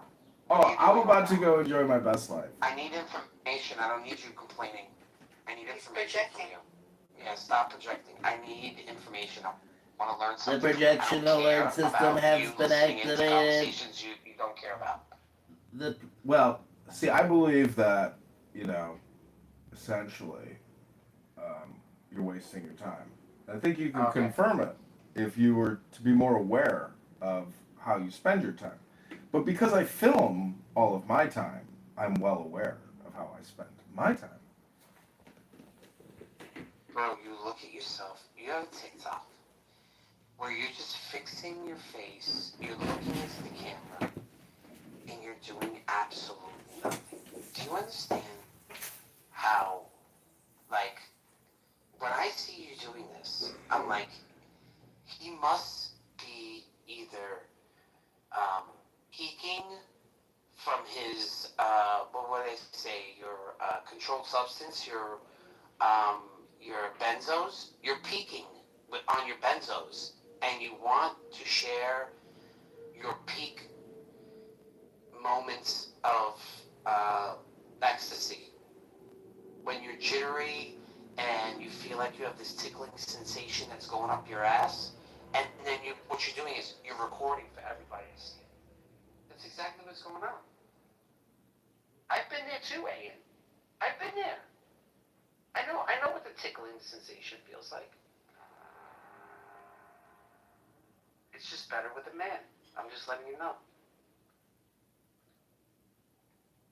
So that's all you're missing is a boyfriend in your life. You should be doing this with another man. No offense. Maybe a younger man. Because you're like the older. It would make a lot more sense if, like, there was a single viewer. Like, let's say there was two watching.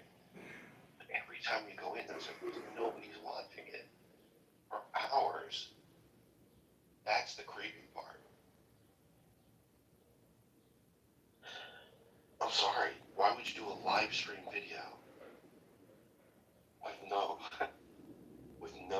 fucking viewers? It's a little bit weird. Sorry. Are you doing a performance for yourself? Are you archiving them for them to later be discovered? Maybe after they'll find it and you'll be heralded. It's a great comedic genius. But right now we're just left to question your sanity as you sit there and perform for The yourself. projection alert system has been activated. Honestly, like, I would have nothing to say to this guy if he didn't come in and was telling us this bullshit. He's just projecting. Like, there's no way. I don't want to complain about John. Like, John, do you, bro? Like, I jerk off the granny porn. I told him 1,000 times, listen, you should animate it. I told the granny porn. I told him it's a prank call or an animated fucking thing. And dude, there's times where he's funny and he gets some reactions out of people, and you should just fucking just chop it up, dude, and fucking make like a cartoon out of it, dude, and sell it to like Cartoon Network. They'll probably take it. Just gets, fucking, it's Clown House, dude. You know what I mean? Yeah. Bro, I'm blowing low to fucking 70, 80-year-old saggy fucking women online. You know what I'm saying? Like, I have my own podcast. You know what I'm saying, John? I get it. It's cool. Not like I really do that. I'm just saying, everyone has their thing. I could care less how you spend your time. But you need to come in here and tell us that you're spending so much better time than us. But you're on the same fucking app, recording yourself doing the same shit we're doing. Ringing bells, playing your harmonica, sitting there breathing, doing breathing techniques. I mean, give me a fucking break, John. Go, at least do something. Fly a kite. Do me a favor. You know what would be talented? Open your fucking window and fly a kite from your fucking window while you're streaming. That's fucking talent. Like, give me something.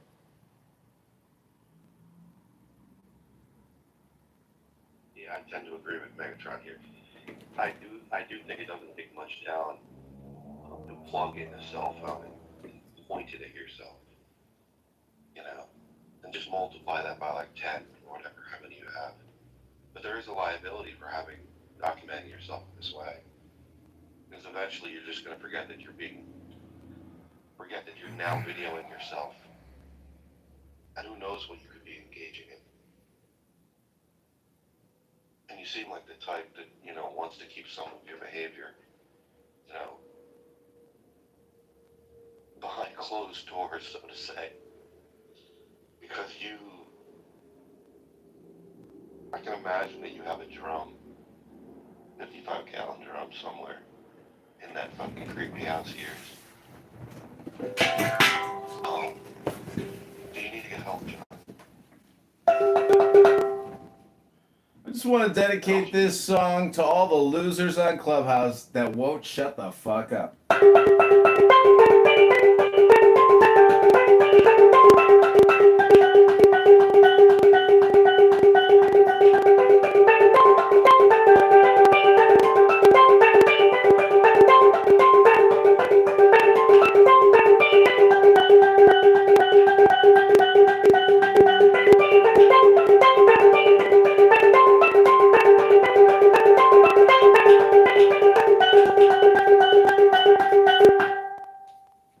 Never had one lesson.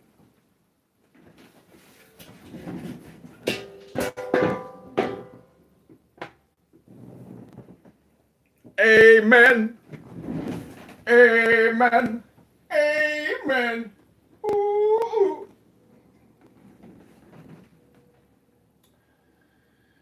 Welcome back to Barth's miserable existence here on Clubhouse. We are live streaming from the bunker, listening to Barth and Narges and Zabu and Nero and Regal do their thing, which is patterning. Let's start the show. Take it away, Daniel.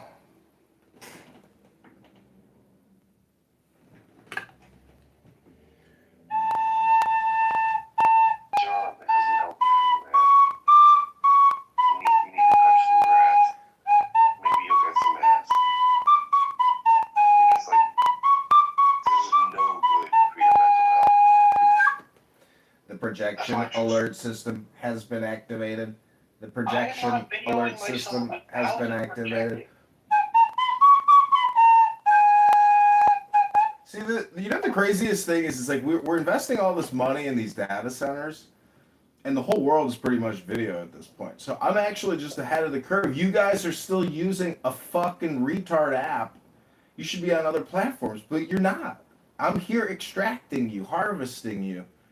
I am House Harkonnen, here to harvest and extract the spice from your meager existences. You don't like the people. Dude, you're watching too many movies over there. Listen, I fucking lost Oh my god. Let me start that again. I swear to God.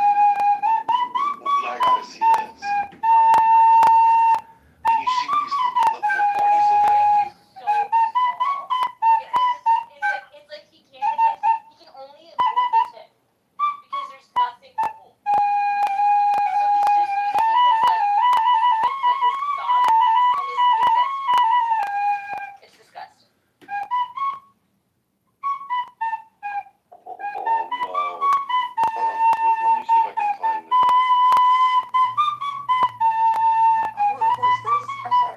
John. Oh, master. Wow. You don't like my little pan flute?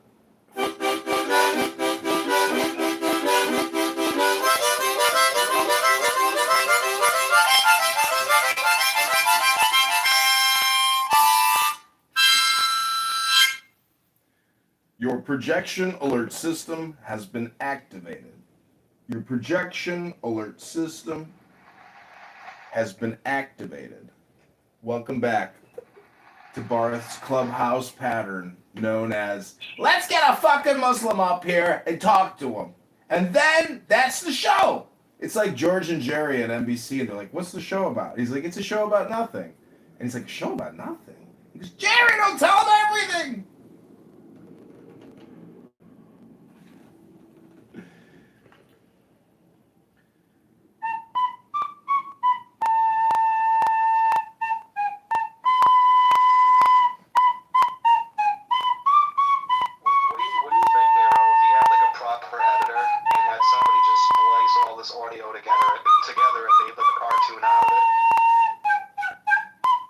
could. I tried to do that. It's very difficult.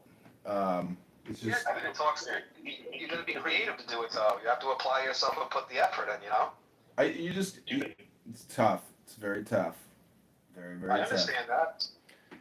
When see the thing is when you guys say to me, hey, check out this video I made, and I click the link, I'll say, oh, awesome, you're a creative now. But if you just create things to throw it in a mop bucket and then flush it down the toilet, which is what Clown House is, honestly, you're semi-retarded. And the truth is, you're never going to make any money doing this. Like, like the fucking Cheech and Chong audio record tracks, or at least they made money. The Jerky Boys. Yeah, they made money. Dude, and then you have like the whole fucking, prank fucking thing going on with the fucking the mic thing, and everybody's doing this blood sport debate shit on TikTok and fucking YouTube and everything else, and it's oversaturated now that it's boring. That it would actually be a breath of fresh air to see something that you can splice together creatively. And have some sort of a representative, whatever the case may be, to put the face to the voice to, and have it a little animated and wacky. Yeah. And you can even put yourself in there too, and it would be cool, dude. You know what I mean? Like that's an angle somebody didn't go with yet. If you get what I'm saying. But well, I know people can't do in the patience to fucking sit there and edit it yourself, or I don't know. Have the creativity for Projection alert detection system has been activated. So what I'm trying to say is that when you have an inflatable, dude, is I don't really want to fucking. I'm tired of Andrew and everybody else and whatever the fuck. Like, talk about something positive, dude. What the fuck? Because like I'm not gonna hang out on here if it's fucking negative every day. Yeah, try reading a book, fat ass. The point is, homeless people, when you try to give them a tent, guess what? They reject it every time. And I'm like, how do you not want a free tent? You're homeless. They go, no, I don't want it. I don't want it. I go, why don't you want a free tent? You're homeless. And they go, no, I'm good.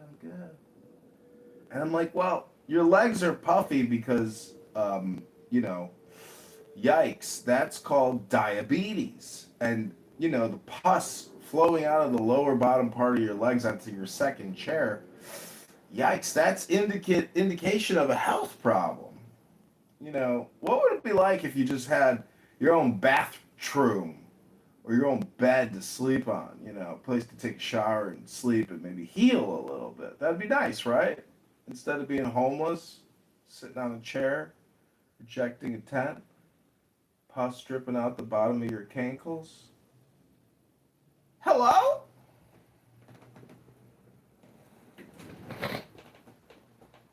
Yeah, Regal, I we're of one mind when it comes to like what John needs to do to improve. He needs an editor. He just needs someone to pick the good stuff. Because I don't think there are gems in there, but they're few and far between. So if you edit them into like, spend the time editing, and you animated it, I think it will be a sensation. Absolutely. But there's so much just garbage that he dumps out there. And it's no good. You can't have the good without the bad. It's impossible. It's yin and yang, black and white. Why don't you edit them so that it's where you can have a storyline or a story arc of different characters? And if you're just dumping it out there, dude. Yeah, it's just dumping. Dumping! What do you think of creating content for like Viacom or something? Or news? Like, don't you understand that this is just a live stream in an office listening to conversations? And I'm sitting here wondering, why am I listening to this? But then I also ask myself, why are these people talking about this for hours on a Tuesday at 9 or 10 a.m. in the morning? Don't they have anything better to do? I guess not. Too many Deadpool comics. What are you, the character in your own story here, and you're the only one allowed to break the fourth wall or something in John's world?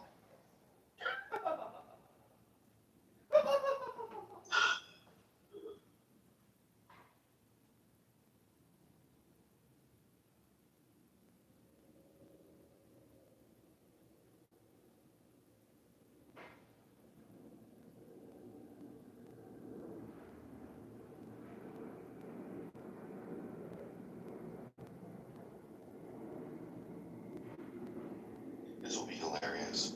So he could do this thing where he could make himself go viral. So the whole concept is, man forgets that he's live streaming, and he just starts doing these absurd things. Like, I think that would be a hit. You just completely forget that you're being recorded, and just do what you normally do. Well, that'll get people's attention.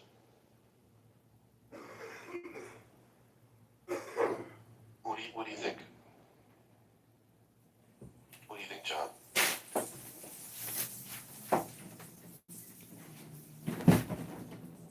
Well, I've just refreshed my beverage, and I am getting very far in Ayn Rand's Virtue of Selfishness. We're on page 84.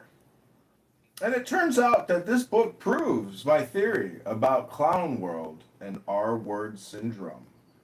And until people on this app decide, you know what, I'm going to shut the fuck up and stop automatically talking all the time and responding in gibberish, basically.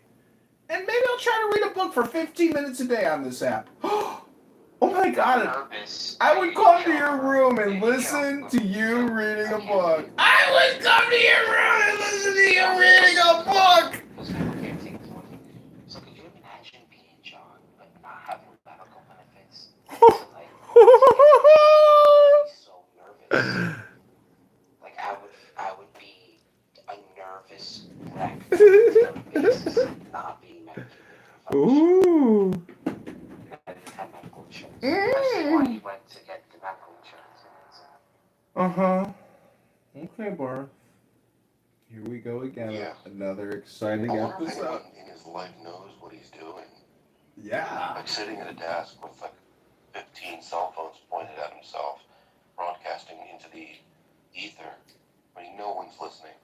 Nobody. I mean, unless this is just traveling. Maybe he has. Nobody's listening.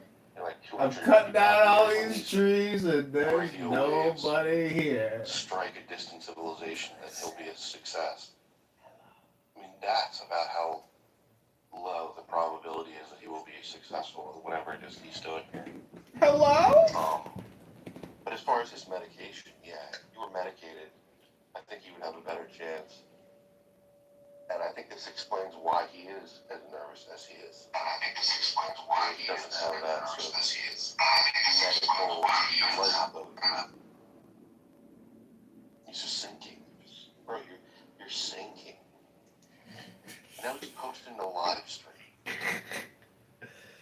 Projection alert system detected. Let's look how many viewers. Projection alert. Alright, let's look and see.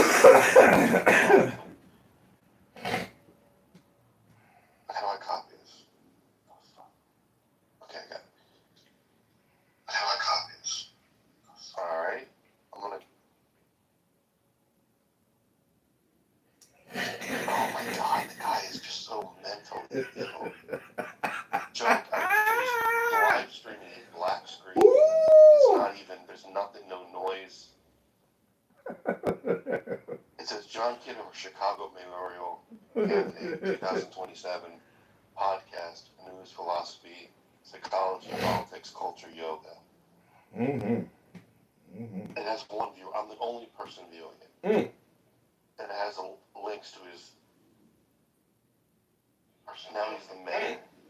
And it has links to his the mayor that was like convicted, was alleged of fucking election fraud publicly. And by the way, let me pin that link up there. It's a doozy. So you just type his name in. It's a doozy! Degrees tomorrow. 90.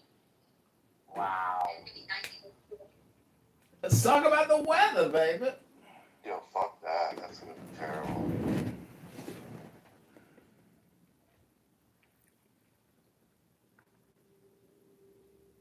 Alright, this is the document that pretty much shows that John was involved in election fraud. And where there's smoke, there is certainly fire.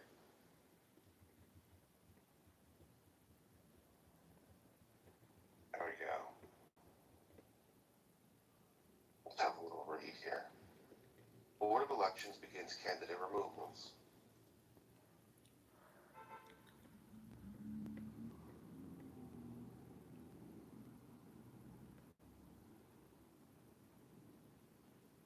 Congressman Darren LaHood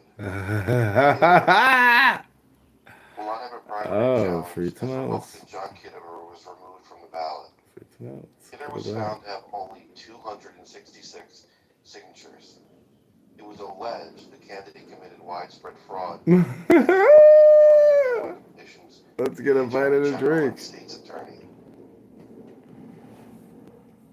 So, John, I think that maybe you should be spending your time in a better way than committing election fraud and just smearing shit on your reputation, reputationally. So reputationally, it's like literally smearing human shit on your face. On your face. Oh boy, projection Election system. And you're only able to get 266 fucking valid signatures. It's no good, John.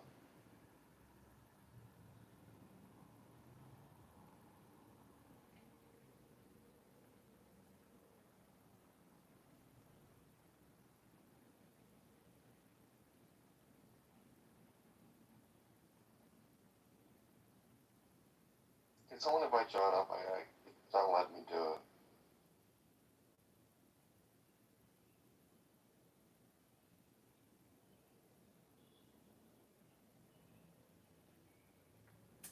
Yeah, I just want to say that Illinois.com is not a credible news website. The founder of that piece of shit website, his name is Finkston. He's a Republican operative working on behalf of the Darren LaHood campaign to besmirch my good name. I committed no fraud. There's been no investigation. There's been no arrest. There's been no charges other than a news blurb by a big fat turd with a huge herpes sore right in the middle of his lip. That is who published this. It's all a lie. The lawyer who represented Darren LaHood is a punk who wore a Bears hat to the trial. And on top of that, I accused Darren LaHood of committing fraud 1,000 times. He only accused me of it once in a third-party news source, so he's a classy guy. But why would he ruin his 10-year career in Congress by even mentioning my name? It just makes no sense. So this was just a way to besmirch me, defame me, because the truth is I actually got over 100 votes in the actual election. People hate my opponent, Darren LaHood. He has created $20 trillion in debt in 10 years. Because every year we create $2 trillion in debt. He's been there 10 years. That's over $20 trillion in debt. He lied to everybody about the COVID-19 vaccinations. He took millions of dollars from Pfizer Big Pharma. He owns law firms throughout the country with his father. They're worth hundreds of millions of dollars. And, it's just politics. And until you actually enter the fray and put your name on a ballot or a petition, you will have no idea what you are talking about, sir. It is a game. I committed no fraud. My soul is crystal clear as Jesus' heart. Amen. Yeah, but John, when you type your name into Google, it's on there. So the bottom line is that people are going to get the wrong impression if this is a type of libel, and you could have it removed easily. So the question now remains, why aren't you having it removed? Well, I requested Google remove it from the search results. They said no. I haven't contacted the publisher. You can sue the fucking they're saying He's reporting. No, you don't understand where the actual news source came from. It came from Darren LaHood's attorney, who gave a speech at the election commission, and he was quoting my website, quoting my YouTube. It's on video, and then he took that video clip of that lawyer defaming me and put it into a little paragraph on his website. That's it. And I don't care if some fucking fat pig who ain't gonna make it a couple more years because he's a disgusting fat pig. I don't care if his website's gonna go away. It's a know-nothing website. I'm not worried about my character, reputation online. I've done my work. I've played my games, and I am complete and I'm satisfied. I'm happy with what I've done. This has been a lot of work. You have no idea how much effort and time and money I've put into politics. It's been a great joy. It gets you very high shitting on the biggest pieces of shit. Because you think I like coming here and making fun of Megatron, who's got a wife and kids and no pension, no retirement. He's going to be indebted the rest of his life, probably croak out, never get to enjoy a good life of retirement. I'm just trying to say that at the end of the day, you always have to ask yourself, was it worth it? Was your experience doing what you're doing worth it? Hello? Yeah, I mean, the only problem is that it very well may be the case that this is just a false claim. So the claim is that there was an allegation.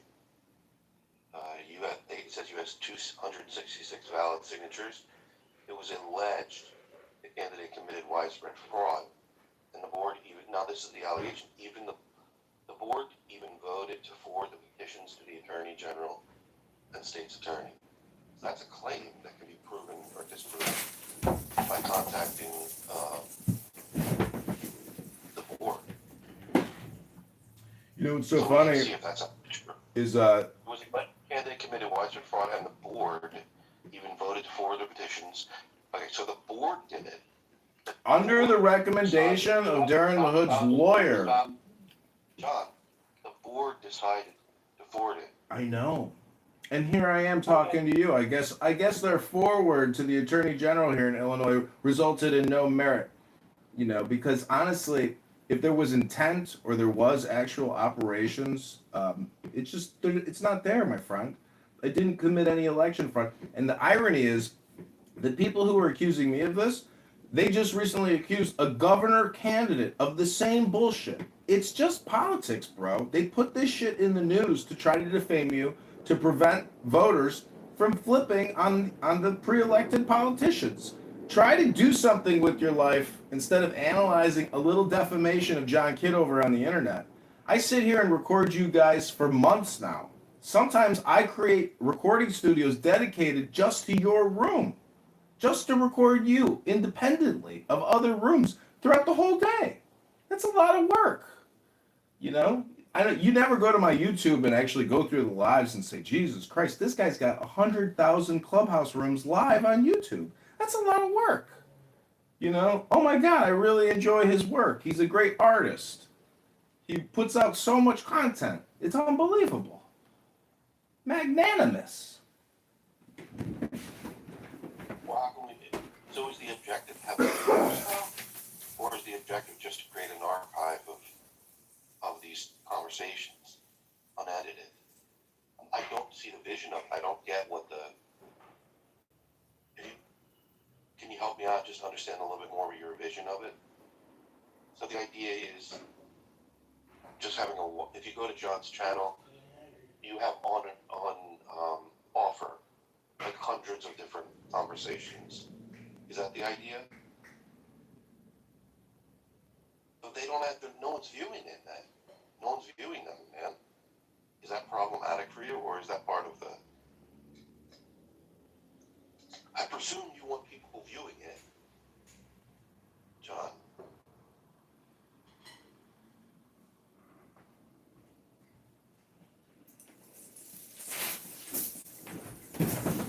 No, it's not problematic because I'm actually just doing what you're doing, but I'm just filming myself doing what I do.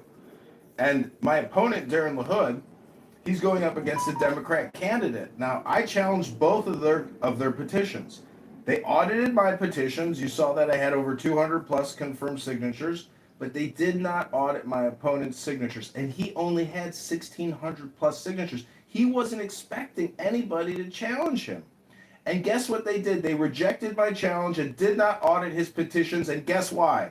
Because he probably didn't have the required number of signatures, which is 1,550, to actually get on the ballot. He was that close. And so politics is dirty. And the people at the election board, they know people that they know the candidate. He's been there 10 years. They have favored candidates. They persecute and prosecute. There's no transparency. There's no equality underneath the law in these election courts. It's strictly lawyers and judges. And until you actually get into politics, you will not realize that the vote is rigged. Your average citizen cannot get on the ballot because lawyers and judges control who goes on. And really, our democracy or our representative republic, it's a joke. And you might be a part of that joke. Hello? Hold on. We're not all doing what you're doing. We're not just sitting there watching video. Like, we're doing other things over here. You literally just sit there watching yourself. So you're claiming that you're doing what we're doing. No, like, I have a whole life. What are you talking about? I'm like cooking and working out. I'm doing my chores. I'm addressing emails. I'm not just sitting there fucking watching myself. What a fucking loser. Do you know anyone in here? Honestly. And also, John, so 266 of them were valid. How many did you submit? So then we can see how many of them were rejected. Did you submit at least 2,000? That means of the 2,000 submissions, only 266 were valid. No, that's not true. You've never actually reviewed the audit. I have the audit paperwork. Hundreds of signatures were determined to be out of district. This has to do with the redistricting in those towns. It's such a scam, my friend. Plus, 250 confirmed signatures out of 1,600 is actually pretty good for a first run when they just automated. You submitted 1,600 signatures. Yeah, and I didn't actually get to contest their contestations. So, all right. Listen, So of the 1,600 signatures, we've litigated this. 266 were considered valid. Really? And you don't think that that's suspicious? My friend, 266 guaranteed confirmed voters signed for me. Hundreds more that lived across the street that were out of district were negated from being on my petition. The point of the matter is that I was audited. My opponent was not, despite my legal challenge. So there's a double standard. I'm exposing political corruption. Do you have any idea what the government is getting away with every single month? Every single year? You don't care. You're just a fucking car insurance salesman who sits here and talks shit to Muslims all day. Who the fuck are you? I'm a public, politician. I'm a musician and a magician. Who the fuck are you? Hello? I'm not putting myself out there like that. I'm not running for public office. That's the difference. I think that there should be some degree of scrutiny applied in this instance. So there's 266 valid. You say that the remaining of that 1,600 total. If you wanted to talk to the employee that I had generate the signatures, you could do that. Listen, courtroom Daniel, you've already litigated this a gazillion times against me. It's pathetic. Please, I want to ask a specific question. How many? So you say that you submitted 1,600, 266 were valid. How many of them were not out of district? They were just fake signatures. They just weren't. There was no person attached to them. Well, I didn't generate any of these signatures, so that question is a great question. But you'd actually have to look at the audit paperwork, because when they audit your petitions, what they do is they scan it in, they give you a PDF, and then there's a secondary sheet, which is what you're challenging specifically on that petition. So I have the audit sheet. It's like 300 pages long. Do you want to see it? And you can actually review what they put together in the audit? Is that how you want to take this? Is that how interested you are? In the audit, how many signatures were fake? It doesn't state that. You have to review the paperwork and actually see what was challenged. Why is it that 1,400 were rejected? Every single signature was individually scrutinized against the database. John, you couldn't all be out of district. What were the other reasons why these signatures were rejected? Well, you've never actually challenged a petition. You probably don't even sign petitions, so you wouldn't know. That's why you have to ask a subject matter expert like politician John. They pay college students to collect signatures. I know exactly what you do. All right, well then great. I'm happy you know. So happy you know. They pay people $5 a signature. They go to the union and they pay people to collect signatures. That's right. You've probably done it yourself, so you can get yourself a Subway sandwich in an afternoon. I'm very relaxed. This conversation is already a redundancy, and unfortunately, yeah. Go ahead. Go ahead. I'm moving myself to the audience. I'm sick of this conversation with you. Have a great day. What? What the hell is your problem? What the fuck is his problem? He has 1,600 signatures. 266 were valid, and then he claims the remaining 13 or 1,400 signatures were out of district, which I find that very difficult to believe. What kind of a blunder would you make that you're having people sign signatures for your congressional run that aren't in your fucking district? The whole point is that they're in the district. That's just a lie. So presumably, a good deal of these are fucking just fakes, fake signatures. Not even attached to anybody. And you could get in trouble for this shit, man. It's not just a joke, and that's the whole point I'm trying to make to you. It's yucks on here, and you can have fun. But what you did was something you crossed. You weren't using proper judgment. You crossed a line that you shouldn't have done. Being a lunatic. This is so funny. And you being called out on this is going to prevent you from fucking doing it in the future. So you don't have something on your record like this. You did something stupid. I'm going to make sure that you know that so you don't do it again.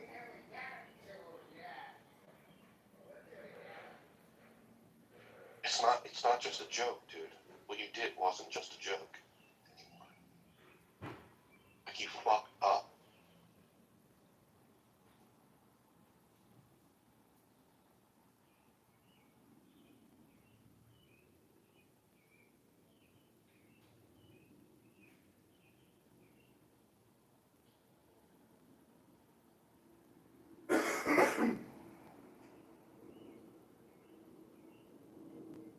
And I've notarized the forms. I've even notarized congressional applications. So what they do is they pay people, homeless people, they'll go to low. Someone that has a job is obviously not going to be going around collecting signatures. So a typical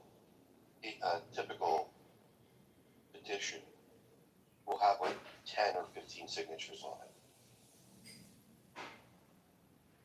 It's not just one at a time.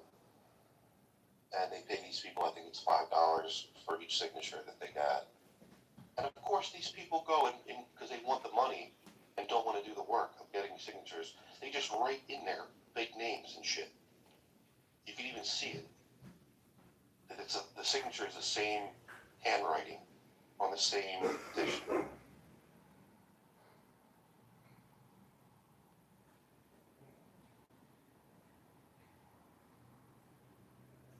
And there's a lot of money involved in this, and that's why when John was fucking around in there,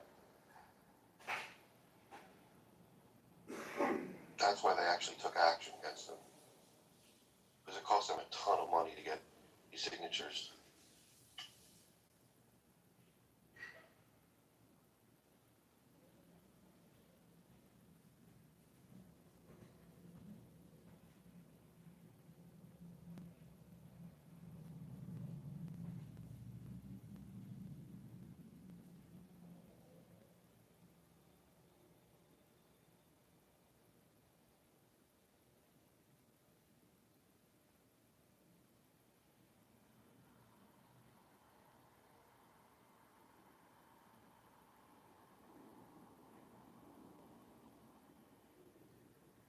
Now I'm going to have to contact the board, the Illinois Board of Elections, some of the publicly available information.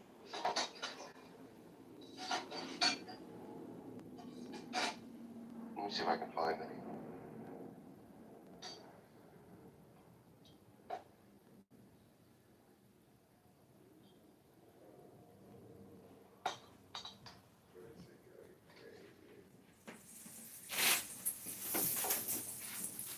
See if we can find any contact information. Illinois State Board of Elections. He's still going at it.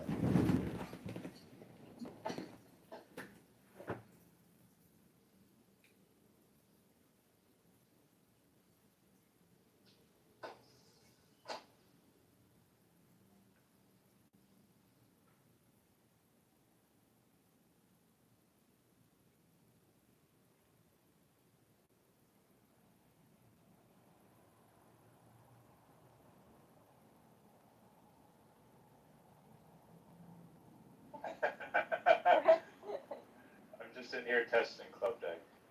Whatever. Oh, that's it. Oh, is it? Okay. Yeah, but he's just testing on Club Deck. I've never used it. I should try it. You would have a lot better feed, like, it would definitely work better for what you try to do. Do you like it, Joe? I mean, I don't know. Like is subjective. Do you? Isn't it crazy though that it's not a Clubhouse product? It's like what? That is weird. Y'all don't hear anything. No, I just hear you. Your voice. Are you playing something? If you're playing something, I can't hear it. Yeah, I'm playing off YouTube. I wonder I gotta figure out how they get the YouTube clips. Well, how did you play it before? What was playing? Oh, that was just the soundboard. Yeah, they just have those already built in. Yeah.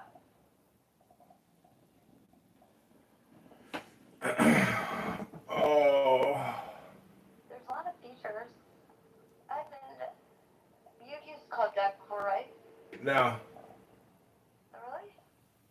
Nope. I just get a new burner phone when I need one. Oh.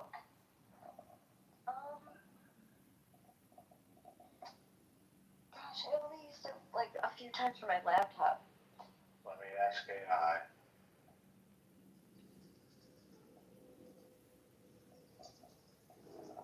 What should be the room title tonight? Is Carmelo Anthony a murderer, or is he innocent of self-defense by sticking a knife in somebody's chest? Hello?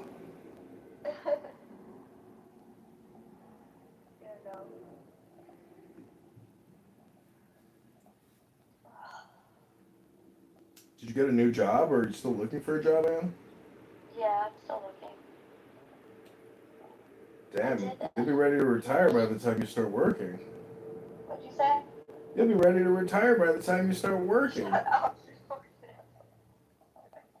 You're telling me. You're telling me, sir.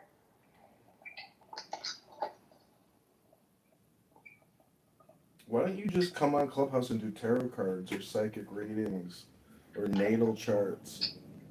Come on. Do you know who you're talking to? Or prayer circle. I don't know. There's so many ways to make money on the internet. You just have to be, you have to have fun with it and be creative. But even Kalshi, I mean, you could do Kalshi analysis. You need to get people to buy you a cup of coffee and find value in what you're creating.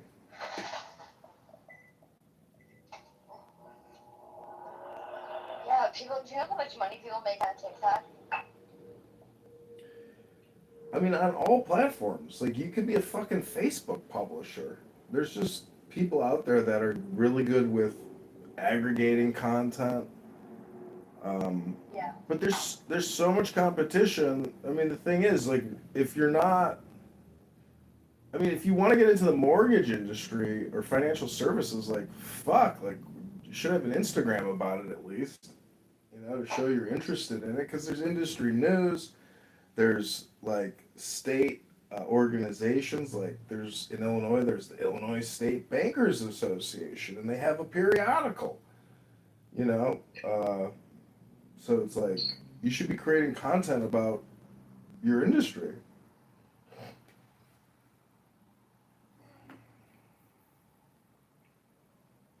Like John Bimbing. Basically, I mean, I hate that guy, but I mean, I don't hate him. I'm just saying, like, at least he's fucking creating content about, what he does. He has a license. He puts his NLMS, whatever number in his bullshit, so he can actually get you a mortgage. Yeah, a lot of people sign up for one of those classes. Oh God. And then when you are, it's 10 grand. And Oh then my God. when you're done, you get like all these leads and stuff like that. Yeah, right. It's very difficult business, but it is a business. Yeah, for sure. Why don't you just like look for a state, or federal job, or, I mean, how's your career search going? Are you experimenting, or are you just like specific?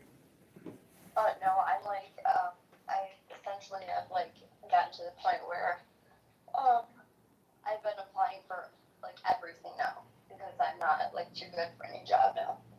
Like I need income.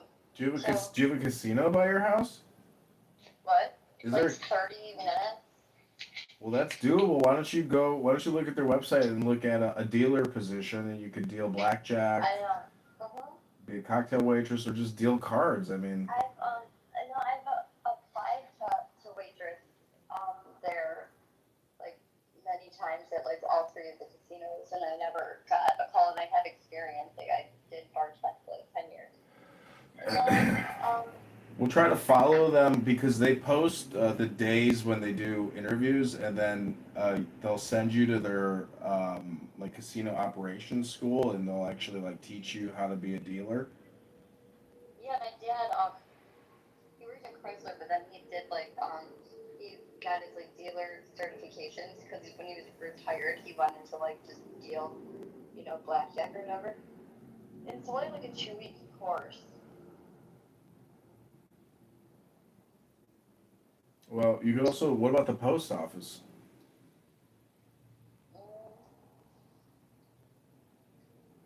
Yeah, I can try that. It's really hard to get in there, but I can try. It doesn't hurt to try. Yeah, I interviewed with the Social Security Administration once, and as I was leaving Los Angeles to my mom's house in Colorado, they called me. They're like, "We got you the position." And I was like, I'm moving. I'm in the process. I am not coming back, but I thank you for the offer." And it was a federal position, which is like they're never, unless there's a riff, it's not going away, or you can come back. But those federal positions are like gravy because those positions just never end. Right. My friend works for the postal service. Like she's the one that delivers mail and stuff. Yeah, my mom did it 30 years. It's hard work. That's what I say. If you were smart, you could find a way on your cell phone and do it in your PJs at home. But you got to offer real value, I literally just like I just applied because I go on the district, like the district of where my daughter's like school district, to see if there's any job openings, and I just applied to be a bus driver. You have to get your chauffeur's license. I'm like, anything. But yeah, the postal office, I should look into that. That's a good What idea. about realtor? Do you have a realtor's office near you? Yeah. That's definitely a thing you could do because basically it's just admin work and showings. You don't have to know shit. It's just open this door, process this paperwork. Congrats. You just process the transaction and here's your commission. There's nothing to it. There's nothing to it. You could pass that realtor's exam. It's written for children. I know, I'm like, that exam I heard is really, really hard. And It I've is like not. worked in the industry for so long. It's not hard. You will pass it. You will pass it. It is not that hard. Just trust me.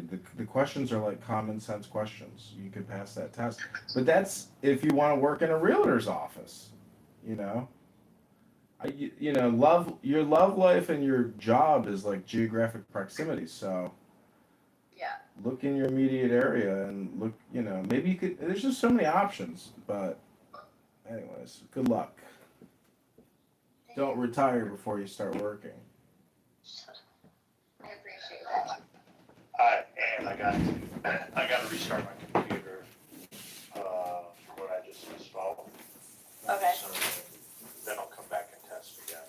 But I'll get this set up. So give me just a minute. I got to end this room. Okay.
Good evening, Dr. Heronstone.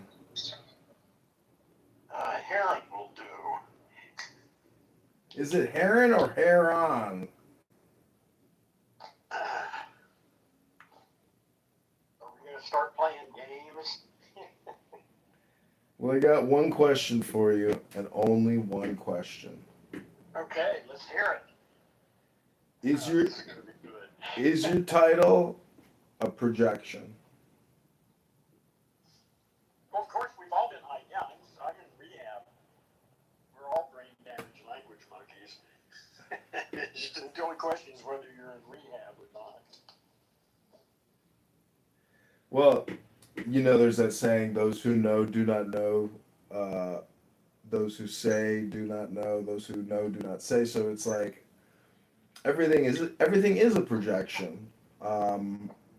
All communication is projection, but if you're aware of it, that's the spice. So when people are projecting, I like to say the projection alert detection system has been activated. The projection alert detection system has been, and hopefully they see that they're projecting on you, but many times they do not. Almost never. Can you recall one instance when it ever worked?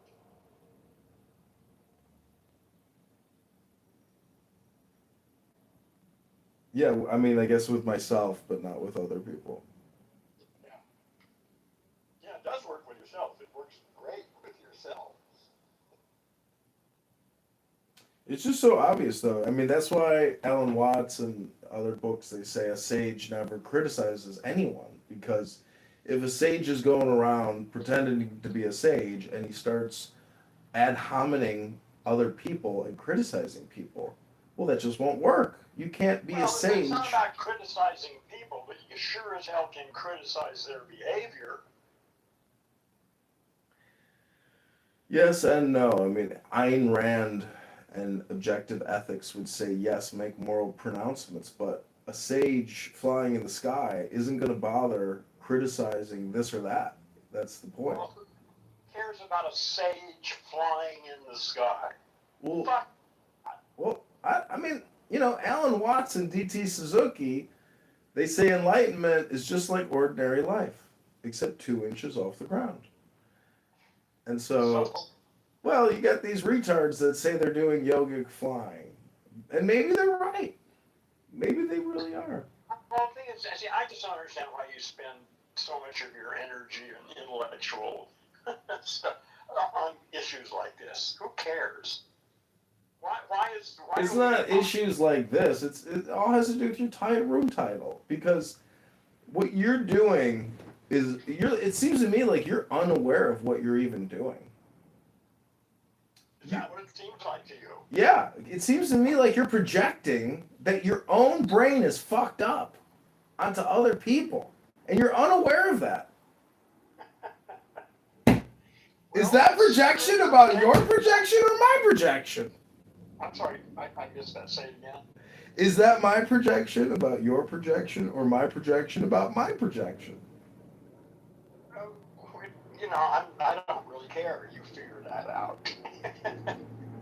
Well, it's not up to me to figure out. It's up to the viewers, the listeners. Because, you know, I'm gonna jump in a... listeners here. It's just you and me and a robot. What are you talking about? You're live on 30 different YouTubes. 300 people are watching this conversation right now, all across the world. We got little... Because you're on that right now, that's it. So you brought me into your thing, so now a bunch of people are listening to me? Yeah, I mean, it's one huge network. And so you're saying there are other people on here live right now listening to this? On multiple platforms, on multiple how many accounts. people would you imagine are actually listening? Wait, let me total it up. 1, 2, 3, 4. What is 0 plus 0 plus 0 plus 0 plus 0 plus 0? How many zeros till you get past the 0? Oh, we got a 1. We got one. Listen, you and I are here. That's enough. This is a joke, meaning that, like, you know, this app, I think this app will shut down, personally, because of course it'll shut down. It's just a matter of when. Yeah, exactly. But I went to the town hall, and they had a town hall here 2 days ago, and the people running this app are just so clueless. Listen, I don't want to even hear about it. I know that. I've been here for, I don't know, 5, 6 years, whatever. I've been around since the beginning. I don't want to hear about how lame they are. I know they are. I'm disconnected from that bullshit. I come here and start my room, and that's my interaction. Well, what's great is it really won't matter if the app shuts down, because there's just other replacements out there for what you're doing. Well, I haven't found a better one yet, but You're not using X Spaces? I've heard about it, and I've gone there, and I haven't seen exactly. This satisfies me for now. No, if I have to, that's certainly one place I'll check out. What other thing I wanted to tell you was on Amazon I bought a memory foam meditation cushion, which is ergonomic, a memory foam. So it supports your legs and your sacral and all that. It supports it perfectly, ergonomically with the memory foam. So that is exciting, you know, because the sleeping leg syndrome and the pain of sitting, you know, now you can ergonomically sit into memory foam and offer a much better experience. You're talking about for meditation? Yeah. What posture do you use? I mean, are you sitting with a full lotus or half lotus or just cross-legged? Or Just cross-legged. Okay. Well, that's why you need special stuff. That doesn't work very well. Well, I have other meditation cushions that if I sit there, I've been getting a You little. don't need a cushion if you know how to sit. I know, but it's like a ritual practice of using a specific tool to, you know. Listen, I'm not going to criticize. Listen, I don't even do any, real meditation anymore. I mean, where I sit and do it properly. It's been ages. Well, I have found that the best meditation is just chanting books, like Lao Tzu's Tao Te Ching or Bhagavad Gita or Dhammapada. Yeah, the best for you. Yeah, what works for you. That's good. Yeah. Well, what I don't think people are aware of is that, the concept of meditation is just focused attention. So when you chant a book, you have to focus your attention to do that. So it puts you in a very focused state of mind, unlike, these casual conversation state of minds. It's very unique. It's transcendental. Your idea about meditation, that's completely different than my whole approach to meditation. And I don't know. You come in here with all these statements that are so broad, and you're really talking about your own personal experience. You're not talking about the way you like to do things, which is perfectly valid. But Yeah. You put it out there like this is the way the world is. Well, I'm just saying that I record myself doing it, so hopefully other people can also experience my joy and maybe imitate what I'm doing. Doing what? Books. Well, yeah, good luck. It's futile, but because I know on YouTube, have you ever seen what is it called, Autovox or what is it called? Anyways, there's just YouTube channels that are dedicated to recording books that are in or out of copyright. And LibriVox. Have you heard of LibriVox? It's a nonprofit. Yeah, you can listen. There are plenty of recordings, and you can get recordings of just about every book probably nowadays. It's trivial. Use AI to generate it. Yeah, that was one thing I was talking about yesterday. Is just photographing a page from a book and then doing photo to audio. Yeah. I haven't figured That's that all one out. trivial these days. It's easy. I did take a photo of a book, of a page from a book, and said, "Create me a political flyer based off of this page." That was pretty cool. Yeah, it's good for all sorts of shit like that. Yeah. Anyways, I got a hot bubble bath percolating, and Bubble bath?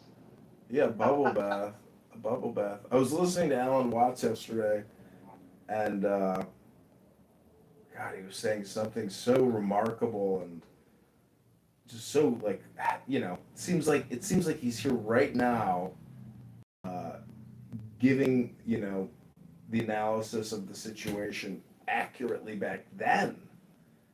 It's just remarkable. The guy was like next level intelligence. I would, have you ever used that app Meetup? Oh yeah, I've done a lot of that over the years. I always thought about just creating an Alan Watts Meetup where you just play. Yeah, that's a good idea. Yeah. Yeah. You probably find some interesting people, and you'll probably attract some people if you do that. Yeah. That would be a good thing to do. Yeah, that's always on my to-do list because I just. Well, so that's easy to do. Take it off your to-do list. Do it tomorrow. Well, I don't know if I would use Meetup. I guess I would. I guess I could. If you want to have physical meetups, that's the place that's there to set that kind of shit up. That's what it's for. I actually wouldn't do a meetup. I would organize it, but make it a virtual event where people can come to the Zoom and listen to an Alan Watts Well, you can do lecture. it that way too. Yeah, that's right. Yeah, a friend of mine does that. I like meetups for actual meetups, though. The best. But no, it works good online. Yeah. The other meetup group idea I had was just an SEO meetup group to meet with other creatives in your city, because if you can network with other web publishers and you're trying to optimize your business for keywords, networking with those webmasters to give you juice in a reciprocal way would be beneficial for your business too. Well, it's always good to know people who have skills that are valuable. But I was on eBay and I type in, like Alan Watts antique book, Alan Watts recordings, Alan Watts tapes. And so I just recently bought a lecture for $60, 4 tape part series. And that's kind of a cool artistic idea, is to like buy old kind of antique Enlightenment material like that. It's not really antique, but then just republishing it, using AI, creating a new image of the book, of the tapes, and then republishing it. It's a lot of fun. And Yeah, and it's good if you can get out, if you can find people to buy it and put it in their hands so they can read it or listen to it or whatever. That would be great. well, I'm not trying to sell it because I don't think I would have that right. It's probably underneath the copyright of his son, but Well, Alan Watts stuff is, sure. yeah. So then what can you do with it? It's just for social media. What do they call that? Self promotion. Okay, well, whatever. It's like clout chasing, basically. You're trying to get likes and subscribers by republishing content. But, anyways, it's all off of tapes.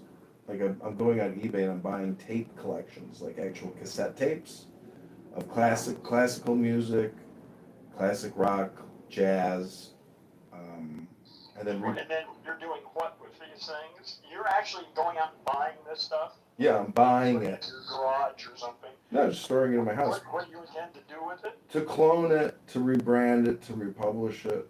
But electronically, you're not going to actually sell the cassette. You're Correct. going to turn the cassettes into MP3s or something, right? Yeah, YouTube videos.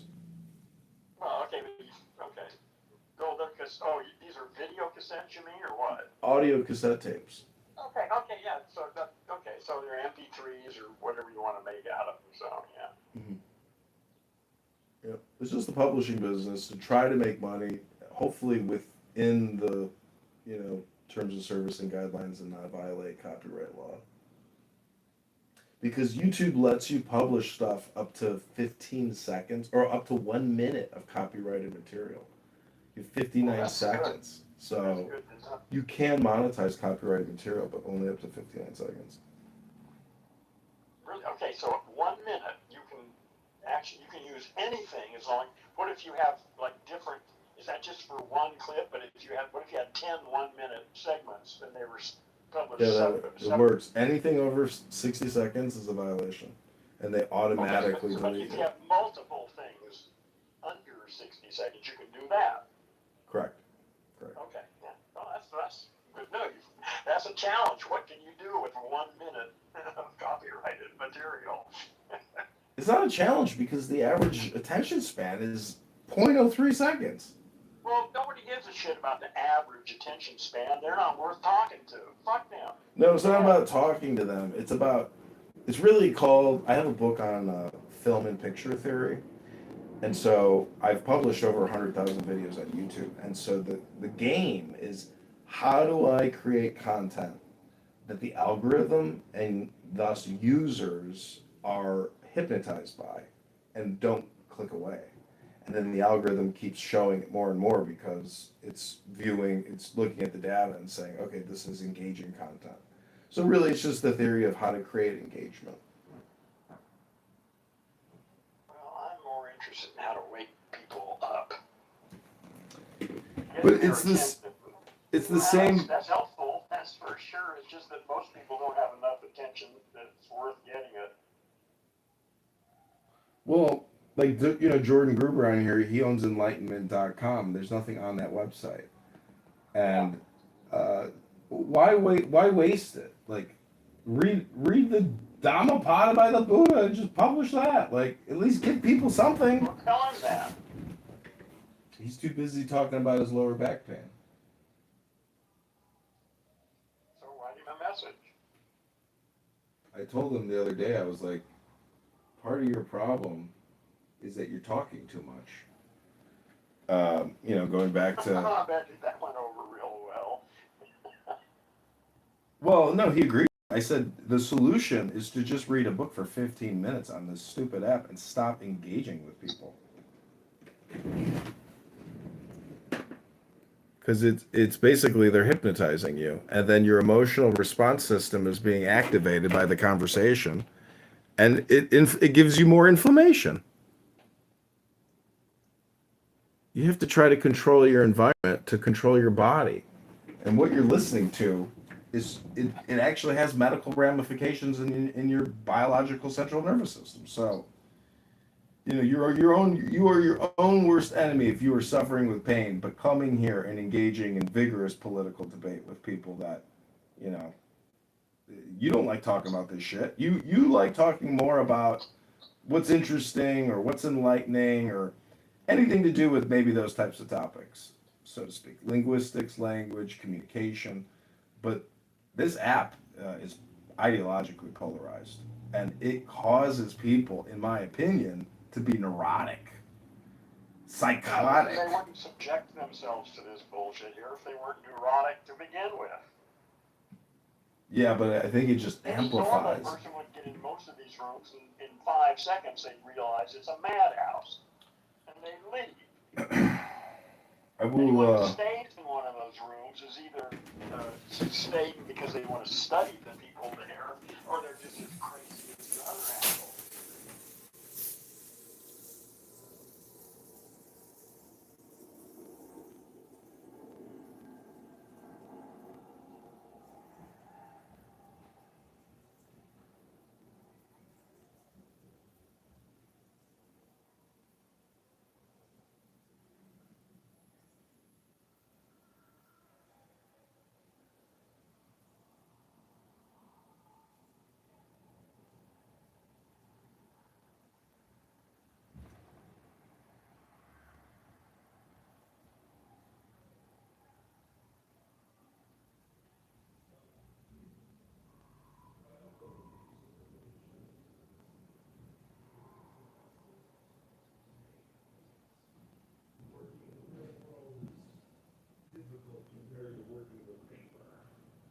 So I'm wondering,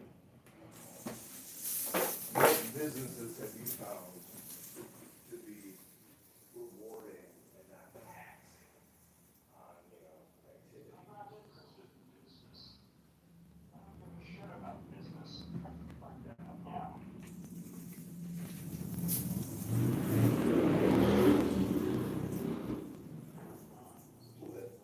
That's a business. Transformation of the planet here. That's what I'm interested in. I'm interested in participating in the transformation of this planet. Well, you might not call it business, but it is a little. I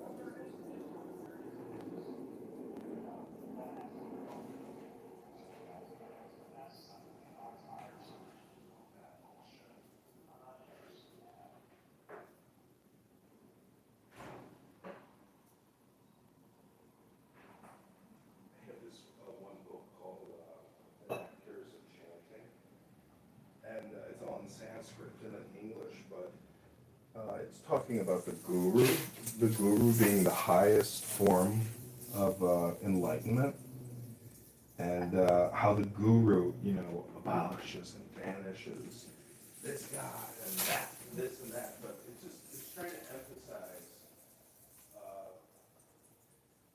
what a guru is. So I look at it as a business in a way because Ram Dass and Alan Watts, Eckhart Tolle, and even Oprah and so many other people, they're really espousing self-help and personal development material, which is all interesting and highly valuable. And in fact, it's far more valuable than 99% of the bullshit that people encounter in the media content space. So when you say it's not a business, and I say it is a business because it's a publishing industry dedicated to waking people up.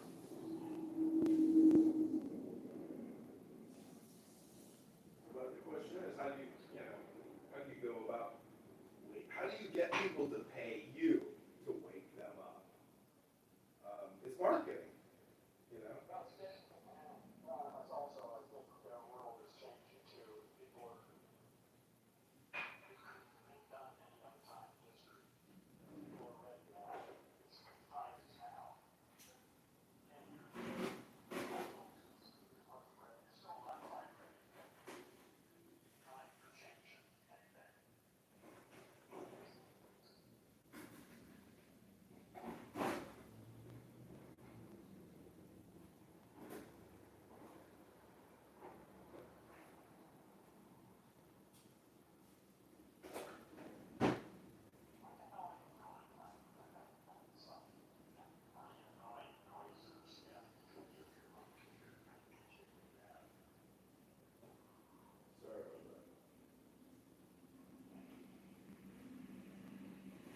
writing process like?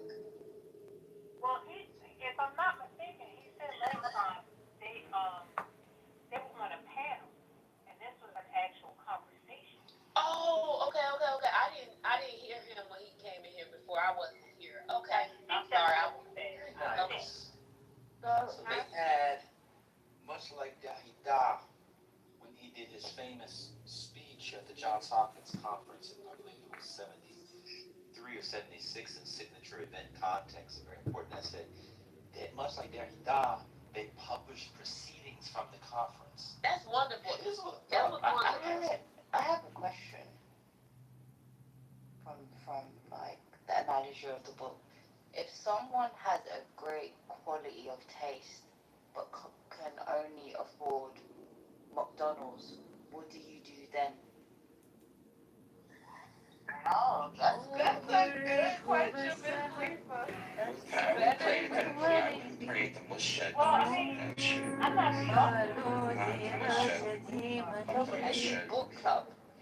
I don't know, but I also said, My favorite is the recitation before eating. Oh, me too. It's so beautiful. I Forget what it is. When I was in Tibet, they would take about a couple of hours. And you got the appetite for it and work for it. I think that's part of it. I mean, I think that's a good answer. I certainly agree. I think another thing is this is what like budding chefs do. If you know a kid who wants to be a chef, they'll take the ingredients they have and they'll do, watch this analogy, like Chopped. Y'all know the show Chopped on Food Network? Skittles, egg yolks, poppets, and so make an entree. So you take what you have and you make do. Take the French fries, open it up, take out the potatoes. Take out the potatoes. Guess what you have there? You have potatoes there for you to make your Gruyere mash. Now you couldn't afford Gruyere mash or the potatoes, but you can afford a little bit of Gruyere, right? You got the potatoes. You can take your beef, take your little beef, right? Get some butter, a little mustard on there, piece of bacon, put it under bread, bacon, beef Wellington. It's called improvisation, innovation, renovation. It's called the Black experience in America. What have Black people done other than making brilliant things out of things they weren't allowed to have or couldn't afford? I'm dead ass serious. So that's what you do.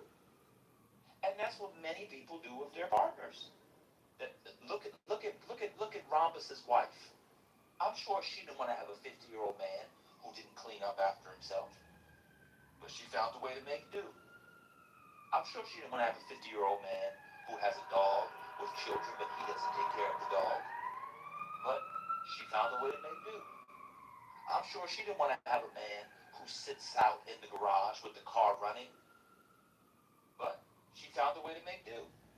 I'm sure she didn't want to have a man who's 50 years old who charges their neighbors so they have to see while getting mail and at dinner parties, etc., charging the neighbors for shoveling. But she made do. So when she showed up at the McDonald's, she wanted something from the cirque. But all she got was an Arch Deluxe and a Diet Coke. So she made do. do you guys feel like the author gives men advice in regards to them dating as opposed of like informing women to have standards? Like, is the advice towards the men dating women, or is it the advice towards the women? So like, you know, like with the women, it's like obviously if you don't want a happy meal, just have standards of where you would like to eat and what you want and what your needs are. But when it comes to the men dating these women, is there much advice around how they approach the dating scene?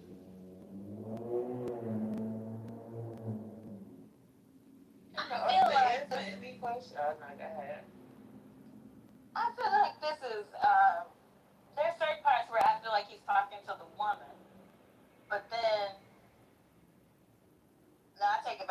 this is totally for the woman. This is the woman's guide. Or the, Now that I you think know, about or it. the But they're pieces Yeah. because when they were discussing about the tangibles that the guy has, and if he doesn't have tangibles, then what he can gain on the market. So I do feel like it does, but not as much as the woman. So I will say that. So although it's geared towards women, there is a little bit.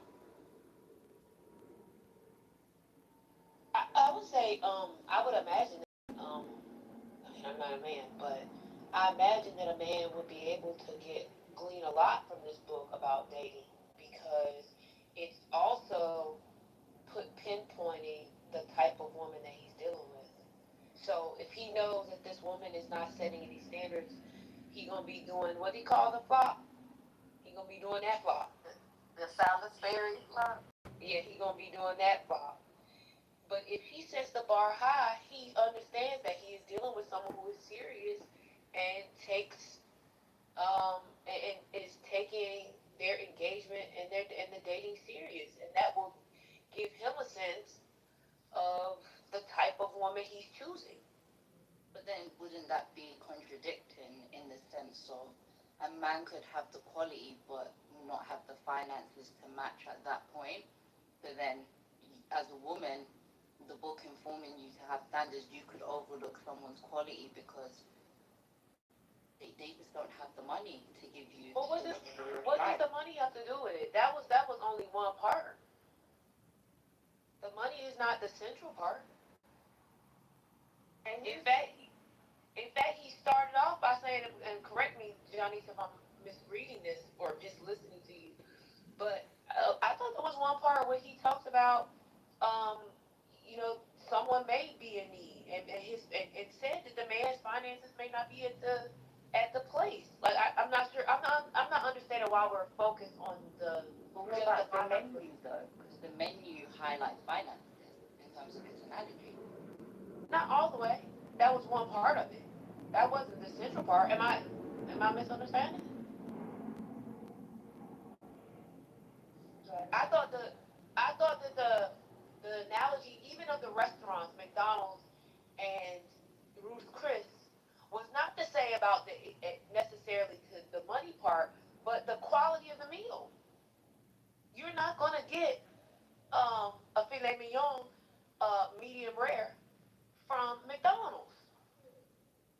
I thought that's what it was about. I didn't think it was just about the money. I'm just that I'm not centered on the money, but maybe other people were. I'm listening because I wasn't here.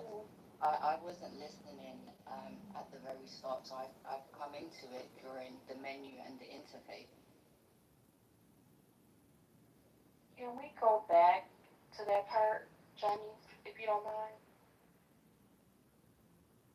To the finances, you want me to read that again? Yes, because was that a short part? No, it's only like a page and a half. Yeah, I can read it. Y'all ready? Yes, thank you so much. No problem. Jamal says, finances are always a funny thing. Finances could come first for some people. You place finances Jamal the the AI. individual feel is most Have important. you used the black If a AI, person Jamal? is in a need situation, then the last thing they may be thinking about is the finances. The more stable a male or female is, the more valuable they become in the dating scene. It then transfers from a need to a want. Many daters may be happy that the person has his or her own place, which could actually be the benchmark for some people. The guy who is going in from a want may not give a damn about the finances, whereas the guy who is in need, the finances are going to be according to where he is at where he is at in his own life. He may feel like if he has his own car or place, he thinks himself as doing something. But will she? If they are in a need What is this category, shit? then Time to take a the bath. finances may start as a number one on the list. It depends on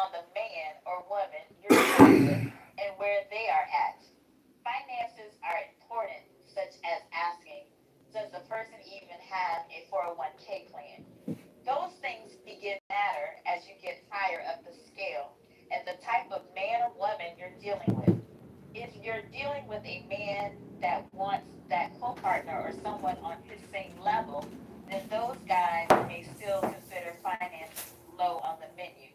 If you have a guy who can provide for himself and you as the woman have a small job to just contribute, then he really is not going to trip about that. Sometimes when the man has money, there are women who feel like a job is not necessary for them because he is bringing in the money. She feels like her only job is to give him a blowjob. If the man is able to handle the finances, then that's just what it is. So in case such as this, finances just become less of an issue. That rich guy really wouldn't care about whether or not that chick has a PhD or making 70 grand a year. He has loot. Now, the average man will be the one that wants someone on his level. But even the average guy will decide that the pussy is more important to him. If you make him chase the pussy, then he wants you.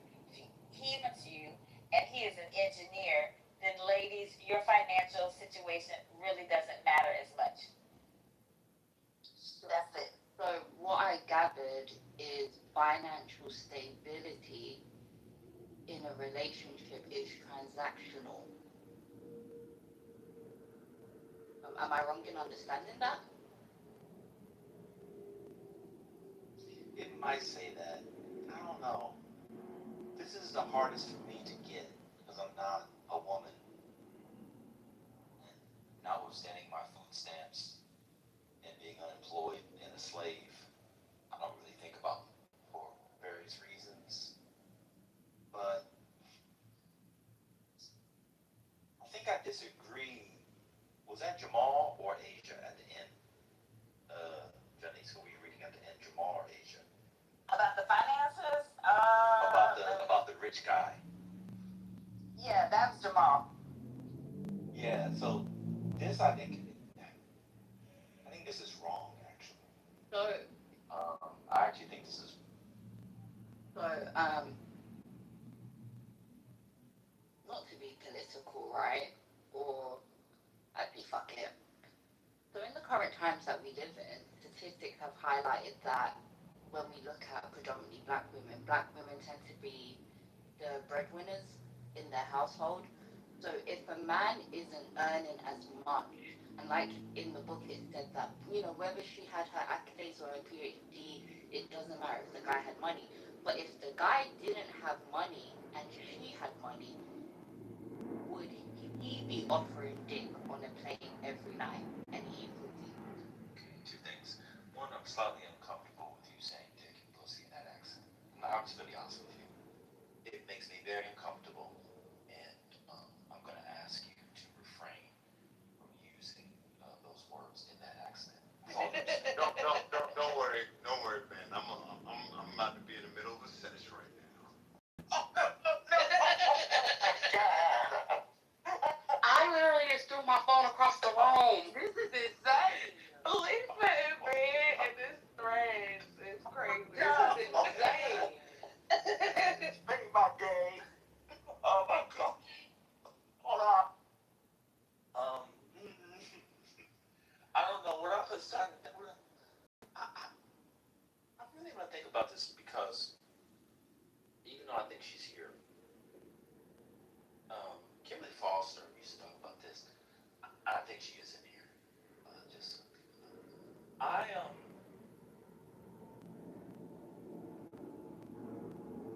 Let me. I mean, it's all due respect. I know everybody on Clubhouse is rich. Nobody, no black people. There's like 10 of us that have money, and I'm not one of them. Nobody has any money. There's no bread. Black lady making $75,000, $80,000, and the husband has odd jobs or women's odd jobs making $30,000. There's no money. That's not money. And sometimes I feel like the money conversation is covering up something else, and I don't know what it is.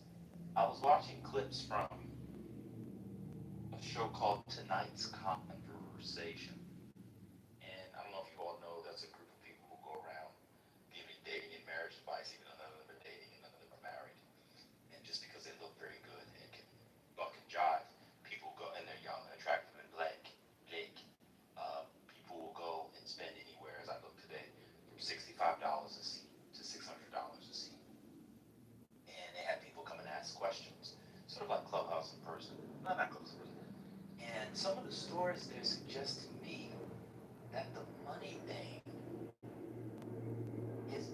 actual thing. Let me give you an example. Sorry for being long, but I just watched it today. There was a woman who said that, I've seen this on the show, this is anecdotes, but this is dating, so. There's a woman who said her, and I've seen this at least 7 times, watching these clips in the past couple of weeks. Their husband pays for everything. They don't know how much the bill costs. They don't know how much the rent or mortgage costs. They don't know where the Wi-Fi. They don't know anything. And it's not enough. It's not enough. One lady said her husband pays for everything and she makes more money than he does. And it's not enough. And so sometimes I feel like the conversations around finance is a pretext or a screen for something else. And I have ideas about what it is. I can go there. But that's why, let's ask something. I want to say why I disagree with Jamal. Not Jamal here, but Jamal in the book. Wealthy men, unless they're psychopaths like Elon Musk, they're not looking for a woman to match them financially. And I think a lot of times sociologically when people think class, they think finance. That's not what class is. It's about a set of shared beliefs, creeds, sentiments, etc. So you may be worth, I know somebody that's very, very, very rich. You know who his wife is? She was a concert pianist. She didn't make no money playing piano. She made no money playing piano. He wasn't going to find a woman, him finding anybody as rich as he ended up being was 0%. But he cared that she was a concert pianist. That has all kinds of meanings culturally, socially, educationally. And I actually think that's where I disagree with the author. They want educated women, smart women. That's not this whole thing. Men not caring, like high achieving men not caring about the woman they marry, is not true. It's just not true. That was what I was saying. It's not true. Anyway, you guys can hear that. So, but if financial stability is transactional, would it still be the same for a woman that is a high earner then? I don't know what you mean. What do you mean? Meaning that like Financial stability is transactional. he was talking. I could be wrong in how I'm paraphrasing. I'll put that out there, but it was nothing about if he was earning a lot, then her only thing would be to give a blowjob, right? That's what was stated. So if she was the one that was earning and had the financial stability for both of them, would he be the one that's eating? In the author's analogy. Oh, I think I kind of know what you mean. Probably so, but that's where I disagree with the author. I don't think that if the man has the financial wherewithal, her only job is the blowjob. I think maybe when they're young, and that's probably true for like athletes, but that's a very small. That's a kind of selection bias. That's a very small subset. But I think, quote unquote, whether Kevin Samuels on high value men, I think Kevin Samuels, using him as an example, and he's going to call it others, call me misogynist or citing. I think he was totally wrong. It was totally wrong. One of the first crashes I had on this app, that lady, they called Miss Nicole and her crew before they broke up, were trying to tell people about what high value blacks did. And they were like, oh, high value blacks go to the cigar bar or they hang out this on. So I was like, no, they don't.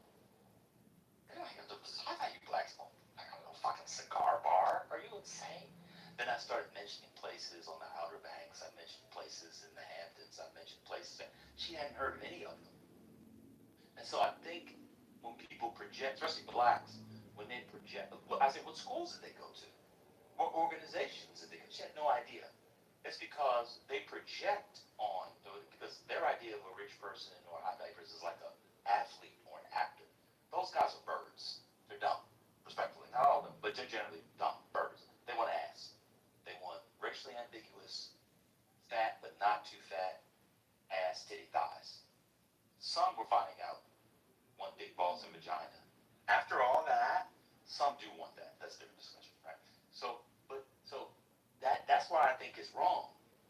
not just a blowjob.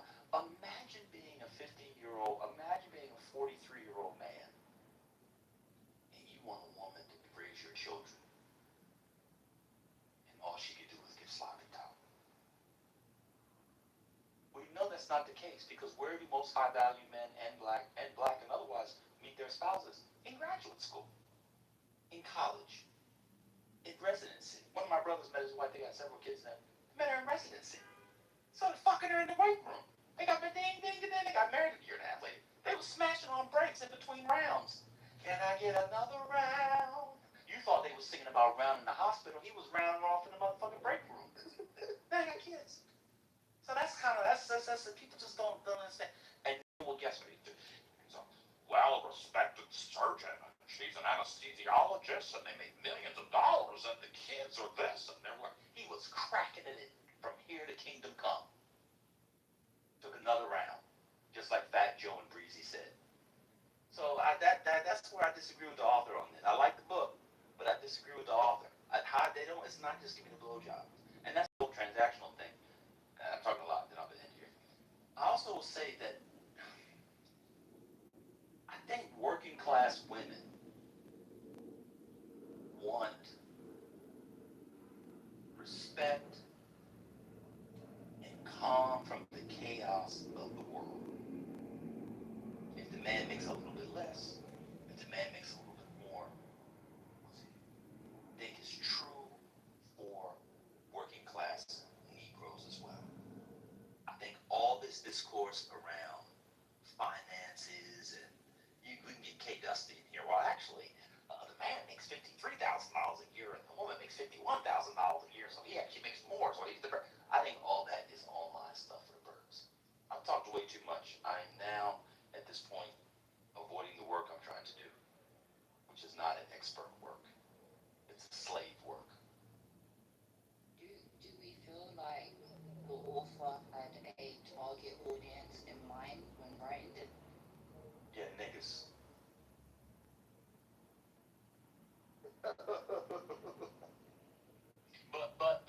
but actually, let me refine that. But of a certain age, though, I don't think it's for 23, 24.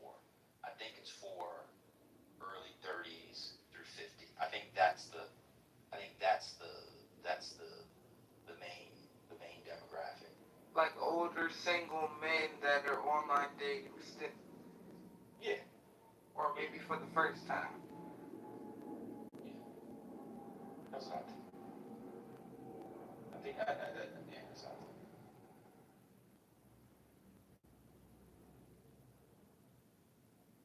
think. Anybody else from book club that has questions? I missed most of the reading, Auntie. You didn't ping me, but. Oh, I'm sorry.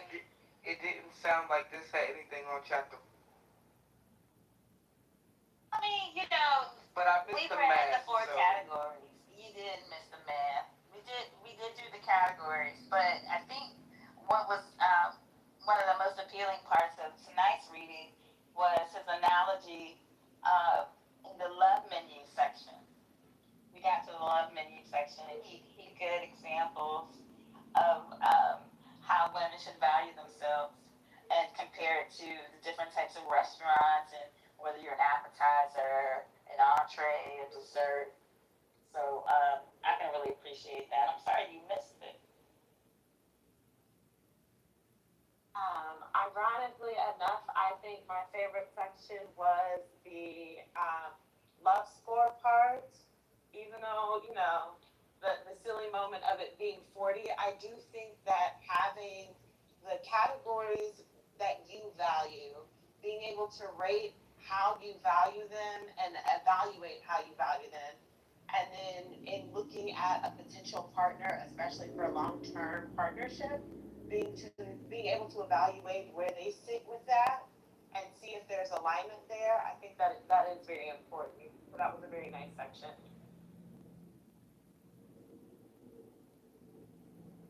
You know, like halfway into listening, I wondered if the author ended up finding love. Well, I mean, Jamal been married, so yes.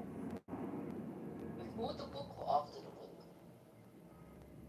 Before, so relationship status currently, but I'm assuming he talks to the ladies. Was the marriage before the book? Did the marriage inspire the book, or did divorce inspire the book?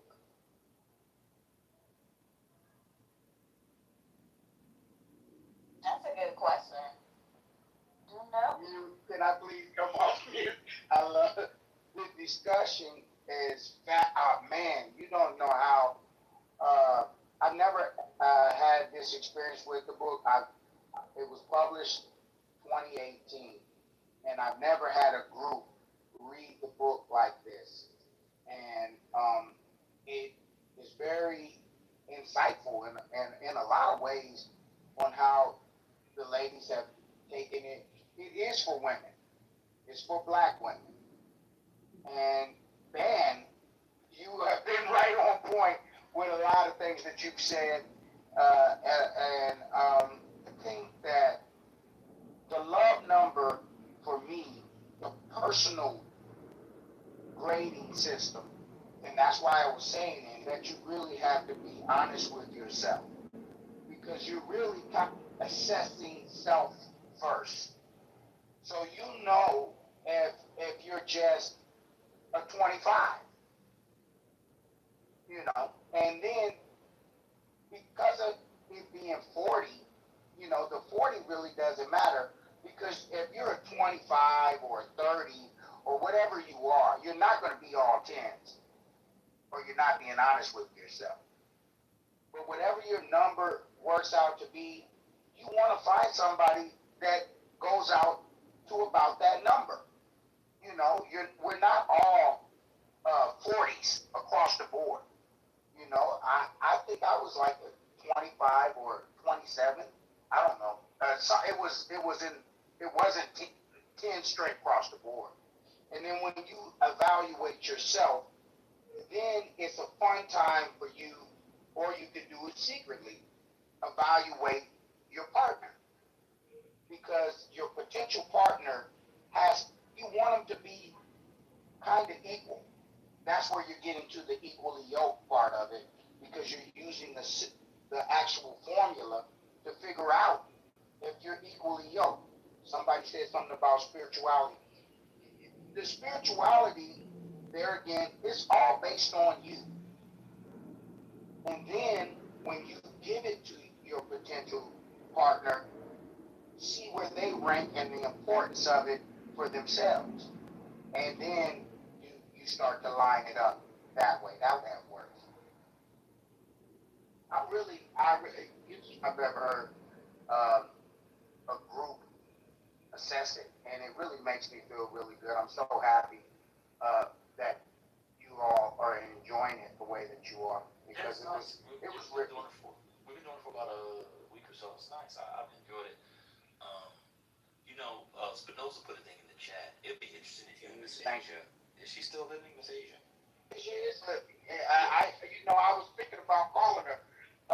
Yes. It'd be interesting. Asia's married. I think she might be married now. She got married? Oh, that'd be nice. It'd be interesting if you guys updated it, because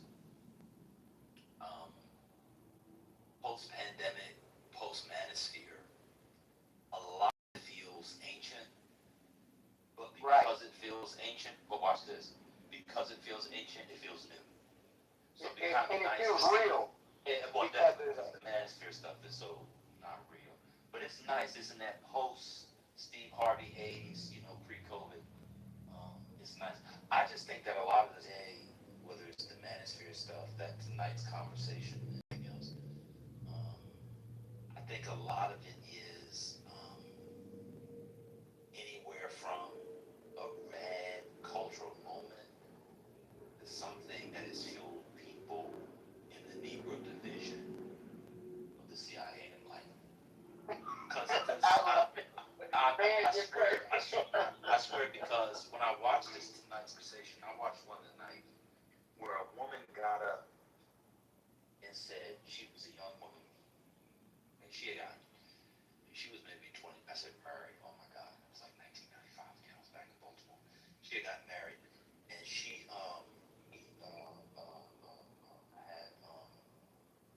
she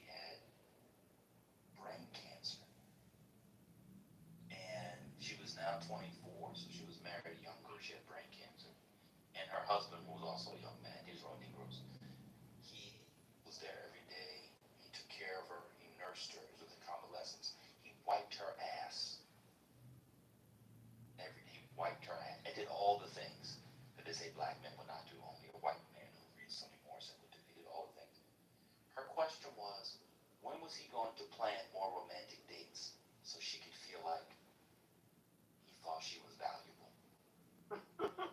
I picked my computer up, I threw it out the window, and then I took my gun and shot myself. There's no way you can tell me that that is not a government agent that is putting that in the atmosphere. You don't think that you're valued because he doesn't plan spontaneous beach dates, but you wiped your funky ass while you were going? Like, what are we doing here? She didn't work, or he paid all the. So all this is to say, it'd be interesting if you if you updated this to to the moment. But I think that. sorry, illnesses causes insecurities in people though, like their ill health and them being weaker and their independence. Not that I'm saying that he's right on everything in him not planning spontaneous dates, but maybe she lost her sense of self, her individuality outside of her illness. Look, I'm gonna just say this. I want to say this. The mindset of the book in 2018, I think the times have actually caught up with where the mindset was, and the feeling of it being a little bit old is actually good because it does validate it. It's not. This is not AI generated. This is not something that someone just created from AI. This was created from 8, maybe 10 hours of interviews that were live recorded interviews that were given to me. And after we did the interviews, then we just transcribed it into the book.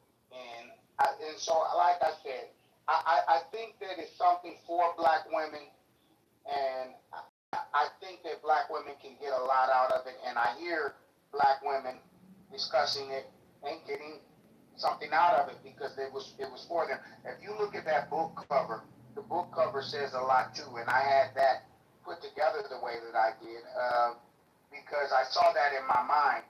Whereas you see the educated, this Black woman with the briefcase, and you see the hood dude with the condoms and the Tim boots and the wife beater.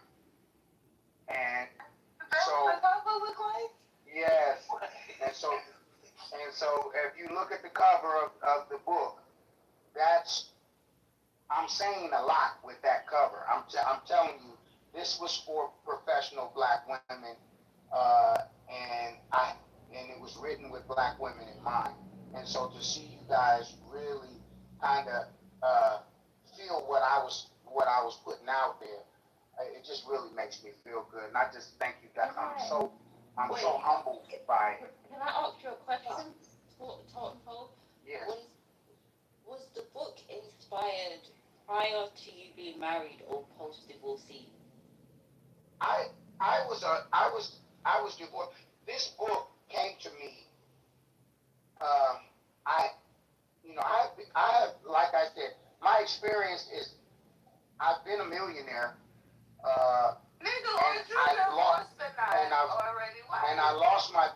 I've lost money, and because I've taken a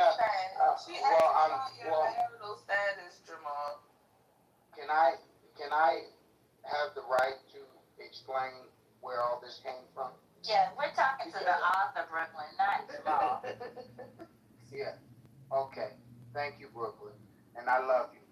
But the reason why I wrote the book, I homeless, and I had just lost my business, and I was sleeping and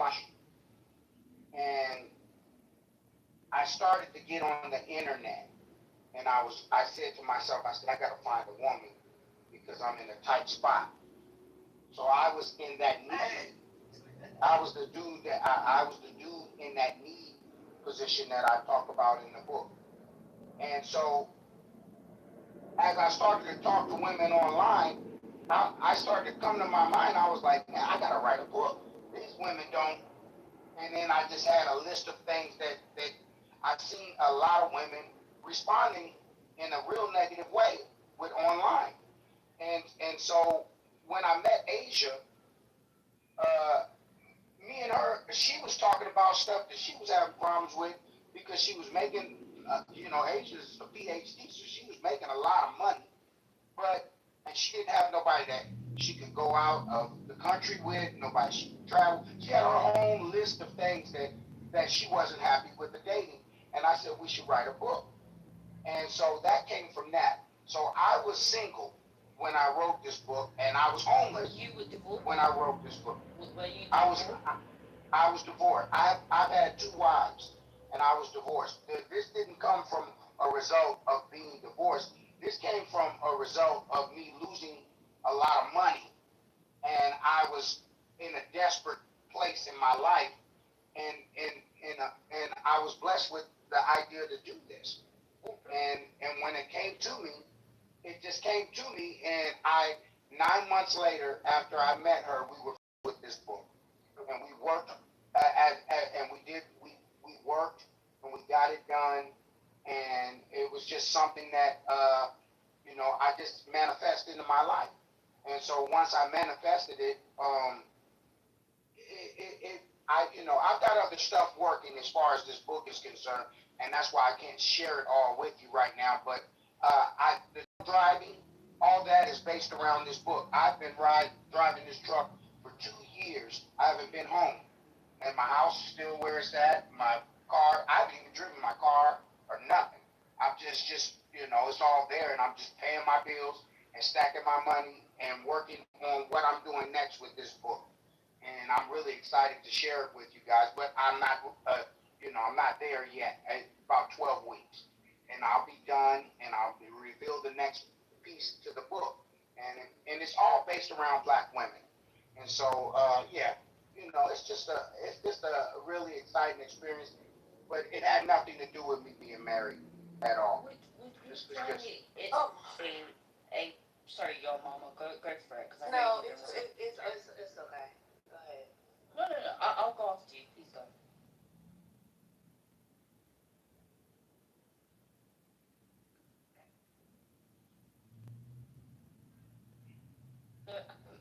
I was going to say, sorry, I'm stuttering. It seems like a paradox, right? Because the book is very inspirational in encouraging women to have standards, but when, men are not in a place and having it all, where does that leave them in the dating world? Well, the woman, I think a lot of women don't understand that they are the actual parameter for the way men act. And that's why I think the book was so important, because it's important for when you set your value. And that's where you keep seeing that trend all throughout the book about value. Understanding your value, value in your vagina, value in your pussy. This is all throughout the book. And the reason why it's like that is because women can make men do right. Because a man is like driven off of, that men are driven off of this vagina, this pussy. They're driven off of it. And now you get guys in here to lie. They might say, "Oh no, I'm a player." You hear them in here on Clubhouse all the time. But the truth is, when you start to place a higher value on the vagina, men will act right. You can force them to act right. But the problem right now in this day and age is women have basically taken the bar, and you don't even have to Salisbury flop anymore, like in the book. You're not meant to jump at all. There's no jump. It's just lay down. You know what I mean? And so that value, if you place, I don't know. I'm sorry. I don't understand what that means. Can you explain the lay down part, please? Yeah, they just When I say lay down, I'm just saying there's no obstacle there. If you ever seen the Olympics, are you saying the men are easy or the women easy? Which one? The women are easy. Oh, okay. And there's no obstacle there. If you don't put an obstacle, like think about in the Olympics, you see how they do the high jump and they run and they jump as high as they can without touching the bar and try to get onto the other side, right? And that should be the effort that a man gets to be able to get to you. You follow me? And if you don't make that man jump, you don't make him work for it. You're just a happy meal. You feel me? What do you mean Now by there are happy some. meal? Like, Well, you didn't hear the. I love you, Jim. Well, you didn't hear the reading of the love menu. They understand what I'm saying, but you didn't hear it in the book. But it's talking about the love menu, and so it's really cheap. It's real easy.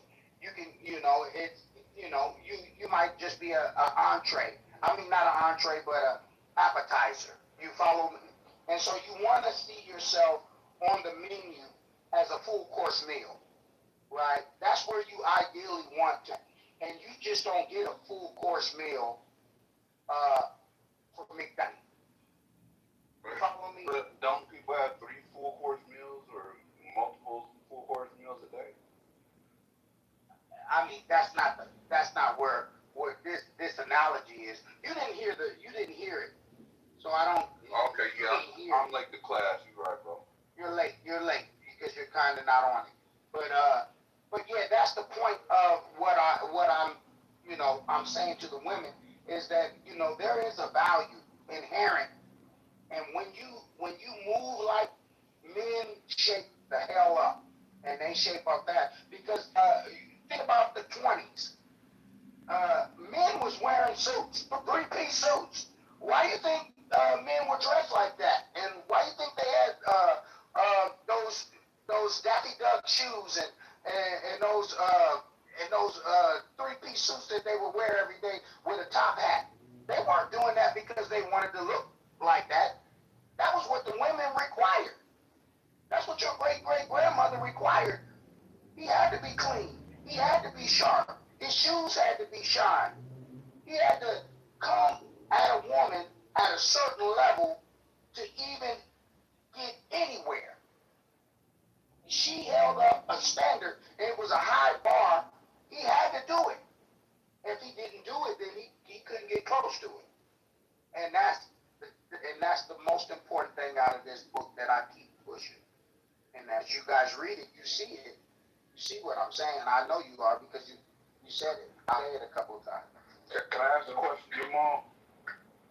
So, Yeah, you're pushing the line of a woman needs to establish her value via the difficulty or the expectations that she establishes before being willing to be physical with men, correct? That's right. Okay, so how does that align with your thoughts that if a woman comes to party with me, she has to party, right? So that means she doesn't have money for the Gemini, not today. I'm not going there with you tonight because this is something. Hold on, this is something that has nothing to do with. I don't want to answer it. Can you accept that answer? Well, I'm trying to understand how that aligns with. I don't want to answer it. I don't want to answer it. This is not about my clubhouse. You're not talking to Totem Pole tonight. Oh, okay. All right. So separate set of virtues, separate set of morals. That's right. Whole different. We're talking to the author tonight, Jamal. Right. You're not talking to Totem. Okay. Yes. All right. Yeah. But anyways, the point of the book is what it is, and I think the women are getting it. I think they're getting the gist of it. So can I just interject one thing? To the room? Johnny, when I did my rooms and we read books, people who did were not there for the reading did not get to engage in the Q&A. That's a fact. That's a fact. That's true. That should be right. Because you don't know what you're talking about. Yeah, you don't know what we're talking about. But see, let me explain where that doesn't apply. That's a valid attempt. I It get wasn't just you. But It wasn't just you. It's not just me. I get it. But you're not the only one. There's a few of them that you didn't hear the book. You didn't hear the reading. Jamal, you didn't hear the reading. Jamal, have you been drinking? Please remember, sir, we heard a great portion of the book in the woods, so I am familiar with the book. You forgot. I don't know what you heard.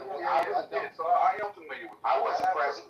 I don't think I was present. We heard the love menu. We heard about the bro. When did you guys read it? I know. You were there. Ask me. You were there. I don't think I was. Out of my mind. I was never there. I never heard who was reading it. I forget who was reading. I think Penny. Okay, so even if it was there, the angle and lens that we are evaluating and processing this book is probably different from what y'all did in the woods. Well, that's We an were having assumption. a I very can't good. go along with that assumption. We were having a very good conversation. I really hate this. I'm sorry. I really hate it. I mean, Jamal, I don't really know you like that. I don't really engage, but it takes a lot to. I write all the time. And the fact that you were able to do this, no matter what the content and people think the content is, and they could disagree with the content, like I am really impressed that you were able to do this. Thank you. And I hope that when you do the second part of it, that you actually think about the whole process, not just the writing of the book and publishing it, but you think about how to really get it in front of the right people and have these conversations with people who are actually reading the book in the wild. Right. Well, I really appreciate you saying that, and I appreciate all of you ladies tonight, and the listeners too that have listened to us. It means a lot to me. And this is not just me from a house perspective speaking to you, but this is me from like I have a persona on Clubhouse, and Gemini knows me from my persona, and a lot of you know me from my persona, but who I am as a real person, that's in this book, and I'm really a serious businessman too, and like I said, I've suffered my losses, and as you know me, you're seeing me, you're witnessing me rebuild myself. And I have that within myself, that moxie, and I'm able to do that. And so you guys are pleasure of knowing me from different angles and seeing me from different angles. This is really me, and that is, the Jamal in that book is really who I am. And I did this for black women. And because I love black women, and because I love black love, and I want black people to be at their best, and that's really what it's all about. And so, yeah, any questions that you have on anything that you read, I'm willing to answer if you have a question. If not, I really appreciate you, and I just think I'm so humbled. You don't know how humble. First Lady. Yes, sir. Patty, Denise, I love you. Wow, you have made this sound like gold. And I just want to thank you so much, Denise, because you have read this thing and made it sound so beautiful in the way that you read it. And First Lady, and Ben, they told me that you came up with the idea to do it. And I just want to say thank you to Ben, Ambassador. Ambassador, you have been pushing this book more than anybody on the app. And I just want to thank you. You've actually bought the book for one of your girlfriends, I think, Ambassador, and I appreciate you. We've had conversations, quiet ones, and I just appreciate the ones real quick, that supported me. I hate to cut you off, but I gotta run. First, let me know what time you want to do it. I know tomorrow's game night, and I got something to go to as well. But maybe Saturday or Sunday we do another pages. Just let me know. Sounds good. Sounds good. Okay. Good night. Okay, you going. Okay. All right. Good night. Well, yeah, this has just been very real, and I love you guys. I really appreciate you. I can't wait to introduce y'all to what my next level that I take this to, because it's going to be really big. And so, I've invested money for 2 years into what I'm doing, I'm weeks away from being done with it and bringing everything to the public. And it's all built around the book. And so, this book has meant a lot to me. Like I said, I started to do this when I was homeless in my car, and I was really broken, but I was blessed because I got an idea, and not I get an idea, I acted on it, and I brought it to life and manifested it. And I'm doing the same thing as we speak now. And so I just thank you. I really thank you so much. I really do. Thank you guys. I guess I can save my question for later this week. I mean, or on a weekend, Saturday or Sunday. But I just wanted to go back to a couple chapters in regards to, this virtuous woman who kept her cell phone so nice and clean and waited. How did you end up letting it go? But, think about it. Don't answer it tonight. Yeah, that one. Wow. Oh man, wow. We'll save that one. But hey, Yeah, that's what I said. Think about it. You guys, you know what? People really took to that first chapter. I've gotten a lot of really positive responses from this on some other interviews, and people have said different things about it, and I really am so glad that it resonates with you, and it all makes sense too. You know what I mean? And ladies, you do need to put face protector plates on it. Put a protector plate on. Don't just be a community phone. If you know, you know. I'll land right here.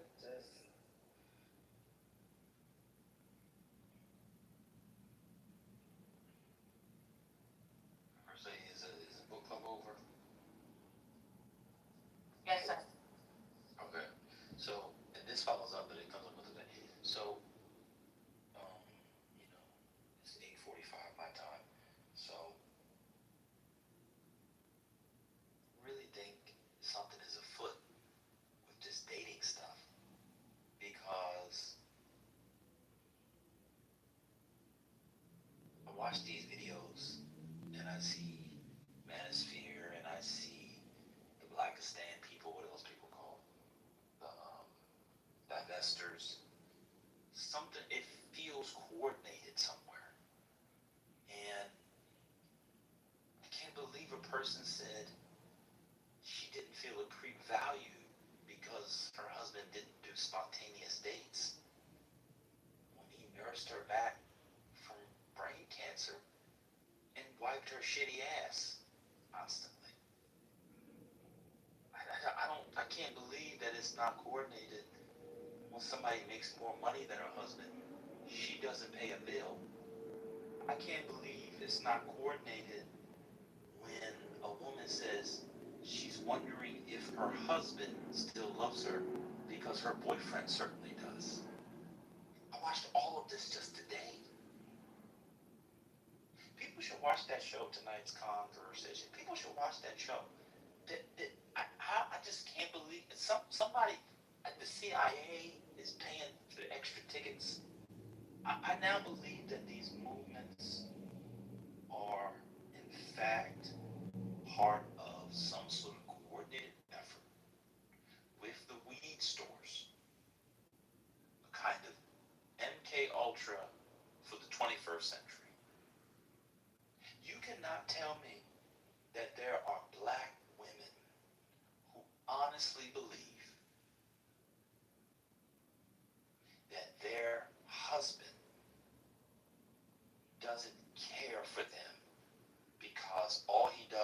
care of everything and only planned 60% of the spontaneous dates. I literally saw that.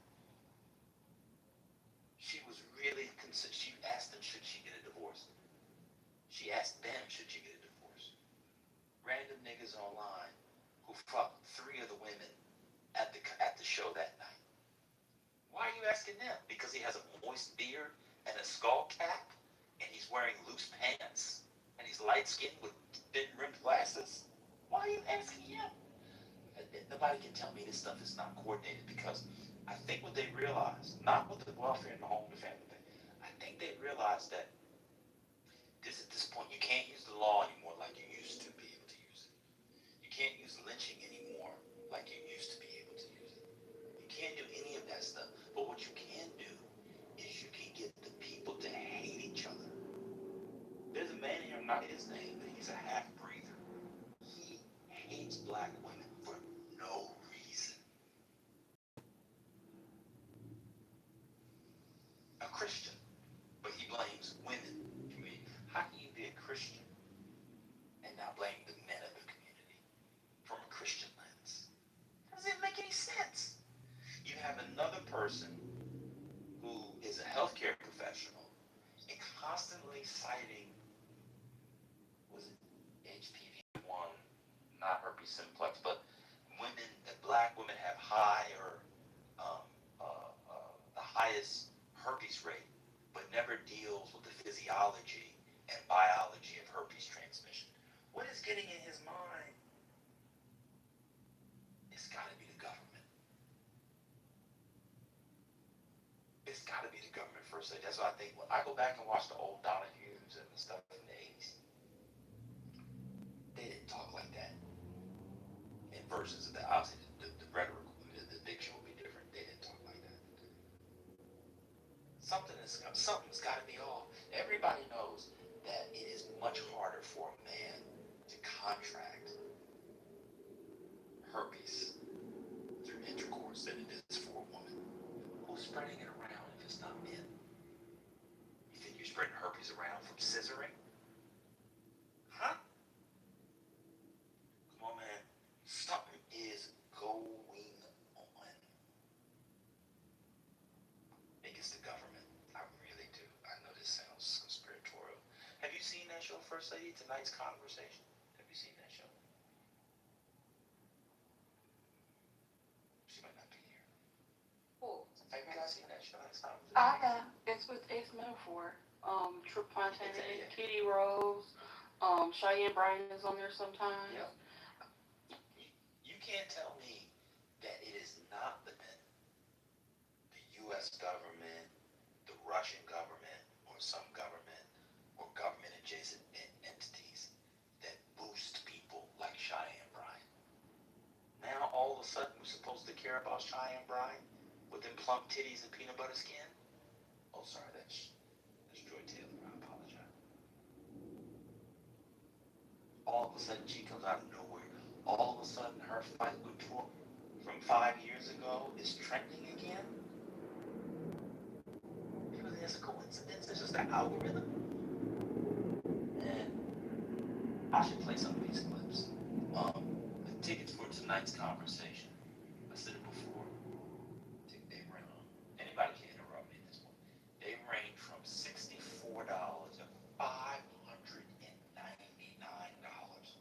Who is paying $600 to listen to a bunch of single, attractive blacks give advice to people who've been married for 10 years?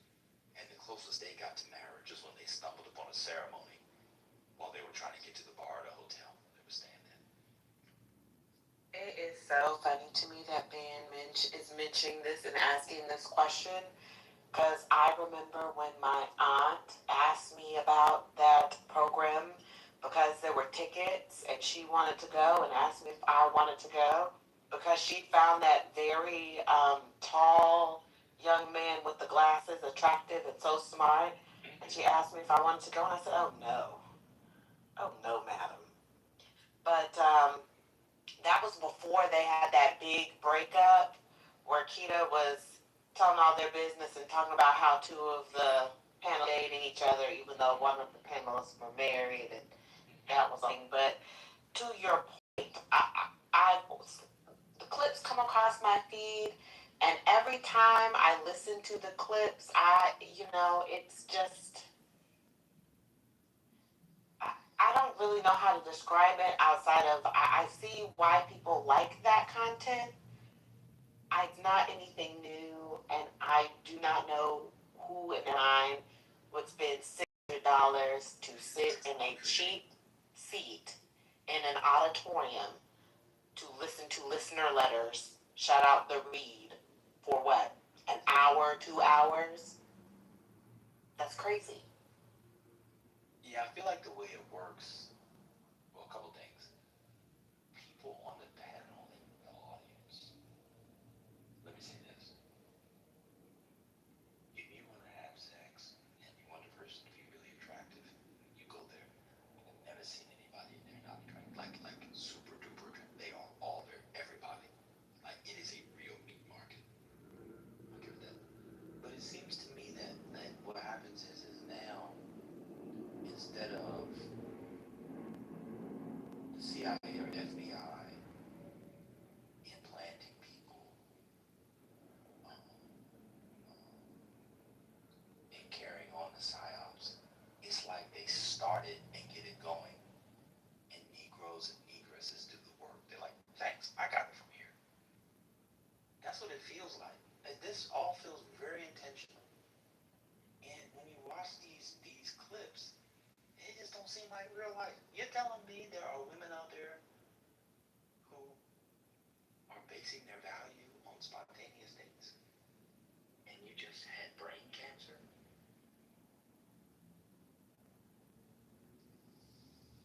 Is it just that clip, or like in general, like a patient and their spouse? Because it is quite common for people with chronic illnesses to have like severe depression and lost sense of identity, to where it causes a strain in their relationship.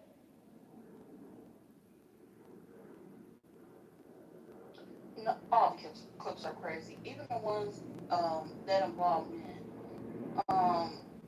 There was one where the guy had literally cheated on a girl like a bunch of times, and he was like, she was the perfect woman. She had a great career, this and that, blah blah blah, da da da da da. So then they said, well, is she here? She was like, they were like, yeah. She came up, and then somebody else came up to date her. So it's like literally all clips. Let me find one.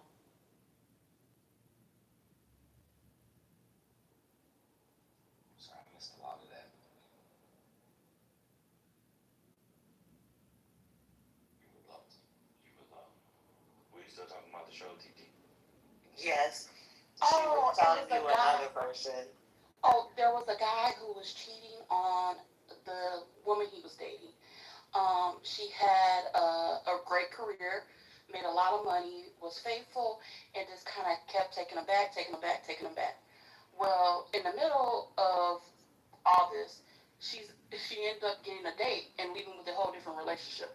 So it is a consistent theme. Like either people complain about good relationships or have bad relationships, and then get into new relationships within the span of the show.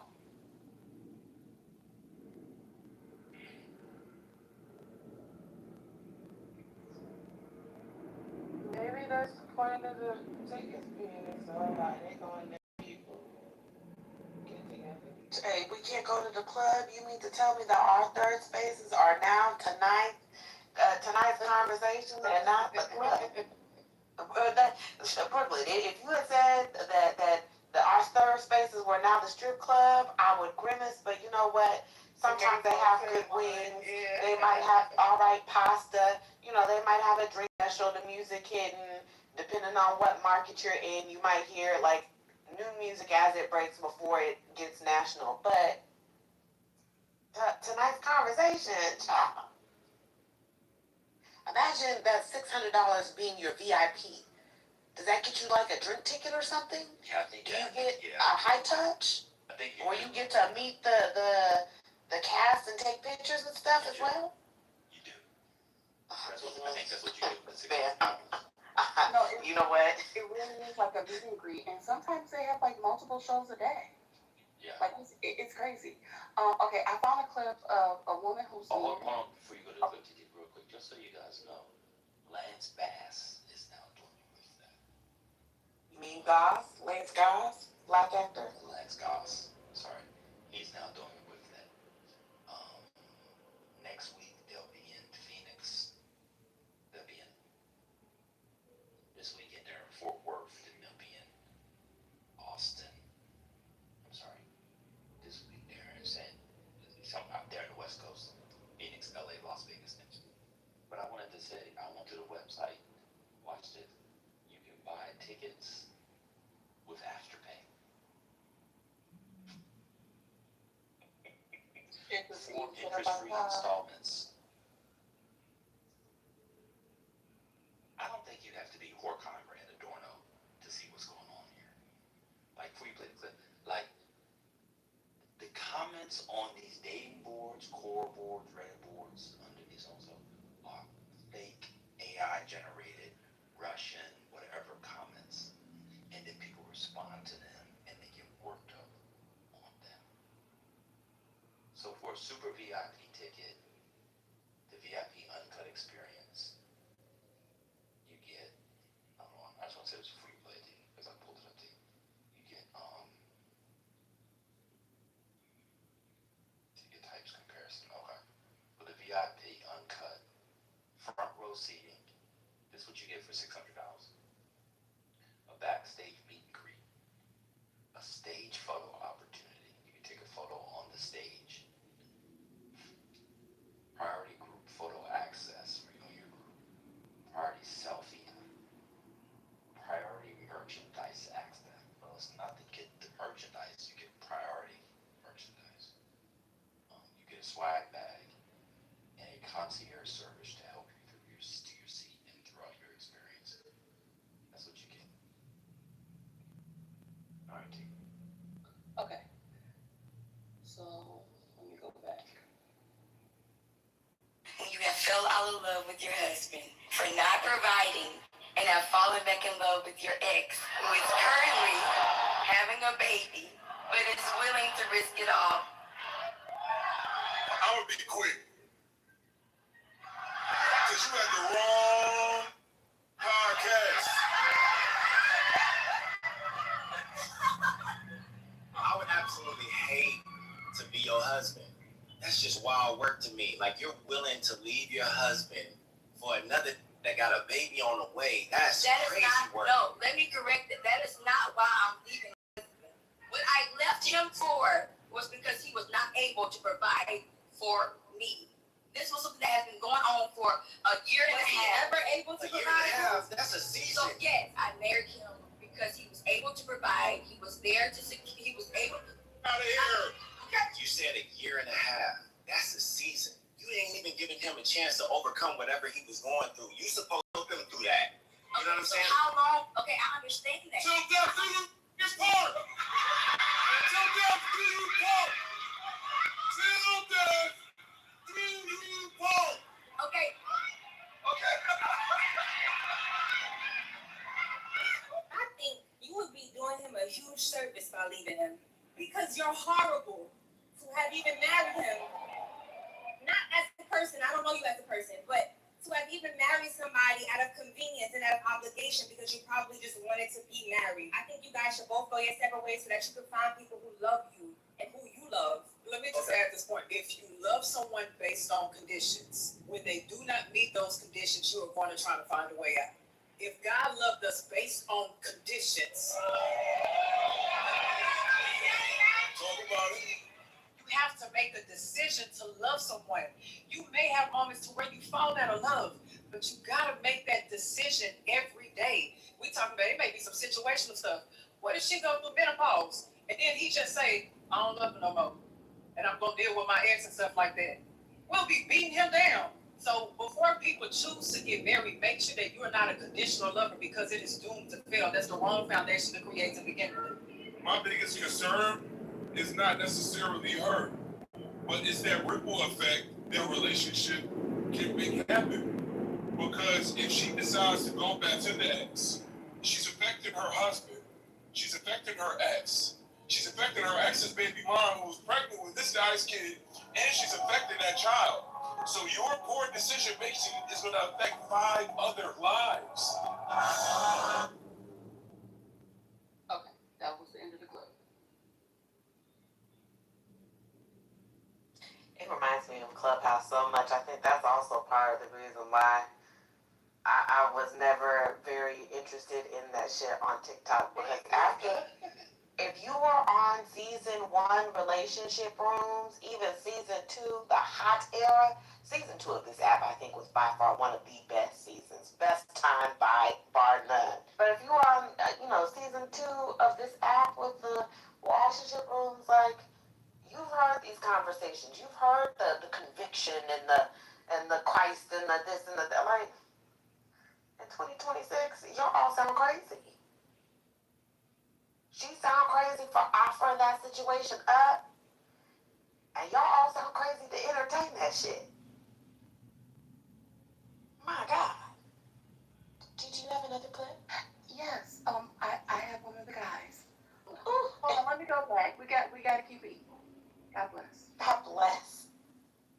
When your wife, she here, and all the people I'm talking about, respects and appreciates her friends more than she does her husband who pays the bills for her. Please define for me respect. If I call her and she on the phone with one of those friends that's back there,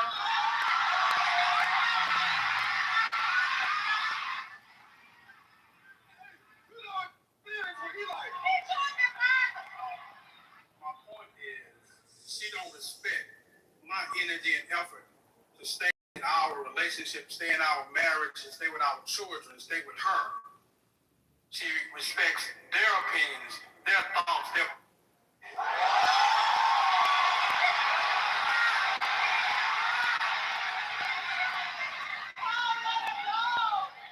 I'm paying attention to how you're even referring to your wife right now. Like I'm paying attention to the fact that you wanted to humiliate your wife in front of thousands of people also. So what is it that you do inside of the house that will make it to where she can actually respect you? Because just because you pay bills and things like that doesn't mean that you will be able to give fully that level of respect. Hold on. Because if you say you pay bills, but if I'm coming to you about a concern, if I'm coming to you about something I'm grieving, something you hurt me on, something that I feel abandoned on, will you give me the safety to be able to talk about it? Can I trust you emotionally? Can I trust you spiritually? Can I trust you financially? Can I trust you in all of these aspects to prove that you give me a level of emotional security? Do we actually have a partnership? Because just because you married does not mean that you have entered into an actual partnership. Are we truly aligned? Because I hear you and I understand that a wife is supposed to respect you, but a husband is supposed to love a wife as well. So how are you loving your wife? Because a lot of times her lack of respect of you is a reflection of your lack of love for her, your broken love. So that's my question to you. What are you actually doing that will allow her to come up to that level to where she can respect you as the head of household? And this is to the men in the room. We gotta stop reducing ourselves to a paycheck and paying a bill. You added that as if that replaces you being a person. She pays most of the bills. I manage the bills.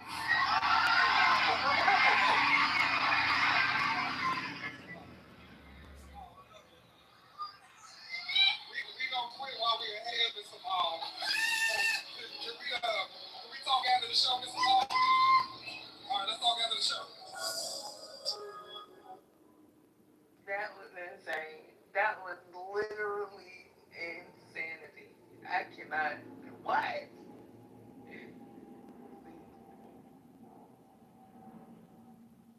Y'all can't tell me that as a font or wellspring of rhetoric and discourse, it unfolds and evolves. You can't tell me that this is not a coordinated. That man says she makes the money, he manages it out. Mr. Paul, sound like he was 50 years old. Y'all can't tell me that's not the government. Almost crashed, man. crazy. It's absolutely insane. Why is a Yama Van Zandt doing that? She be on there. Yeah, she does the panel from time to time. That's how much money they make. They probably pay her 5 figures. She probably does 2 or 3, every quarter or whatever. They probably pay her $20,000 every night. She probably show up getting between $5,000 and $10,000. They make serious money on that thing. They making serious money. This is. Nobody can tell me, huh? I was gonna say this is an example of how people are learning how to do relationships. They're basing their relationships. Not everybody, of course, but a lot of people, especially people in the single market, they are really taking this advice and operating from the standpoint of the people that are giving this advice. It's crazy. It's crazy. It is. But then, why do smart people? I want to continue placing blame. Why are smart people then jumping on the bandwagon who say they're in it for the community, but it's a money grab? And I'm gonna go ahead and say his name and his wife, Mark Lamont Hill and his wife. Have y'all seen that show before? No. Are they on YouTube? Maybe on his channel. It's a mess. They be talking about. It's an absolute mess. They're doing their version of relationship content. Talking about their relationship. They're old. Relationship They have content. PhDs. They have money. You can't use them as a model. She was like, I heard it the other day. She was like, it was a little different for me. I didn't start my PhD till my mid to late 30s. The cash apps just rolling in. I think their audience though is me, right? Like my age group. That's their audience, I think, for that. I hope so. Which is different, I think, than maybe what we just heard. It's But I'm not sure. They audience is us too, yeah, mama. They like the tonight's conversation. That's an older crowd. That's not young people. I'm talking about Mark Lamont Hill and his wife. Oh, That's you what I'm mean talking you? about. Oh, okay. They're like, I think they're looking for a very specific person, and it's like it's so bad. I don't know if you know Jeff Johnson, but he went on a similar kick for a while. He Bald was now. he's bald with it's crazy because he had them lovely looking locks. But yeah, he went through a similar click one time, and he might be. I don't think he's MAGA because I saw him at an event like maybe about a year ago. But he used to be on a similar kick when he first got married. So I don't know if it's like these black men who were kind of out there, professional black men who were kind of like known in their like circles, who then found someone who want to like share. Like they figured it might be a grift, but they figure out a way that they could spotlight how they did it. But he stopped it. I think relatively soon. But that's how I feel with Mark Lamont Hill because he started doing that thing like a long time ago when he left Black News Network.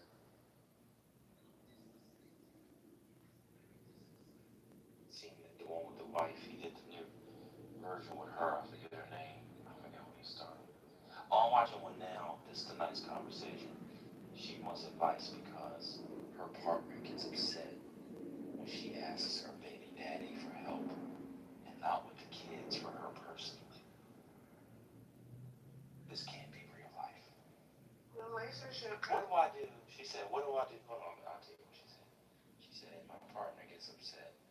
I would say my current partner gets upset when I call my kids help with certain things. And they said, just for the kids. And she said, no. And now she's saying that the new dad, the old is significant more money than So not only is she calling on the dad for help, the baby's dad for help, behind his back, he knows about it. And then my question becomes on the other end, why is the new partner okay with that and staying there? You wanna know why? else to go. And this is the sad part. The baby daddy is also paying for the new boyfriend. Because the baby daddy is probably paying rent and for food that the new guy comes in. And that's what he's upset about. Where's the self-respect? Why are black relationship combos constantly about resources for basic human survival? It just sounds like people need roommates and sex. Just use your roommates and having sex. Don't call your partner or your boyfriend. Imagine being a man living in a house like this, and the baby's daddy is paying the rent where you're in, and you fall asleep in every night. These men have no self-respect. I've never lived in a house that somebody else is paying rent or mortgage on. Ever. I would kill myself.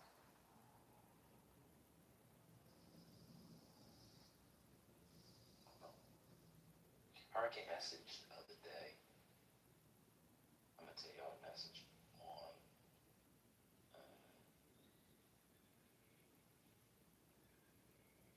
hold on a second.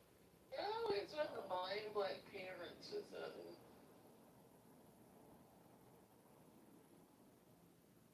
hurricane sent me this the other day. This is his PTR.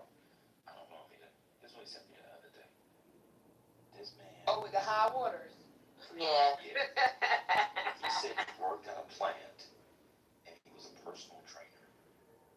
5 of the 8 women popped right after. He also shared that he doesn't want a lady who doesn't smoke weed and is fitness minded. Is that popped the balloon? Yeah. I mean that's a silly one, but it's part of the same buyout. I'm sorry, you know what?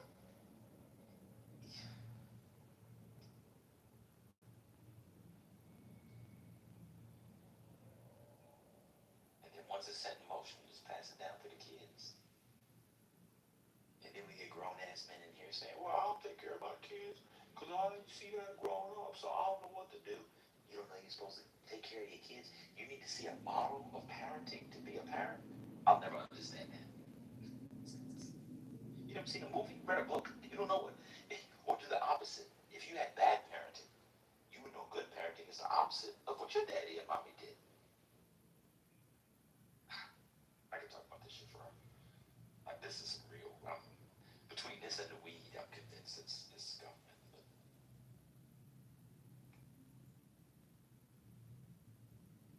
Wait, what about the weed? I think that black people who, for 300 and some years in British North America turned United States, believe that all of a sudden the government is allowing them to smoke weed through their regulations, and they're doing it and not realizing that the government is putting something in that fucking weed is insane to me. So one day, I'm getting arrested. I'll tell you a story. I was in Denver. I went to a dispensary. There was a brother in there from New York. In the middle of his transaction, he flipped out. He flipped out because he thought it was entrapment. He couldn't believe that he was being treated like it was Starbucks. Because he'd been jacked up for so long for having a little bit of weed. Now there was a white boy in skinny jeans and a Hawaiian shirt with a man bun and wire rim glasses asking him if he wanted the sativa indica blend. That's actually a person in Denver selling weed. True. Yeah. The guy, all of a sudden he was like, what? Who's in here? What's on? Like he flipped out and his lady had to he couldn't believe it. He was like, what's going on? So we stopped going to the weed dealer where Mr. Rick was growing in the basement. Now you go to the government regulated weed place. So you moved into conspiracy theories. Oof. I mean, we know of MK Ultra, that's been declassified, where they poisoned, LSD, tortured, kidnapped, raped others for 20 years CIA. Paul Robeson's family believed they did it to him. Why? All of a sudden the U.S. government got benevolent toward the Negro after the 1970s. Reagan came in and said, you know what? We've been too hard. Nancy and I have been talking.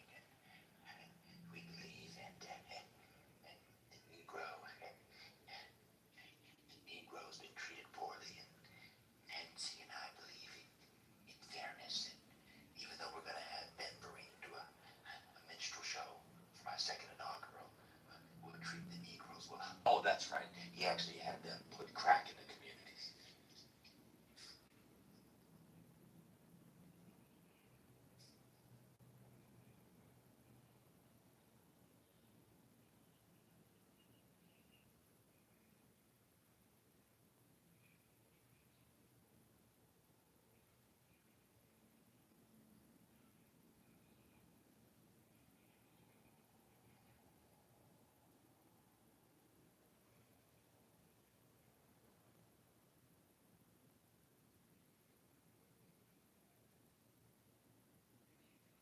None of that stuff seems weird to people. And when we was kids, you turned on the TV, you saw theologians and black theologians and black preachers on TV and black thinkers.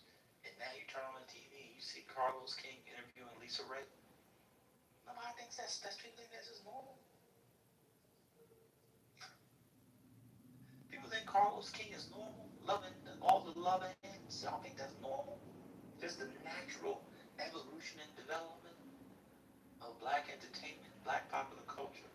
We went from George Jefferson's brother-in-law explaining to Lionel what an Uncle Tom was and how Uncle Tom's strategic figures made it possible for revolutionaries. We went from that popular culture to baddies.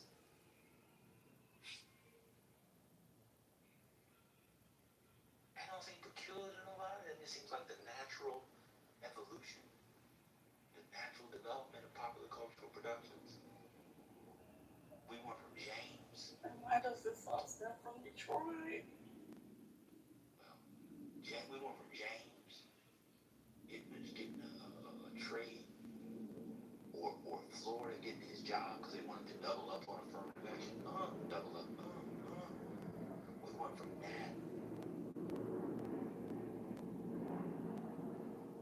to popular cultural productions now, which include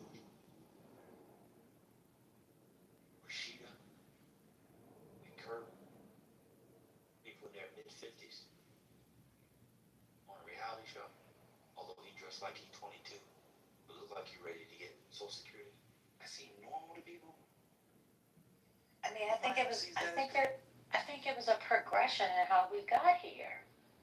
Break it down. I'm just saying, I mean, you have all these acceptance of, bad behavior continuously growing, and now we're here. I agree with that. For instance, when it came down to the whole cheating thing, people started making sounds about it. And then in the message, what was the message? The message is, okay, I'm leaving. Remember Lemonade? We had that. But then if we go back, we had Jodeci. It's been a continuous progression that got us here. And then when it comes down to how many people want to be popular, how social media has developed, everybody wants to be seen. So all of that is a part of that. You know what I mean? I mean, at least that's how I 100% agree. But don't you believe that there are actors somewhere, government, U.S. government, Russian government, Turkish government, whatever,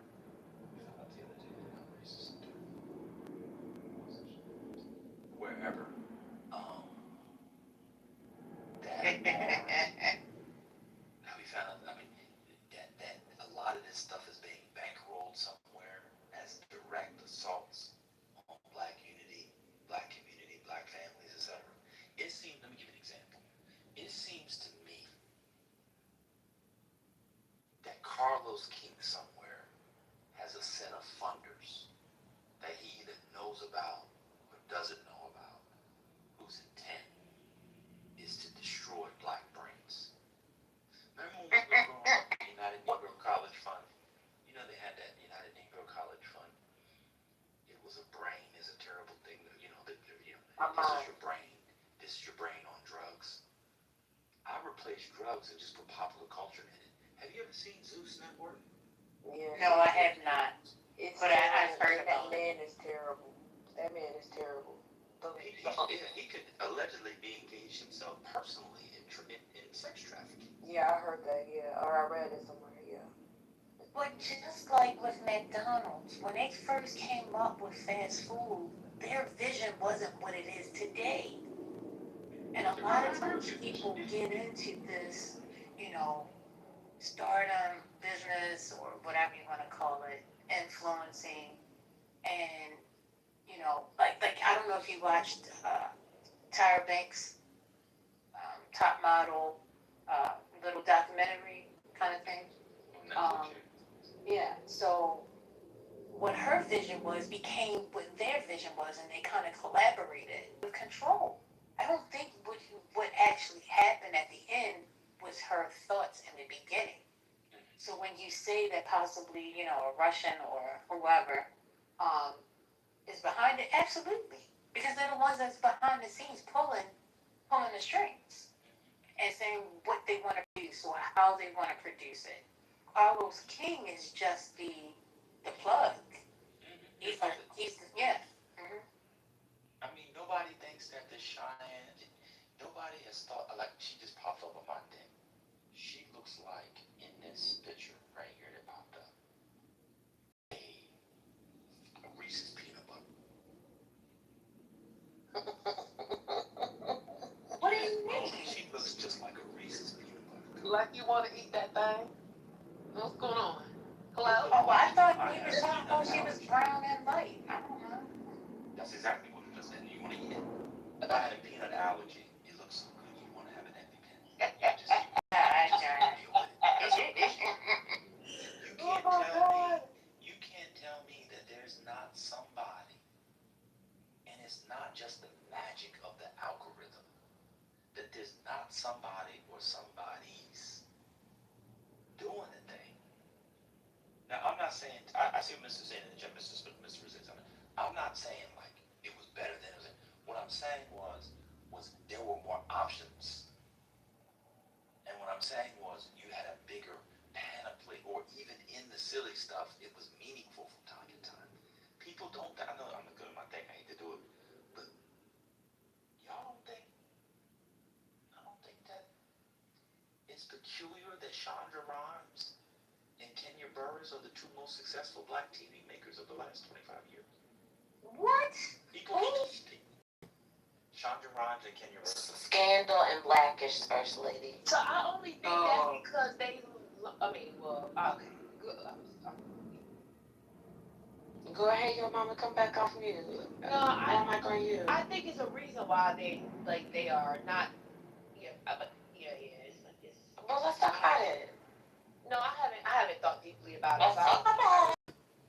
I really don't know. It was really her Willie Boy impression, and I appreciate it. Thank you, First Lady. Willie Boy. But I would like to. You've never heard of Willie Boy? Over here? Yeah, that's his catchphrase. Let's talk about it. I don't. Let's see, that is my limits in my brain. But nobody can tell me that those television makers, I'm not saying they did it themselves. Nobody can tell me that there was not powerful forces behind them, which made them the most popular television makers of the last 25 years. I just can't believe it. Wait a minute. So you were just focusing on the women. Because Tyler Perry isn't up there? No, Kenya Burris is a man. Oh. Blackish and Mixed Dish, oh, it's a man. And he got a massive. He did Top Model too. He got a massive Netflix deal. And it's what I shot out 2 days ago was more interesting than anything he's produced. That's insane. Have y'all seen his work on Netflix? No, maybe I have. I don't know. You said Blackish and what else? He did Blackish, Mixed Dish, I never watched any of those. You said Black AF? Never. Awesome. None of His it. stuff, I actually find his to be, in a way, almost more insidious because they are positioned in a way of being pro-black and black forward. To be fair to Chandra Rhimes, she doesn't really do that. She's just doing love stories with great men who just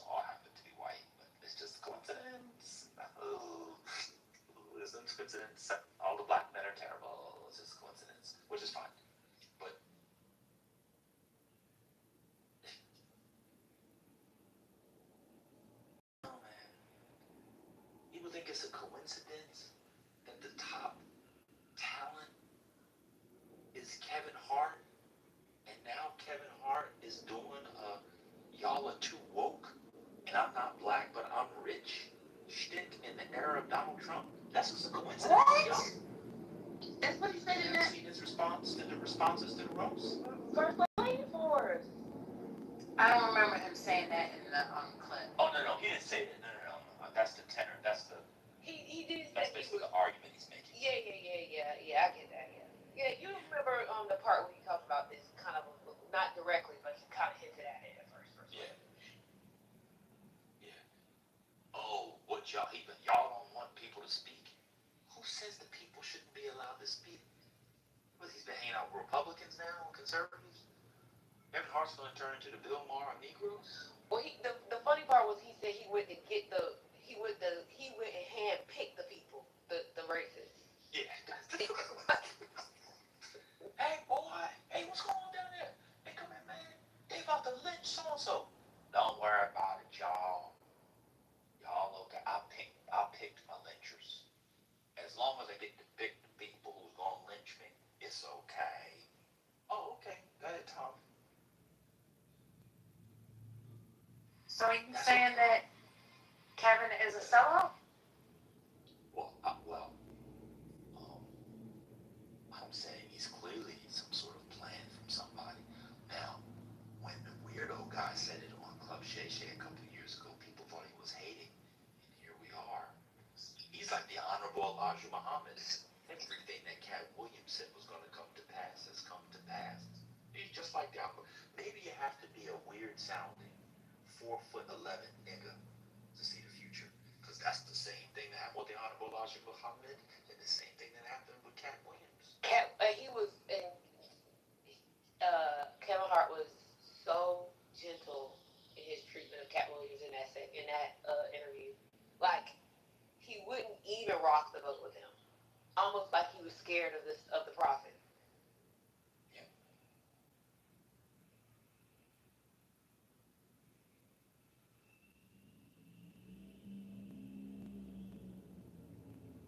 I don't know. It's late.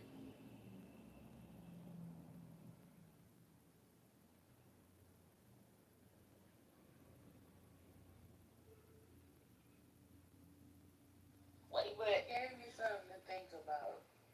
I have a question about Carlos King. So what else does he do? Because I already know him from like the Huntsville. You know, what's that show? Look. Yeah, he does Love and Marriage, Huntsville. He also does. Detroit. And I know he was on the original producing staff for Real Housewives of Atlanta. But like, okay, so Huntsville, Atlanta, what else? Yeah, he's got a few cities, but he also does like just like content, like messy content. So people will come on and he'll interview them. That's kind of his thing. But his main shows are the Love and Marriage. He had Detroit and Huntsville. Okay.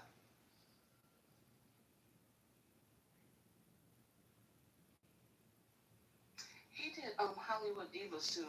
That one didn't last that long.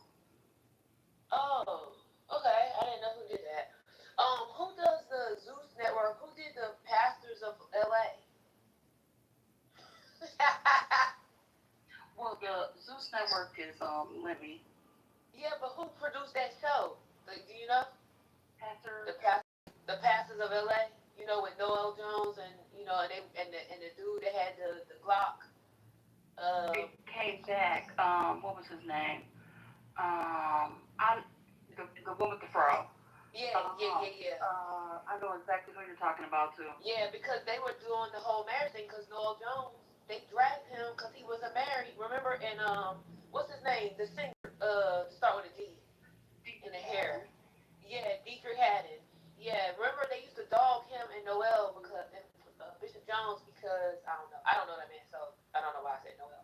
Bishop Jones because Bishop Jones was not married, and he had a girlfriend, Loretta, but he wouldn't marry her.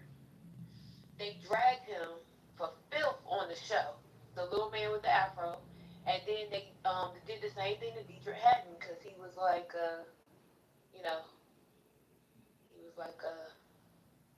I don't know, kind of worldly.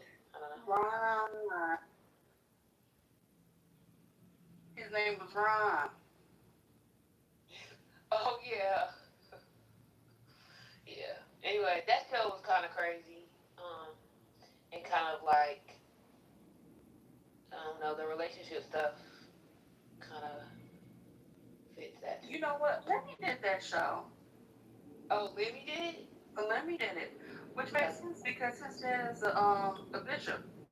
Oh, cause remember it was the couple, the young couple who broke up and um they divorced, and when they did the reunion, um the woman had like he was I don't know if the man was remarried, but he had re like reframed his whole world. I think he didn't really want to get divorced, and he was kind of like speaking to that. Um, but yeah, it was all about this sort of shaming them because their relationships didn't work. I mean, the shaming was crazy. I mean, the shaming. Well, Bishop Jones, he ended up marrying Loretta. I know. And that became the spinoff. It was after they dragged him. Yeah. make an honest woman out of her. Yes, exactly. That's what it was. They shamed him into marrying her. Not saying that he shouldn't have married her. I'm just saying the one and remember. Okay, I wish I could remember their names. I'm gonna go Google it in a second. But oh yeah, man, we reported that house. People have reported that house, but no one has done anything.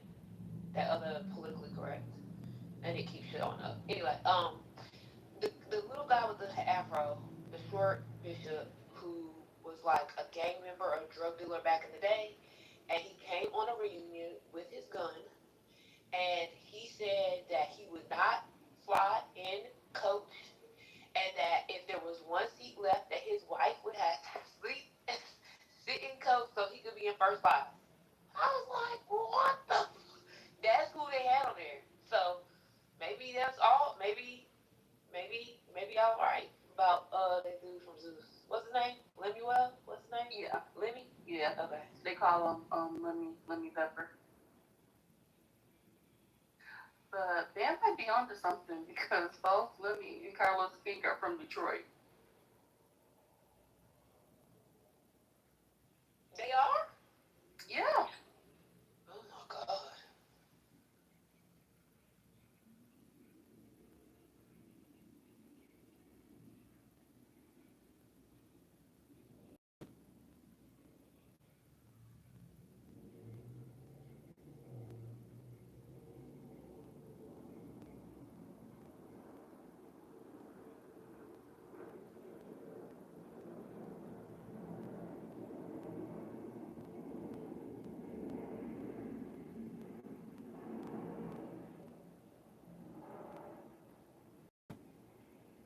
What's the solution?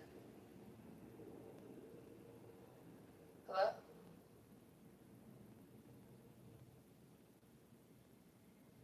Are you saying hello to the room? Yeah, y'all didn't hear me? I heard you say hello. Oh, I was talking for a long time. Oh no! That was Okay, God. repeat That it. was what God. Repeat it. That's what God. See, this is what God do. I was just saying, the when they did the reunion for the Real Housewives, I mean the Real Pastors of LA or the Pastors of LA or whatever the show's called, Lemuel came out and he looked very geeky, and he came out at the end to kind of promote the Zeus network.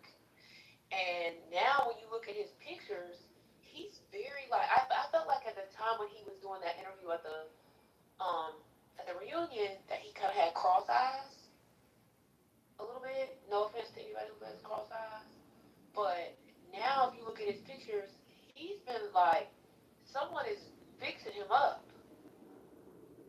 He's got a different look. Oh, he's had a total makeover. Absolutely.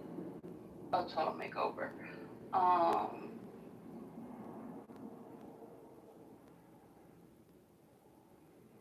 Maybe even a few surgeries, truth be told. Yeah, I was about to say that money is fixing them all.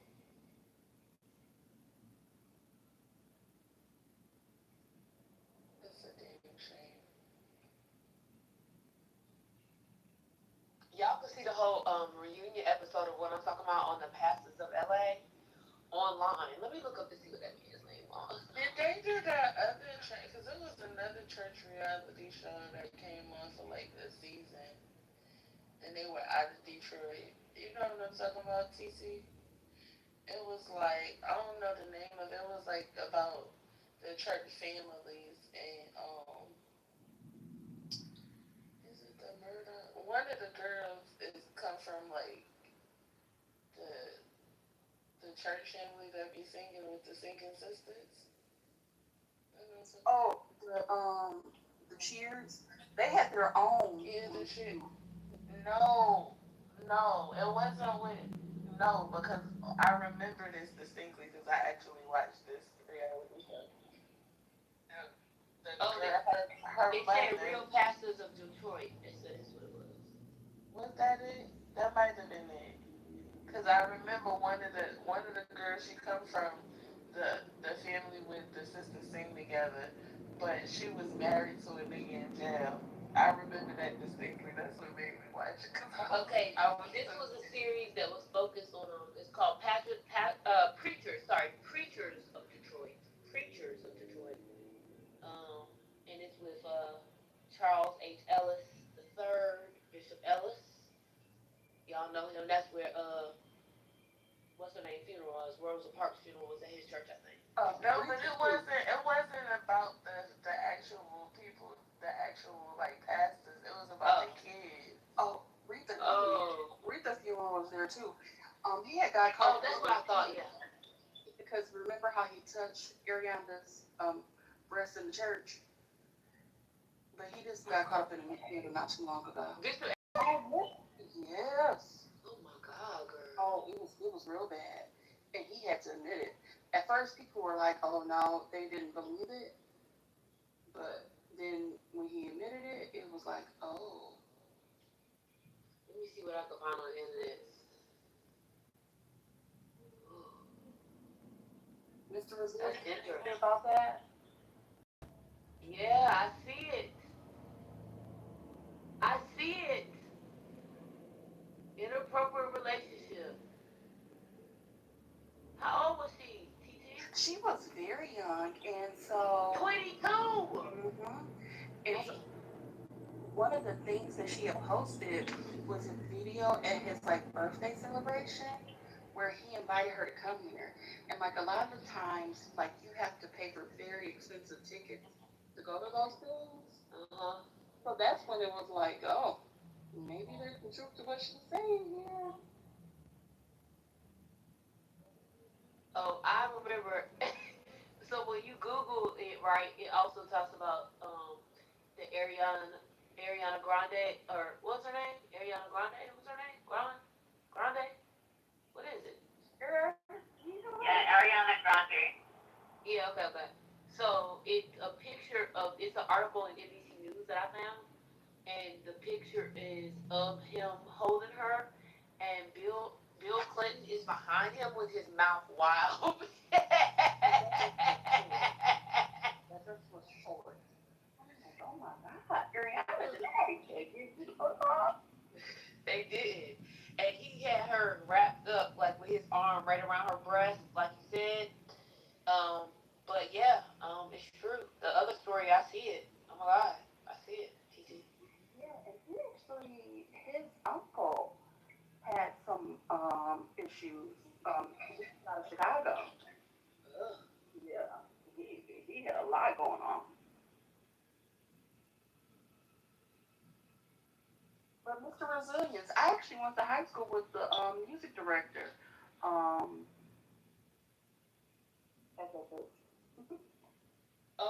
One more thing. It was his name is Ron Gibson, the pastor in LA that I was thinking about. Ron Gibson.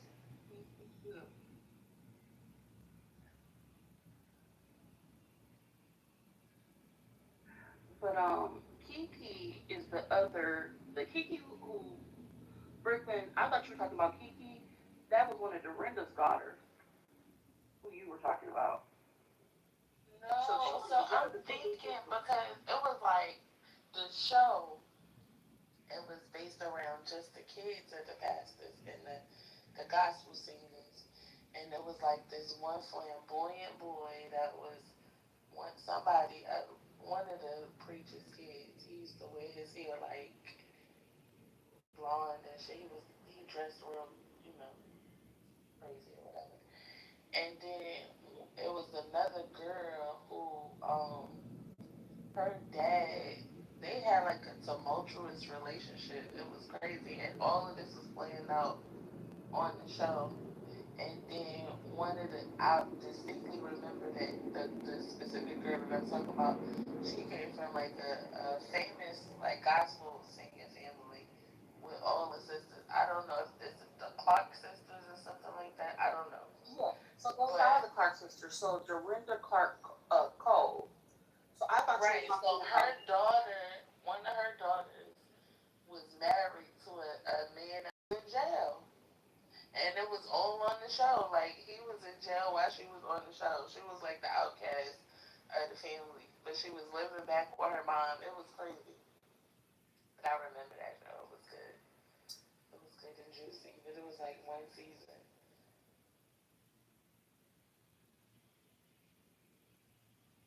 Um, but aunt, so they had an aunt that actually got kicked out of the group.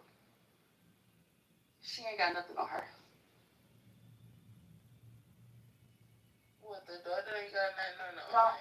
Oh, the daughter ain't got nothing on the aunt. So her aunt actually showed up to her, but she showed up to her mom's funeral to fight the sisters.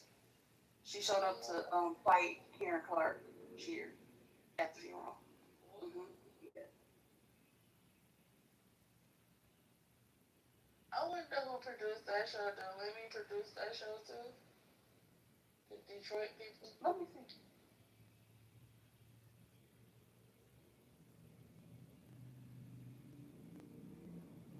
I thought that Lemmy just came out of nowhere. I didn't know he started off um and like he was a Detroit pastor kid. I didn't know nothing about him until the Zeus Network and all his drama, because he got a lot of drama too.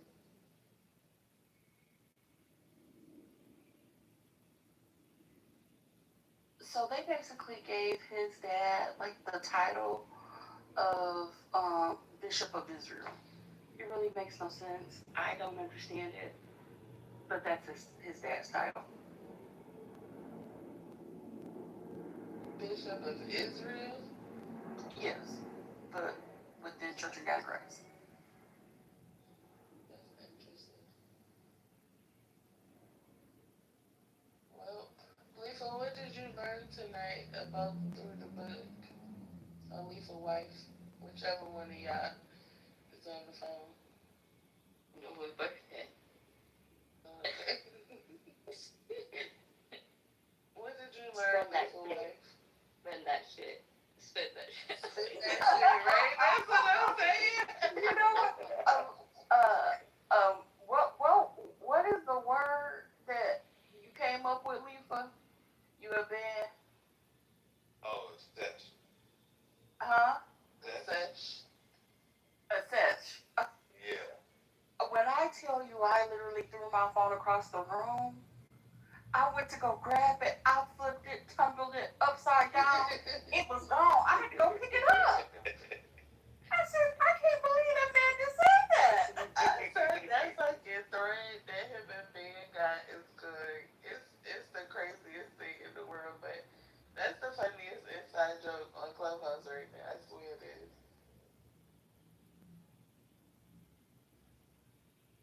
Kiki, I just pinged you in the 420. You can roll it. Oh, I'm just playing. She about to phone around for 420. Listen, man, I'm coming here. So you know what? The other day, I was like, I don't know if I'm being accused of being anti-black or if they're accused other people of being anti-black, but somebody is anti-black in here. Yeah, when I was like, a lot of times people don't understand that the people in the community don't have other places to go. Child, they anti-black as hell in 420. I don't know. So you know what? It actually, I actually looked it up. So from the point that that my parents' store used to be to the nearest store for the people in that neighborhood, it would take them 40 minutes if they didn't have a car to walk.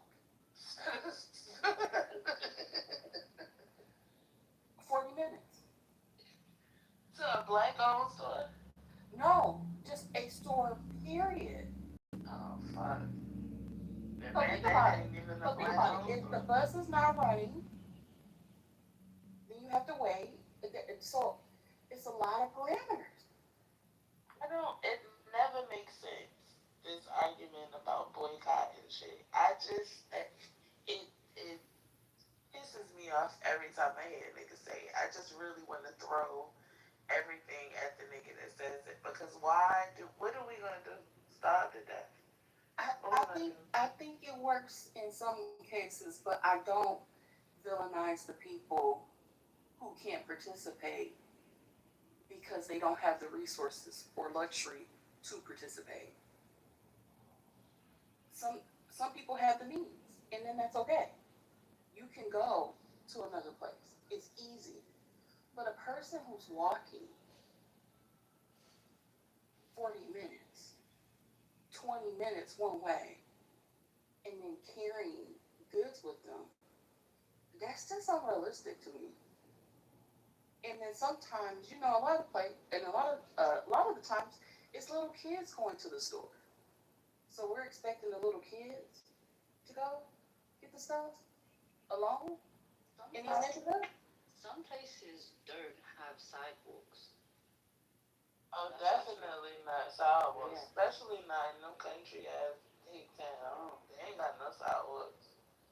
So then you gotta, right, you might get hit by a car trying to do all that shit. And it was like, wow. Because, like, when she moved from London, she moved to the South. Yeah. I was just trying to tell them, like, bro, they ain't got sidewalks down here. I walked. Like, I went to, I was like, forget this. Because the gas station wasn't too far from where we live. So I was like, I'm just going to walk because I'm used to walking. There was no sidewalks. I think people take that for granted, not realizing that. Where in London are you from? North London? Are you from the north? My best friend from the north. Yeah. You guys rely heavily on public transportation, so I can understand that being like a big, like. It's because I drove a lot in London as well, but I would drive more for work because I would go like out of town. But driving is like in the city, in certain like residential places, 20 miles per hour. So what's the point of driving? That's what he said. It's just more convenient to take. But then going from that to down south, I'm from New York, and like public transportation here is like, I don't know. It's not even. It's hard. It's not accessible. So it's a big transition for a New Yorker that only took the train and bus and cabs every day. So I took this adventure. I was like, you know what? I want to try the train. So I took the Amtrak one day to go see my in-laws because I was like, everybody was like, well, we can drive and we can pick you up when I was switching my UK license to American license. And I was like, no, I just want to try the train. And I was on the Amtrak. And it wasn't bad. It wasn't a bad experience, but like. Because that's from state to state. That's like, yeah, but I'm talking about like local transit. Like, you're not even on metro. It depends. Because I haven't been to New York, but it depends on where you live. Like, if you don't live in a city place that has metro trains, right, then it's just there's things to catch. You might have a bus. They may have like a county bus, but outside of that, it's not. And I live in Atlanta. I moved from a major city to another major city, but the transit here isn't. It's not comparable to New York at all. Spirits. The Amtrak was cool. I met some cool people on the train. I love Amtrak. That's my favorite way to travel, actually. It was peaceful. I had my laptop sitting there. I had my snacks. It was like a 5-hour train ride. I was looking out the window. It It was scary at night though.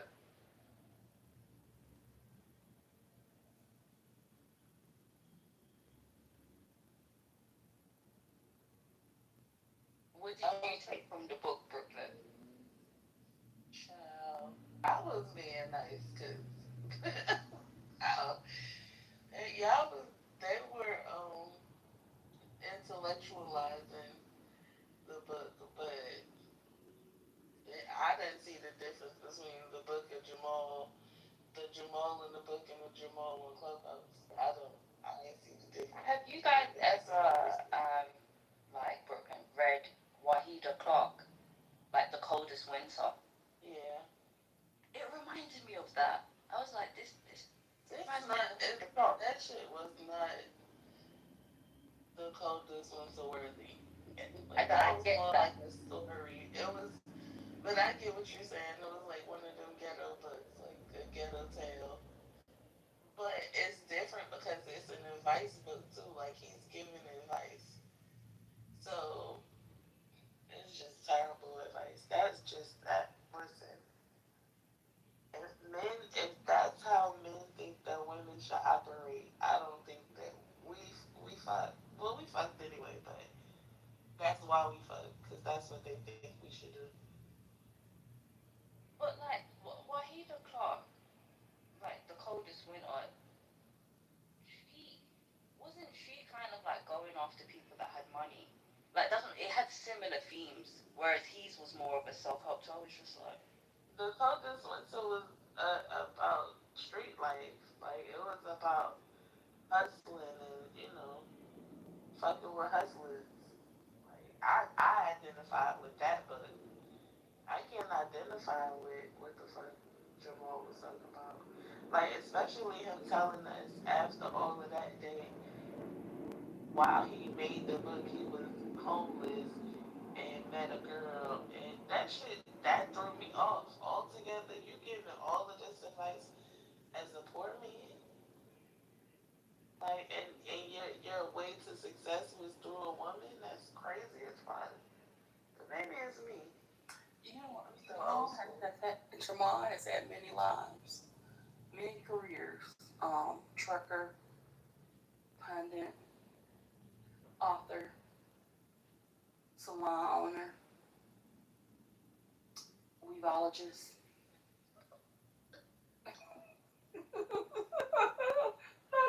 Oh, I'm being serious. He really has had a salon, sold hair. Of course, we know he drives truck. Likes to talk about everything and apparently an author. I mean, he has a skill to pivot. Like he's pivoted. I guess in his times of being down, so he went from one business idea or job to the next. That's a good survival skill. However, I'm not sure the way that he's giving advice. It may have been better maybe for him to give it from a standpoint of this is what I went through and you don't have to go through this. Why the fuck in this state would you be giving advice to women? In any state, to be honest with you. Why? I mean it's entertainment and entertaining and it's good to hear that perspective because you see what old freaky niggas be thinking about. we had a co-writer as well, which was a female perspective that shared similar views. Yeah, we see that every day. His book and the fact that it was written in 2018 also speaks to how we ended up where we are, like the begin, because that was like the beginning of the gender war era. All of that, like that time was when all of the shit started like coming about. It wasn't Kevin Samuels. It was Tommy Sotomayor, whatever that man name is. So these people were like making a way and they were giving advice on women and how to be married and women how women should be married and what they should do and old freaky ass niggas giving advice and we are in 2016 almost 10 years later it's worse and It ain't get no better with all the advice we done got so far. It's not changed anything. It's made everything even worse than it started off as. It'll be interesting to see what the next project will be. Because I hope he took the feedback from the room. Yeah, but he's also been on Clubhouse for the past 5 years. So I can't imagine it being more enlightening. I can't. This is just me being pessimistic, maybe, but You may miss the I can't. I can't imagine it being any better, or more progressive or nothing. Like it's gonna be some bullshit. Because I'm, That's just what it is. because I'm, maybe because I need to like listen to more of the book when they do play it over the weekend. I was just like, so would a man not be valuable if, like, if he's in the fixing stage of his life? Like I started pinging a lot of questions in my head. So I was like, I know, like the target audience were women, but because it was coming from a man's perspective and then his background context, it was just like you're catering more to women's needs as opposed to women meeting you where you're at. Mm-hmm. Jamal was crazy. And it still gives a sense of the things that they say on here, like regardless of the circumstance of the man, right? You as a woman are supposed to bend over backwards while still also being submissive and being obedient. Like I can't wrap my mind around that. I think I'm too modern day woman. I think I have got feminized or whatever that shit is. What is it? Feminist? I'm a feminist at this point. Radicalized. Okay, yeah, I'm radicalized and I'm a feminist because I can't even see how any of that makes sense. As an adult woman, I don't understand none of that shit, to be honest with you. Oh, and the co-author was his former fiance, and they got in an argument, and she said, "Well, maybe you should write a book since you're an expert," and that's how he got the book. Oh, So wait, so Asia was his former fiance, and they ended up breaking up, and now she's married because he was like, I think she's married. That's what he yeah, said. he did. That's a damn shame. What did That is a 50 damn Cent shame. say? Like, was it 50 Cent that said? I don't know if it was 50 Cent. I don't think it was him. Someone said, good publicity, bad pub. No, Kanye. It was Kanye that said it. Good publicity, bad publicity is still publicity at the end of the day.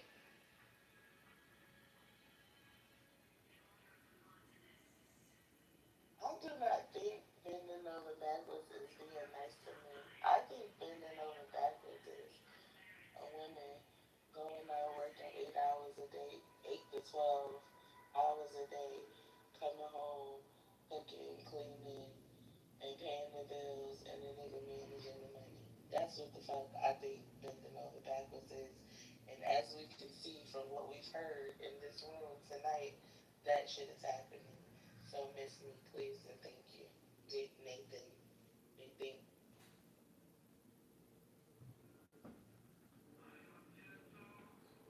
Sorry, I missed. Did you say Asia was his ex-wife? Ex-fiance. Ex-fiance. Oh, okay. Oh my gosh. Yeah, I missed that. I wonder if Asia wrote a book. She needed to. Like, look at what the fuck I missed out on. Thank God I moved the fuck on.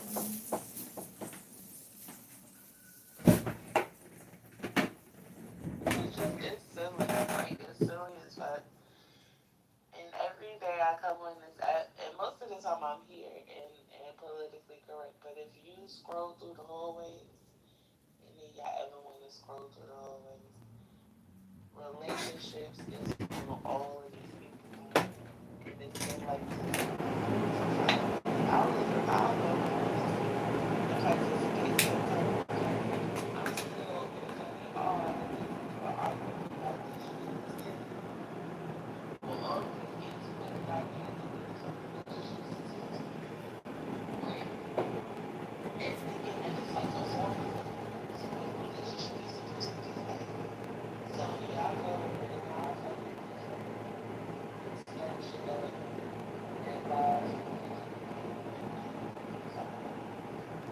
in my heart of hearts, I feel like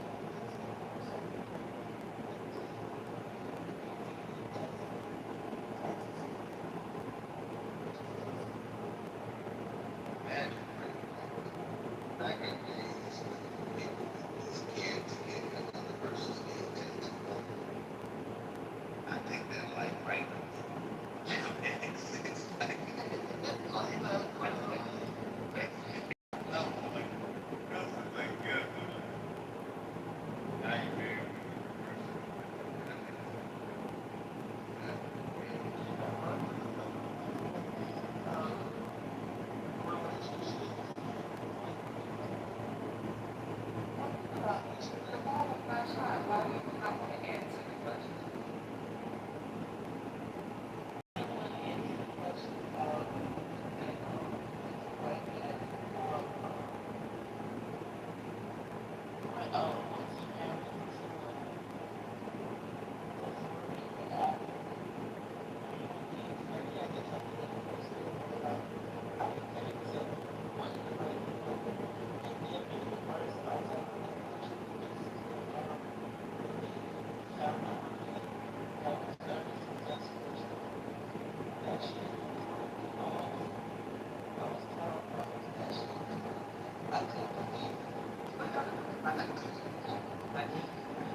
My favorite part was when he said, I was homeless before you.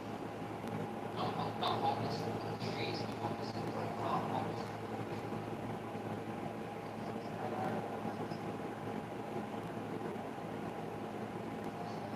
What was that saying? It's like, it's better to be fine in the fact that than a bus.